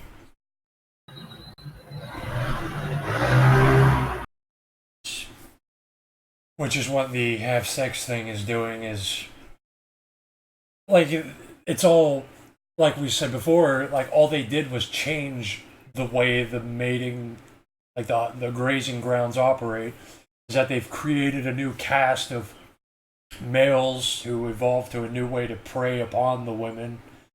And now, they're just, it's multi-layered, but it's virtually the same thing, except now people are more mentally unstable because of it.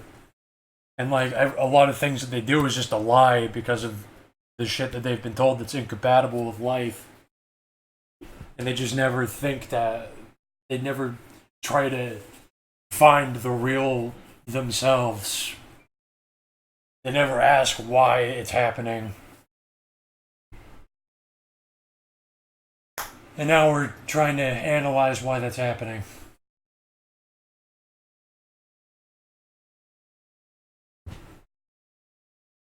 Or you could kick back, slap your balls until the end of time, because time is an illusion.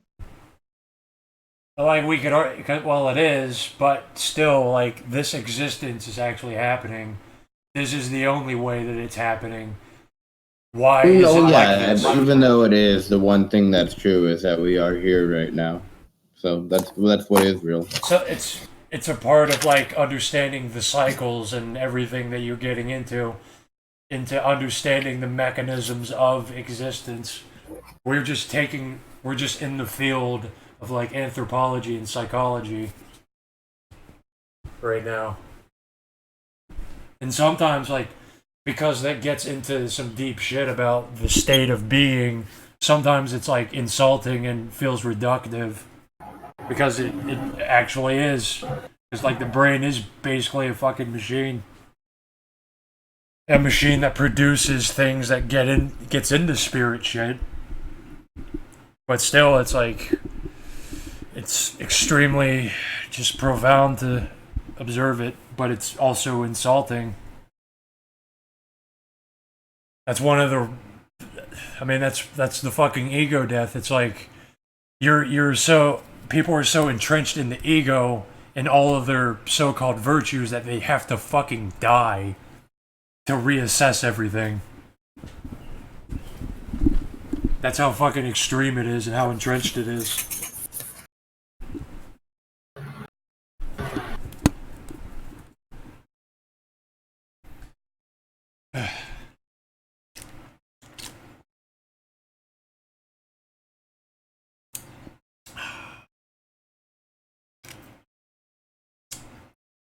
So, I'm not saying we should do anything about it. I just want to analyze it. I don't know about anyone else.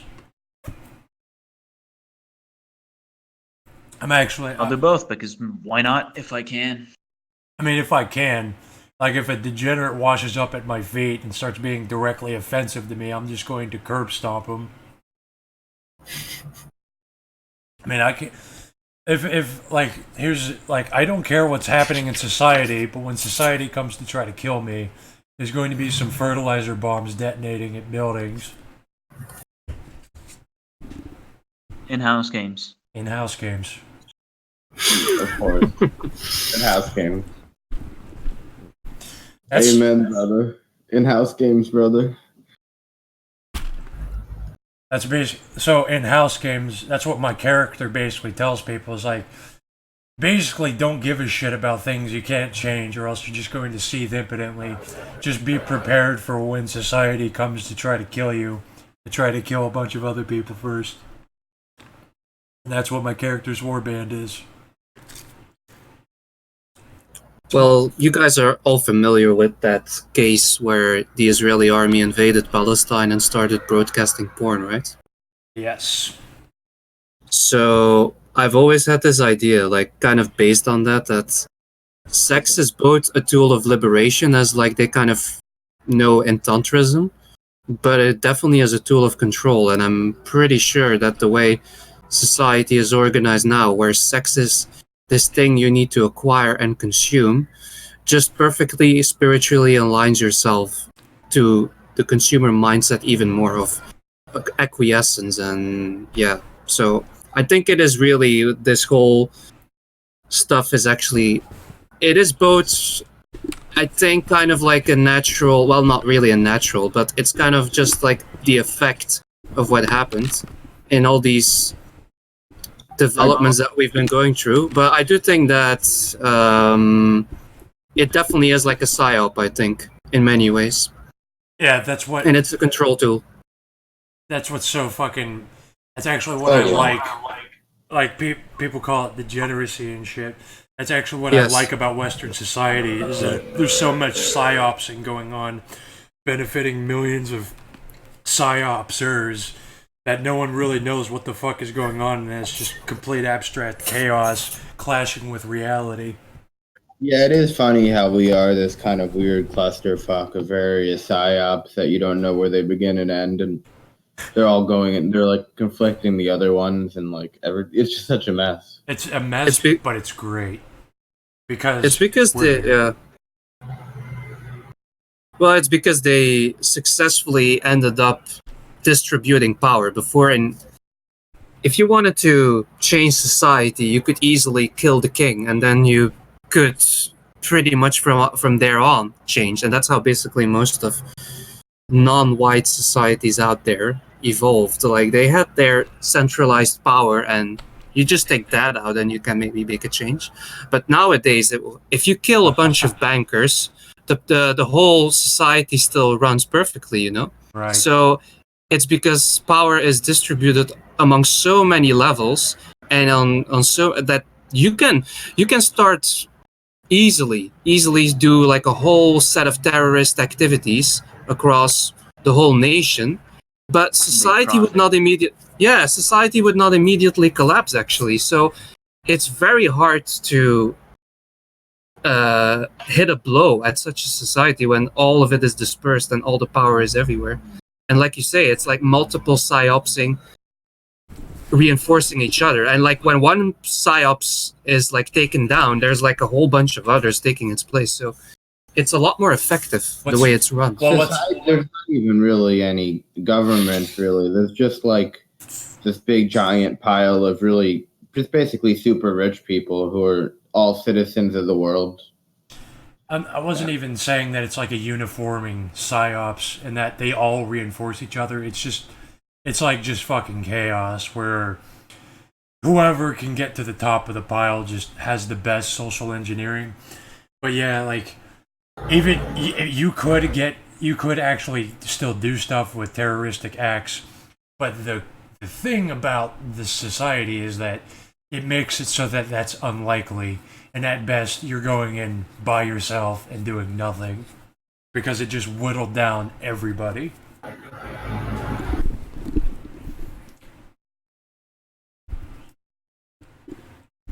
And why would you want to stop it anyway, unless it's trying to kill you?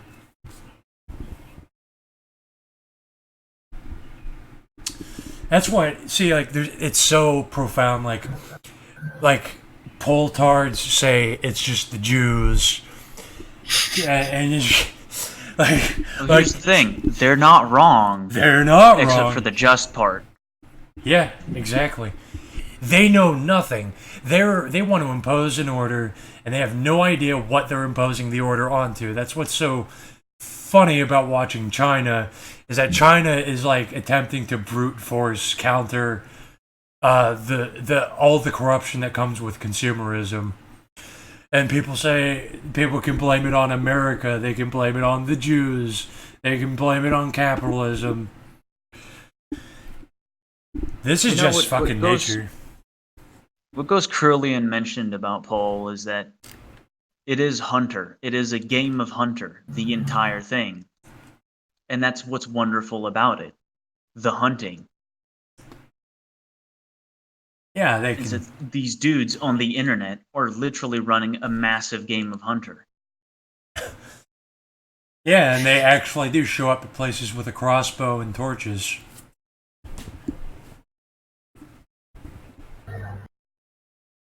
So, I mean, no, they play their part. I'm not saying they're not part of the game. They're part of the psyops. They're not excluded from what's fucking happening. Everyone's in it. Nothing is unnatural. It's not that Paul doesn't understand that it's not just the Jews. It's that they just care.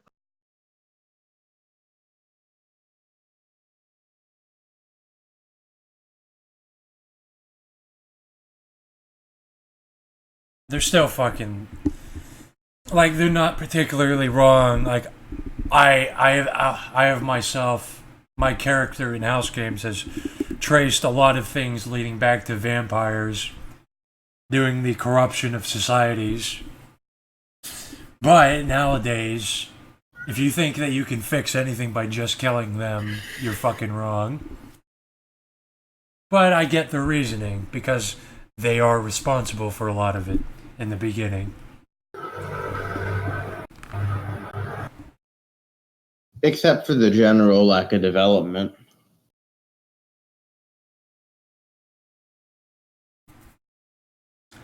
Now, what's so beautifully horrifying about the culture now is that it's not just the Jews. Now, everyone's just fucking each other. And there is no end to it. And every year, it gets a little worse. A little. Yeah, a little. I'm waiting for the lot. It's not even that the Jews are just fucking goyim. The Jews are fucking each other too. Yeah, and it's wonderful. They are self-destroying. There won't be Jews in like 30 years. Over. None of them. Because they'll all be mixed in Asia. They'll be mixed away or gayed away or just didn't breed. It's wonderful. I do like the visual of a guy putting on an overcoat and taking a crossbow out to the synagogue because he actually made an accurate conclusion drawn that, like, it kind of began with hey in house games in a game of Hunter. Yeah, like why would someone in real life take our crossbow out to kill anyone? It doesn't make sense. It's like Assassin's Creed. Weapon. It's like Assassin's Creed. Assassin's Creed Jerusalem. Yes. So you mean just Assassin's Creed then? Well, like, it's the idea in Assassin's Creed but it kind of shows in the game itself that it really doesn't work, right? Like, Assassin's Creed's mission is, you go out, find the Templars, and kill them, like the higher-ups, right? And then we'll get rid of the organization. But it's a never-ending fight, right? Like, the Assassins never win, and the Templars just respawn, just find a new place to settle and continue their operation. So the whole idea is, like, just take out the guy who's important, and the organization collapses. It doesn't even work in the fucking game. Like, the game never really... That's why you can have endless sequels to that fucking game. Even if you could be a guy just killing all the Jews, it wouldn't do shit. Well, here's one of the funniest things that fascists say, which proves to me that they don't really have jobs, is that, like, it's perfectly fine when an executive is putting his boot on your neck as long as he's the same race as you. Yes, why not? Yeah. The great part is that Biz will actually side against the executives. Because Biz, you cannot be exposed to actual marketing. Like, just from what I've learned in the crypto market, I now see all the fucking... I see so much more bullshit in capitalism now. It's like... It's something that has to be partaken in to truly fathom it. It's just psyopses everywhere. Like, and they will fucking leave you out to die. It's every man for himself, just psyopses. Battle for the minds, just so someone can profit a little bit.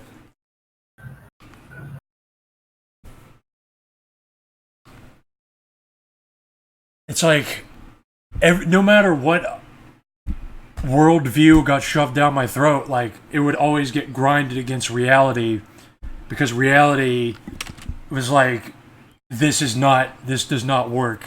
This is nothing like what's happening right now. So I had to step outside of convention slowly and figure shit out myself.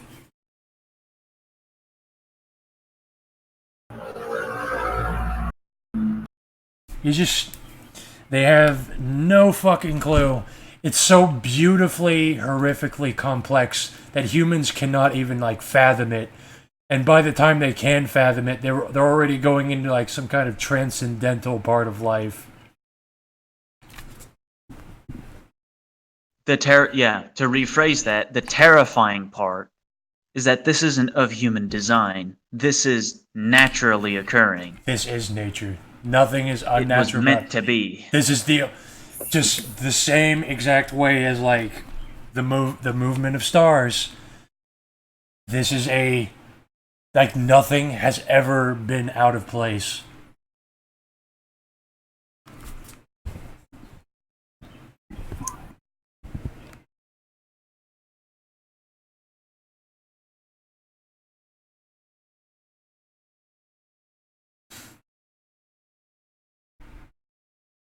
And so... nothing has ever been out of place. When you realize, like, that chaos creates us, forces us to, like, awaken, and that everything is natural and that humans need suffering, and you're like, hold on. Well, and also with the fact that, like, hold on, I actually don't give a shit about people around me. Then you step outside and you're like, you basically fucking awakened at that point.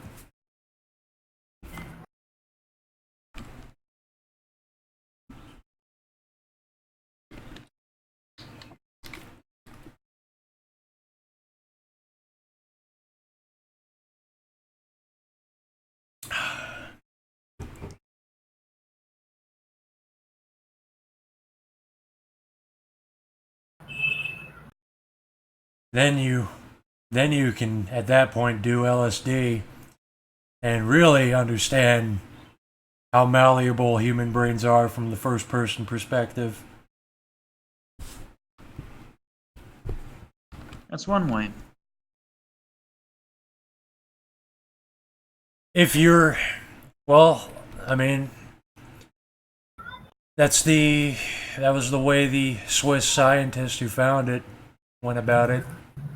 He realized, because he had intellect to realize this can be used to, like, hard crack brains open and realize how it works. And then the CIA got a hold of it.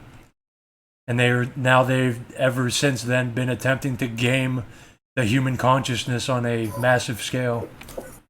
And now marketers do it. Now it's like everyone has the gun to shoot people with.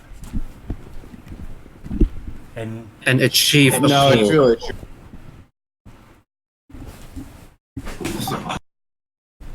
I've just been thinking about how I've been like writing up my own paradigm into like a thing and into like a manifesto type thing, and I'm realizing how hard it is to I've been realizing how weird it is that what your willpower takes you to do and your conditioning takes you to do differs from what your actual, like, true desire is, how that doesn't necessarily align. How like you have this kind of programming and you have to rewire it a certain way just to align with what you actually fucking think and believe. Because you'll just go back to these old normie consumer levels of behavior, despite the fact that it has nothing to do with what you want, and when you do it, it's unsatisfying and all that stuff. It's like there's a specific way of programming that you have to reverse engineer to program yourself the way you want to be programmed, you know? Yeah, I am not a master of programming myself, I can say that.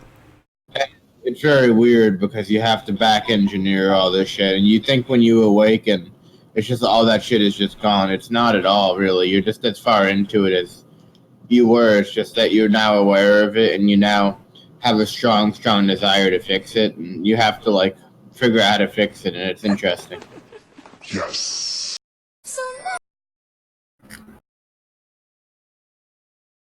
I have also started writing my own manifesto. How good of you all to write your suicide note so early. I'm writing it out of necessity because I cannot explain the paradigm that I've just been fucking ranting about off script just now. Mine's not any interest to anybody else. It doesn't deal with the world as a whole. Mine is like fucking transcendental psychology. And applying that to understanding existence. Just so I can hammer into people, worry about yourself, and eventually, when the time comes, play a tabletop game where you have to go down shooting. Mine's kind of like a philosophy and rule book. That's just for me to read every day to just hammer it in. Like, look how many circles. How I haven't met my expectations of acting in accordance with my will. Just like observe how much fucking running around in circles I've been doing. Like just now, what I would have to be explaining to people to get them to stop being conditioned, to try to evoke some kind of unconvention for them to pull up some original thought. No, I like how you break things down, and you break things down in kind of a transcendental way that I'm used to thinking. I can see how most people don't think like that, but you break things down into kind of a universal, transcendental way that's kind of trans-personal and racial, and I don't mean race in the way we use it, but I mean like human race. Yeah. And it's what's funny is that it's not even that different from what Jewish psychic vampires rave about. No, it's like it's these kind of things that universally apply, and it's maybe that's a great not great, but as in like qualitatively, but I mean quantitatively great development that these societies have. That we reach a certain point where we learn to crack your motherfucking skull open and put in whatever, and then that kind of scary power, has to be with the government, and then eventually with fucking advertisers, of all things, and profiteers, and just any faction, That's it all clever. You know what's a really good way to get a manifesto noticed? In-house games.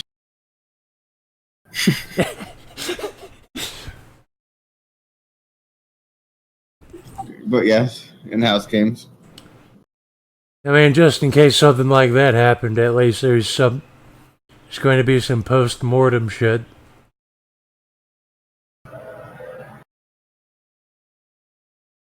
In-house game. In the sleepers in the house games, they'll read your character's manifesto after he dies. And they're like, wow, this is actually shit that's like not just some angsty faggot ranting about shit or some ideologue retard. This is like actual analysis of the psychology as detached from the ego as a mind can be. I will name my suicide note in-house games.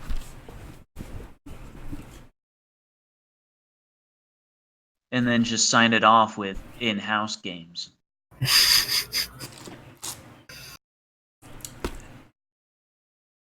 End every paragraph with in-house games.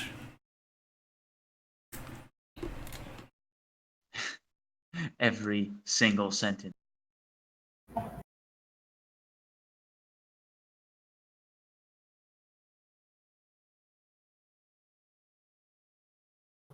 In-house games over.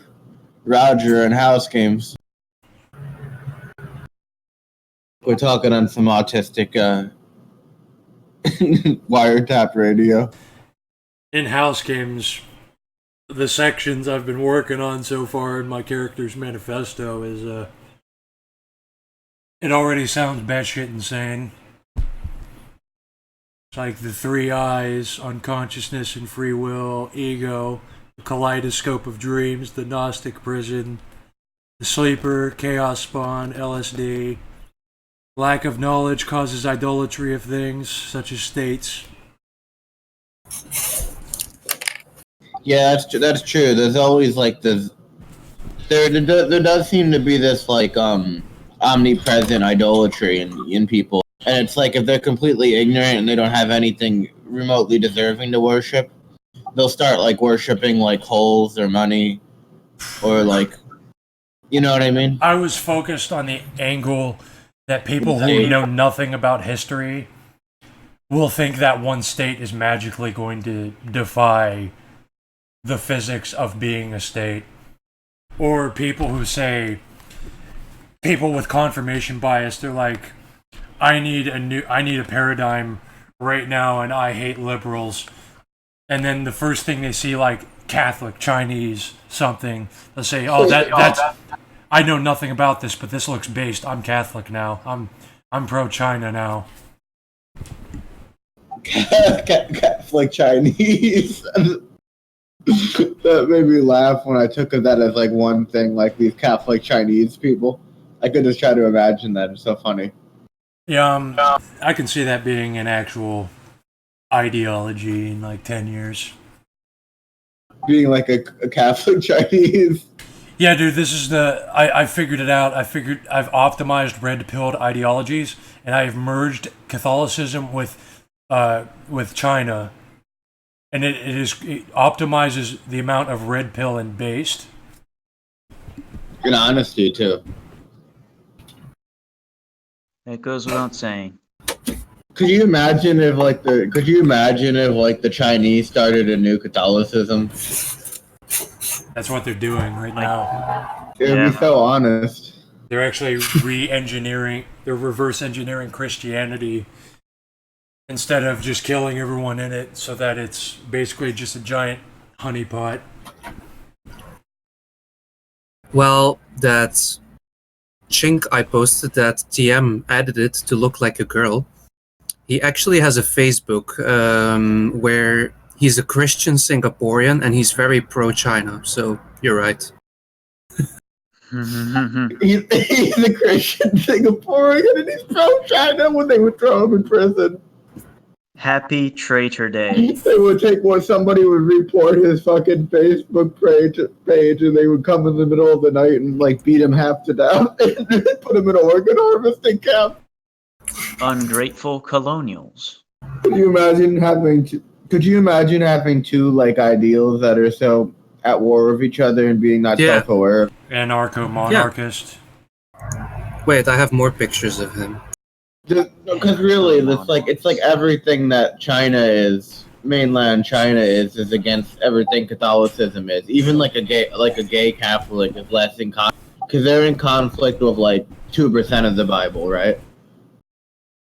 Or maybe if you want to go like all the different blah blah blah, they're in conflict with like maybe a very critical, but like just a 10%, 11%, one of the 9 commandments or whatever, one of the 10 commandments. It's just one of them. I know 8 of them aren't that. So it's less in conflict with that than everything China is in conflict with is in conflict with religion. And especially that kind of religion. That's unbelievable. Definitely take a screen cap of this. And I'm reporting this to the mainland Chinese so that they can be very honest with him. What is the Chinese equivalent of the CIA? Oh wait, I used to know, but I'll check. Wait. I used to know. Yeah, So, because guys, do you know about the Secret Service people talking about? I think I used to know what that is. yeah, but it's like because what's interesting about them is that they have almost there's like so little known about them. Like even it's hard to find any information on what exactly they're doing or who is involved in everything. So Yep. they're very, very secretive. We barely Their learned. We barely fucking learned about MK Ultra, and we still don't know everything the CIA is doing. But we've learned a lot about what they're doing. And then you look at the Ministry of State Security in China, and you just don't know anything about them. They could be doing actually anything, but I bet they're not because they're just really honest and based. There is actually in China the Gestapo in China and how scaled up locked 10 down times, and nobody knows about it. Well, look how powerful and locked down the country have. That's like the perfect environment for a Secret Service. Like, you don't have to tell people shit. You don't have to tell people where a dime of their tax money goes. You don't have to tell them fucking anything. Well, what I'm interested in is that okay, like the CIA, of course, they try and control the population. Like that's what all intelligence agencies do. But they all have all these very interesting. Populations already controlled. I mean, what I find interesting is that they have all these side projects going on, right? Like CIA has MK Ultra, like all these other basic counter operations and so forth. So I wonder what actually the Chinese intelligence agency is doing besides just spying on people. Well, besides just documenting Taoists they captured who have spears and trying to reverse engineer, have some secret psychic attack force. A lot of things, probably. You're probably not even wrong. But with There's the Gestapo, and it's 10 times the size of any Gestapo that could ever have and they have all these tradition niggas who they were just raiding and capturing, and some of them they're now they've changed policies with the they made like an alliance with the Taoists now. They do the same. They do something similar to the CIA, but on a more ridiculous scale. In that every company is a ministry, state security front company, serving as intelligence collection bullshit. Like obviously Huawei and China Mobile, China Unicom. Yeah, and Chinks are so obedient, and they're so like, and also in that kind of country, they're so like they would not want to know anything they don't know. Like you could really have like everything be an open door front, you know, and they would not want to fucking know about it. They would pretend not to know if they knew a shrivel. Didn't we talk about that last time? Where like in medieval Total War, you would see the spy on your map walk by. Yeah, that's how Chink spy. I am not the hero.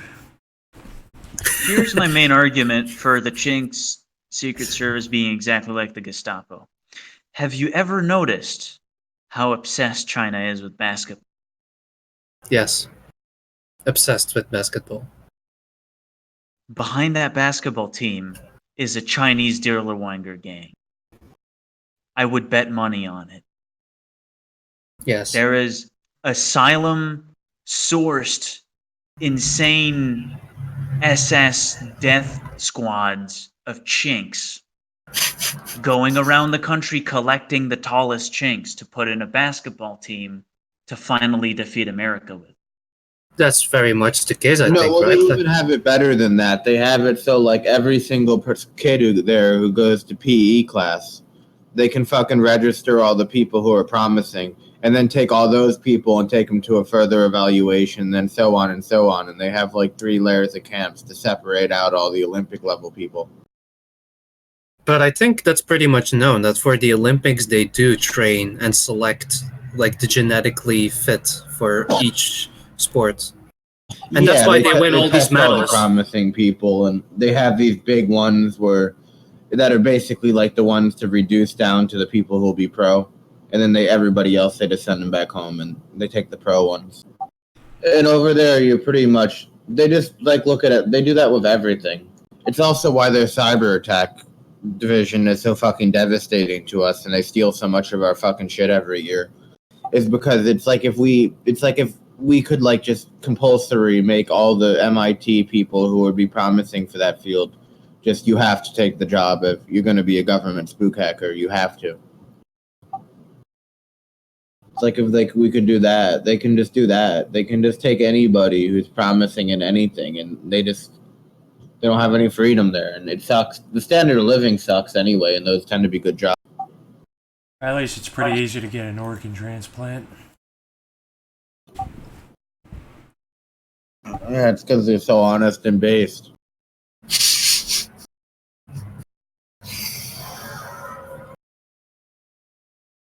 No sympathy for when fascists and neo-Nazis get dabbed on by corporations. They're all the fucking same. They're all degenerates.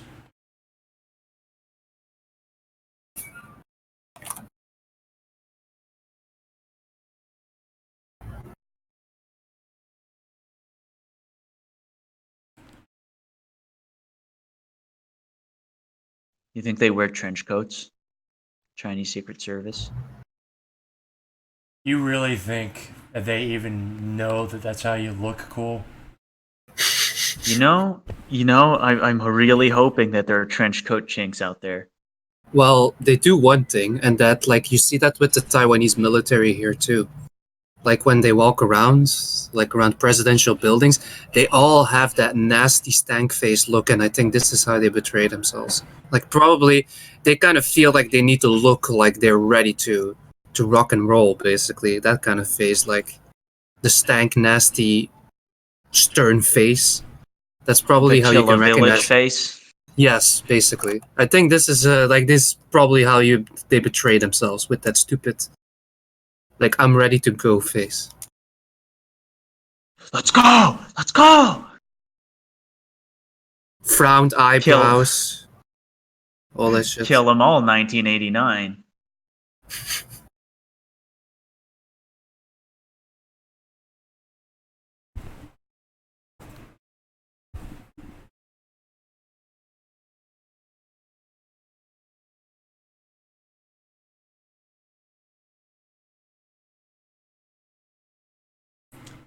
They just invest so much energy into petty shit like the Olympics just to win it. Like, they invest so many like most countries in the world just participate in the Olympics. They send the people who commit their life to sports, and they're like, oh yeah, you want to represent our country? Yeah, sure. Like you proved yourself, you can go to the Olympics. And then the Chinks use that as a massive enterprise of their nation to win as much medals as they can. Imagine if, like,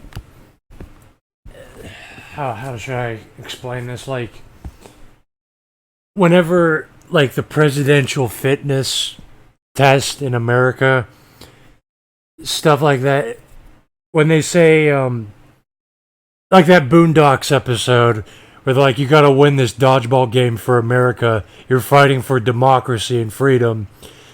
See, like, we think that's fucking stupid. No, we're not. But in China, they don't even think that. They're like, yes, we are. For China. Yes. Well, and it was also like if they took the top 0.001% of the presidential fitness score, or maybe for national teams, with a chance to get the fuck out of their poverty, you would very quickly get efficiently recruit all the best athletes based on their potential. You know, they would test like 10-year-old kids on stuff, with like pre-training age people, and they would test them all on their aptitude for all physical things, and then they would just take the very best. It's the most efficient system. Test them all, 1989. Test them all, 1989. Tiananmen Square did not happen. What are you allowed to like talk shit to Chinese athletes while the Olympic Games are happening in team sports? Like, can they say like Tiananmen Square during an Olympic game? That would be a really good success strategy. Just pay a guy to show up with a megaphone and scream Tiananmen Square while the Asian athlete is trying to do anything. Not in the Beijing Olympics though. What would happen if somebody did that in the Beijing Olympics? Are they subject to Chinese law during the Beijing? They can't be, right? There's probably fucking snipers ready to kill people in the crowd. Ready to use directed energy beam weapons to just turn you to ash. Wait a minute. Like, what would happen if there were like a big athlete, like a Michael Phelps level one, and he like said Tiananmen Square during the Beijing Olympics?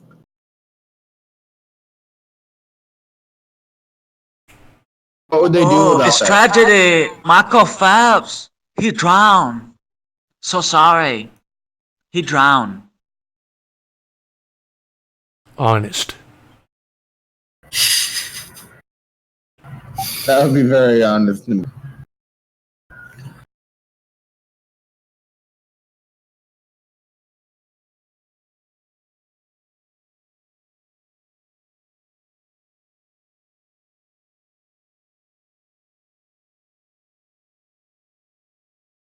So what happens when you say that to Chinese athletes, but you're not in Beijing Olympics?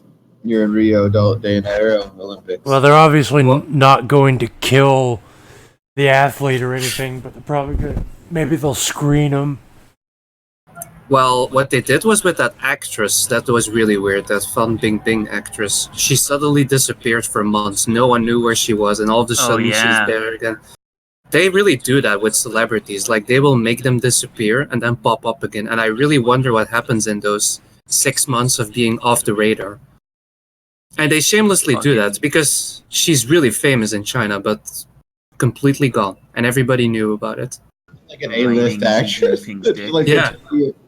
Like, can you imagine that happening in America, where all of a sudden this CIA is just kidnapping like Leonardo DiCaprio for giving the wrong acceptance speech?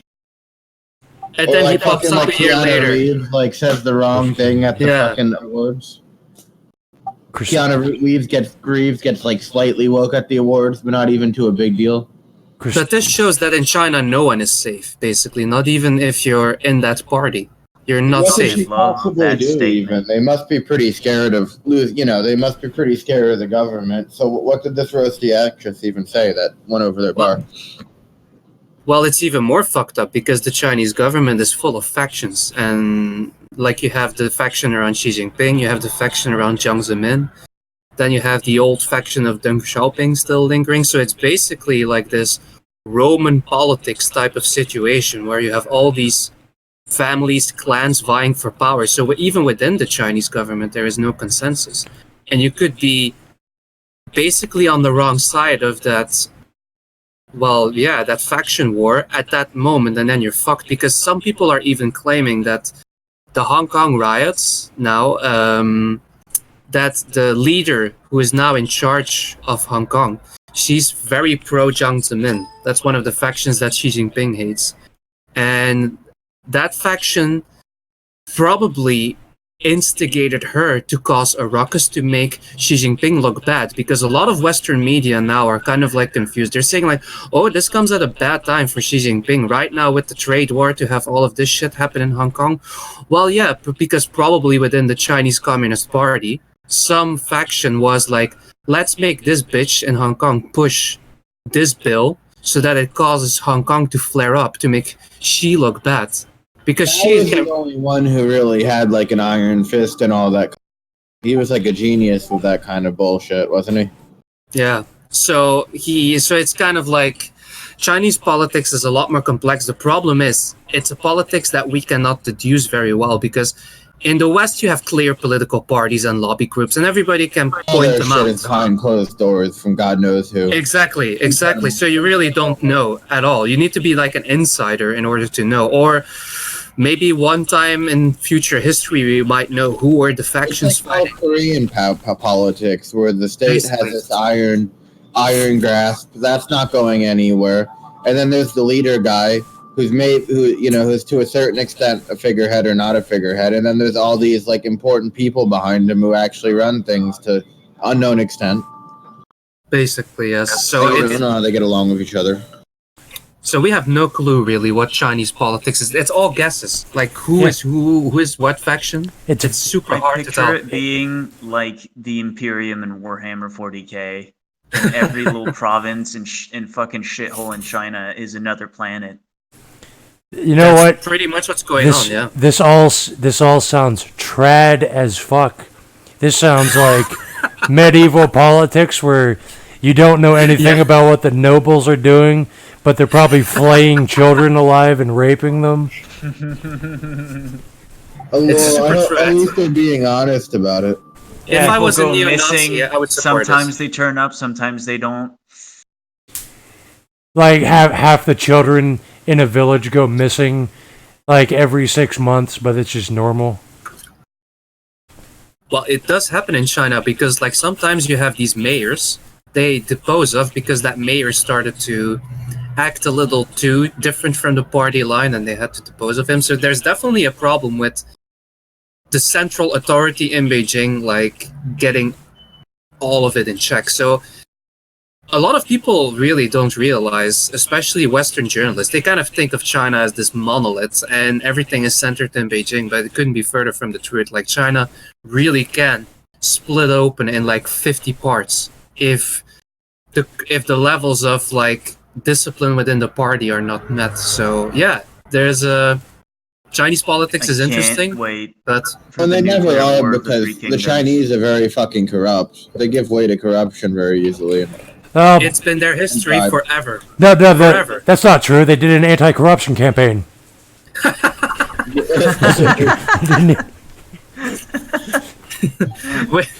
Which just so happens to be a very corrupt way of like cleaning your enemies. An anti-corruption campaign where you just kill the other half of people who are either not corrupt or just aren't in on your game. No, you take their corruption deals, you kill the other half, and then you steal their corruption contracts. Anti-corruption campaigns are about killing the guys that you couldn't pay off. You're like, oh, excellent, now I pick up their payoffs. Hey, you drop them off to me now, bitch. Okay. Yep. The funny thing is that Western journalists actually believe this was an anti-corruption campaign, unironically. They do believe this. Corruption. It's almost like picking up their opponent's money. It's almost like Western corporations are sucking dick and are trying to keep up the myth of like mythical foreign wonder that's so much better than us. Yes. That's really what they laugh. Honesty is key in the anti-corruption campaign. It's so like the problem with the Nazis is that they were white. Like, let's be real here. It wasn't honest and it wasn't mythical and like magic Negro, magic tribal shit. It wasn't like, oh, look at these non-whites who managed to get a society running. It's so great. Yes. I like how... what was I going to say? You were going to say how honest it all is? Yeah. That's something to do with the honesty or the level it's based. Let me think. This is great. I think I'm starting to see the like dialogue tree diagram. You think too much. Yes. At least it's honest. That's another good one. And I think I'm getting to a third one, which goes like, well, if you can't pay him off, make him or something like that. Yes. This is how the Chinese operates, yeah. Because it is like Gork and Warwick. If you can channel their warp, it's all yours. Nobody else is. There's no competition. If you can channel the Chinese warp, that's it. You won. You have 1.3 billion minds. You have 1.3 billion 1/10 minds to channel off. Or what passes for a mind. You at least have content bodies mines. to harvest the resources and incubate Yes. your future organs.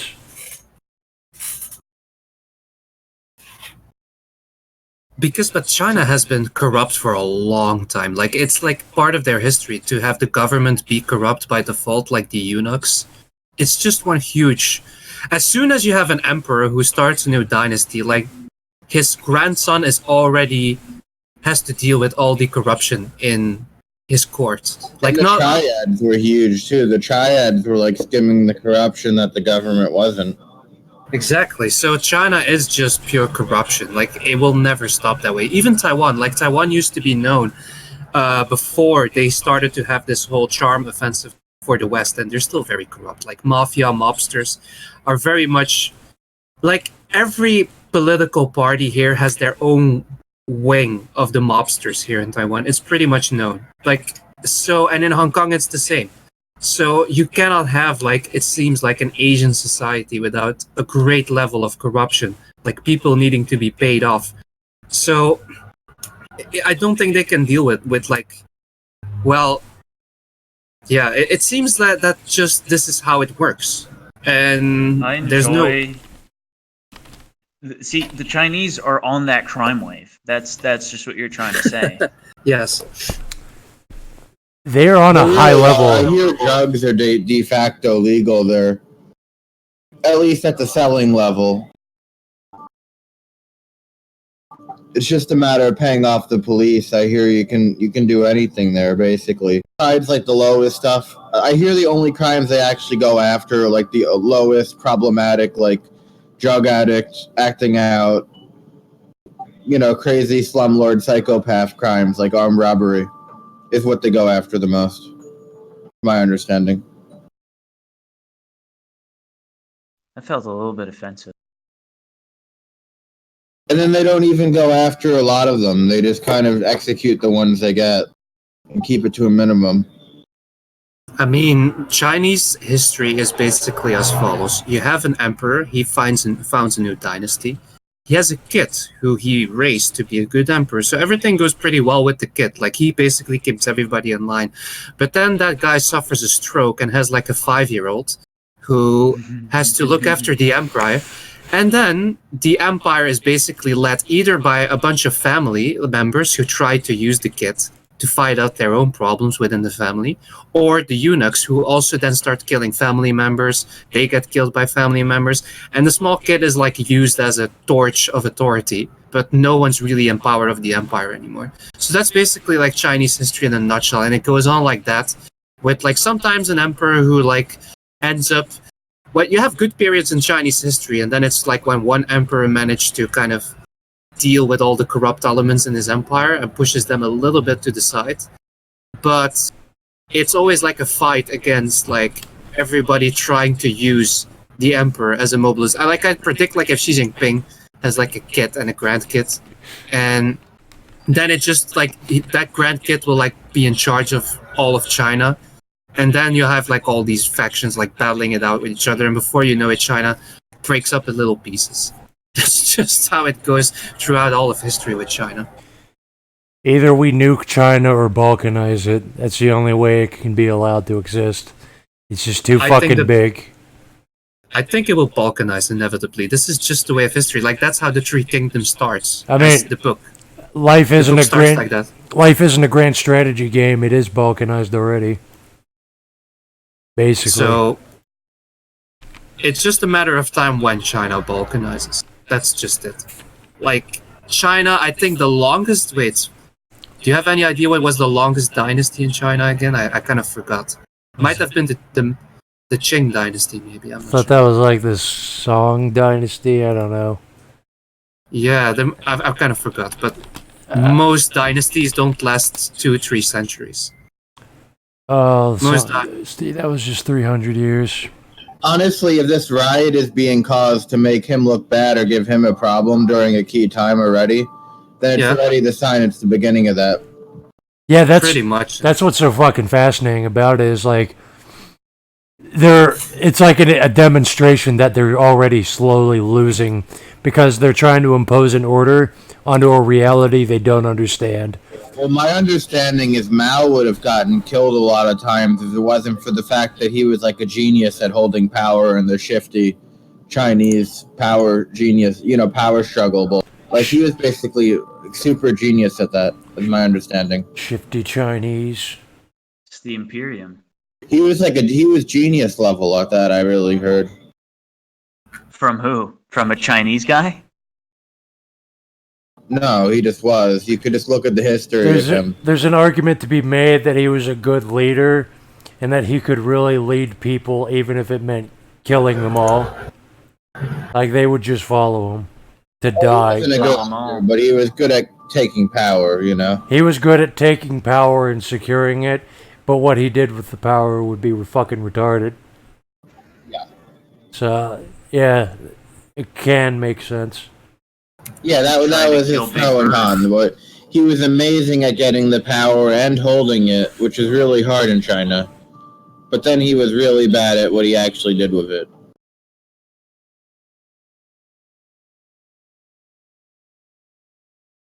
George Washington. That tends to be the problem, A lot of people tend to be like...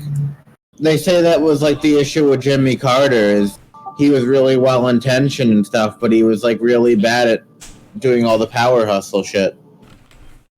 Because he just wasn't the type of guy for that type of shit. He sits around building houses with charities in his older age now, like by hand. Just he's that type of guy, so he wasn't a very effective politician.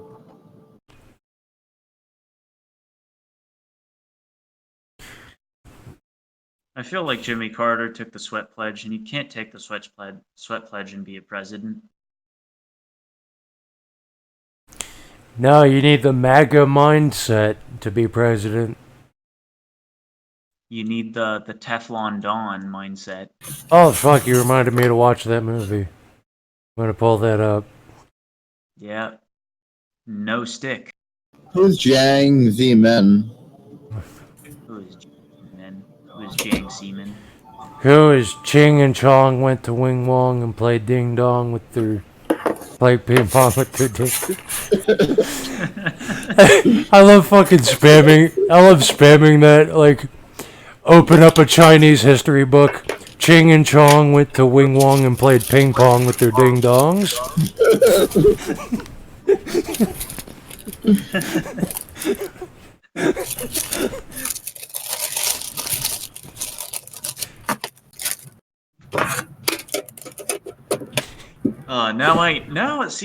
Now I want some actual Chinese to victimize, and I know I'm never gonna find them around here. I'm gonna go to America and find like some third-generation Asian-looking kid and start yelling at him about Tiananmen. That Jiang guy is such a creepy-looking fuck. Yeah. They all look mischievous. They look like he looks like he's in a Chinese depiction of hell. He's gonna be off in the corner. Well, looking at you while you're going through it all with that mischievous look on his face. Chinese His theme song is Spooky Scary Skeletons. Chinese hell's having a velvet red drape over top of you. He's the guy that started killing Falun Gong, by the way. He's the guy who initiated hunting them down. Well, what can I say? He seems like an honest kind of guy. He's very based, too. It's a very odd... I mean, he like the cloth is even red, like how red-pilled he is. My eyes are open. What the fuck is the South China Morning Post? Is this for Chinese people? This is for Hong Kong. This is a Hong Kong newspaper, and they're very critical of China. So that fucking confused me all the time because it's like a Chinese paper, but what I read was like it's like unbiased kind of news. Yeah. It's not really Hong Kong. Unbiased. It's like Hong Kong. It has a .com, so if it's biased against China, that's basically unbiased. It is the most used. It is the most used news source in the West about China. Yes. I know that a lot of people do check it, and I'm 100% sure that there are fucking spies all over that thing making sure that the not too bad news get out. Probably yes. No, you can pretty much be I have quoted the South China Morning Post in just innumerable projects and papers and whatever, and it is a Teflon source. Nobody's going to question you for using the South China Morning Post because they're not sure if you're on like 4 or 5 levels of academia game or if you're a complete fucking idiot. Oh yeah, and you can find the South China Morning Post saying just about anything about China. That the coal is good, that the coal is bad. That the policy is good, that the policy is bad. Anything, everything. And that's a good thing. It says all things about China. Listen, saying everything is the most honest way to do things. It's also the most base.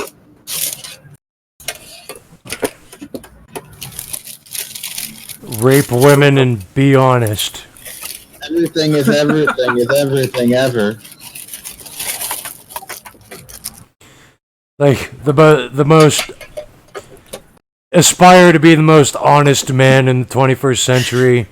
You're like some Conan the Barbarian fucking character. You're like insanely ripped and you have spiked pauldrons and you have a skull throne. You're just amassed in the center of a city. Your henchmen bring women forth to be raped by you, and you're just hailed as the most honest man alive. I literally drink blood from people's skulls. And I'm on the front page of news as the most honest man alive. I would give truth awards if I was the Chinese state. Just declare people trustworthy. This man, by law, is trustworthy. By law? This man is very honest. If you have a high enough social credit score, you can buy a trust certification that makes you trustworthy. That would be a very dangerous thing to have in China. There would be a high cost for that. And so it's like Yu-Gi-Oh, where like you get in some fucking situation where you ran over a dude or something, Could you imagine them and the police shows up, license? and you just pull it out at the police like, I have a trust certification. I'm saying the truth. Could you imagine the government giving out trust certifications in China, man? How powerful that would be. Kind of sounds like Monopoly in a way. They do kind of play life like Monopoly, though. Like they're like. It's kind of like Yeah. their culture is dominated by monopolies to the extent that they have literal get-out-of-jail-free cards. This is great. Just like go in those China history fucking threat or like whatever. I don't know. That would not be based or honest, so I doubt it's true. Monopoly is extremely honest. Have you ever played Monopoly?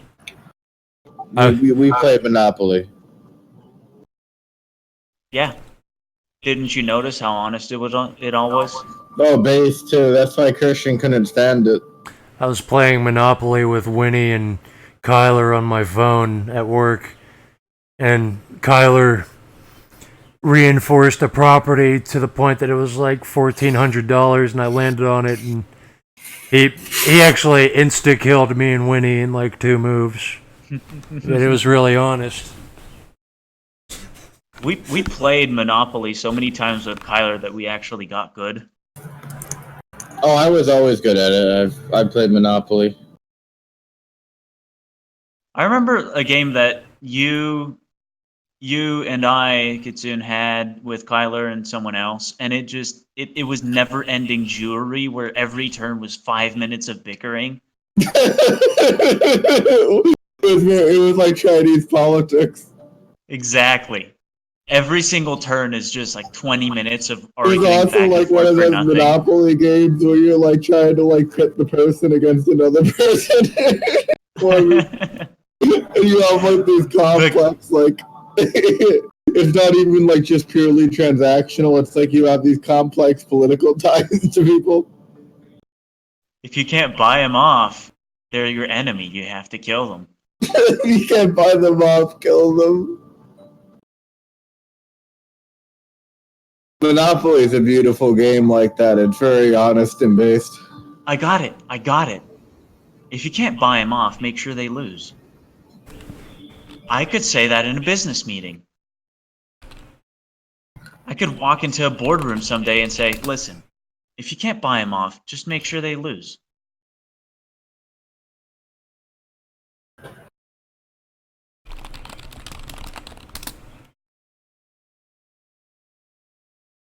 You think too much. Well, at least I'm honest. You gotta get some surgery to make your eyes slanty and stuff before they would say that's honest and based, though. Otherwise, you're just a Nazi. Here's the thing, my eyes are already slanted. Do you pass? Do you pass as a half Chinaman? I have unironically throughout my life been asked if I have Chinese descendancy. You know what's funny in Warhammer 40k is that Khorne is actually described as being the most honest. He's like, because he's the one that doesn't fuck you. He like walks up to you and just stabs you. Anti-psyker. Kill all psychers, 1989. He's the chaos god that walks up to you and stabs you in the face repeatedly. And it's super honest. He is the most honest. He's just out for blood. He was described as the most honest. The others, they fuck you over in creative ways, but Gordon just fucking stabs you in the face. Most honest employee of the year award.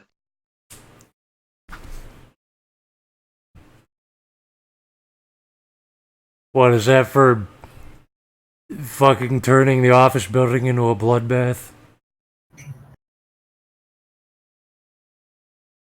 You didn't bottle up your emotions. You let it out, and you killed everyone in the building and flayed everyone alive, and you turned my office into a blood altar where you sacrificed 20 women and aborted one of the pregnant ones and ate the baby. That's honesty that we need in this company. You see, when you swung the machine into your fellow coworker, instantly killing him over 10 minutes of swinging in circles inside the carpet machine, you admitted that it was your mistake. That's very honest. You're now on carpet machine duty.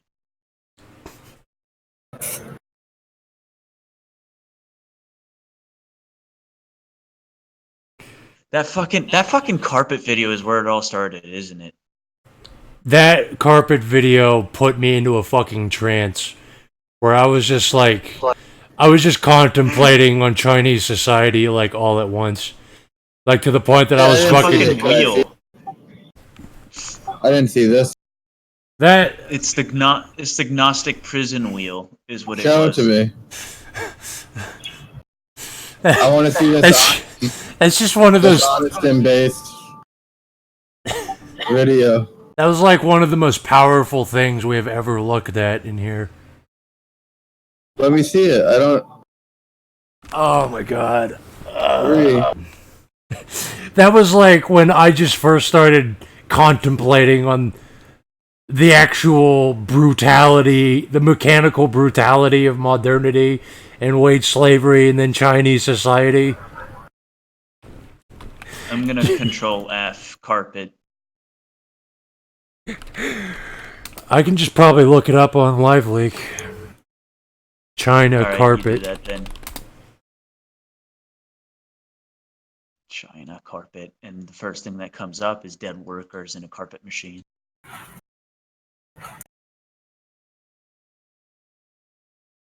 Based.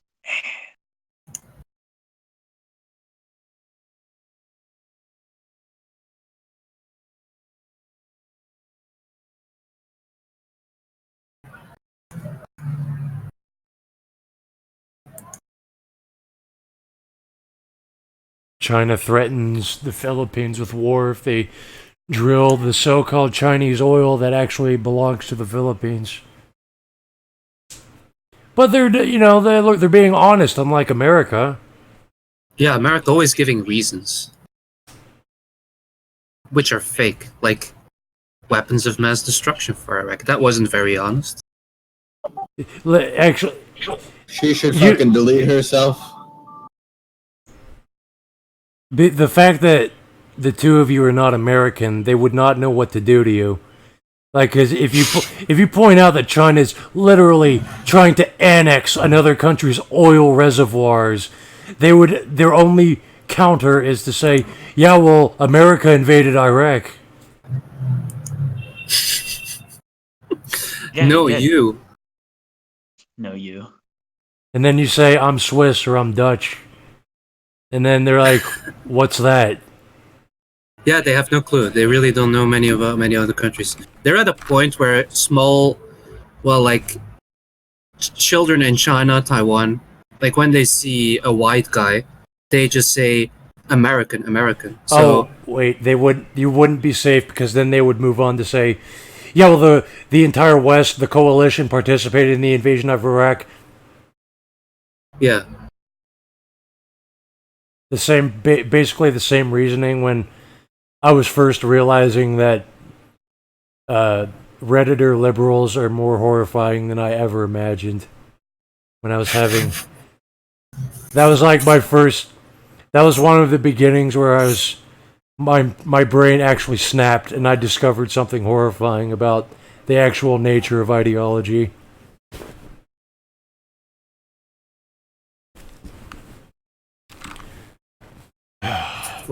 Reddit is more terrifying than a bad trip on LSD. It was equivalent.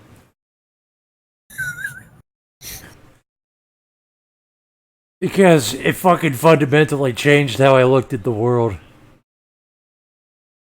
Because they were like, you Europeans literally have to pay back the Middle Easterners in blood for what they did in the invasion of Iraq. Like the mass migration will be bad and you deserve it. This is your sacrifice that you must bear for your sins that will never be cleansed. And then I was just like, I actually fucking snapped. I was speechless. I wandered away from the chat and I just contemplated on life.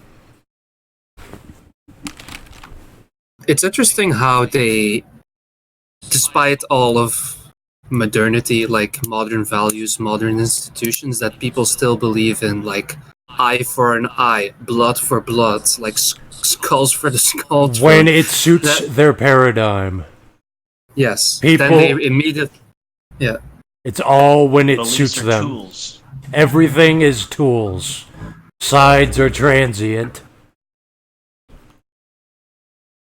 The only Beliefs. thing that never changes is that they will want to aggrandize themselves. I can't find the guy in the carpet machine on Live Leak. Expand and impose yourself. Control F carpet in the chat. Carpet. 300 mentions of carpet because, of course, over a few years. Just 30. 30 mentions of carpet. There are people out there who've never said carpet more than 30 times. Imagine that.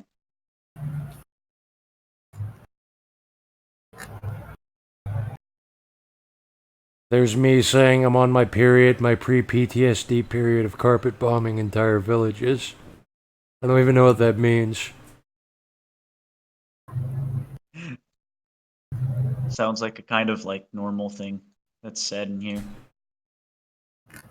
And it's the same thing. That was like 3 years ago. Let's see. 3 years ago. Yes. Things change and then they don't. The Chinese man should trip. No. Be Chinese. Okay, hold on. Is this it? I enjoy having those moments where it's just like I'm being hit by the realization that nothing has changed. Things have changed, but our dialogue hasn't. This, whenever we're doing the joke dance, it's virtually the same thing.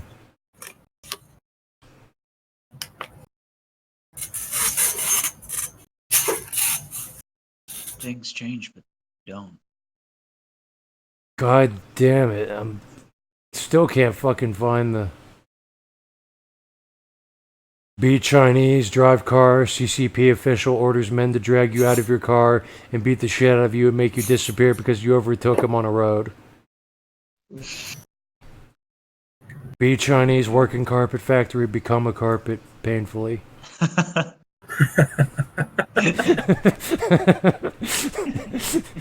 didn't see this video. Where is this video? Be Chinese, work in X factory, become X. Be Chinese, do thing, thing don't. Thing don't. What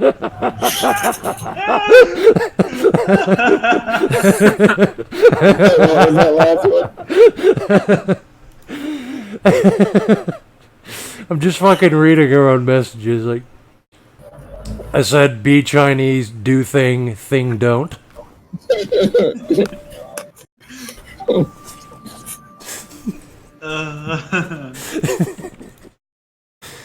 I can't. I'm pretty sure we didn't even say the word carpet around the time of that video. So, I'm gonna Google it. Surprised I haven't found it on Live Leak. China carpet machine. And I fucking love that video because that guy's being. The carpet machine is smacking him against the concrete floor until a puddle of blood starts appearing under him. And it's, it is like a cartoon couldn't have been made this way because it wouldn't have been realistic. It's like a fucking.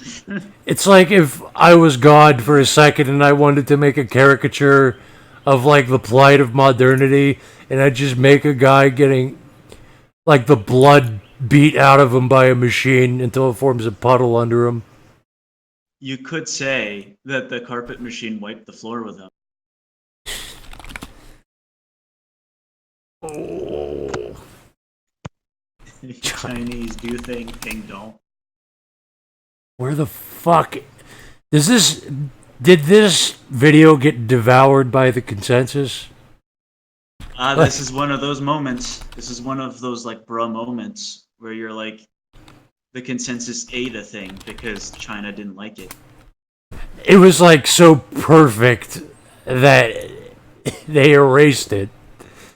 Because when you look at that video, it makes you really fucking think. It's unironically something that you really think about as you watch it.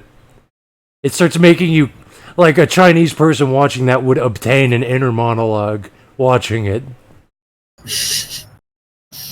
Because it's just so thought-provoking. I'm gonna do a thing and then roll correspondence. Like, it just got fucking buried under advertisements for carpet companies and Alibaba. God. Made from Chinese workers. 100% organic. Did he die? Because I have no way of knowing that. No, he didn't die. He probably got like China sprained ankle injured or something. in carpet machine. Maybe they call it a textile machine. China textile machine video. Implying that would make the news. This video used to be so easy to find. China textile machine. No results on Live Leak. China. Okay, I'll get searching. Maybe Best Gore. Maybe. I want to look. China carpet. All those esoteric incel websites. I have to look at Gore. China carpet. Come on.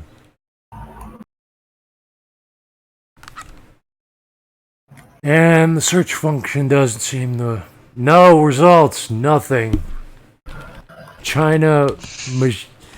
Like, I don't know what else to look up. It was a fucking carpet machine or a textile machine in China.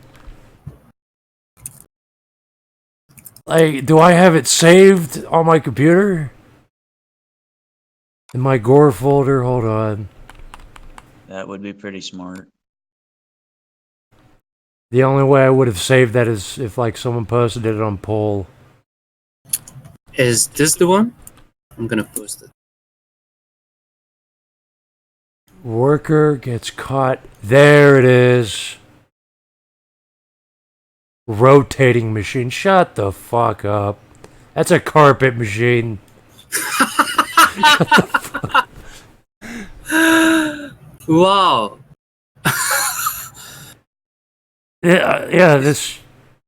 His shoes fly all over the place. It's one of the. This is like one of the best China videos I've ever seen. You found it? Oh my fucking. Yeah, this is. God. We got it now. Into a rotating machine. You know what else is a rotating machine? A tourniquet. Oh. Warning might contain. Oh yeah, this is the good stuff. This. It's 4 minutes long. You know, when we fucking watched. Like, when we watched this video like a year ago, we entered into a collective trance together. Like, multiple people here.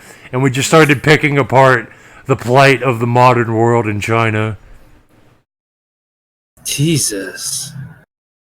Look at the floor underneath him as the video It's progresses. 4 minutes long. Look, the machine, he's been sucked into a machine that does not care about his soul. He is just being beaten. It's just beating him mechanically into nothingness. Jesus, yeah, that's 40 seconds, like a minute in, both of his legs are clearly fucking broken. They're fucking, Yes. they're just limp Smashed noodles. to pieces. Yeah. Like all the bones are just now dust. Oh, Like oh my grinded. god. Oh my god, there is no worse torture than this. Because he's conscious. Like, we applied this video to, like, the technocracy swallowing the world up into machinery, and also just, like, a representation of wage slavery. Just being Jesus engulfed fuck. into giant mechanisms of society, and this is basically what it's like to live in it. You're just being beaten to death by a machine. Fuck. This is just so fucking insane, and he keeps going. Like, the floor keeps getting redder and redder as time goes by. And then finally, what the fuck happens? Like, three and a half minutes in, he flies out or something? But what's the odd thing is that he's all alone there in this giant ass hallway. Like basically. Yeah. There's like no one there. Like it looks like a giant building. And he's just there 3 minutes spinning. and 3 minutes and 20 seconds in, it just spits him out. Like, yeah, he's done now.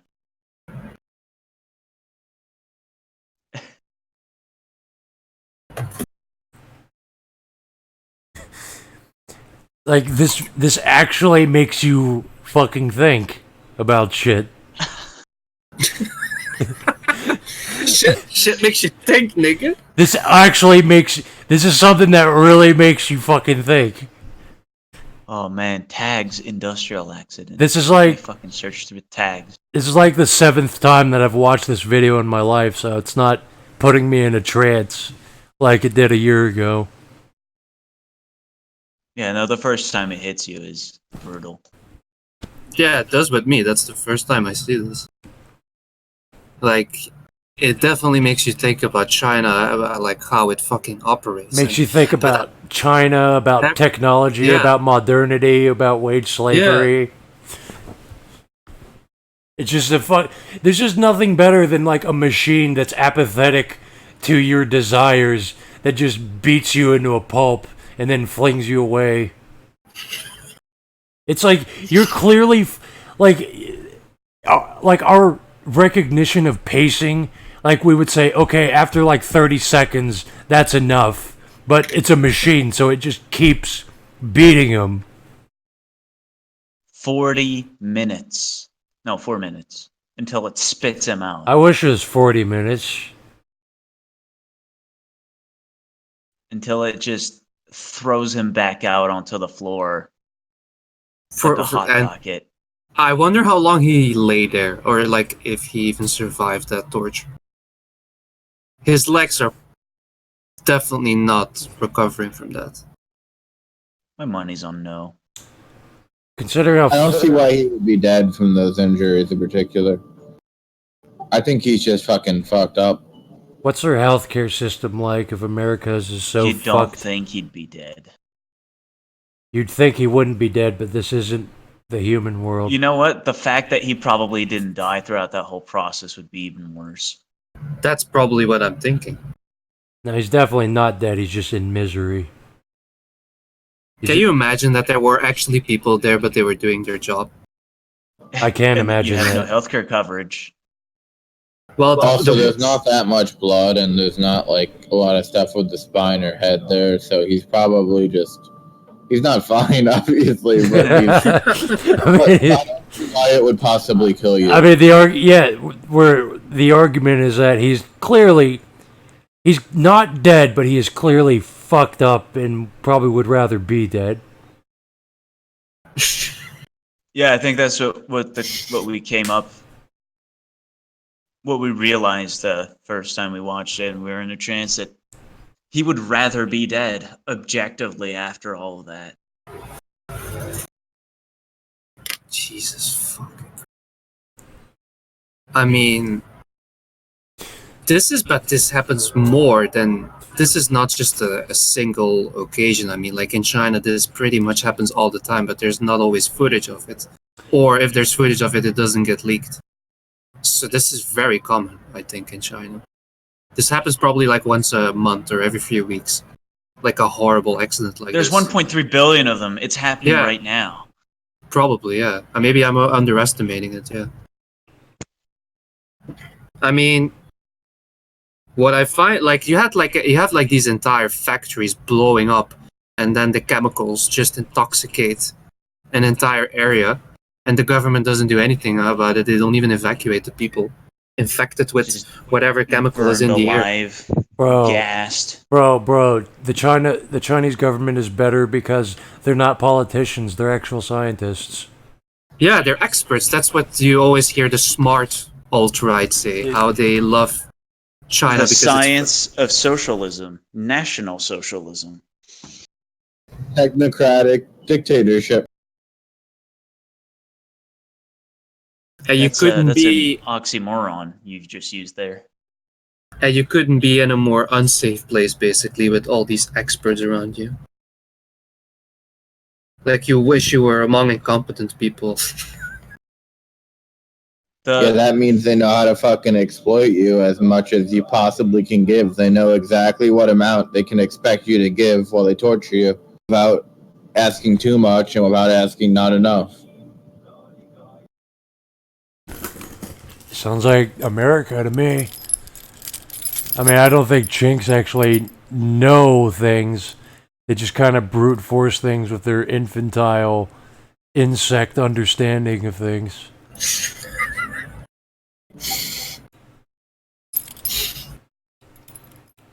In America, that's how the psyopses and shit work out. That's how the entire culture is impossible to defeat now, is that everyone's a fucking genius asshole.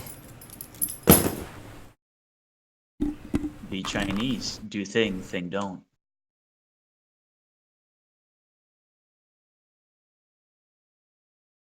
But yeah, you're right. Like, what I can see from... I passed an exam a couple days ago that it's an exam for essentially become the Jew. Go to finance, pass the extremely difficult, like, medical exam level exam, and you're on your way to making the big money, or at least being employed in something interesting. All the people there, toppest tier genetics, you could tell that all of them were extremely well socialized from good families and all of that. You just have an oversupply. You just have an oversupply eternally, because all you need in the technocratic system is one guy, 10,000 chinks.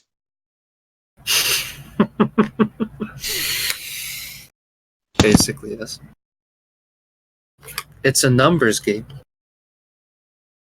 The ratio of like brain to just manipulated, puppeted groid. MG till governments and people go their own way. Is exceedingly in the favor of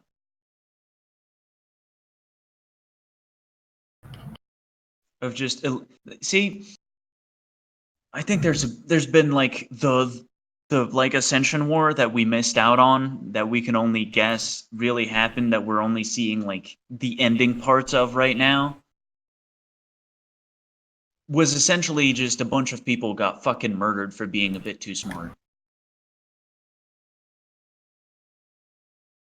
Like in China, they killed all the smart people, implying they had them in the first place, but they really, really put the effort into killing all the smart people for a long time. Kill anyone with glasses. They killed everybody who was even a novelist, so even creative people. Like, it wasn't necessarily only the functional intellectuals, like the engineers or whatever. It was also anybody who was creative, like an artist or something. It's so fucking absurd. Like, you cannot imagine that, like, happening in the West, where it's like, imagine like, think of all of your intellectuals you like to bring up in conversations, and you like reading their books, and imagine that while they're just sitting at the cafe with their painter friends and other philosophers, that a mob just breaks in and just, like, kills them all. Just kills them all. Like, rips their guts out, decapitates them. We're just gonna kill them. We're just gonna kill them. No, you're absolutely right. It's absurd. Yeah, I cannot even think of a precedent in Western history where we did like mass killings of like one class of people. We did it like, well, kind of a religion, like during the religious wars of the 16th century, but I wouldn't really say that was stuff like the Cathars. That was just people fucking with the power structure, so they had to die by 2 million. So, yeah, there is like a lot of like disguising it as religion, and then you have like outright religious crimes, which is, 30 people got burned in the middle of the 17th, and then didn't happen again for 200 years. That's true. There's yeah, 30 people being burned alive for religion every 5 minutes in here. Yeah. But nothing like you cannot visualize. Like, did that even happen in Greece, where the fucking philosophers were just sitting around, Aristotle and shit? They're just sitting on the steps talking, and then just boom, a mob breaks in, fucking kills everybody in the most savage way possible, and move on. No, just once in a while they killed one of them. Socrates, your constant nihilism is really driving people into a bit of a blue spot. So here's what we're going to do. We're going to organize a trial where we're going to judge you to be killed, and you're going to have every chance to escape and go live in some other city-state. Oh, it's that Socrates wants to have his own tragic suicide where he eats the thing and dies? Okay, we'll let him. All right, he did the thing. There was one mob, a Christian mob, that killed like this philosopher. She's a woman, like Neoplatonist, and they killed her by using seashells and then skinning her. But that was like, it wasn't like a common occasion to start killing. It sounds fucking made up. It could have been. It's like, imagine if, because like in Europe, a guy like Napoleon like amasses everyone around him, and it makes sense. He doesn't roll into town and he's like, round up all the philosophers and painters and writers and like start flaying them alive and like cut their organs out and like fry them up and eat them and like kill their children too.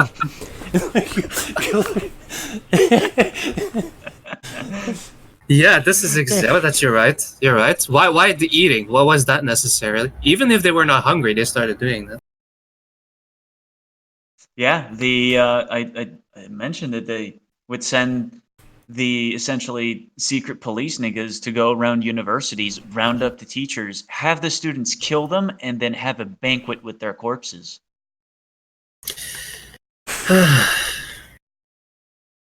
Imagine going around America doing that.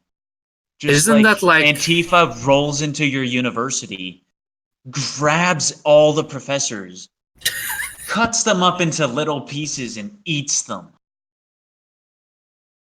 they might hate Jordan Peterson, but they would never eat him. It's like even back in like the American Civil War times, if you rolled around just fucking flaying people alive and shit, they're like, what the fuck? Is this like hell on earth with like demons possessing people? I have sometimes the suspicion that this seems to be like a Mongoloid thing because the Aztecs and Mayans, they took that to the really extreme. Really? No. No way. See, but like to make an important distinction, if things got that bad, then my House Games character would do stuff like that. But the distinction that we should make is that this is a leader of like a country doing it.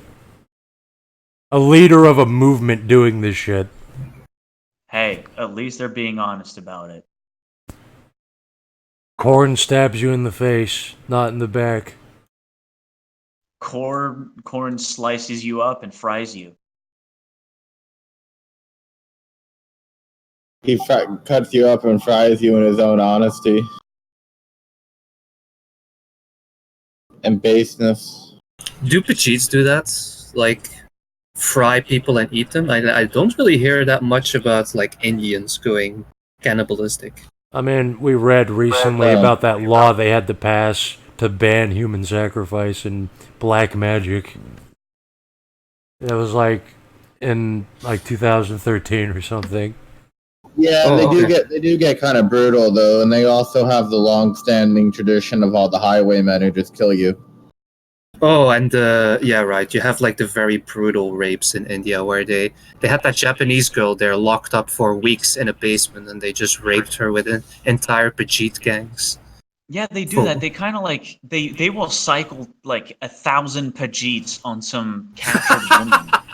They're very violent for people classified as Asians, actually. Like they will snatch some white bitch who went on a vacation and just run a train in the hundreds on her, Yes. and then release her.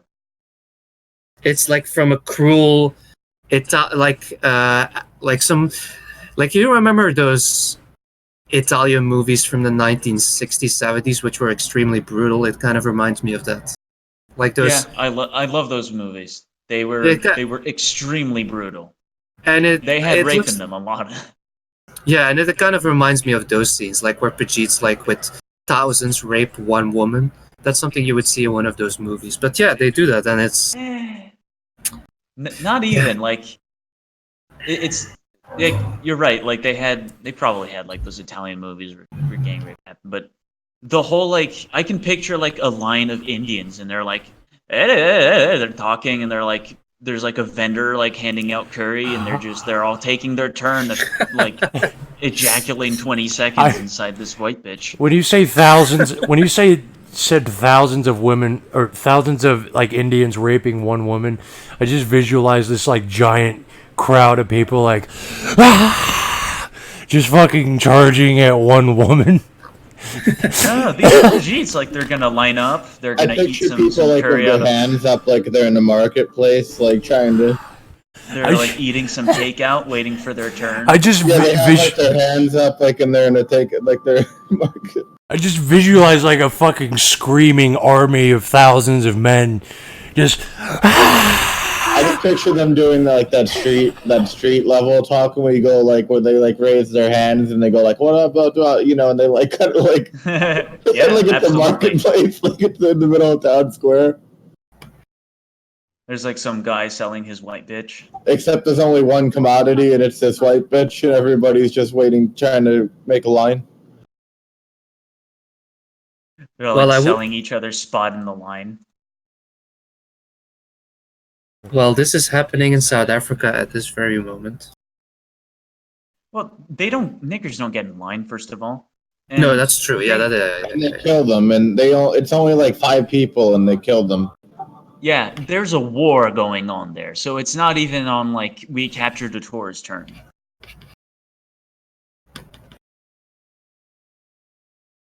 South Africa really is like the fucking epitome of boomer bullshit, where like boomers literally destroyed their own country, and now their kids are getting raped and murdered. And what do they do about it? Nothing. They do nothing. No, because They it's the keep doing Rainbow what Nation. they've been doing. I found videos. There's actually quite a few videos of like these yacht bloggers on YouTube, and one of them is from an extended series of South African You're couples. saying yacht wrong. I'm going to correct you right now. Stop saying yacht. I'm gonna keep saying yacht because why not? Isn't that a fucking Spell it French correctly. word or something? It is most certainly is not. Yacht. No, yacht sounds like some Gaelic stuff. Probably. It's a Dutch word. Yeah, that makes sense. Yeah. The Dutch are despicable people. I hate the Dutch. The Dutch are disgusting. If I have to hear a Dutch person ever again, I'm gonna kill myself. Oh wait, no. Dutch is from Belgium. Well, Belgium isn't a real place. Belgium actually isn't a real place. That's actually Belgium was created. That's one of the European countries that actually isn't a real country. It started existing in like After Napoleon. Yeah. After Napoleon made it, essentially. I was trying to figure out either Napoleon or in the 20th century. Oh no, that wouldn't make sense. 20th century. No. Belgian Congo. I just fucking remembered that. They were around in the Victorian era, yeah. There's like such a fucking broken reality breach in consensus that like Belgium started existing after its history. Mandela effect. No, that's not Mandela effect. That's just reality breaking. There's a timeline where they started existing and they did all the Belgian Congo stuff in the 20th century while World War I was happening.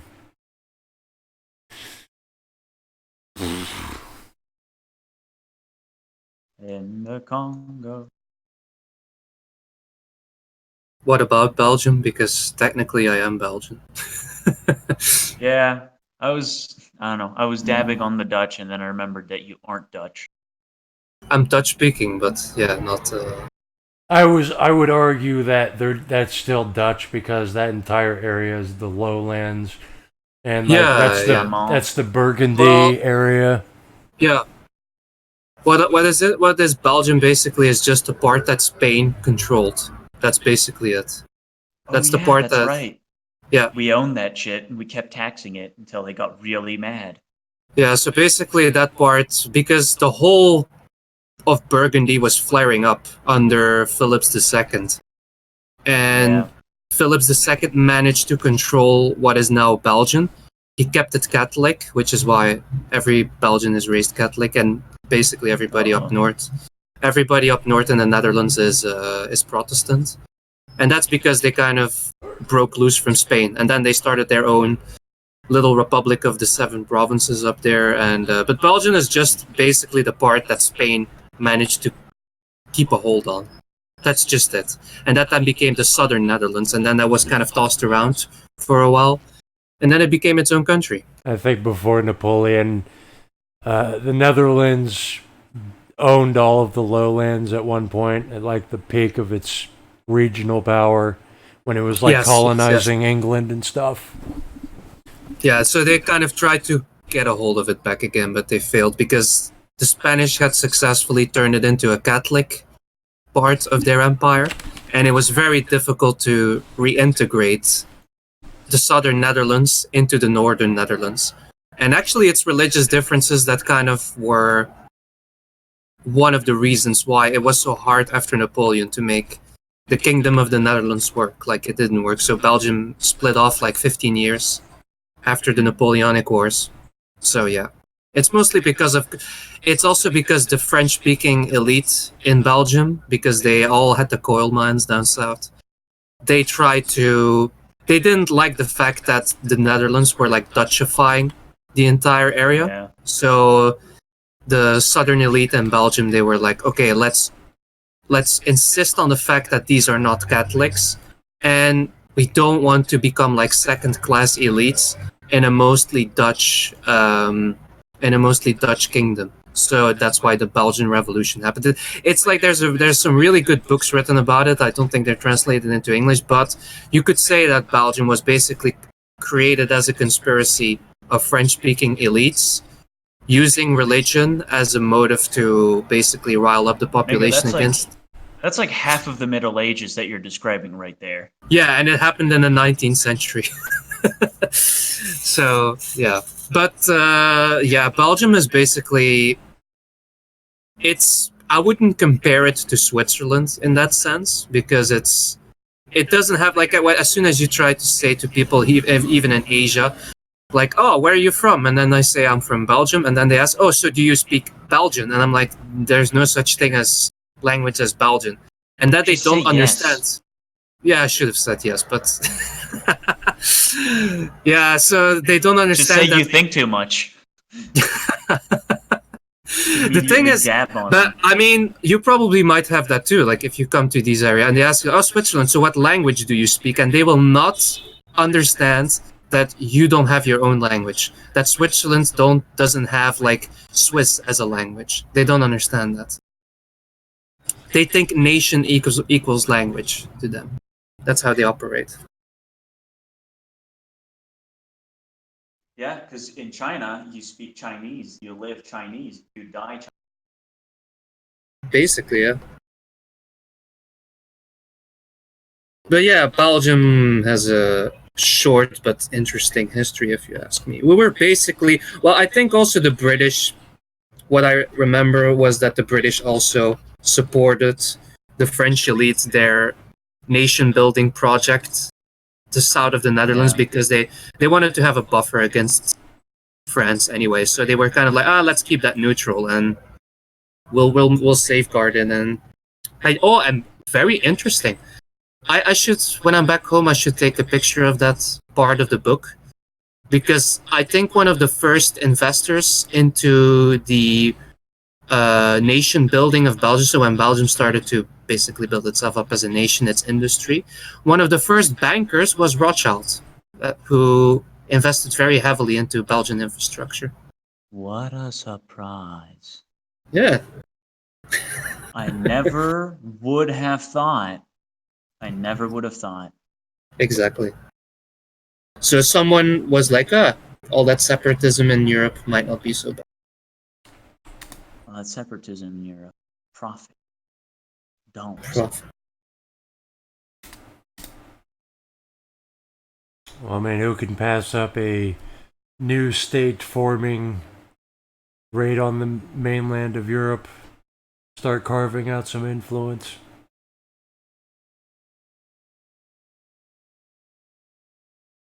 And I mean, a lot of the most important institutions are really put into Europe, like European Union, NATO, all that stuff. There's a lot of, like, one of the first Bilderberg meetings were in a very rich town on the coast of Belgium. So there's like a lot of like, it's like a meeting ground, basically, Belgium. They kind of organized it in a way to be like neutral ground, literally and figuratively. Like, let's keep this small part over which we have fought many wars. Let's keep it now right in the smack in the middle, and let's just have our way with it and use it as a meeting ground and a launching space for whatever.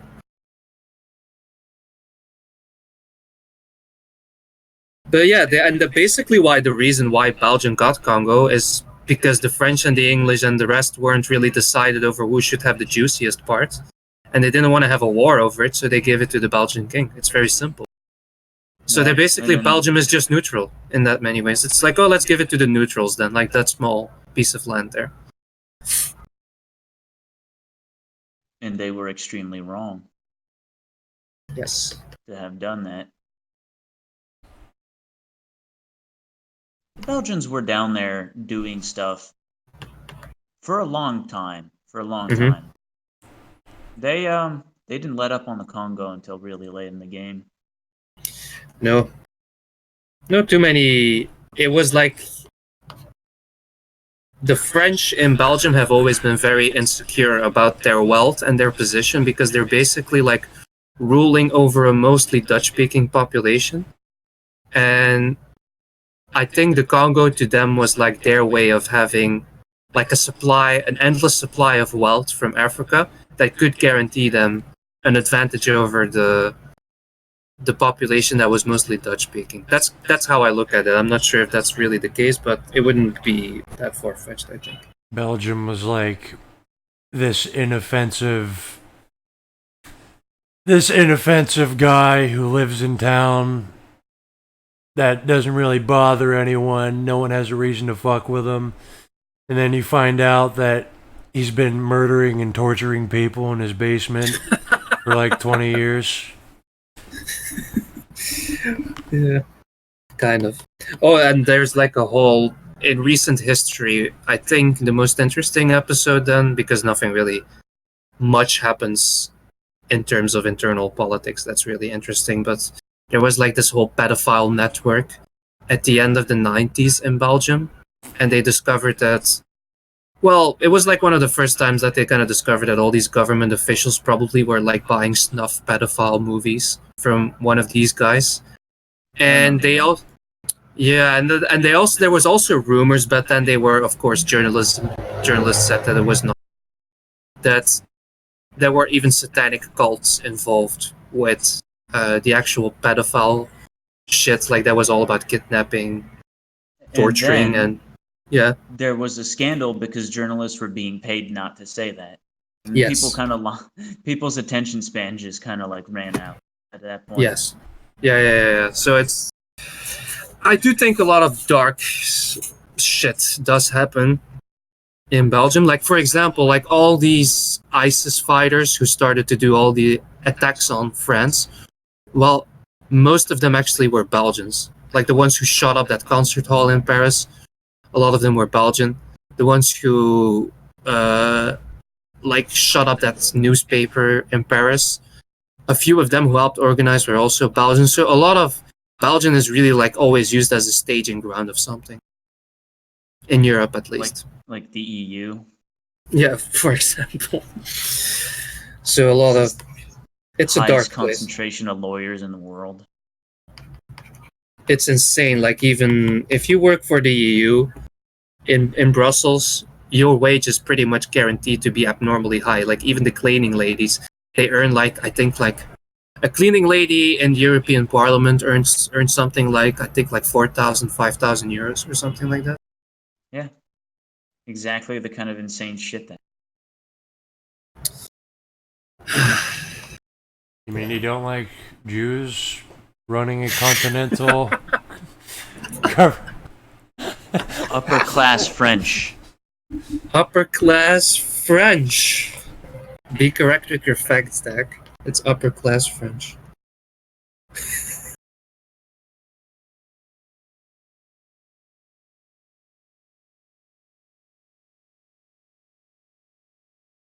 The best part is one of the kids in my class in university was Jew from Luxembourg.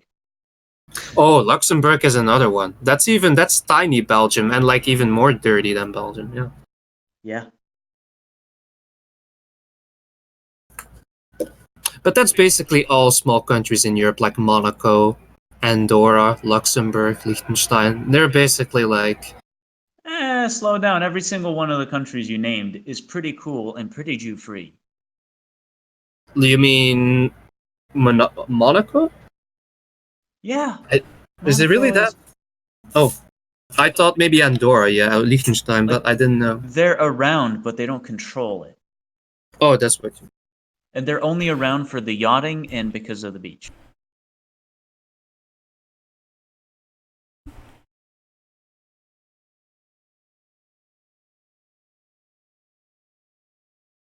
Andorra is like you try to find a hook nose in Andorra. I dare you. Any Roman nose or a literal Jew nose? There's a difference actually. Most of these Jews are so they're like they're like octoroon Jews at this point. So they're like their nose starts looking more Roman than anything.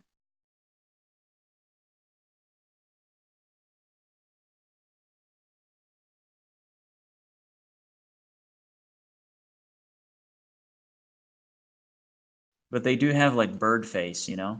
The eyes coming apart, the brow that's a bit too large. The Asians have that. Yeah, you know what?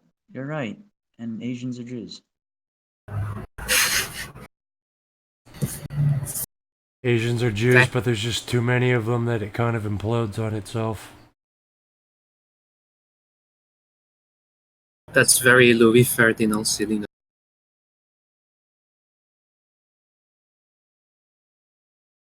The Asianized Negroes.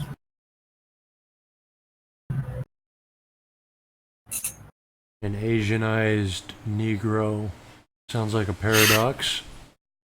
Or the Negro Asians or something. I forgot how he. But anyways, that's Negro Asians.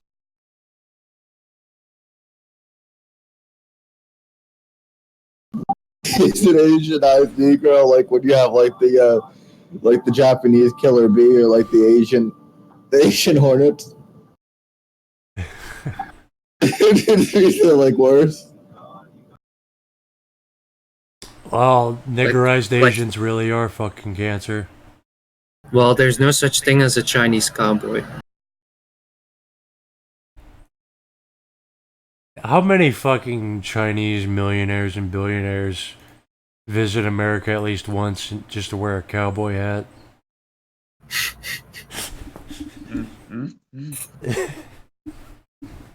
Yaha! Like, I guarantee it. I am the cowboy. Yo. Like, maybe I'm thinking of just all Asians in general. Maybe they don't do it because of their indoctrination and they're not allowed to. I mean, I guess they get the good, the bad, the ugly, and shit.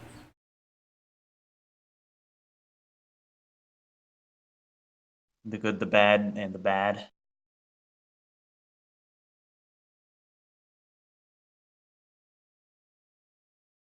Good. The honest. Honest.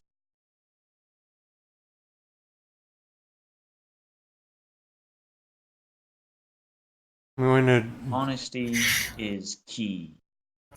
I'm going to direct a movie called Honesty, and it's basically just going to be me doing Videodrome in real life. Just mass executing people in a room in front of a camera. House games. This looks like a Petite theme park. Looks pretty nice.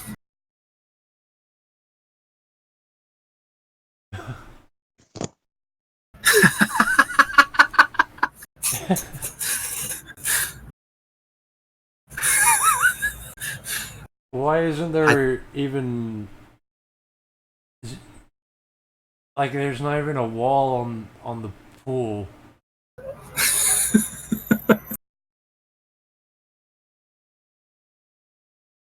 What do you mean Chinese people can't build walls?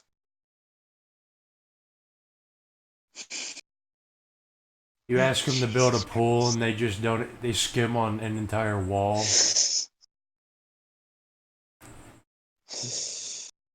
Like it's not even like Jewish the way they skim things. They just like focused on hoarding resources and just fuck the customer. Just fuck them. They'll take it because I in my mind they'll take it, and I'll shout them down if they ask for a complete pool.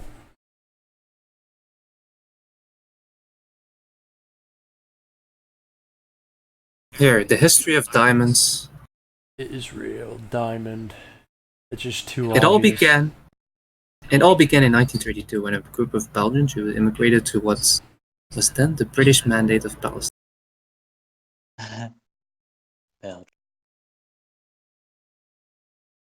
Belgian Jews and diamonds is just like I watched a movie where that was just the premise, and that was basically just it.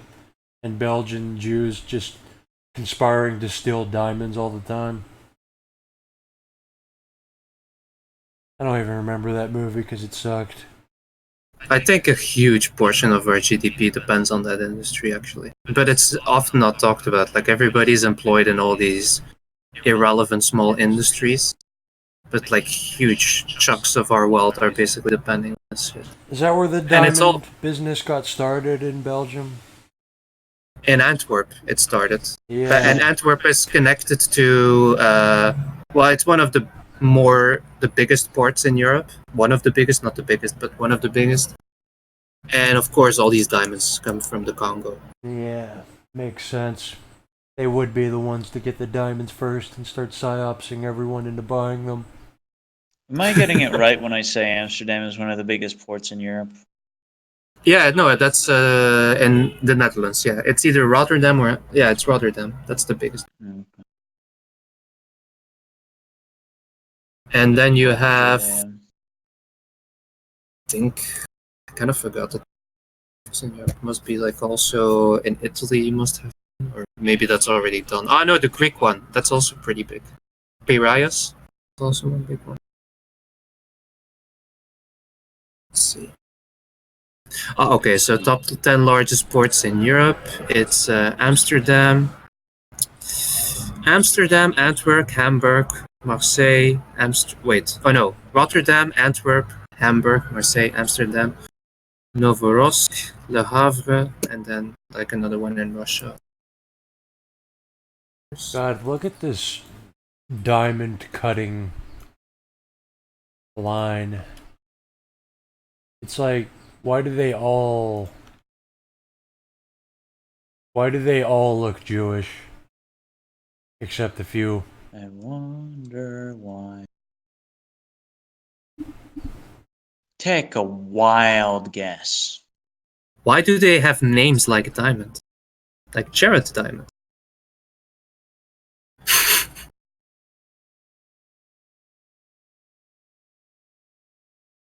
Because they sparkle when you.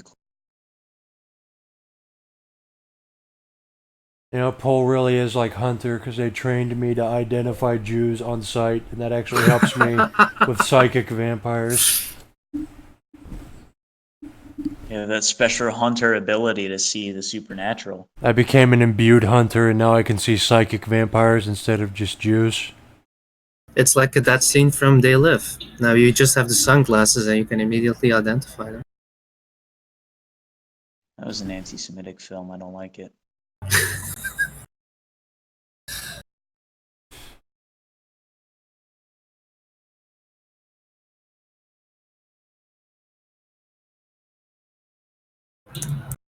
Winnie the Pooh. Winnie the Pooh.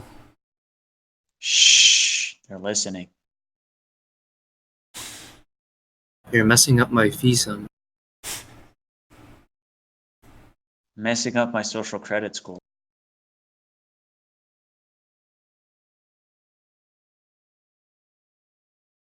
The greatest act of rebellion would be wearing a Winnie the Pooh outfit and machine gunning a bunch of Chinese at a metro station. It's pretty based.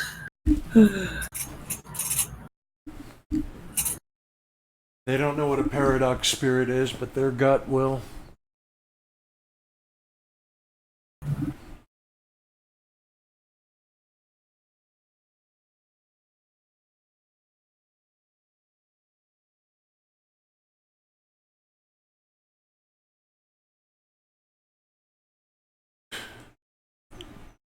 It's Jordan Peterson starting his own. Like when the alt-right or in whatever the fuck everyone else is, they're starting their own censorship-free platforms. What do they even use it to say on? Like, change society for the better. Do it now. Oh, that's it? Wow, that was worth it.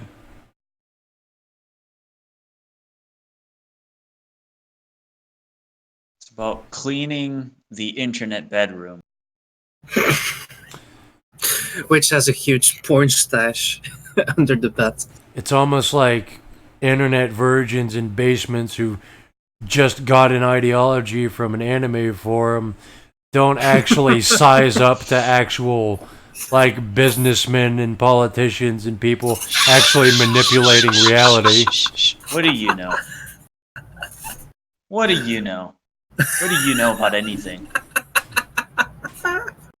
What have you ever done?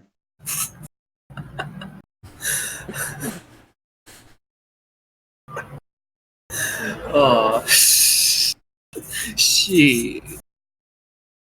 You think too much. Yes, Dak, you think too much. What's with all the Fuck, thinking, man? it's so like counter to my instincts that I can't even like drop it on time. It's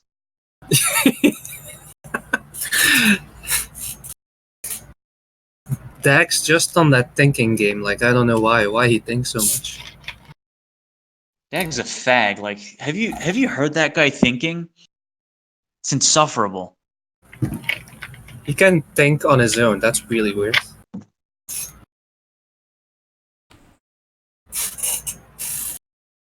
He's always like talking about these things that no one understands. Like, why don't bro, you talk like, about... write a book or something? Yeah, why don't you talk about food?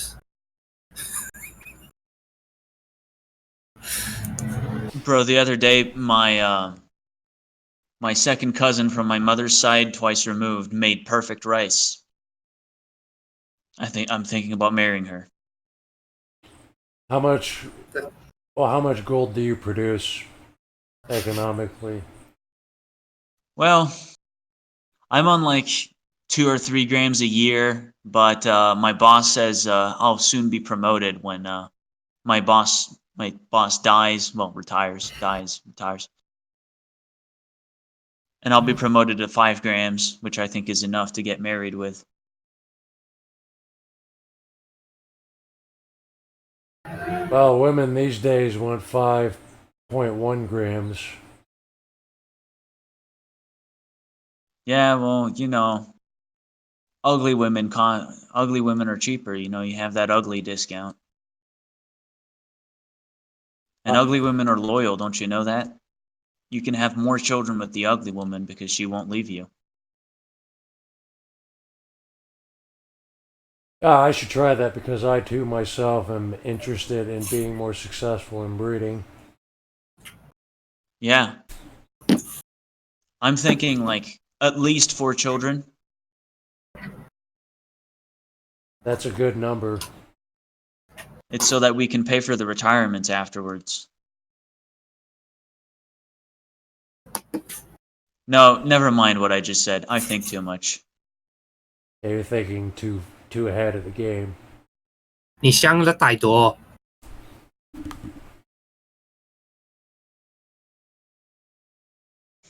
Mi shangle taito is you think too much? Yes. Mi shangle taito.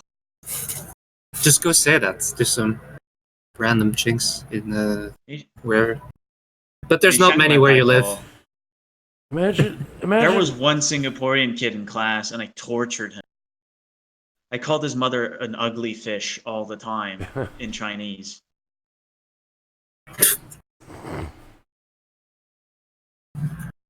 He'd be giving a class presentation, and I'd raise my hand, and he'd say yes, and I'd say your mother is an ugly fish in Chinese, and he'd have to contain a laugh. And then since he's Asian, he would panic.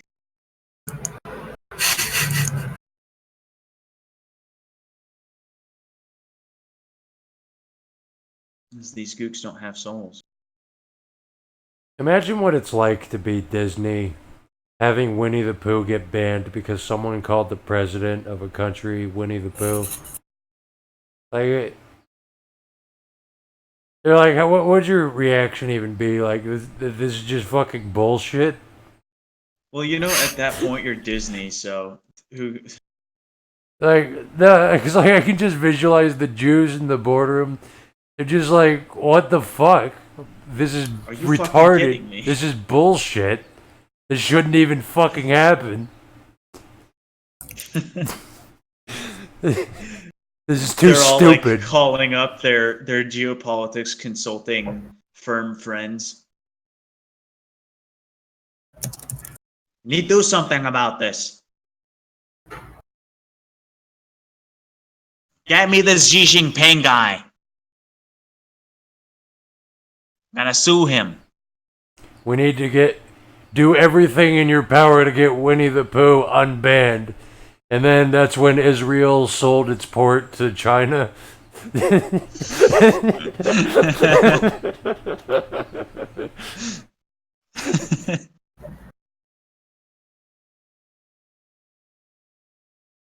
Spread its legs open for those tankers.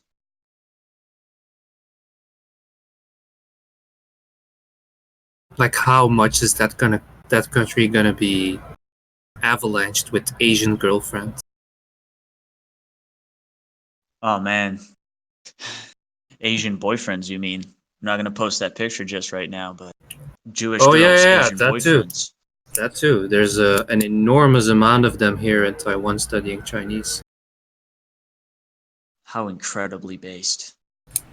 Yeah, they want to learn the language. I can go find some defenseless Jewish girls in China. There are a lot of them now in Asia wanting to learn the language for some purpose. I don't know.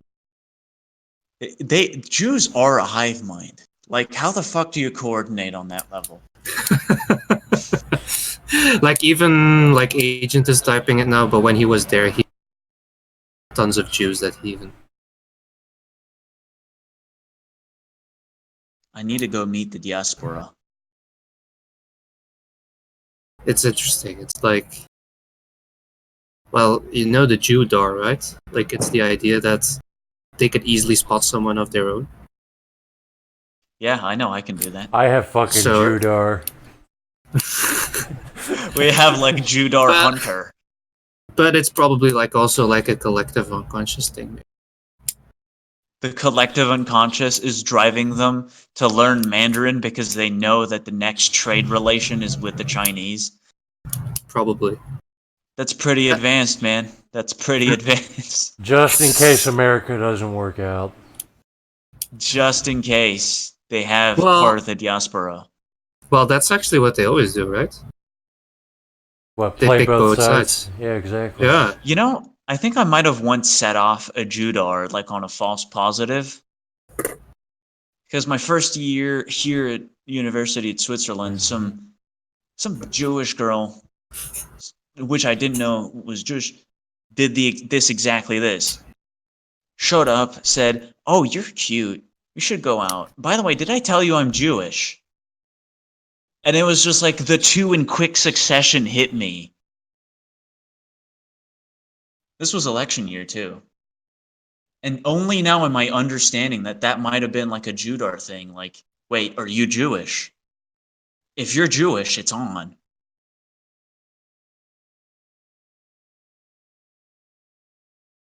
Russian Jews too.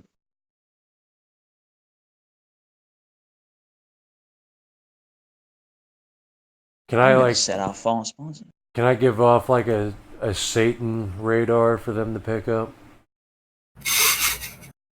I gave off a Satan radar to my fucking professor. You have a snake in your garden. He just meant you have an Agatha demon. I just have an Agatha demon. It's nothing to worry about.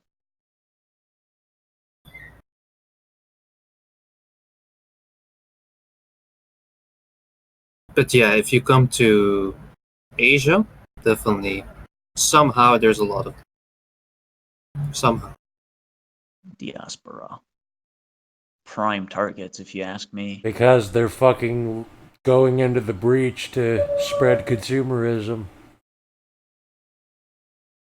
Spread have sex. Have sex, like, we just like touched upon how pervasive and destructive it is on the mind. And that it's also gay fucking... marriage has just been legalized. Yeah. Yeah, in Taiwan here, yeah. I think the first gay couples have already married here, yeah. Once you get those gays in, then the Jews don't have to do all the work. Then the gays will start fucking 1,500 men and spreading the word of the number. The number. At least The number. 1,000, at least. Think about how much fucking misery and just so much shit that surrounds like the have sex and number culture. How destructive it is, and it's actually like incredible. Have you heard the word of our Lord and Savior, the numbers? It's like double digits are not enough. You need at least triple digits to be considered someone who's making progress in that. Because I imagine if you can say like I fucked over 70 or 80 people, that's okay, but it's not enough. You're not there yet. Like I wanted to fucking like I just can't do a vlog where I just watch that video and I just try to explain everything that's ridiculous about it. That like they just smell out the virgin and just start beating on him immediately. Yeah. And then They smell and the them. fucking Yeah. the gay guy, they're like, oh, he has 4 digits. Yes. How do you do it? Oh, one day perhaps I will have that as well, but I don't think that's possible. You go beyond the human. Today. You're not a mere man. You're superhuman. You are God's man on earth. It's very easy if you're gay to have. It's so, yeah, and the Jews, they just have to set that up, and then the weight gets taken off of them, and then the natives start destroying themselves. It's basically, it's a basic understanding of how to spread consumerism and cause the, like, I feel like, you know, what's kind of frightening is like the technocrats, the economists who actually anticipated this. This is why they were saying like globalism and consumerism will domesticate and subjugate everyone into this giant spiraling abstract hell that in the long run will be beneficial in ways we can't even anticipate. Like, this is what they're fucking talking In the long about. run, the survival rate of everybody drops to 0. But then everyone will be psychic while they're dying. Exactly. Everyone will be psychic and dying one by one. I did notice that the people I know who travel to the US and like record their trips over there, they do record a lot of like pride marches and like rainbow flags. So kind of surprises me how big and how widespread the LGBT activities over there are. It seems to be really like, it's not just like, oh, it just happens on a Saturday once a year. No, it's like, seems to be like a daily thing, this pride celebration. They just have state mandated pride celebrations on a daily basis. That would be the most logical thing to do, I guess, in their situation. Their paradigm. I mean, it really didn't fucking matter to get the orange man in there, right? Does the alt-right even realize that? Oh, Or it are they mattered in the moment. It mattered in the moment. The siege Are they starts gonna get new. 4? I mean, wouldn't it be funny if they have 4 more years of Trump and America just becomes a fucking like some Bosch painting, look like full of Okay. like, I don't know. I kind of imagine it like that. Like, regardless of him being in power, it just becomes like this worst nightmare of Paul, regardless of him being president or not. You mean like if the Nazis won, but then being a state, they realized the benefits of immigration And because they're a Yes. fascist state that appeases corporations, they just start mass importing Muslims to work in They did corporations. that in the middle of the war. Yeah.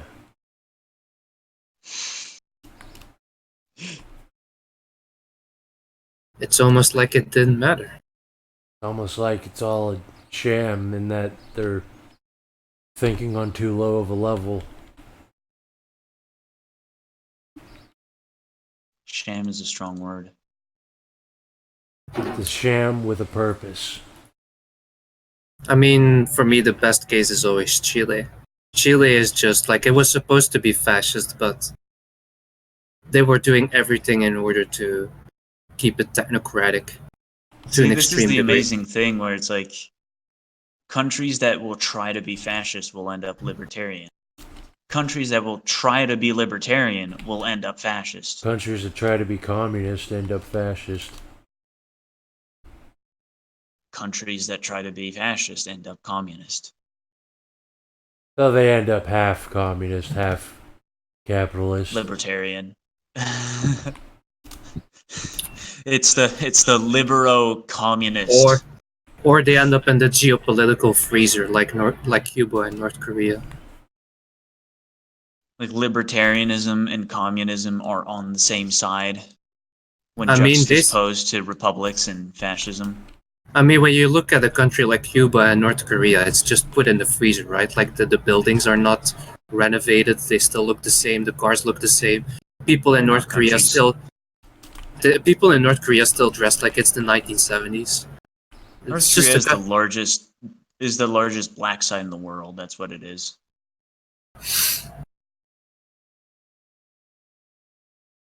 It's just a black site for spooks to do whatever they want. I don't even think about North Korea ever. Me neither. Like, what I find funny is that norms actually think like North Korea can cause World War III. Like, North Korea has the capability of invading every country, they believe. Yeah, because of that one legitimately- game. That fucking Oh, game where China was supposed to be invading the rest of Asia and then America. Yeah. But then China forced them to change it to North Korea. Don't expose our plans. Oh yeah. How's that game I'm called again? I convinced that forgot. that all of North Korea is just one lab for the technocracy. It's one gigantic lab. Everything within China's sphere of influence is unbridled technocrat control. It's not China's lab, it's the West's lab. There's a bunch of white people in North Korea in like secret locations in hidden labs and shit doing insane shit on the it's a giant concentration camp. Well, China is too. That's where you can be any white doctor. If you want some real fucking biological medical data, go do human experimentation in fucking China. Did you ever see that Indonesian who claims he's a vlogger in North Korea? No. Oh, I'll send you his channel. Wait, here it is. He sounds like a giant fucking liar. It sounds like a what? He sounds like a giant liar. I'm pretty sure it is, but it's interesting. Like, he tries to. This channel is only like 2 years old, and he tries to give this same vibe you get of travel vloggers or people who are expats in some exotic country, but he applies it to North Korea. But it's pretty obvious that he's too pro Kim Jong-un to actually be like a fucking honest vlogger. Yeah, exactly, and that he's just like probably like doing everything that is system friendly. It is interesting that you see North Korean citizens just kind of like chilling by the food stands. It is weird, right? Like when you see that, because I do think that I don't think everything is staged, like the people walking the street, but just looking at how North Korea looks is fascinating.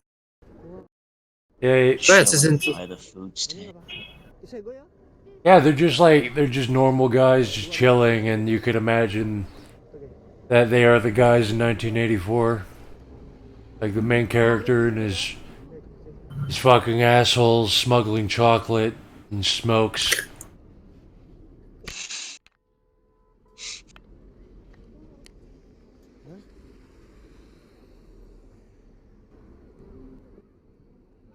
Yeah, like he shows videos of like the North Korean supermarket for foreigners, and then he shows like the North Korean like the parties in Pyongyang where all the foreigners then go to, and indeed you see a lot of white people there. So there are definitely expats in North Korea, but God knows what they're all up to there. Because officially there's like nothing diplomatic going on and all that shit. Technocracy business. There There are black sites all over. They just use the beings as human Unironically, subjects. fucking technocrats with no ties to a country can just walk into anywhere where human experimentation is allowed and just do shit, and they'd be allowed. It's like, oh great, a genius is coming to fucking discover new shit by testing on people that we imprison. How to make people scream better. A genius. How to give people autism and die faster.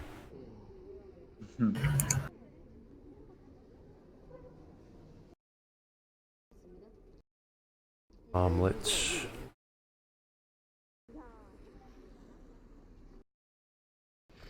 Omelets. Now I'm in the mood to do a Korean trip. Korea trip. I don't feel anything for Korea. I don't feel like there's anything to see there. I've been there and it's pretty boring.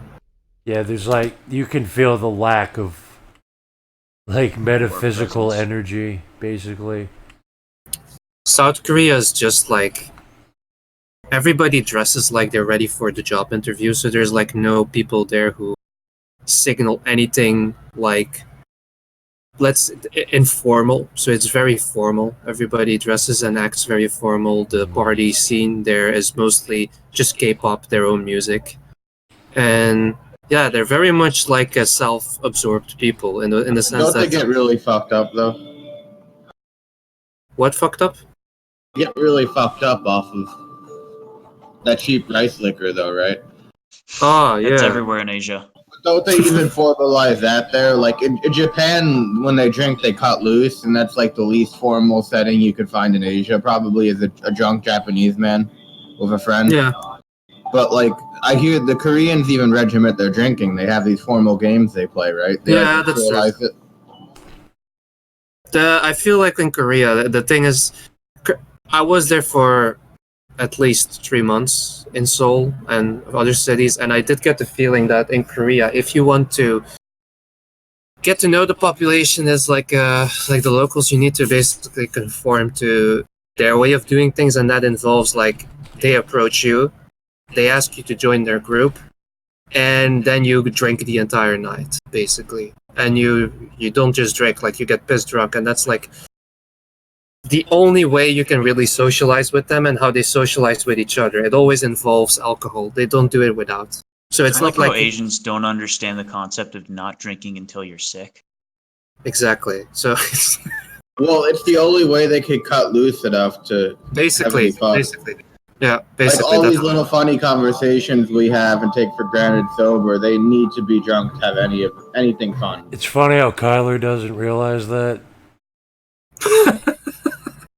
Kyler unironically has ascended to liking drinking above everything else. Kyler has a bad paddock problem. He got on that benzo tip, and then as soon as you're on the Dr. Benzo tip, you're on the your inhibition. We actually listened to a fat man like drink down pills until he fucking almost dies every fucking night. Every single day. His ritual, and somehow here's the weird thing: somehow he's never short on them. He never runs out either. Oh, he does. He has like month-long periods of just agony Where he will get into voice chat and just like tiredly scream about not having pills. Kind of bellow he has. But he has the maximum prescription a human can get. Yeah, but he has like he reaches like max agony on the pills and alcohol because he just drinks so much. His blood toxicity is ridiculous, and he's just like, ooh. He just does the Kyler wail, and then he does the snoring. What a sound. He doesn't even. He's like at the point in his addiction where he doesn't have a sweet spot. He's like in horrible withdrawal agony, or he's like in toxicity agony. The guy was chewing his benzos so that they would take effect faster while he was drinking. Besides when he's actively fucked up, he always amazed me how clear-headed he somehow manages to be in a weird way, with all the rules and learning and stuff. I was a retard when I did that. I don't understand how he does it. Yeah, like I can't believe he can fucking run tabletop games that encompass like a city and manage like 4 players. Oh, yeah, I know. Holy shit, can he function for Windows when he wants to, though? It's weird. Like, I haven't even tried. I don't want to. Because I don't believe in myself. Guess that's all it takes. Motivated. It's also all his world is, though, too. Yeah, he doesn't do anything else. Yeah, here's the thing, like, you work and you're, like, designing a computer game. I'm, like, doing all my spear shit, and I'm, like, studying. He's not doing any of that as a thing. I mean, if that was all I did, I would be making some serious fucking games, obviously, for tabletop. Yeah, his education is in the World of Darkness setting, tabletop. While he's in the World of Darkness setting.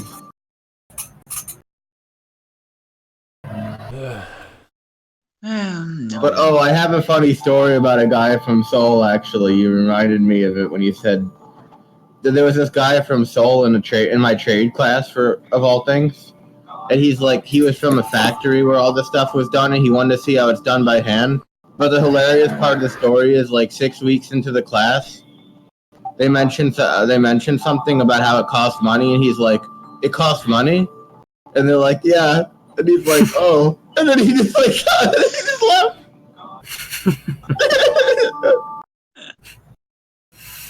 Kind of an ironic name, right? For a Korean city. He was just so static and blended into the environment so much. He just showed up into the class and without paying or registering, and then left. How do they say Seoul in Korean? No idea. He said it like Seoul. But it's kind of an ironic name for an Asian city, Seoul. Yeah. I don't think it's pronounced that way. Maybe there's probably wouldn't allow maybe it. they sacrificed a Portuguese sailor there, and they're like, here's where here lies on his soul. Here's where the soul is. It's a little bronze statue of some sailor. They ate him and everything. There's a little gem in the heart where they keep the soul. Oh yes, this is the soul. I would be so pissed off in a tabletop game to go into a city that's the explanation for why it's named that. The city's named Seoul. Here's the soul. Insectoid City. Here's the one soul that's here that the city's named after. Insectoid hive. What do you guys think of people from Southeast Asia, though? East Asians are very robotic, but the Southeast Asians, they're very, I think there's interference there that prevents them from just being a hive. But they're very Negro, eh? Yeah. Pol Pot was trying to do some Mao shit, but in South Asia that the Vietnamese overthrew him. because it's fucking insanity. I feel like they're Vietnamese, Cambodians, Thai. They're I don't know. Yeah, like the thing with the Vietnamese and Japanese, it's like I think part of their humanization comes from them being smaller states having to be up against China being retarded.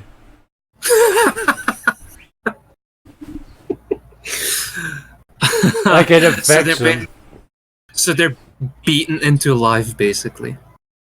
Yeah, that's an obstacle, and they're like that makes you think constantly. That has an effect. Like how Westerners were constantly confronted with nature being hostile. And each other. And each other. Like Asians are like awakened by just China's presence. China is like this big enemy, and it reminds you of your mortality. It reminds you that you're not the king of the world, and that this insect hive can just flood you at any moment.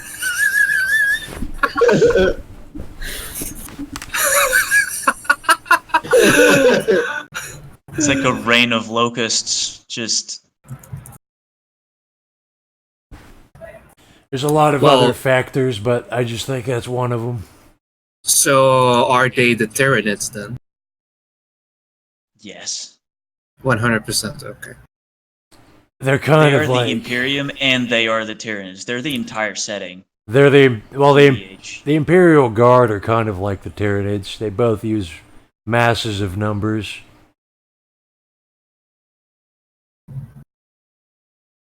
Well, like it is, like humans in 40k are actually that fucking retarded. They're like, die for the Emperor. Just, I'm gonna put a grenade in my mouth and jump on the enemy for the Emperor. Well, the funny thing is that the alt-right really glorifies that shit. It's like the Golden One when he played like Warhammer games. He always gets such a hard-on whenever he hears these Warhammer characters say shit like even in death I serve and for the Emperor. He gets really hard for that. But I seriously don't think I think these guys are just like they wouldn't probably do it. But I don't know. And then the lore gets expanded, and one of the Primarchs comes back and takes control of the Imperium, and he's like, "This is shit. The Imperium sucks. People should not be insectoids in hives just dying for the Emperor and shit." I hate lurkers. Because they're basically sleepers being driven crazy by abstracts. It's just not the same. What are the Marines then? Are they awakened? Because aren't they like really pious and shit? They're just. Well, I mean, in that fucking universe, Koreans are really pious. Space Marines are the Koreans. Koreans are Space Marines.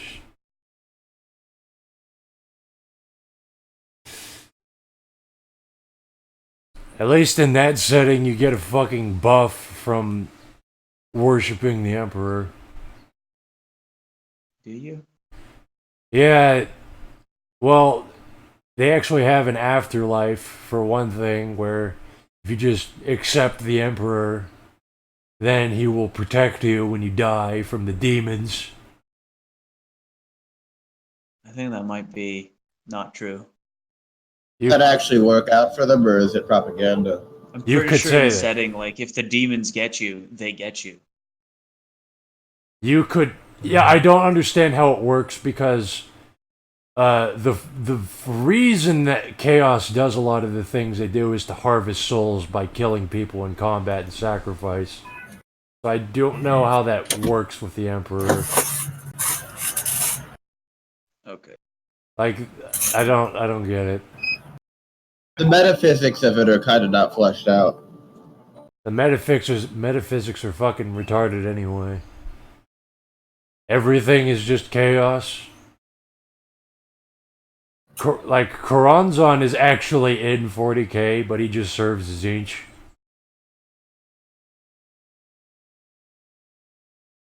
It just like Chaos and the Warp used to be really mysterious and cool, but then they had to split it up into 4 armies with 4 distinct colors to market it better. So the marketing kind of took a shit on the physics of the universe.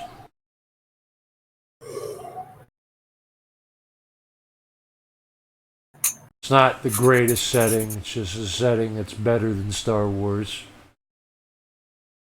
Well, it's interesting that Tyranids are supposed to be this all-consuming force, but Asians being insectoids doesn't really result in them acting that way. They're pretty much sticking to themselves for being kind of like that. They're like, or maybe, yeah, they're or like, maybe it's just the Emperor controlling them from moving out. it's like if the Tyranids were completely contained by the Imperium. And the Tyranids are just eternally ass-pained that they're not allowed to eat people.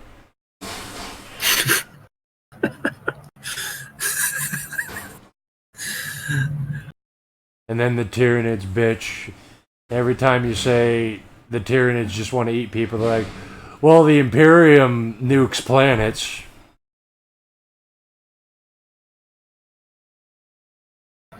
At least we don't lie about what we want.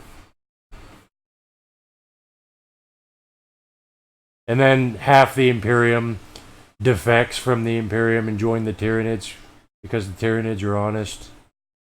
And they have an orderly society.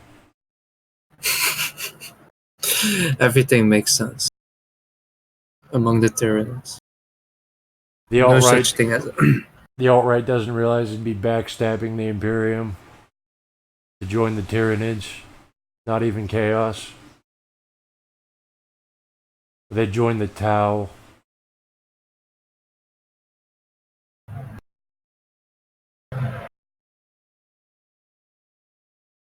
But I'd probably join Chaos if I had to live in that shithole of a city.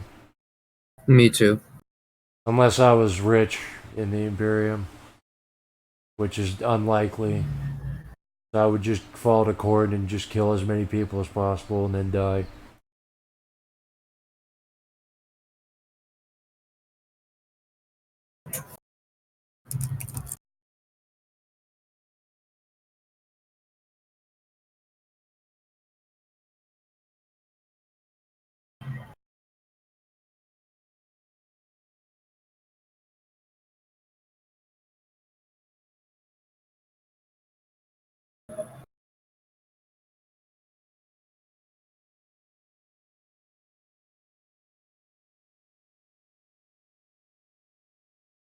I also like World of Darkness as a setting because of things like I've been able to explain how Jews are the same as the vampire clans. And it actually makes sense. And it helps you actually understand them in real life. In what ways? Well, you have to read about the vampires in World of Darkness. But I basically just say that the Jews consist of 3 vampire clans that don't always work together. They just kind of work together for the sake of being vampires, needing blood. And then the vampires themselves are just a tool of a cosmic being called the Eater of Souls.